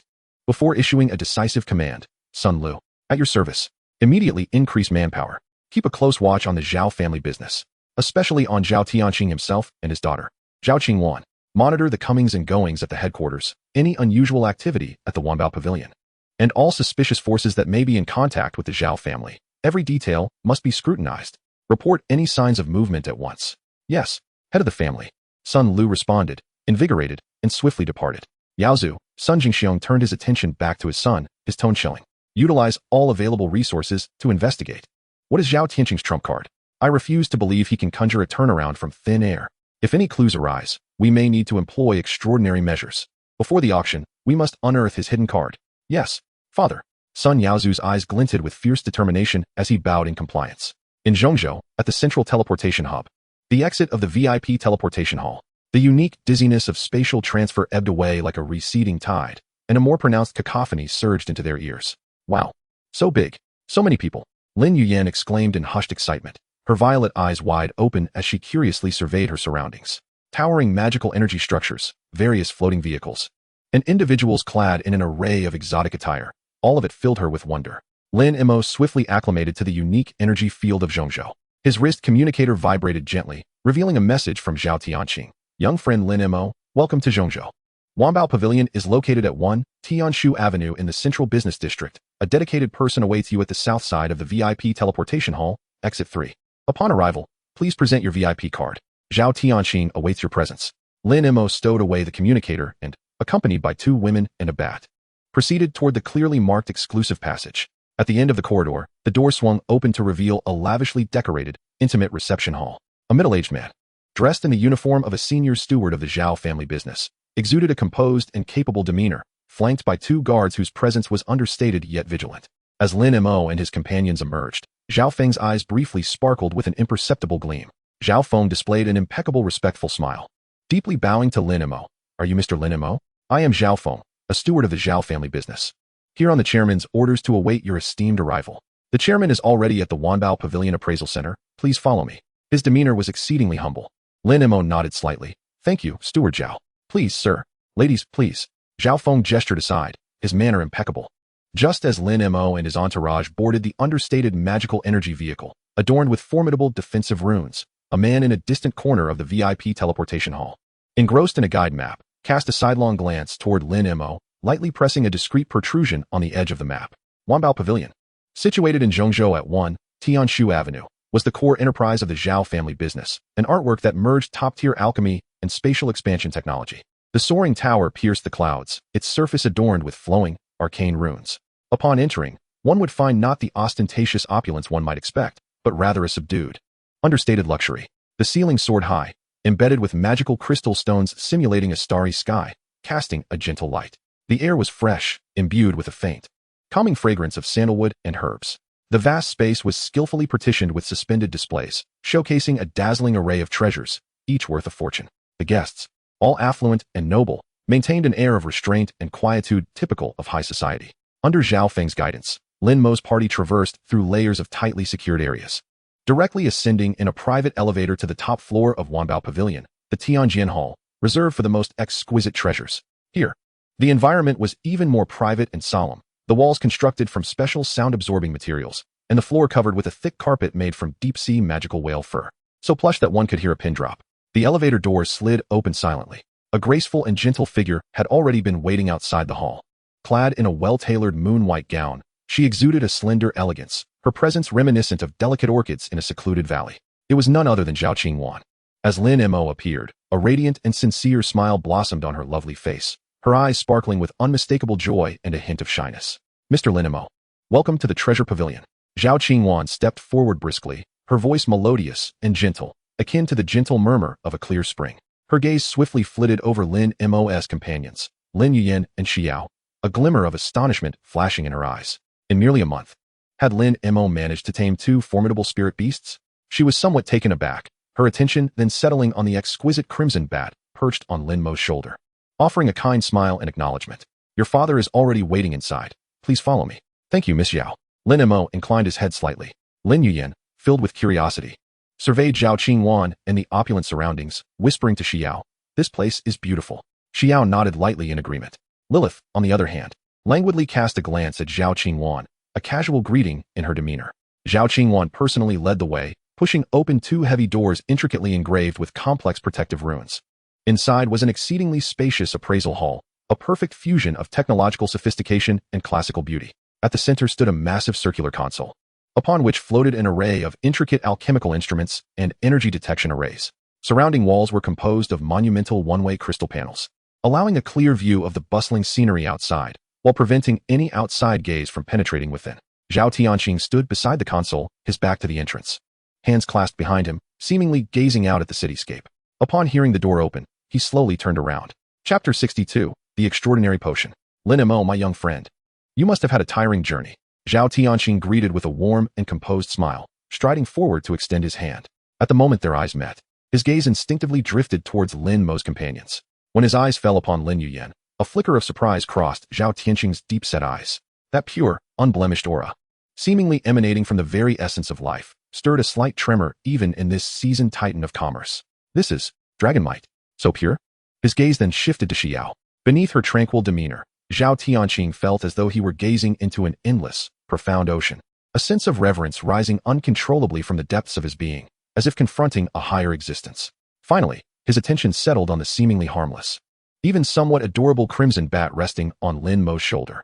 Just a fleeting glance into its scarlet, languid eyes, which seemed to contain the weight of endless ages and cold, unyielding laws, sent a shiver through Zhao Tianqing's very soul, as though it were plunged into an icy abyss. In an instant, the shock crashed over him like a tsunami. He forcibly suppressed the tumultuous emotions within, maintaining a facade of composure befitting a businessman, yet the depths of his gaze were tumultuous with unspoken waves of astonishment. This young friend Lin Mo, surrounded by such terrifying companions, the invisible pressure emanating from each of them, rooted in their primal lineage, far surpassed any so-called S-level or even the rumored SS-level spirit beasts he had ever encountered. This is no mere spirit beast tamer. This is a living repository of mythological beings. Chairman Zhao, I apologize for keeping you waiting. Lin Mo calmly extended his hand to grasp Zhao Tianqing's, seemingly oblivious to the latter's momentary lapse in composure. Not at all. It is my honor that you, young friend, have graced our Zhao commerce with your presence. Zhao Tianqing shook Lin Mo's hand firmly, his tone sincere and earnest. The last shred of doubt in his heart evaporated. A young man capable of commanding such entities could not possibly present anything but extraordinary potions. Zhao Tianqing collected himself, gesturing towards the three venerable elders who had been standing by the console, awaiting their cue. Young friend, these three are the esteemed appraisers at our treasure pavilion, each a paragon in the field of potion appraisal within the Federation. Elder Chen specializes in energy potions, Elder Li focuses on life potions, and Elder Wang is an expert in the analysis of the essence of alchemy. Though advanced in years, they remain spirited, their gaze is sharp as eagles. Their scrutiny towards Lin Mo was tinged with a hint of skepticism. What revolutionary potion could such a young client possibly present? Were it not for Chairman Zhao's direct order to initiate the highest-level confidential protocol, they might have deemed the situation somewhat exaggerated. Greetings, esteemed masters. Lin Mo offered a slight nod in acknowledgement. The three masters returned the gesture with restrained courtesy. Young friend Lin. Zhao Tianqing took a deep breath. Internally, he was far from the calm he projected. Success or failure hinged on this moment. He turned to Lin Mo, his voice laced with subtle tension. Young friend, shall we commence? Lin Mo nodded, choosing not to elaborate. With a flick of his wrist, two antiquated yet exquisite bottles, neither gold nor jade, materialized in his palm. One contained a liquid of deep, ethereal blue, as if infused with the cosmos. The other glimmered warmly, reminiscent of solidified sunlight. These were the arcane tide and the dawn's healing. The instant these two potions manifested, the air in the appraisal hall seemed to still. The three masters were instantly captivated. Elder Chun, specializing in energy potions, subtly twitched his nose, his brow furrowing imperceptibly. He sensed the overwhelming and pure energy fluctuations contained within the blue potion, a quality far surpassing any top-tier magical potion available in the market. However, a percentage of recovery? Ignoring levels? This was sheer fantasy. Alchemical principles dictated that while the potency of a potion may exceed market offerings, the higher the level of the practitioner, the stronger their life force and mana essence, and thus their resistance to potions would also heighten. How could one possibly disregard levels? He had mentally labeled the potion as an exaggeration, but out of respect for Chairman Zhao, he refrained from voicing his skepticism. Elder Li and Elder Wang, while not as overtly reactive as Elder Chun, mirrored his scrutinous and doubtful expressions. They naturally held reservations towards such revolutionary claims. Zhao Tianqing observed the master's reactions closely, his heart racing.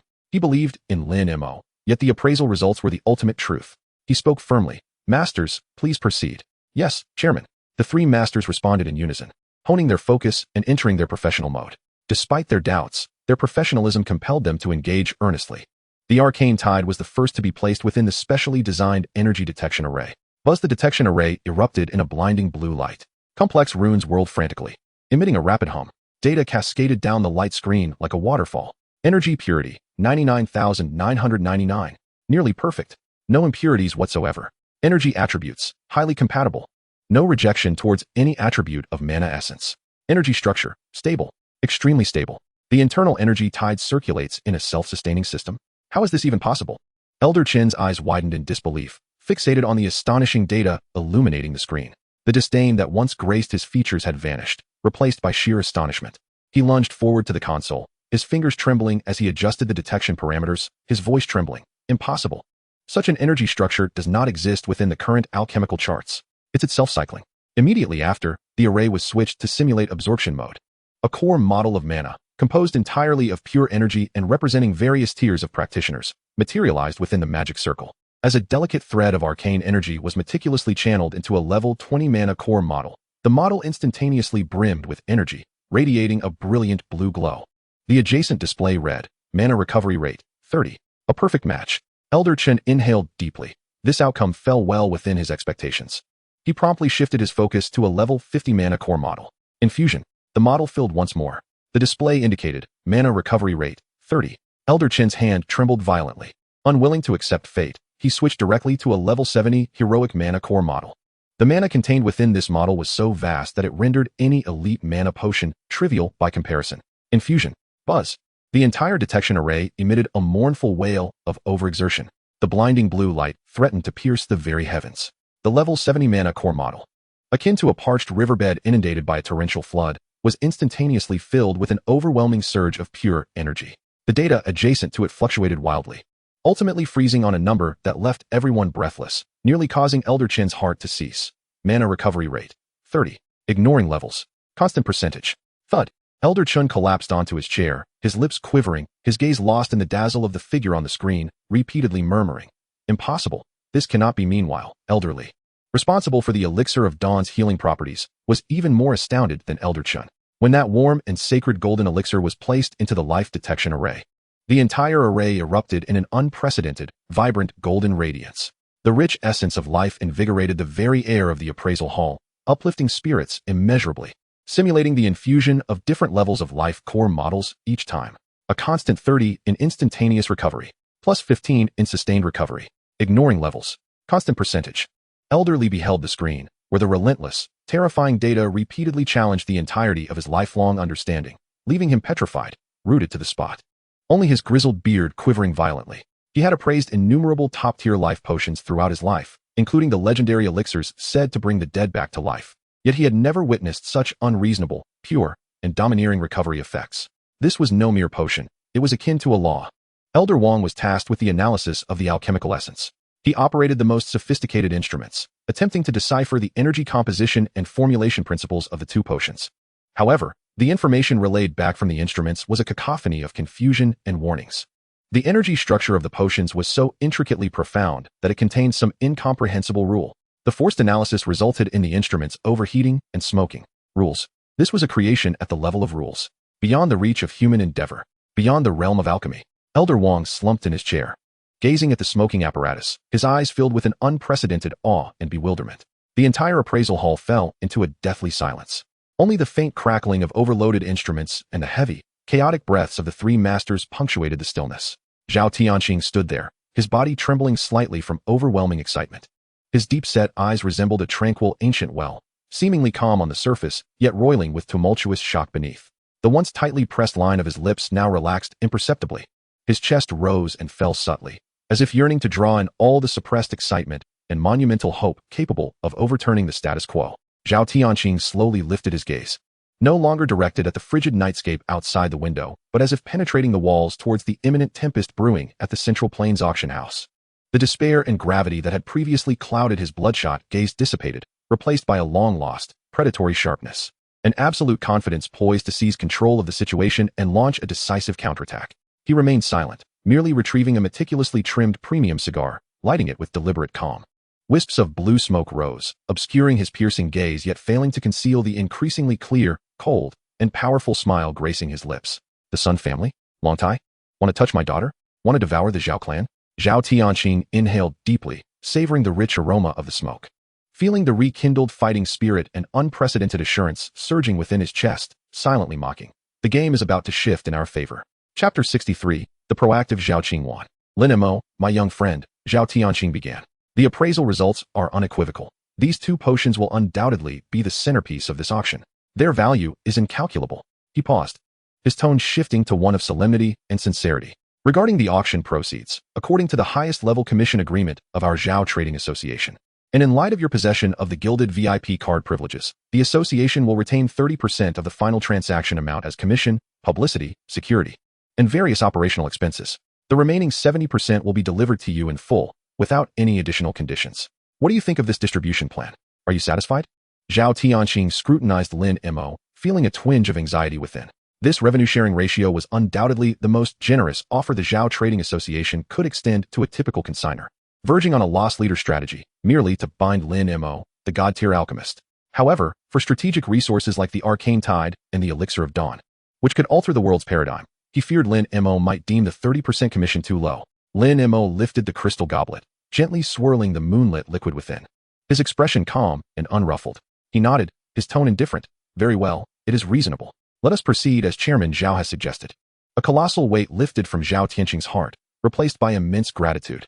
Master Lin Mo not only brought forth life-saving potions, but was also so generous in the distribution of profits. Zhao felt profoundly thankful.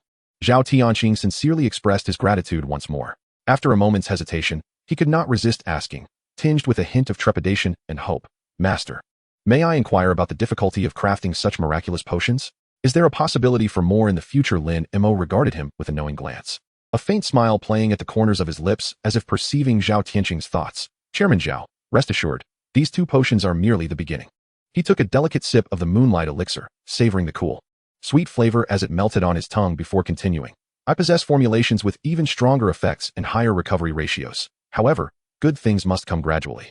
If too much is released at once, they may lose their value and attract unnecessary trouble. Once this auction garners acclaim, and the market heats up, we can gradually unveil higher-tier versions. Those elite practitioners and factions, seeking superior guarantees, will inevitably be willing to pay a premium. Zhao Tianqing's heart raced at this revelation. There were even stronger versions, with better effects. Moreover, Lin Mo's strategy was crystal clear, hunger marketing, a steady stream. My young friend, fear not. In the subsequent matters, the Zhao Business Association shall undoubtedly extend its utmost cooperation. The auction is set to take place in 5 days. If you do not mind, dear friend, I would like to invite you to reside in the top-floor suite of the Wanbao Pavilion for the next 2 days. It is a secure arrangement that facilitates seamless communication. What say you? Very well. Lin Mo nodded in agreement. Dwelling in the heart of Wanbao Pavilion indeed alleviates concerns. Splendid. Zhao Tianqing's face beamed with joy. Qingwan. He called out towards the entrance. Zhao Qingwan, who had been waiting outside, gracefully pushed the door open. She had changed into a more demure home attire, her countenance adorned with a gentle smile. Father, Mr. Lin Mo, she greeted. Qingwan, Mr. Lin Mo shall be residing in the top-floor suite for the next 2 days. You are responsible for ensuring that all his needs are met, making him feel at home. Any request, no matter how trivial, must be attended to promptly. Zhao Tianqing instructed solemnly, his tone laced with a subtle undertone of significance. Yes, father, I understand, Zhao Qingwan replied softly. Her cheeks tinged with a faint blush as she cast a tender glance at Lin Mo. Then I shall not disturb the esteemed guest any further. I will take my leave, Zhao Tianqing remarked, discerning the moment to excuse himself, thereby creating space. Zhao Qingwan immediately busied herself, directing the attendants to bring forth exquisite snacks and fruits, while she personally tended to the finer details of Lin Mo's room with gentle and considerate movements. Lin Yuyan and Xiao had retreated to their respective chambers for rest. Lilith, however, remained perched upon Lin Mo's shoulder, her scarlet eyes glancing disdainfully at the industrious Zhao Qingwan before shifting her gaze to Lin Mo, letting out a discontented huff. Humph. This human woman is quite diligent in her flattery. In a flash of crimson light, she darted through the open window, off in search of sustenance. As night deepened, the neon lights outside continued to twinkle. Yet within the suite, the atmosphere began to subtly warm, with the night enveloping the surroundings. Only Lin Mo and the recently settled Zhao Qingwan remained in the suite. The ambience grew somewhat delicate, as if invisible threads wove through the air. Zhao Qingwan stood before Lin Mo, her hands nervously twisting the hem of her garment, her cheeks glowing like ripe peaches beneath the soft light. Taking a deep breath, she summoned her courage and raised her clear, gentle eyes to meet Lin Mo's gaze, brimming with unmasked affection. Mr. Lin Mo, her voice trembled slightly. I am at a loss for words. Lin Mo regarded her with a hint of confusion, pondering what Zhao Qingwan wished to convey. From the moment you saved me, Zhao Qingwan's face deepened in hue, her voice dwindling to a whisper, as if fearful of disturbing something sacred. Yet her gaze sparkled brighter than the stars in the night sky. And now, having saved the entire Zhao Business Association, she appeared somewhat incoherent, the emotions that had long taken root in her heart surging forth. Taking a small step closer to Lin Mo, the faint, refreshing fragrance that mingled the essence of orchids with sunlight wafted into Lin Mo's senses. She lifted her chin, daringly meeting Lin Mo's eyes, her gentle gaze now ablaze with fervent fire. Mr. Lin Mo, I cannot help but think of you. I realize how forward this is, perhaps even laughable. But I like you. At last, she voiced the sentiments she had harbored day and night. Upon finishing, it felt as though she had exhausted all her strength, her body trembling slightly, her chest rising and falling with a resolve that embraced both desperation and infinite hope. Her eyes fixed intently upon Lin Mo, awaiting his response. Moonlight streamed through the grand floor-to-ceiling windows, gently enveloping her in a veil of ethereal and sacred luminescence. The room fell into silence. Lin Mo observed the courageous Zhao family heiress before him, her flushed cheeks, the anxious twisting of her fingers, her slightly trembling form, and the eyes brimming with celestial affection. All of these details were vividly etched in his mind. He was not devoid of emotion. On the contrary, Zhao Qingwan's gentle grace had long left ripples in his heart. Yet he had been accustomed to maintaining composure, rarely revealing his innermost feelings. Now, faced with this passionate and candid confession, Lin Mo found himself somewhat at a loss. He was no scoundrel, but neither was he an unfeeling man. The beauty before him professing her feelings could not leave him indifferent. Lin Mo felt his heart skip a beat, a strange warmth, tinged with a hint of disarray, surged from his core to his cheeks. He instinctively swallowed hard. This subtle action resonated distinctly in the stillness of the room. Zhao Qingwan noticed. She discerned Lin Mo's fleeting discomfort and a hint of shyness. This revelation instantly replaced her trepidation with immense delight. He was not indifferent. This realization imbued Zhao Qingwan with newfound courage.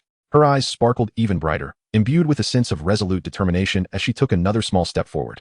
Nearly brushing against Lin Mo, she slightly tilted her head back, her lips parting, her voice imbued with a soft allure and a barely perceptible quiver.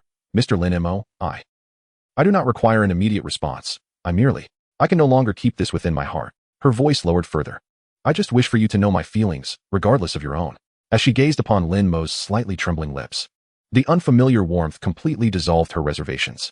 No longer hesitating, she uttered no superfluous words, leaning towards Lin Mo's lips for a kiss. Lin Mo's eyes widened in astonishment at the boldness of Zhao Qingwan in his embrace.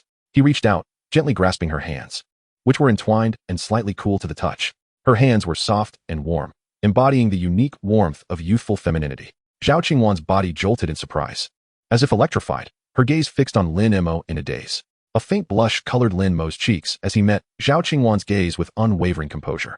He tightened his grip on her hands, his voice slightly deeper than usual, carrying a subtle rasp, yet resonating clearly in Zhao Qingwan's ears. I have heard your sentiments. She nodded fervently, enveloped in an unprecedented sense of happiness and fulfillment. At that moment, none noticed the fleeting shadow outside the window, accompanied by a barely audible, sour huff. Humph. This human woman has struck lucky.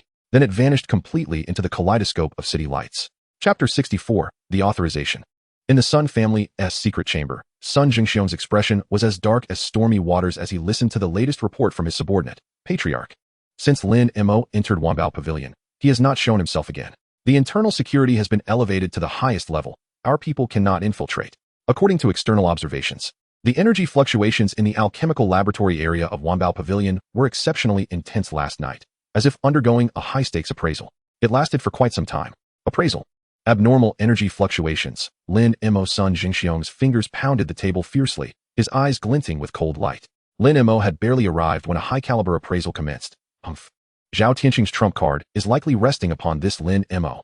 This prodigy from the magic metropolis is probably not as simple as he appears. Suddenly, he raised his head and bellowed into the shadows. Shadow. A vague silhouette emerged like a specter. Patriarch. Ensure that all exits of the Wanbao Pavilion are under constant surveillance. Focus particularly on Lin Mo. The moment he makes an appearance, report immediately. I demand to know his every move. A glimmer of malice flickered in Sun Jingxiong's eyes.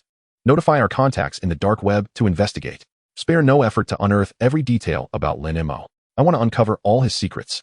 Understood, the shadow responded, seamlessly melding back into the darkness. On the top floor of the Wanbao Pavilion, within a lavish suite, the gentle morning sun poured through the expansive floor-to-ceiling windows, casting warm patches of light upon the carpet. The air still lingered with the intoxicating essence of the previous night.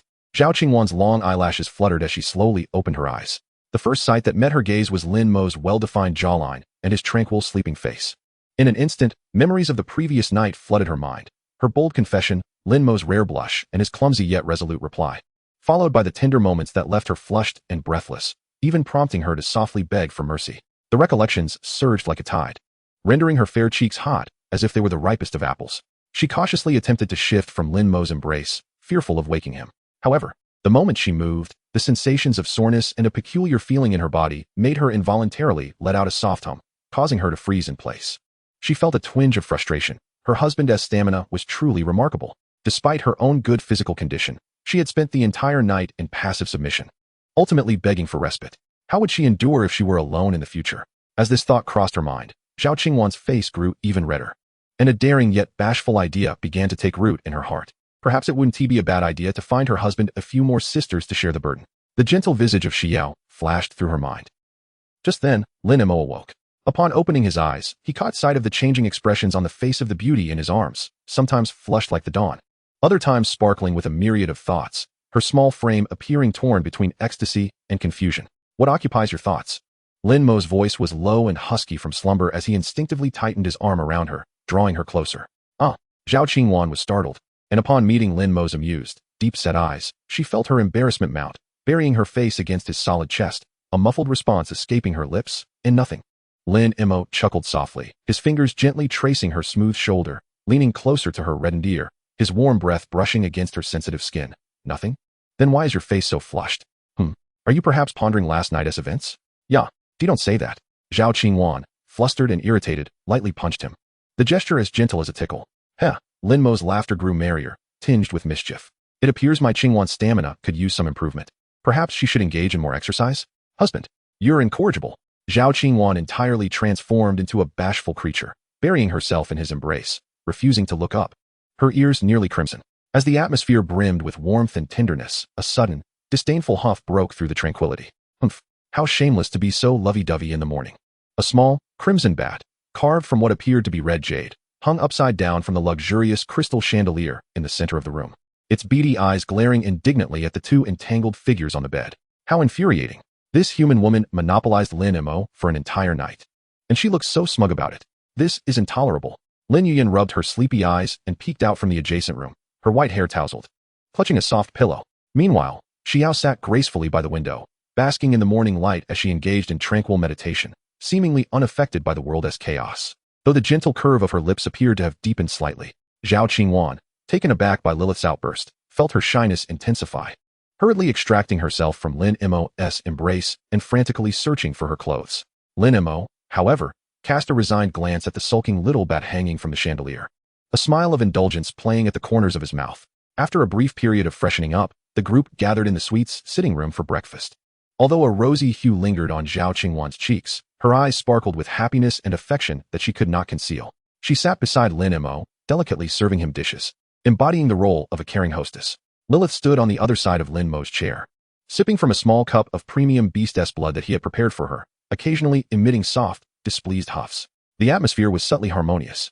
As breakfast neared its conclusion, Lin Mo set down his utensils and turned to Zhao Qingwan, his tone calm, yet authoritative. Qingwan, please take me to meet your uncle later. Zhao Qingwan froze momentarily before realizing the shift in Lin Mo's address. Her face instantly blossomed with joy. Yes, of course. She understood that this signified Lin Mo's complete acknowledgement of her identity. Soon, under Zhao Qingwan's guidance, Lin Mo arrived at Zhao Tianqing's private study situated on the top floor of the Wanbao Pavilion. Zhao Tianqing had evidently received news regarding the deepening relationship between his daughter and Lin Mo, and his gaze toward Lin Mo grew increasingly warm and satisfied, even carrying a hint of paternal pride. When Lin Mo addressed him as uncle with a steady voice, the smile on Zhao Tianqing's face brightened even further. Excellent, excellent. Nephew, please take a seat. He warmly welcomed, personally pouring tea for Lin Mo. Did you rest well last night? Very well, thank you for your concern, uncle. Lin Mo replied calmly, seemingly oblivious to Zhao Qingwan's cheeks which had turned crimson in an instant. After exchanging pleasantries, Lin Mo directly broached the main topic. Uncle, regarding the agency rights for the arcane tides and Dawn's healing, Zhao Tianqing's spirit instantly perked up, straightening in his seat. Nephew, please go on. The Zhao Corporation will certainly spare no effort. With a flick of his wrist, Lin Mo produced 2 jade slips, neither made of gold nor jade, inscribed with intricate patterns, and gently pushed them toward Zhao Tianqing. What is this? Zhao Tianqing inquired, perplexed, his mind racing with an inkling of a guess that he dared not voice. This contains the complete formulas for arcane tides, 20, and Dawn's healing, 20. Lin Mo's voice was devoid of any excitement, as if he were discussing a trivial matter. Boom. Zhao Tianqing felt as if his brain had gone blank. He abruptly stood up, incredulity etched on his face as he stared at the 2 jade slips on the table. Then back at Lin Mo, his voice quivering. What? Nephew, are you saying this is the formula? 20. This is a complete, mass-producible formula. What does this signify? It means the Zhao Corporation will possess a ceaseless supply of strategic resources capable of monopolizing the market. The value of this is incomparable to merely auctioning off a few vials of potions. Indeed, Lin Mo nodded. This version of 20 will sufficiently support the core business of the Zhao Corporation moving forward. The agency rights will be entrusted to you, uncle. Zhao Tianqing trembled with excitement. He gazed at this remarkably composed young man before him, his heart tumultuous. This was not merely an agency right. It was akin to presenting the Zhao family with an inexhaustible gold mine. The trust and magnitude of this gesture were monumental. He took a deep breath. Forcing himself to suppress the overwhelming joy that was nearly ready to explode, his gaze turning incredibly solemn. Instead of immediately reaching for the jade slips, he bowed deeply to Lin Mo. Nephew, I cannot thank you enough for this great favor. Such generous gifts, the Zhao family business, no, I, Zhao Tianqing, shall never forget for all eternity. From this moment forth, the Zhao family business shall serve as the most steadfast support for my esteemed nephew. Whatever my nephew requires, the Zhao family, from top to bottom, shall not hesitate to face fire and water. At this moment, Zhao Tianqing fully comprehended the profound wisdom of his daughter's choice. By allying with this true dragon, Lin Mo, the future of the Zhao family business is destined to shine beyond imagination. The betrothal gift presented by Lin Mo carries sufficient weight to incite frenzy throughout the entire central continent. Lin Mo hastily assisted Zhao Tianqing to his feet, saying, Uncle, you flatter me. We are family. There's no need for such formality. Indeed, family. Zhao Tianqing's eyes glistened with emotion as he fervently grasped Lin Mo's hand. His excitement palpable. Just days ago, he feared that the Zhao family business would fade into obscurity with his generation. Now, however, a glint of cold determination flickered in his gaze. The Sun family, and those other 2 commercial factions, they wish to swallow the Zhao family business whole. I shall ensure they pay dearly for their audacity. Chapter 65, A Storm Approaches. For days before the auction, the central continent trembled. A news flash, akin to thunder, swept through the upper echelons of society with astonishing speed, spreading like wildfire to even broader regions. Have you heard? The piece de resistance of the Zhao family's auction is a miraculous elixir capable of restoring life and mana by a significant percentage. Percentage? Ignoring levels. Is this true? How can that be? Absolutely true. It is said that this revelation emerged from within the Wanbao Pavilion. The energy fluctuations during the appraisal were extraordinarily intense, leaving even several master appraisers speechless. My heavens! If this is indeed true, does that mean that whether one is a fresh recruit or a legendary powerhouse, a single vial could resurrect them on the spot? Not just resurrection. 4 high-level beings. Gaining even a modest percentage of life or mana in a life-or-death battle could be the turning point, a divine artifact that reverses fortunes. The Zhao family business is defying the heavens this time. No wonder they remained unshaken despite the combined pressures from Longtai and Wantong. It turns out they were harboring such a devastating weapon. Quickly, mobilize all available funds. Spare no expense to secure it, even if it means risking everything. As the news spread, the details grew increasingly exaggerated. From the initial claims of percentage recovery and level disregard, it gradually morphed into tales of regaining full health and mana with a mere sip, allowing legendary figures to instantly return to their peak. Containing the very essence of life and arcane laws, such incredible assertions ran rampant. The entire central continent was ablaze with excitement.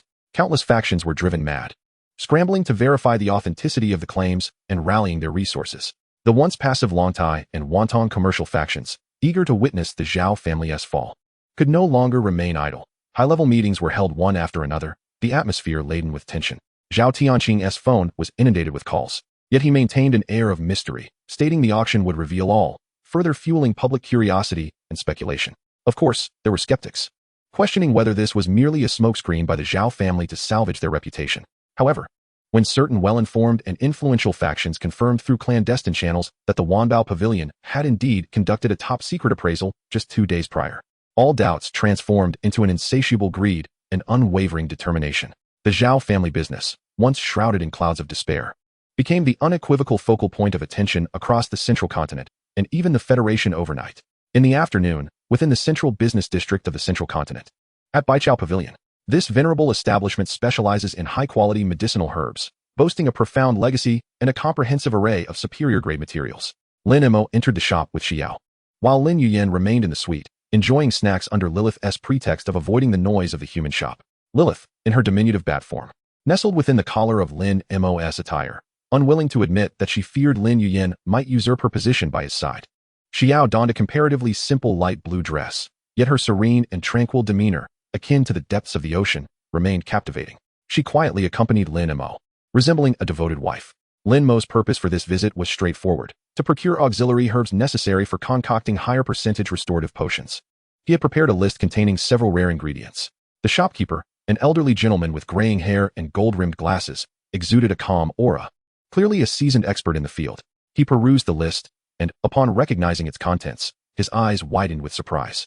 My dear customer, the herbs you seek, thousand-year sea soul crystal, stardust grass, and melting heart vine, are exceedingly rare. The old shopkeeper adjusted his glasses, adding, particularly the thousand-year sea soul crystal, which is only found in the deepest ocean abysses and is said to be linked to the merfolk. It has not surfaced in many years. This humble shop may only provide a few of the more common items. Lin Mo furrowed his brow slightly. This was within his expectations. Upon hearing about the sea soul crystal, a flicker of emotion crossed Xiao's azure eyes, as it was one of the sacred artifacts of her abyssal sea court. No matter, dear shopkeeper, please gather what you have available, Lin Mo replied calmly. Very well, please hold on a moment, the shopkeeper said as he turned to fetch the herbs. At that moment, the light at the shop's entrance dimmed. 3 men clad in black combat attire, exuding a fierce aura with hawkish gazes, strode in. They approached Lin Mo with a singular purpose, subtly encircling him. The leader, bearing a shallow scar across his face, scanned Lin Mo and Xiao before fixing his gaze on Lin Mo, his voice low and commanding. Mr. Lin Mo, my master requests your presence. Please accompany us. Xiao's expression hardened. A calm yet vast aura emanated from her, enveloping the 3 intruders. The air within the shop seemed to thicken. Lin Mo's demeanor remained unchanged. He didn't even lift his eyelids, merely responding with a hint of indifference. Your master? Which one? The scarred man's gaze turned frigid. You will know when you arrive. Mr. Lin, please do not make things difficult for us. His tone grew more insistent, laden with veiled threats. Oh, a faint smile danced upon Lin Mo's lips. What if I refuse? The scarred man's eyes glinted dangerously as he prepared to act. Let us see who dares to make things difficult for Mr. Lin. A steady and powerful voice reverberated from the entrance. Zhao Feng entered, flanked by 4 robust men clad in the Zhao family's elite guard uniforms, blocking the doorway like an iron wall. Zhao Feng's gaze was as sharp as a blade as he surveyed the 3 black-clad men, an invisible pressure descending upon them. Zhao. Steward Zhao? The scarred man clearly recognized Zhao Feng. His complexion paled. He hadn't anticipated the Zhao family's swift and formidable response. Dogs of the Sun family? Zhao Feng scoffed disdainfully. Return and inform your master that Mr. Lin Mo is our most esteemed guest at the Zhao family business. Should he wish to extend an invitation, let him personally deliver a formal request to Wanbao Pavilion. If you dare send others to harass him. Zhao Feng stepped forward, unleashing an overwhelming presence, unmistakably the aura of a master-level professional. Do not blame the Zhao family for lacking compassion. Depart. The final command echoed like thunder, accompanied by a formidable mental shockwave. The faces of the scarred man and his companions turned ashen. Under the weight of Zhao Feng and the elite guards, they struggled to breathe. Realizing they could not take Lin Mo, any further entanglement would only lead to humiliation. Humph, we're leaving. The scarred man shot a venomous glare at Zhao Feng and Lin Mo, retreating with his subordinates in a hasty, disheartened exit, quickly vanishing into the throng outside. Zhao Feng immediately reigned in his imposing presence, hastily approaching Lin Mo, bowing respectfully. Mr. Lin, I apologize for the disturbance.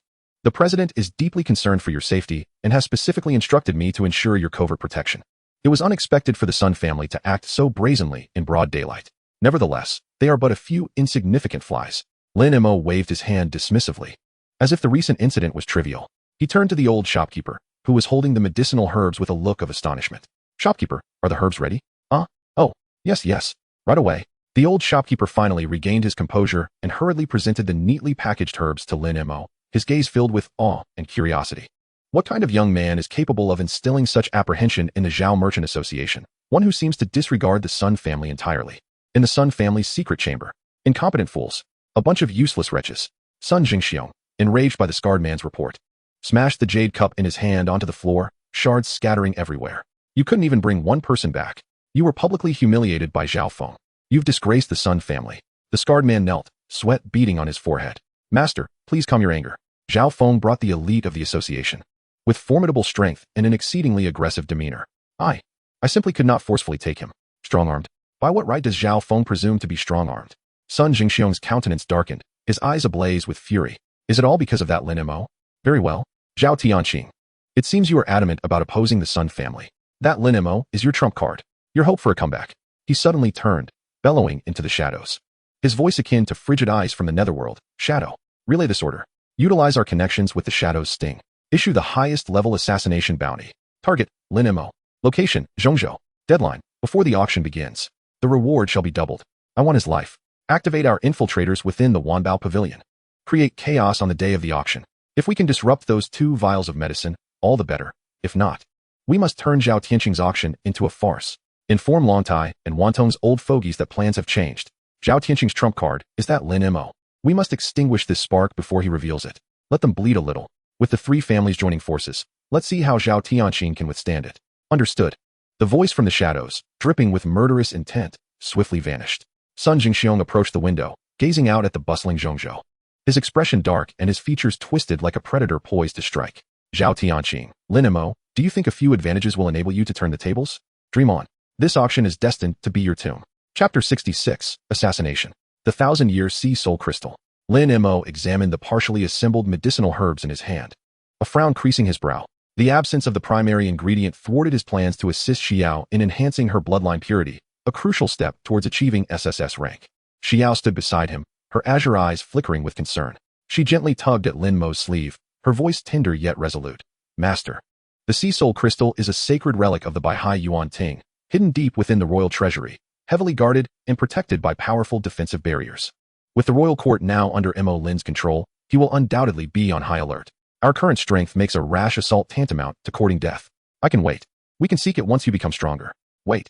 Lin Mo interrupted her, his demeanor remarkably calm, even bearing a hint of assured mirth. With a flick of his wrist, a strange crystal, entirely black yet seemingly flowing with dark starlight, materialized in his palm. The crystal, no larger than an infant's fist, radiated a disquieting spatial fluctuation. It was the extraordinary artifact he had acquired during the college entrance examination in the secret realm, Heart of Shadows. Xiao's gaze was instantly captivated. She sensed the power within this crystal, a force entirely different from what she was familiar with, imbued with absolute concealment and distortion characteristics. What is this? Xiao exclaimed in astonishment, looking at Lin Mo. The Heart of Shadows, Lin Mo mused, caressing the icy surface of the peculiar stone. It can distort space and block all perception. As long as we have sufficient energy, theoretically, we can silently infiltrate any location, including the royal treasury of Baihai Yuan Ting. Xiao's breath quickened, her blue eyes igniting with disbelieving joy. If this object possesses such efficacy, then the path of vengeance might no longer be an unattainable dream. Yet soon, anxiety resurfaced in her gaze. But master, the power of this crystal. Rest assured, I am aware of my limits. Lin Mo tucked away the Heart of Shadows, his tone steady. After the auction concludes, we shall retrieve what belongs to you. Xiao regarded Lin Mo's calm and confident profile, her worries gradually replaced by an unprecedented fervor of hope and loyalty. She nodded vigorously yes. The night before the auction, Zhongzhou, the entire city resembled a blazing furnace, utterly ablaze with fervor. The Grand Tianshu Avenue, wide enough for dragons to traverse side by side, was now thronged with a surging tide of humanity. Powerful professionals, affluent merchants, representatives of ancient families, and members of mysterious organizations from the Federation and beyond converged here. The air was thick with the scorching essence of wealth, desire, and potent energy colliding. The shops lining the streets were ablaze with light, showcasing rare treasures, high-tier equipment, and precious materials that were seldom seen, their prices soaring to jaw-dropping heights. The sounds of hawking, bargaining, the roaring of flying vehicles, and the low growls of large magical beast mounts filled the atmosphere. In the depths of night, atop the Wanbao Pavilion, The clamor was muffled by a heavy soundproof barrier. Inside the suite, tranquility reigned, save for the faint glow of the city's eternal neon lights filtering through the window, casting blurred shadows upon the carpet. Lin Mo had succumbed to a deep slumber. After days of relentless endeavor and planning, even he felt a tinge of exhaustion. Suddenly, the chandelier above flickered as Lilith's half-closed crimson eyes snapped open, devoid of any trace of sleep, only cold, lethal intent igniting within. A deadly, razor-sharp aura locked onto the room like a venomous serpent, seeking death. Lilith's mental cry pierced the air like a tangible blade, instantly rousing Lin Mo from his slumber. Almost simultaneously, bang! The enormous floor-to-ceiling window of Lin Mo's bedroom, crafted from high-strength magical crystal and alloy, inscribed with multiple defensive runes, was struck head-on as if by a battering ram. Accompanied by a deafening explosion and blinding flashes of energy, the window shattered into countless sharp fragments, raining down upon the room like a torrential downpour. The frigid night air surged in, laden with murderous intent. A shadow, blending seamlessly with the darkness, lunged toward the bed where Lin Mo had just awakened, propelled by a speed that defied the limits of perception.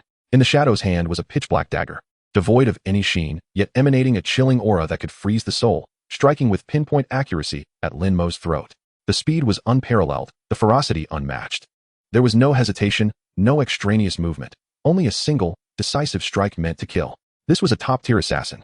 Timing, strength, and angle all executed to perfection. Clearly, they had undergone the most rigorous training. Master. In the adjacent room, Xiao awakened at the very moment the window shattered. Sensing the terrifying intent of murder aimed directly at Lin Mo, her expression shifted dramatically. Almost instinctively, she thrust her hands forward with great force. A resounding hum echoed as a curtain of cerulean water, refined to its utmost essence and spinning like a vortex from the depths of the ocean, materialized in midair less than half a meter before Lin Mo. Though the water curtain appeared soft, it harbored the immense power and unparalleled defensive resilience akin to that of the sea. With a piercing sound, the dark dagger pierced through the water curtain. Contrary to expectations, it did not penetrate. The tip of the dagger seemed ensnared in an exceedingly viscous substance, its speed drastically reduced. The water curtain quivered violently, emitting a mournful hum under the unbearable strain, while countless fine droplets were sent flying by the overwhelming force. Yet, it ultimately thwarted the critical velocity of this lethal strike. At the same time, a voice dripped with disdain echoed, "Vile insect, begone!" Lilith's fury radiated forth. Her diminutive form hovered in midair, her crimson eyes blazing like a blood-red moon. A chilling aura, emanating from the very source of her bloodline, erupted with ferocity. A beam of terrifying bloodlight, solidified as if tangible, shot forth from her presence with unfathomable precision, hurtling towards the shadowy assassin who had momentarily stalled as the dagger was halted. Before the bloodlight arrived, the oppressive aura of annihilation had already caused the shadowy figure to feel his very blood congeal and his soul freeze. For the first time, a look of sheer horror flashed across his eyes. What manner of monster is this? He attempted to retreat urgently, but it was too late. The bloodlight reached its destination in an instant. A thunderous explosion, laden with dreadful energy, resonated within the room. The shadowy assassin could not even muster a scream. His body was struck as if by a colossal hammer, sent flying across the room. The protective shadowy energy shattered like paper, leaving a horrific, gaping black hole in his chest, the edges still crackling with a blood-red energy that incessantly eroded flesh and bone. He crashed against the solid wall of the suite like a rag doll, the sound of his bones fracturing echoing in the air, before he slumped down, utterly silent. The room was suffused with a heavy scent of blood, the acrid stench of burnt remnants from the energy explosion, and an oppressive silence that felt akin to death. Cold wind poured in through the shattered window, ruffling Lin Mo's disheveled hair as he slowly sat up in bed, his gaze as frigid as ancient ice, fixed upon the rapidly cooling body of the assassin on the floor, then shifting to the deep, somber night outside. The shadows sting? He murmured softly to himself, his voice betraying no emotion, yet laced with a chilling intensity. Has someone finally succumbed to temptation? Chapter 67. Failure. Lilith transformed into a streak of bloodlight, landing on Lin Mo's shoulder, her crimson eyes still flickering with lingering ferocity, her tiny claws clutching tightly to his collar. Xiao rushed in, and upon seeing Lin Mo unharmed, she let out a sigh of relief, dispersing the water curtain she had maintained, yet her gaze remained vigilant as she scanned the surroundings. Alarms blared sharply within the treasure pavilion. The sound of hurried footsteps drew near. Almost instantaneously, mere seconds after Lilith's devastating bloodlight erupted, the heavy door of the suite was forcibly breached by an overwhelming force. Zhao Feng rushed in at the forefront, followed closely by several fierce, fully armed core guards of the Merchant Guild, each with ashen faces, weapons drawn, and energy fluctuations on the verge of release. Upon witnessing the scene within the room, even the most seasoned among them could not suppress a sharp intake of breath. The massive floor-to-ceiling window, along with its sturdy metallic frame, had vanished entirely, leaving behind a gaping hole through which cold winds howled. The luxurious carpet was littered with sharp shards of magical crystal, while the wall bore a shocking human-shaped indentation, surrounded by spiderweb-like cracks. The body of the assassin, with a chest punctured and charred, lay crumpled in the corner, his demise ghastly. The air was thick with the acrid scent of gunpowder, blood, and a chilling remnant of destructive energy. Meanwhile, Lin Mo sat calmly at the edge of the bed, dressed in sleepwear, appearing unscathed save for his slightly tousled hair from the blast. A small bat, entirely crimson like red jade, perched on his shoulder, its cold eyes scanning the intruders with a ferocity that had yet to wane. The blue-haired, gentle-eyed woman stood beside Lin Mo, still enveloped in the residual energy of defensive water elements, her gaze alert. "Mr. Lin, are you all right?" Zhao Feng exclaimed as he dashed toward Lin Mo, his voice tinged with palpable anxiety and dread. This was the savior of the Zhao family business, the beloved of the guild leader's daughter. The consequences of an incident within the treasure pavilion would be unfathomable. "I'm fine," Lin Mo replied in a tone so calm it belied the assassination attempt he had just endured. Following Zhao Feng, Zhao Tianqing and Zhao Qingwan hurried into the room. Zhao Tianqing's countenance was dark enough to reign, his gaze sharp as an eagle's, exuding an overwhelming pressure typical of one who had long occupied a position of power. As soon as Zhao Qingwan entered, her eyes locked onto Lin Mo, and upon seeing him unharmed, her taut body relaxed dramatically, her eyes glistening with unshed tears. "Lin Mo?" Zhao Qingwan cried out, disregarding decorum as she nearly hurled herself at him, gripping his arms tightly, her voice tinged with panic and concern. "How are you? Are you injured? Where? Let me see." She anxiously scanned him from head to toe, her delicate fingers trembling from overwhelming tension. Lin Mo gently grasped her icy hand in return, soothingly patting it. "Qingwan, don't worry, I'm fine, thanks to Lilith and Xiao." His gaze drifted to the gruesome body in the corner. Following his line of sight, Zhao Qingwan's eyes widened in horror as she beheld the assassin's chest, punctured and nearly reduced to a pulp. The realization of how silently the assassin had infiltrated the heavily guarded upper echelons of the treasure pavilion, how he had breached the fortified window to launch a fatal strike, surged within her, igniting a fierce wave of fear and anger. If it had not been for Lin Mo's two formidable companions, Zhao Tianqing also noticed the corpse, his pupils constricting sharply. As a well-versed magnate of the business world, he immediately recognized the remnants of the shadowy energy that clung to the body, akin to maggots gnawing at bones. This was no ordinary assassin, the Shadow Walker. Zhao Tianqing's voice was icy and laced with barely contained fury. "This is the elite of the Shadow's sting. Those lawless hounds." He swiftly turned to Zhao Feng, his tone resolute and commanding, radiating an undeniable aura of decisiveness. "Zhao Feng, immediately seal off the scene. Utilize the highest authority and investigate.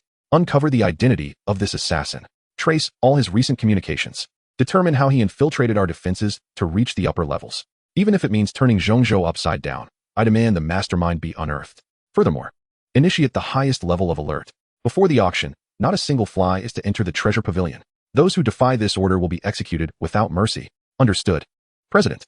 Zhao Feng replied firmly, immediately mobilizing his team to manage the scene with remarkable efficiency. Once everything was arranged, Zhao Tianqing approached Lin Mo, his face etched with profound guilt and apprehension. He addressed Lin Mo earnestly. "Nephew, it is the Zhao family's failure to protect you. I nearly allowed you to suffer this calamity. This is my dereliction of duty. I truly have no face to stand before you." The once steadfast titan of the business realm now spoke with an almost imperceptible tremor in his voice. He could scarcely fathom the implications should Lin Mo truly come to harm.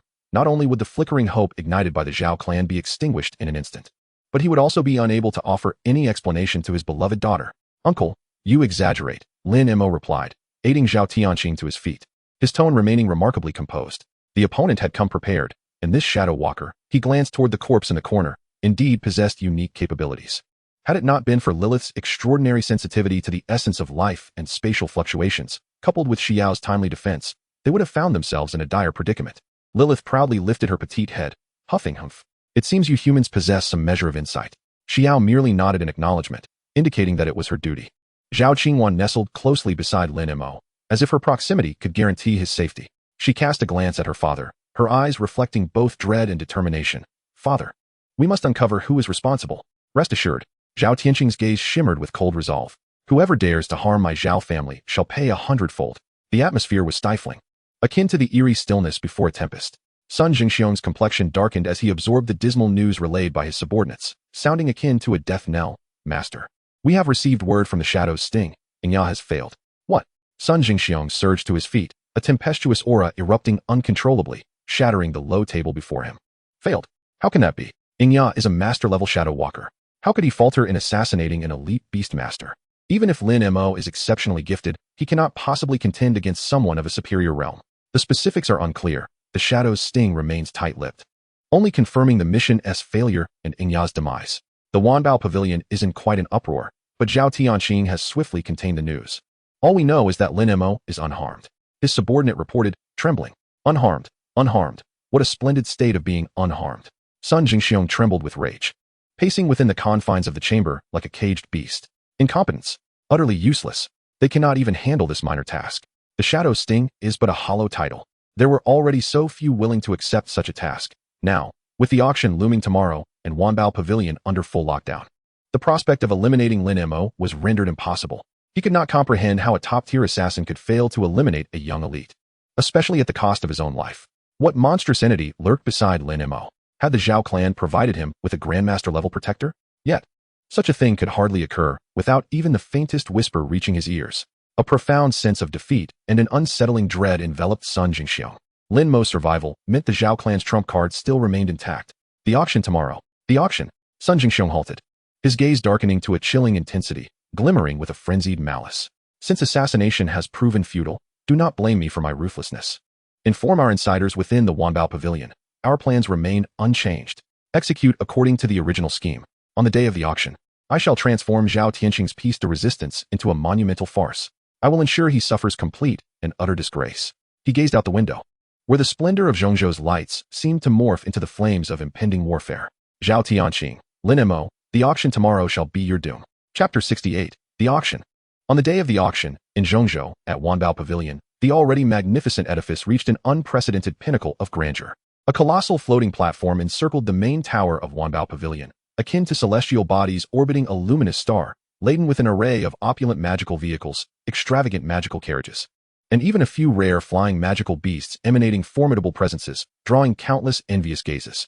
The wide staircase leading to the main entrance was adorned with an exquisite crimson carpet, extending to the very end of the street.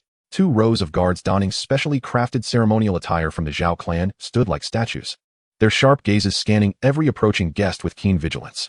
The crowd surged, bustling with activity. Titans of industry, legendary powerhouses, heads of noble families, and representatives from mysterious organizations converged here as if crossing a river in flood.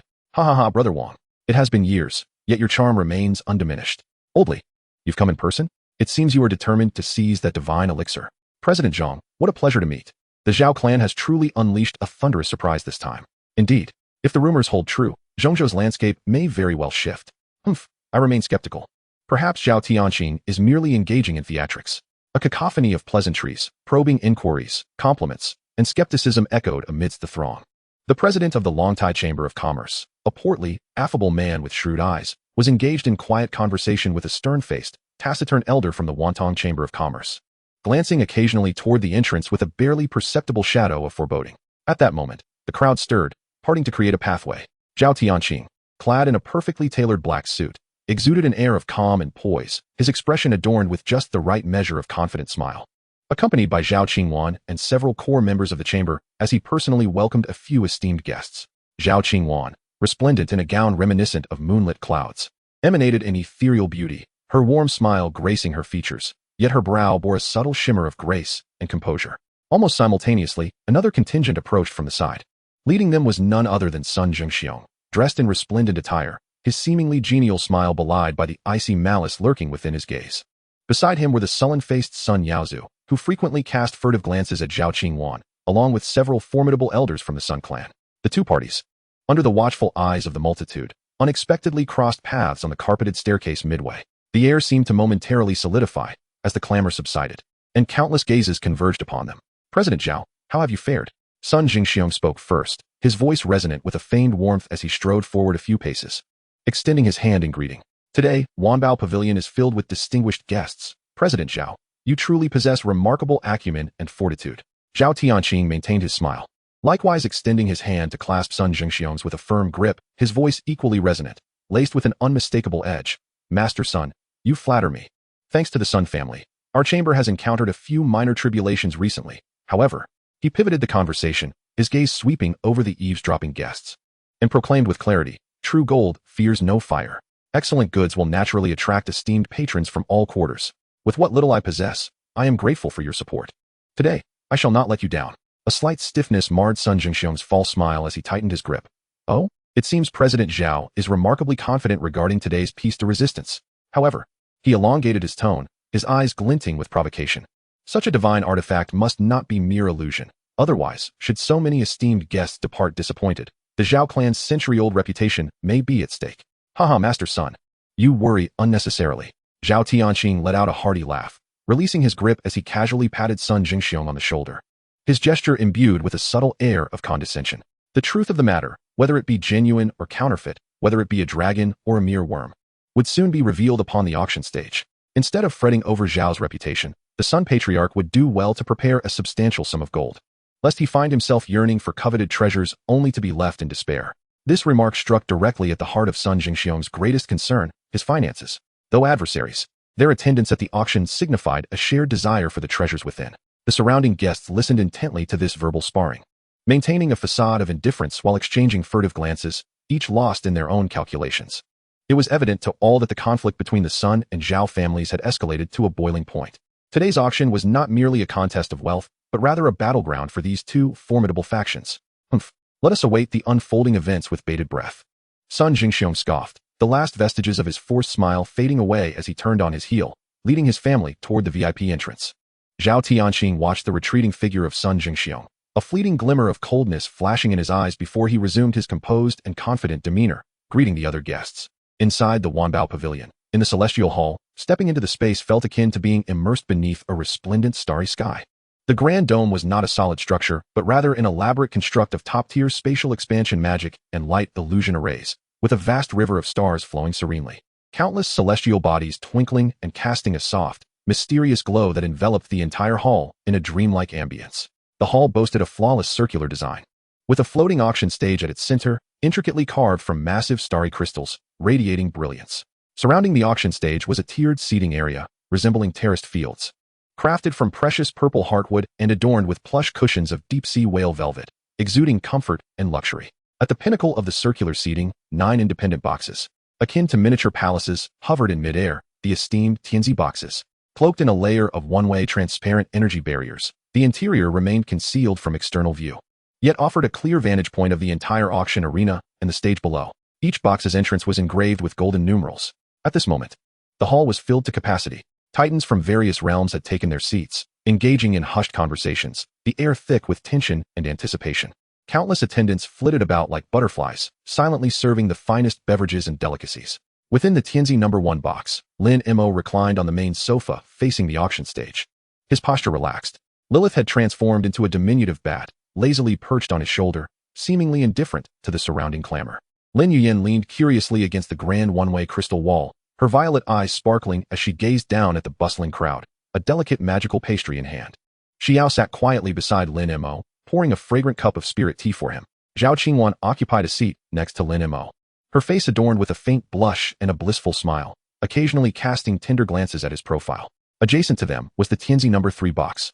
However, within this box, the atmosphere was stifled, akin to the stillness preceding a tempest.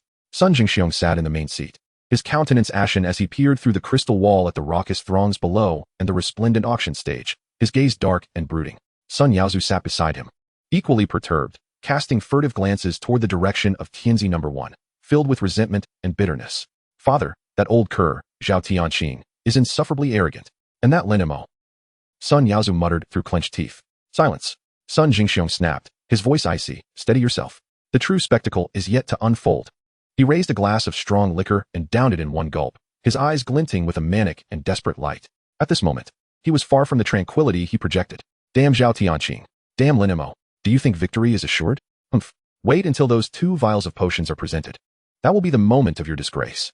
The trap has been set. With the slightest nudge, the so-called divine elixirs will transform into a heap of foul refuse.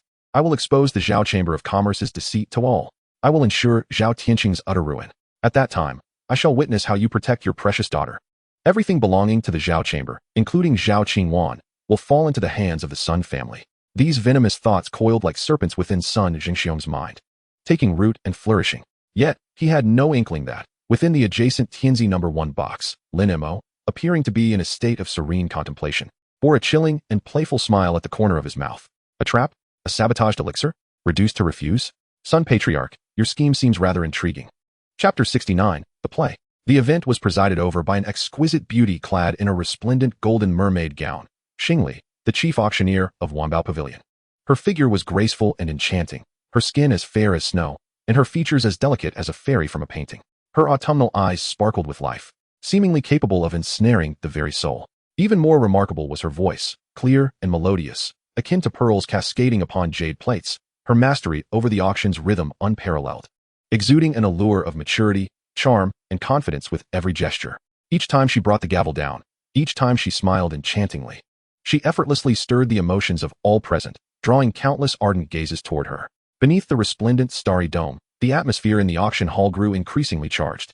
A succession of rare treasures graced the starry crystal auction stage, shimmering under the finest light illusion arrays, inciting a chorus of bidding from the guests below. Weapons that clanged like iron, armor that sparkled with brilliance, scrolls imbued with ancient energies, and rarest materials. Each item fetched astonishingly high prices, continually elevating the ambience to a fever pitch. Although the preceding items had sparked fierce competition, they were primarily contested within the lower circular seating area. The dignitaries in the Tianzi boxes remained poised, seemingly there merely to enjoy a spectacle, until the next item was sure to captivate many esteemed guests focused on their own cultivation. Xingli's voice carried a hint of mysterious delight as her slender fingers pointed to a jade box gradually rising from the auction stage's center. Upon its opening, a rich and pure fragrance, reminiscent of starlit aromas, permeated the air, invigorating several high-ranking practitioners present.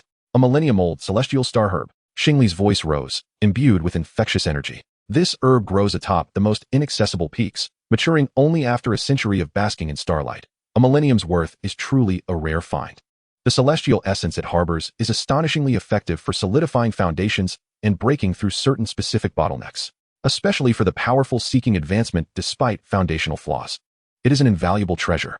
The starting bid is 8 million credit points. Each increment must not be less than 500,000. As this item was revealed, gasps of astonishment filled the air. The millennium-old celestial star herb was indeed a treasure of immeasurable worth, particularly enticing to those who had languished at their bottlenecks for years. However, before anyone could voice a bid, a deep, authoritative voice resonated from the Tianzi number 9 box. 8,500,000. It was Sun Jingxiong. The hall fell silent in an instant. The titans of the Tianzi boxes had finally made their move. Moreover, the moment he spoke, it was evident that he was resolutely determined to achieve his goal. The illustrious reputation of the Sun family head is known far and wide in the Central Plains. Who among his subordinates would dare to contest the objects of his desire? Many had already begun to retreat, willing to concede to the Sun family. Xingli's enchanting eyes sparkled, her smile unwavering. Box number 10, 8,500,000. Are there any other esteemed guests? 9 million. A voice, calm and youthful, unexpectedly interrupted Xingli, seemingly devoid of any premonition. The source of this voice was astonishingly from box number 1, the most prestigious location in the venue. A wave of astonishment swept through the crowd. Box number 1. That was the highest standard box reserved for the Zhao Commerce Association. Who was seated within? How dare they directly challenge the head of the Sun family? Moreover, this voice sounded remarkably youthful. Countless gazes of disbelief, curiosity, and scrutiny converged upon the transparent barrier of box number 1, as if attempting to penetrate its very essence. Sun Jingxiong's expression darkened instantaneously, his eyes gleaming with a frosty light. He turned abruptly toward box number 1, his fists clenching tightly, making an ominous cracking sound. It was Lin Mo. It had to be that damned little wretch. 9,500,000. Sun Jingxiong nearly ground his teeth as he uttered this figure, his voice brimming with unmasked fury. 10 million. The voice from box number 1 remained unperturbed, as if merely stating an innocuous number, devoid of any emotional turbulence. 10,050,000. The veins on Sun Jingxiong's forehead throbbed. This Tianqing grass was indeed of immense value to him. He had reached a critical bottleneck and required this item to ascend to a higher level. His psychological threshold was set at 15 million. 11 million. Lin Mo's voice followed closely, exhibiting no hint of hesitation. 12 million. Sun Jingxiong's voice erupted with suppressed rage. 13 million. Lin Mo's tone remained steady. The price surged dramatically, akin to a rocket soaring into the sky. With each bid from Sun Jingxiong, Lin Mo would promptly, without a trace of hesitation, add 1 million. His nonchalant demeanor, as if credit points were mere numbers, left the entire audience dumbfounded and drove Sun Jingxiong to the brink of apoplexy. That damned little bastard. He was undoubtedly doing this on purpose. 15 million. This is my psychological price. If he adds any more. 15 million. The calm voice from box number 1 resonated once more. Boom. Sun Jingxiong felt a surge of blood rush to his head. 15 million. It was precisely at his psychological threshold. He glared fiercely at box number 1, his gaze venomous like a poisoned blade. Within his mind, he was frantically calculating and struggling. 15 million. Then add 50,000. 15,500,000.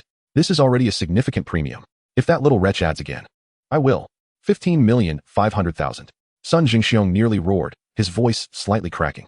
This was his final display of defiance and probing. The entire hall held its breath. All eyes turned toward box number 1, awaiting the return of that youthful voice. However, this time, box number 1 fell into a brief silence. Just as a flicker of hope rose in Sun Jingxiong's heart, as if Lin Mo was finally about to concede, even beginning to contemplate how to take revenge after acquiring the Tianqing grass, a soft chuckle, laced with evident mockery and derision, resonated through the auction hall sound system, breaking the silence. Following that, the calm voice returned, tinged with a playful languor. Indeed, the head of the Sun family is quite magnanimous. Since you cherish it so dearly, a gentleman does not deprive others of their pleasures. This Tianqing grass shall belong to you. Uft. Sun Jingxiong nearly spat out a mouthful of old blood. He felt as if he were a clown, toyed with at Lin Mo's whim. The other party clearly had no genuine desire for the Tianqing grass. It was merely a ploy to drive the price up, deliberately making him spend nearly double the amount. The final chuckle and the remark about a gentleman not depriving others of their pleasures were nothing short of a blatant humiliation. You. Sun Jingxiong trembled with rage, pointing at the direction of box number 1, his finger quivering, yet he could utter not a single word. The immense frustration and fury threatened to engulf him. 15,500,000. Box number 10. Sold. Xingli reacted swiftly, promptly bringing down the gavel with a professional smile. Though a fleeting hint of surprise and curiosity about the mysterious guest in box number 1 flickered in her eyes, a murmur of astonishment and discussion rippled through the crowd. Everyone could see that the head of the Sun family had been thoroughly outmaneuvered by the enigmatic occupant of box number 1, spending 15,500,000 for a Tianqing grass that, while precious, was certainly not worth such a sum. The slap to his face was resounding. Sun Jingxiong's complexion turned a ghastly shade, as though he had swallowed a fly. He glared venomously at box number 1, his murderous intent boiling over. Lin Mo, you little wretch. Just wait. Once your pathetic concoction arrives, I shall ensure you pay 100-fold. I will ruin your reputation and leave you without a burial place. Meanwhile, within box number 1, Lin Mo reclined languidly on a comfortable sofa, accepting the spirit tea handed to him by Xiao, taking a delicate sip. A cold smile gracing his lips. Anger from incompetence? This is merely the beginning, Sun family head. The spectacle has yet to unfold. Lin Yuyan, however, failed to comprehend the earlier tension, merely finding the expressions of those in the adjacent box amusing.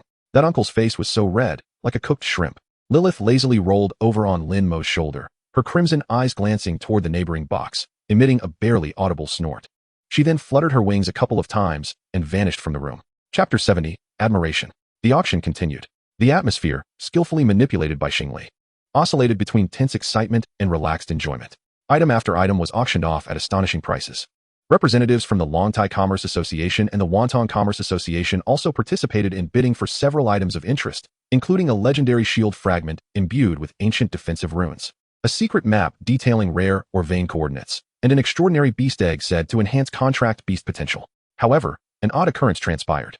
Each time they showed interest in an item and began bidding, that eerily calm voice from box number 1 would invariably interject at just the right moment.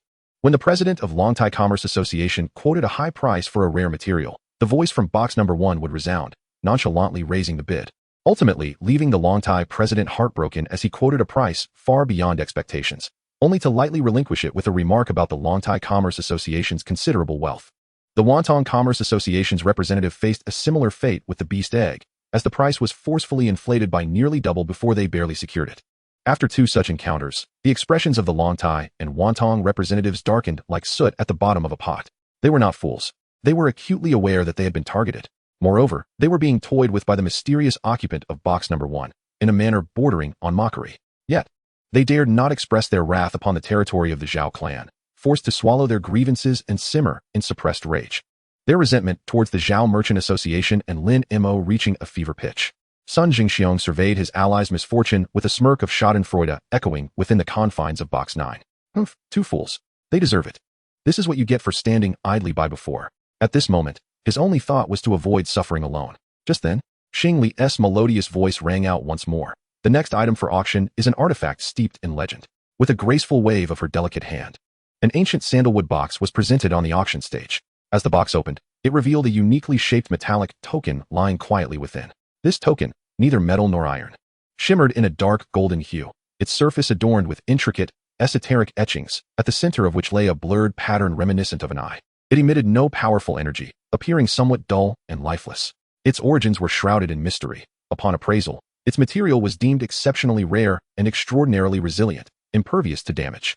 The engravings seemed to hint at a fragment of an ancient map or a token, yet its specific purpose remained unknown. The starting bid was set at 1 million credit points, with increments no less than 100,000. Upon its reveal, the audience's reaction was tepid. An antique of uncertain utility, despite its unique composition, clearly had an exorbitant starting price. Many exhibited a lack of interest. However, within box 1, Lin Mo's brow flickered slightly. Through the voice of the mind, he clearly discerned Sun Jingxiong's thoughts from the adjacent box. This item, these engravings, seems somewhat reminiscent of the missing section from the half map in the family's secret vault. I believe our ancestor mentioned it once, though I am unsure of its specifics. But what if Sun Jingxiong felt a stir of intrigue? Yet he was also rife with hesitation. After all, investing 1 million in an unknown was a perilous gamble. A glimmer of insight flashed in Lin Mo's eyes. An opportunity had arisen. 1,500,000. Lin Mo's calm voice shattered the brief silence. This time, his tone bore an imperceptible seriousness. All eyes shifted back to box 1. Had this enigmatic figure made his move again? Was this merely a worthless token? Could he possibly recognize its significance? Sun Jingxiong's heart raced. He had placed a bid? Did he also comprehend the origins of this item? Confusion mingled with suspicion swirled within him. However, greed swiftly supplanted his doubts. For something to compel the inscrutable Lin Mo to bid with such earnestness, it must be extraordinary. Perhaps it was the key to some earth-shattering treasure. He could not afford to miss this. 2,500,000. Sun Jingxiong exclaimed urgently, his voice laced with determination. He was resolute in his intent to seize this opportunity. 3 million. Lin Mo's voice followed closely, now tinged with a barely perceptible annoyance. He was growing impatient. Sun Jingxiong reveled in delight. His conviction solidified. This item was undoubtedly of immense value. 3,500,000. He raised his bid without hesitation. For million. Lin Mo's tone seemed to cool significantly. 5 million. Sun Jingxiong countered defiantly, unwavering. He calculated that even if the item proved useless, spending 5 million just to see Lin Mo humbled was worth it.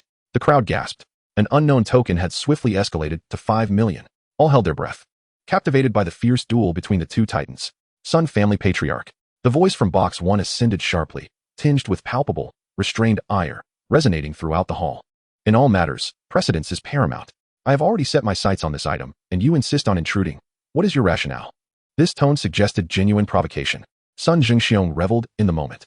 He had finally witnessed Lin Mo's discomfort. With a triumphant smirk, he responded, deliberately amplifying his voice. In the auction house, the highest bidder prevails. Lin, my friend, surely you are not so ignorant of this rule? Or perhaps, you find yourself financially constrained? The derision in his words was unmistakable. Humph. A heavy snort emanated from box 1. Very well. It appears the Sun Patriarch is indeed affluent. If that is the case, Lin Mo paused. As the audience anticipated further bidding, perhaps even a tempestuous contest of exorbitant proportions, then this worthless trinket shall belong to you. Lin Mo's voice returned to its previous calm, even laced with a hint of languid mockery. Spending 5 million on an unknown piece of scrap metal? Sun Patriarch, your generosity is truly admirable. Uffed. The triumphant grin on Sun Jingxiong's face froze instantly, transforming into utter bewilderment and disbelief. An overwhelming wave of fury and humiliation surged through him, more intense than the previous embarrassment he had endured when misled into purchasing the Tianqing grass. He had been played again. Lin Mo's earlier seriousness, annoyance, and indignation had all been an act, simply to lure him into spending 5 million on a genuine piece of junk. The profound shame enveloped Sun Jingxiong, causing his vision to darken as he nearly fainted on the spot. He pointed towards box 1, his lips quivering, his throat emitting raspy sounds. Yet he could not utter a single word. 5 million credit points. Just like that, gone to waste. And in front of all the prominent figures of Zhongzhou, having been made a fool of not once, but twice. Chapter 71, The Traitor. 5 million. Box 9. Sold. Xingli stifled a laugh, swiftly bringing down the gavel. Her gaze towards box 1 was filled with awe and curiosity.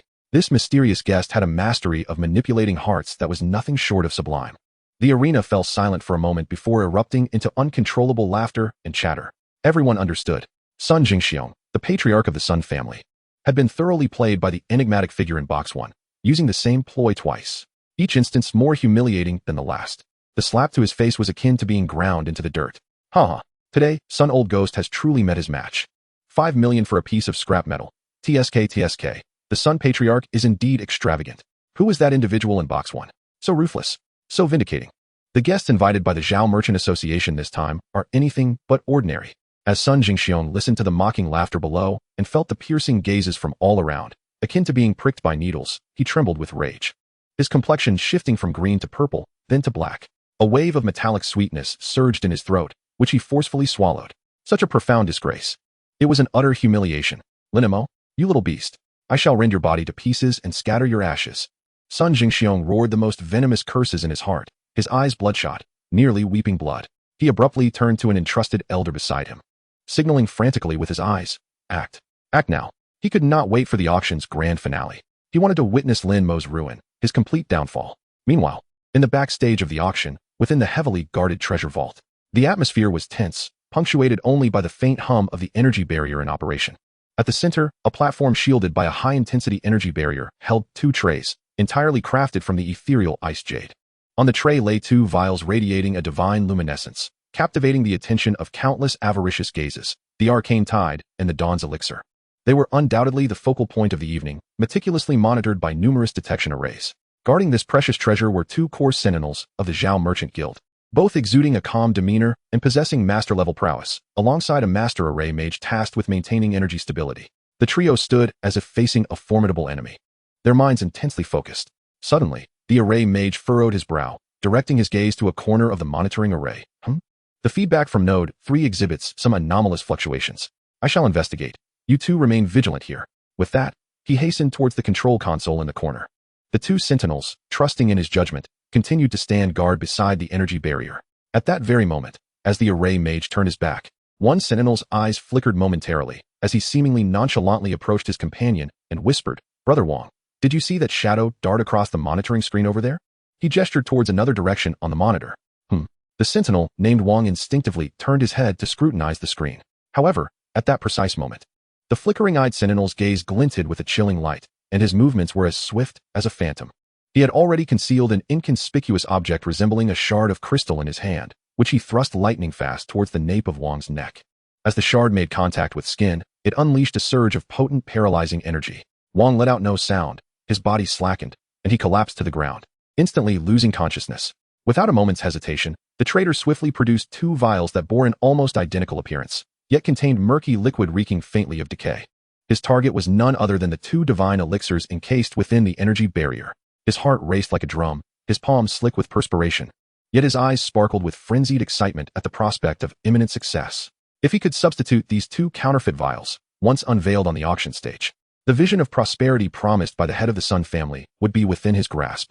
With a slight tremor, yet unwavering resolve, he extended his hand towards the control hub of the energy barrier. He possessed the highest level internal access card, allowing him to momentarily open a miniature passage for item exchange. Just as his fingertips were about to make contact with the control hub, a pair of crimson eyes abruptly snapped open from the shadows. A piercing shriek, sharp enough to pierce the very soul, erupted without warning in his ears. The trader's entire being trembled, his mind struck by a heavy blow, plunging into a void of emptiness. His outstretched hand froze midair. In terror, he awkwardly turned his gaze towards the source of the sound. There, suspended above the energy barrier, in the shadow cast by the dazzling lights, hung a small bat, seemingly carved from red jade. Its scarlet eyes now bore into him with an icy, emotionless stare, as if regarding a lifeless corpse. An overwhelming, irresistible terror surged through him like a frigid tide, engulfing his entire being. He felt as though an ancient behemoth had set its sights upon him, his very soul quaking in fear. The blood within him seemed to threaten to freeze. Monster! The trader's teeth chattered uncontrollably, attempting to scream, only to find his throat constricted by an invisible force, emitting only a rasping sound. Lilith's scarlet eyes flickered with a hint of disdain and ferocity. Filthy insect! How dare you covet human elixirs? Seeking death. She granted him no opportunity for response. A beam of crimson light, honed to perfection and faster than the blink of an eye, erupted from her diminutive form, striking with lethal precision towards the trader's right wrist that clutched the counterfeit vials. With a sickening sound, the blood splattered. An unearthly wail, more akin to a beast than a human, finally tore from his throat. The trader's right hand, along with the 2 counterfeit vials, was severed at the wrist in an instant. The severed end was charred black, devoid of any blood. Only a hissing crimson energy voraciously consuming the air. The dismembered hand and vials fell with a thud to the ground. Agonizing pain and paralyzing fear drove the trader into utter despair, clutching his gushing wrist, collapsing to the floor, writhing in anguish like a maggot. This sudden turn of events left the array mage, who was inspecting the nodes, utterly stunned. He spun around, witnessing the gruesome scene before him and the blood-red bat hanging in the shadows, emanating an aura of terror, his face turning as pale as a sheet. Enemy attack.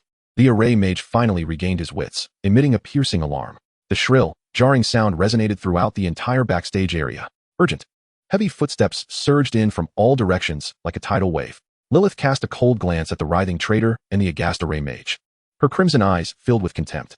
In a flash, her diminutive form transformed into a streak of crimson light, vanishing into the shadows as if she had never existed.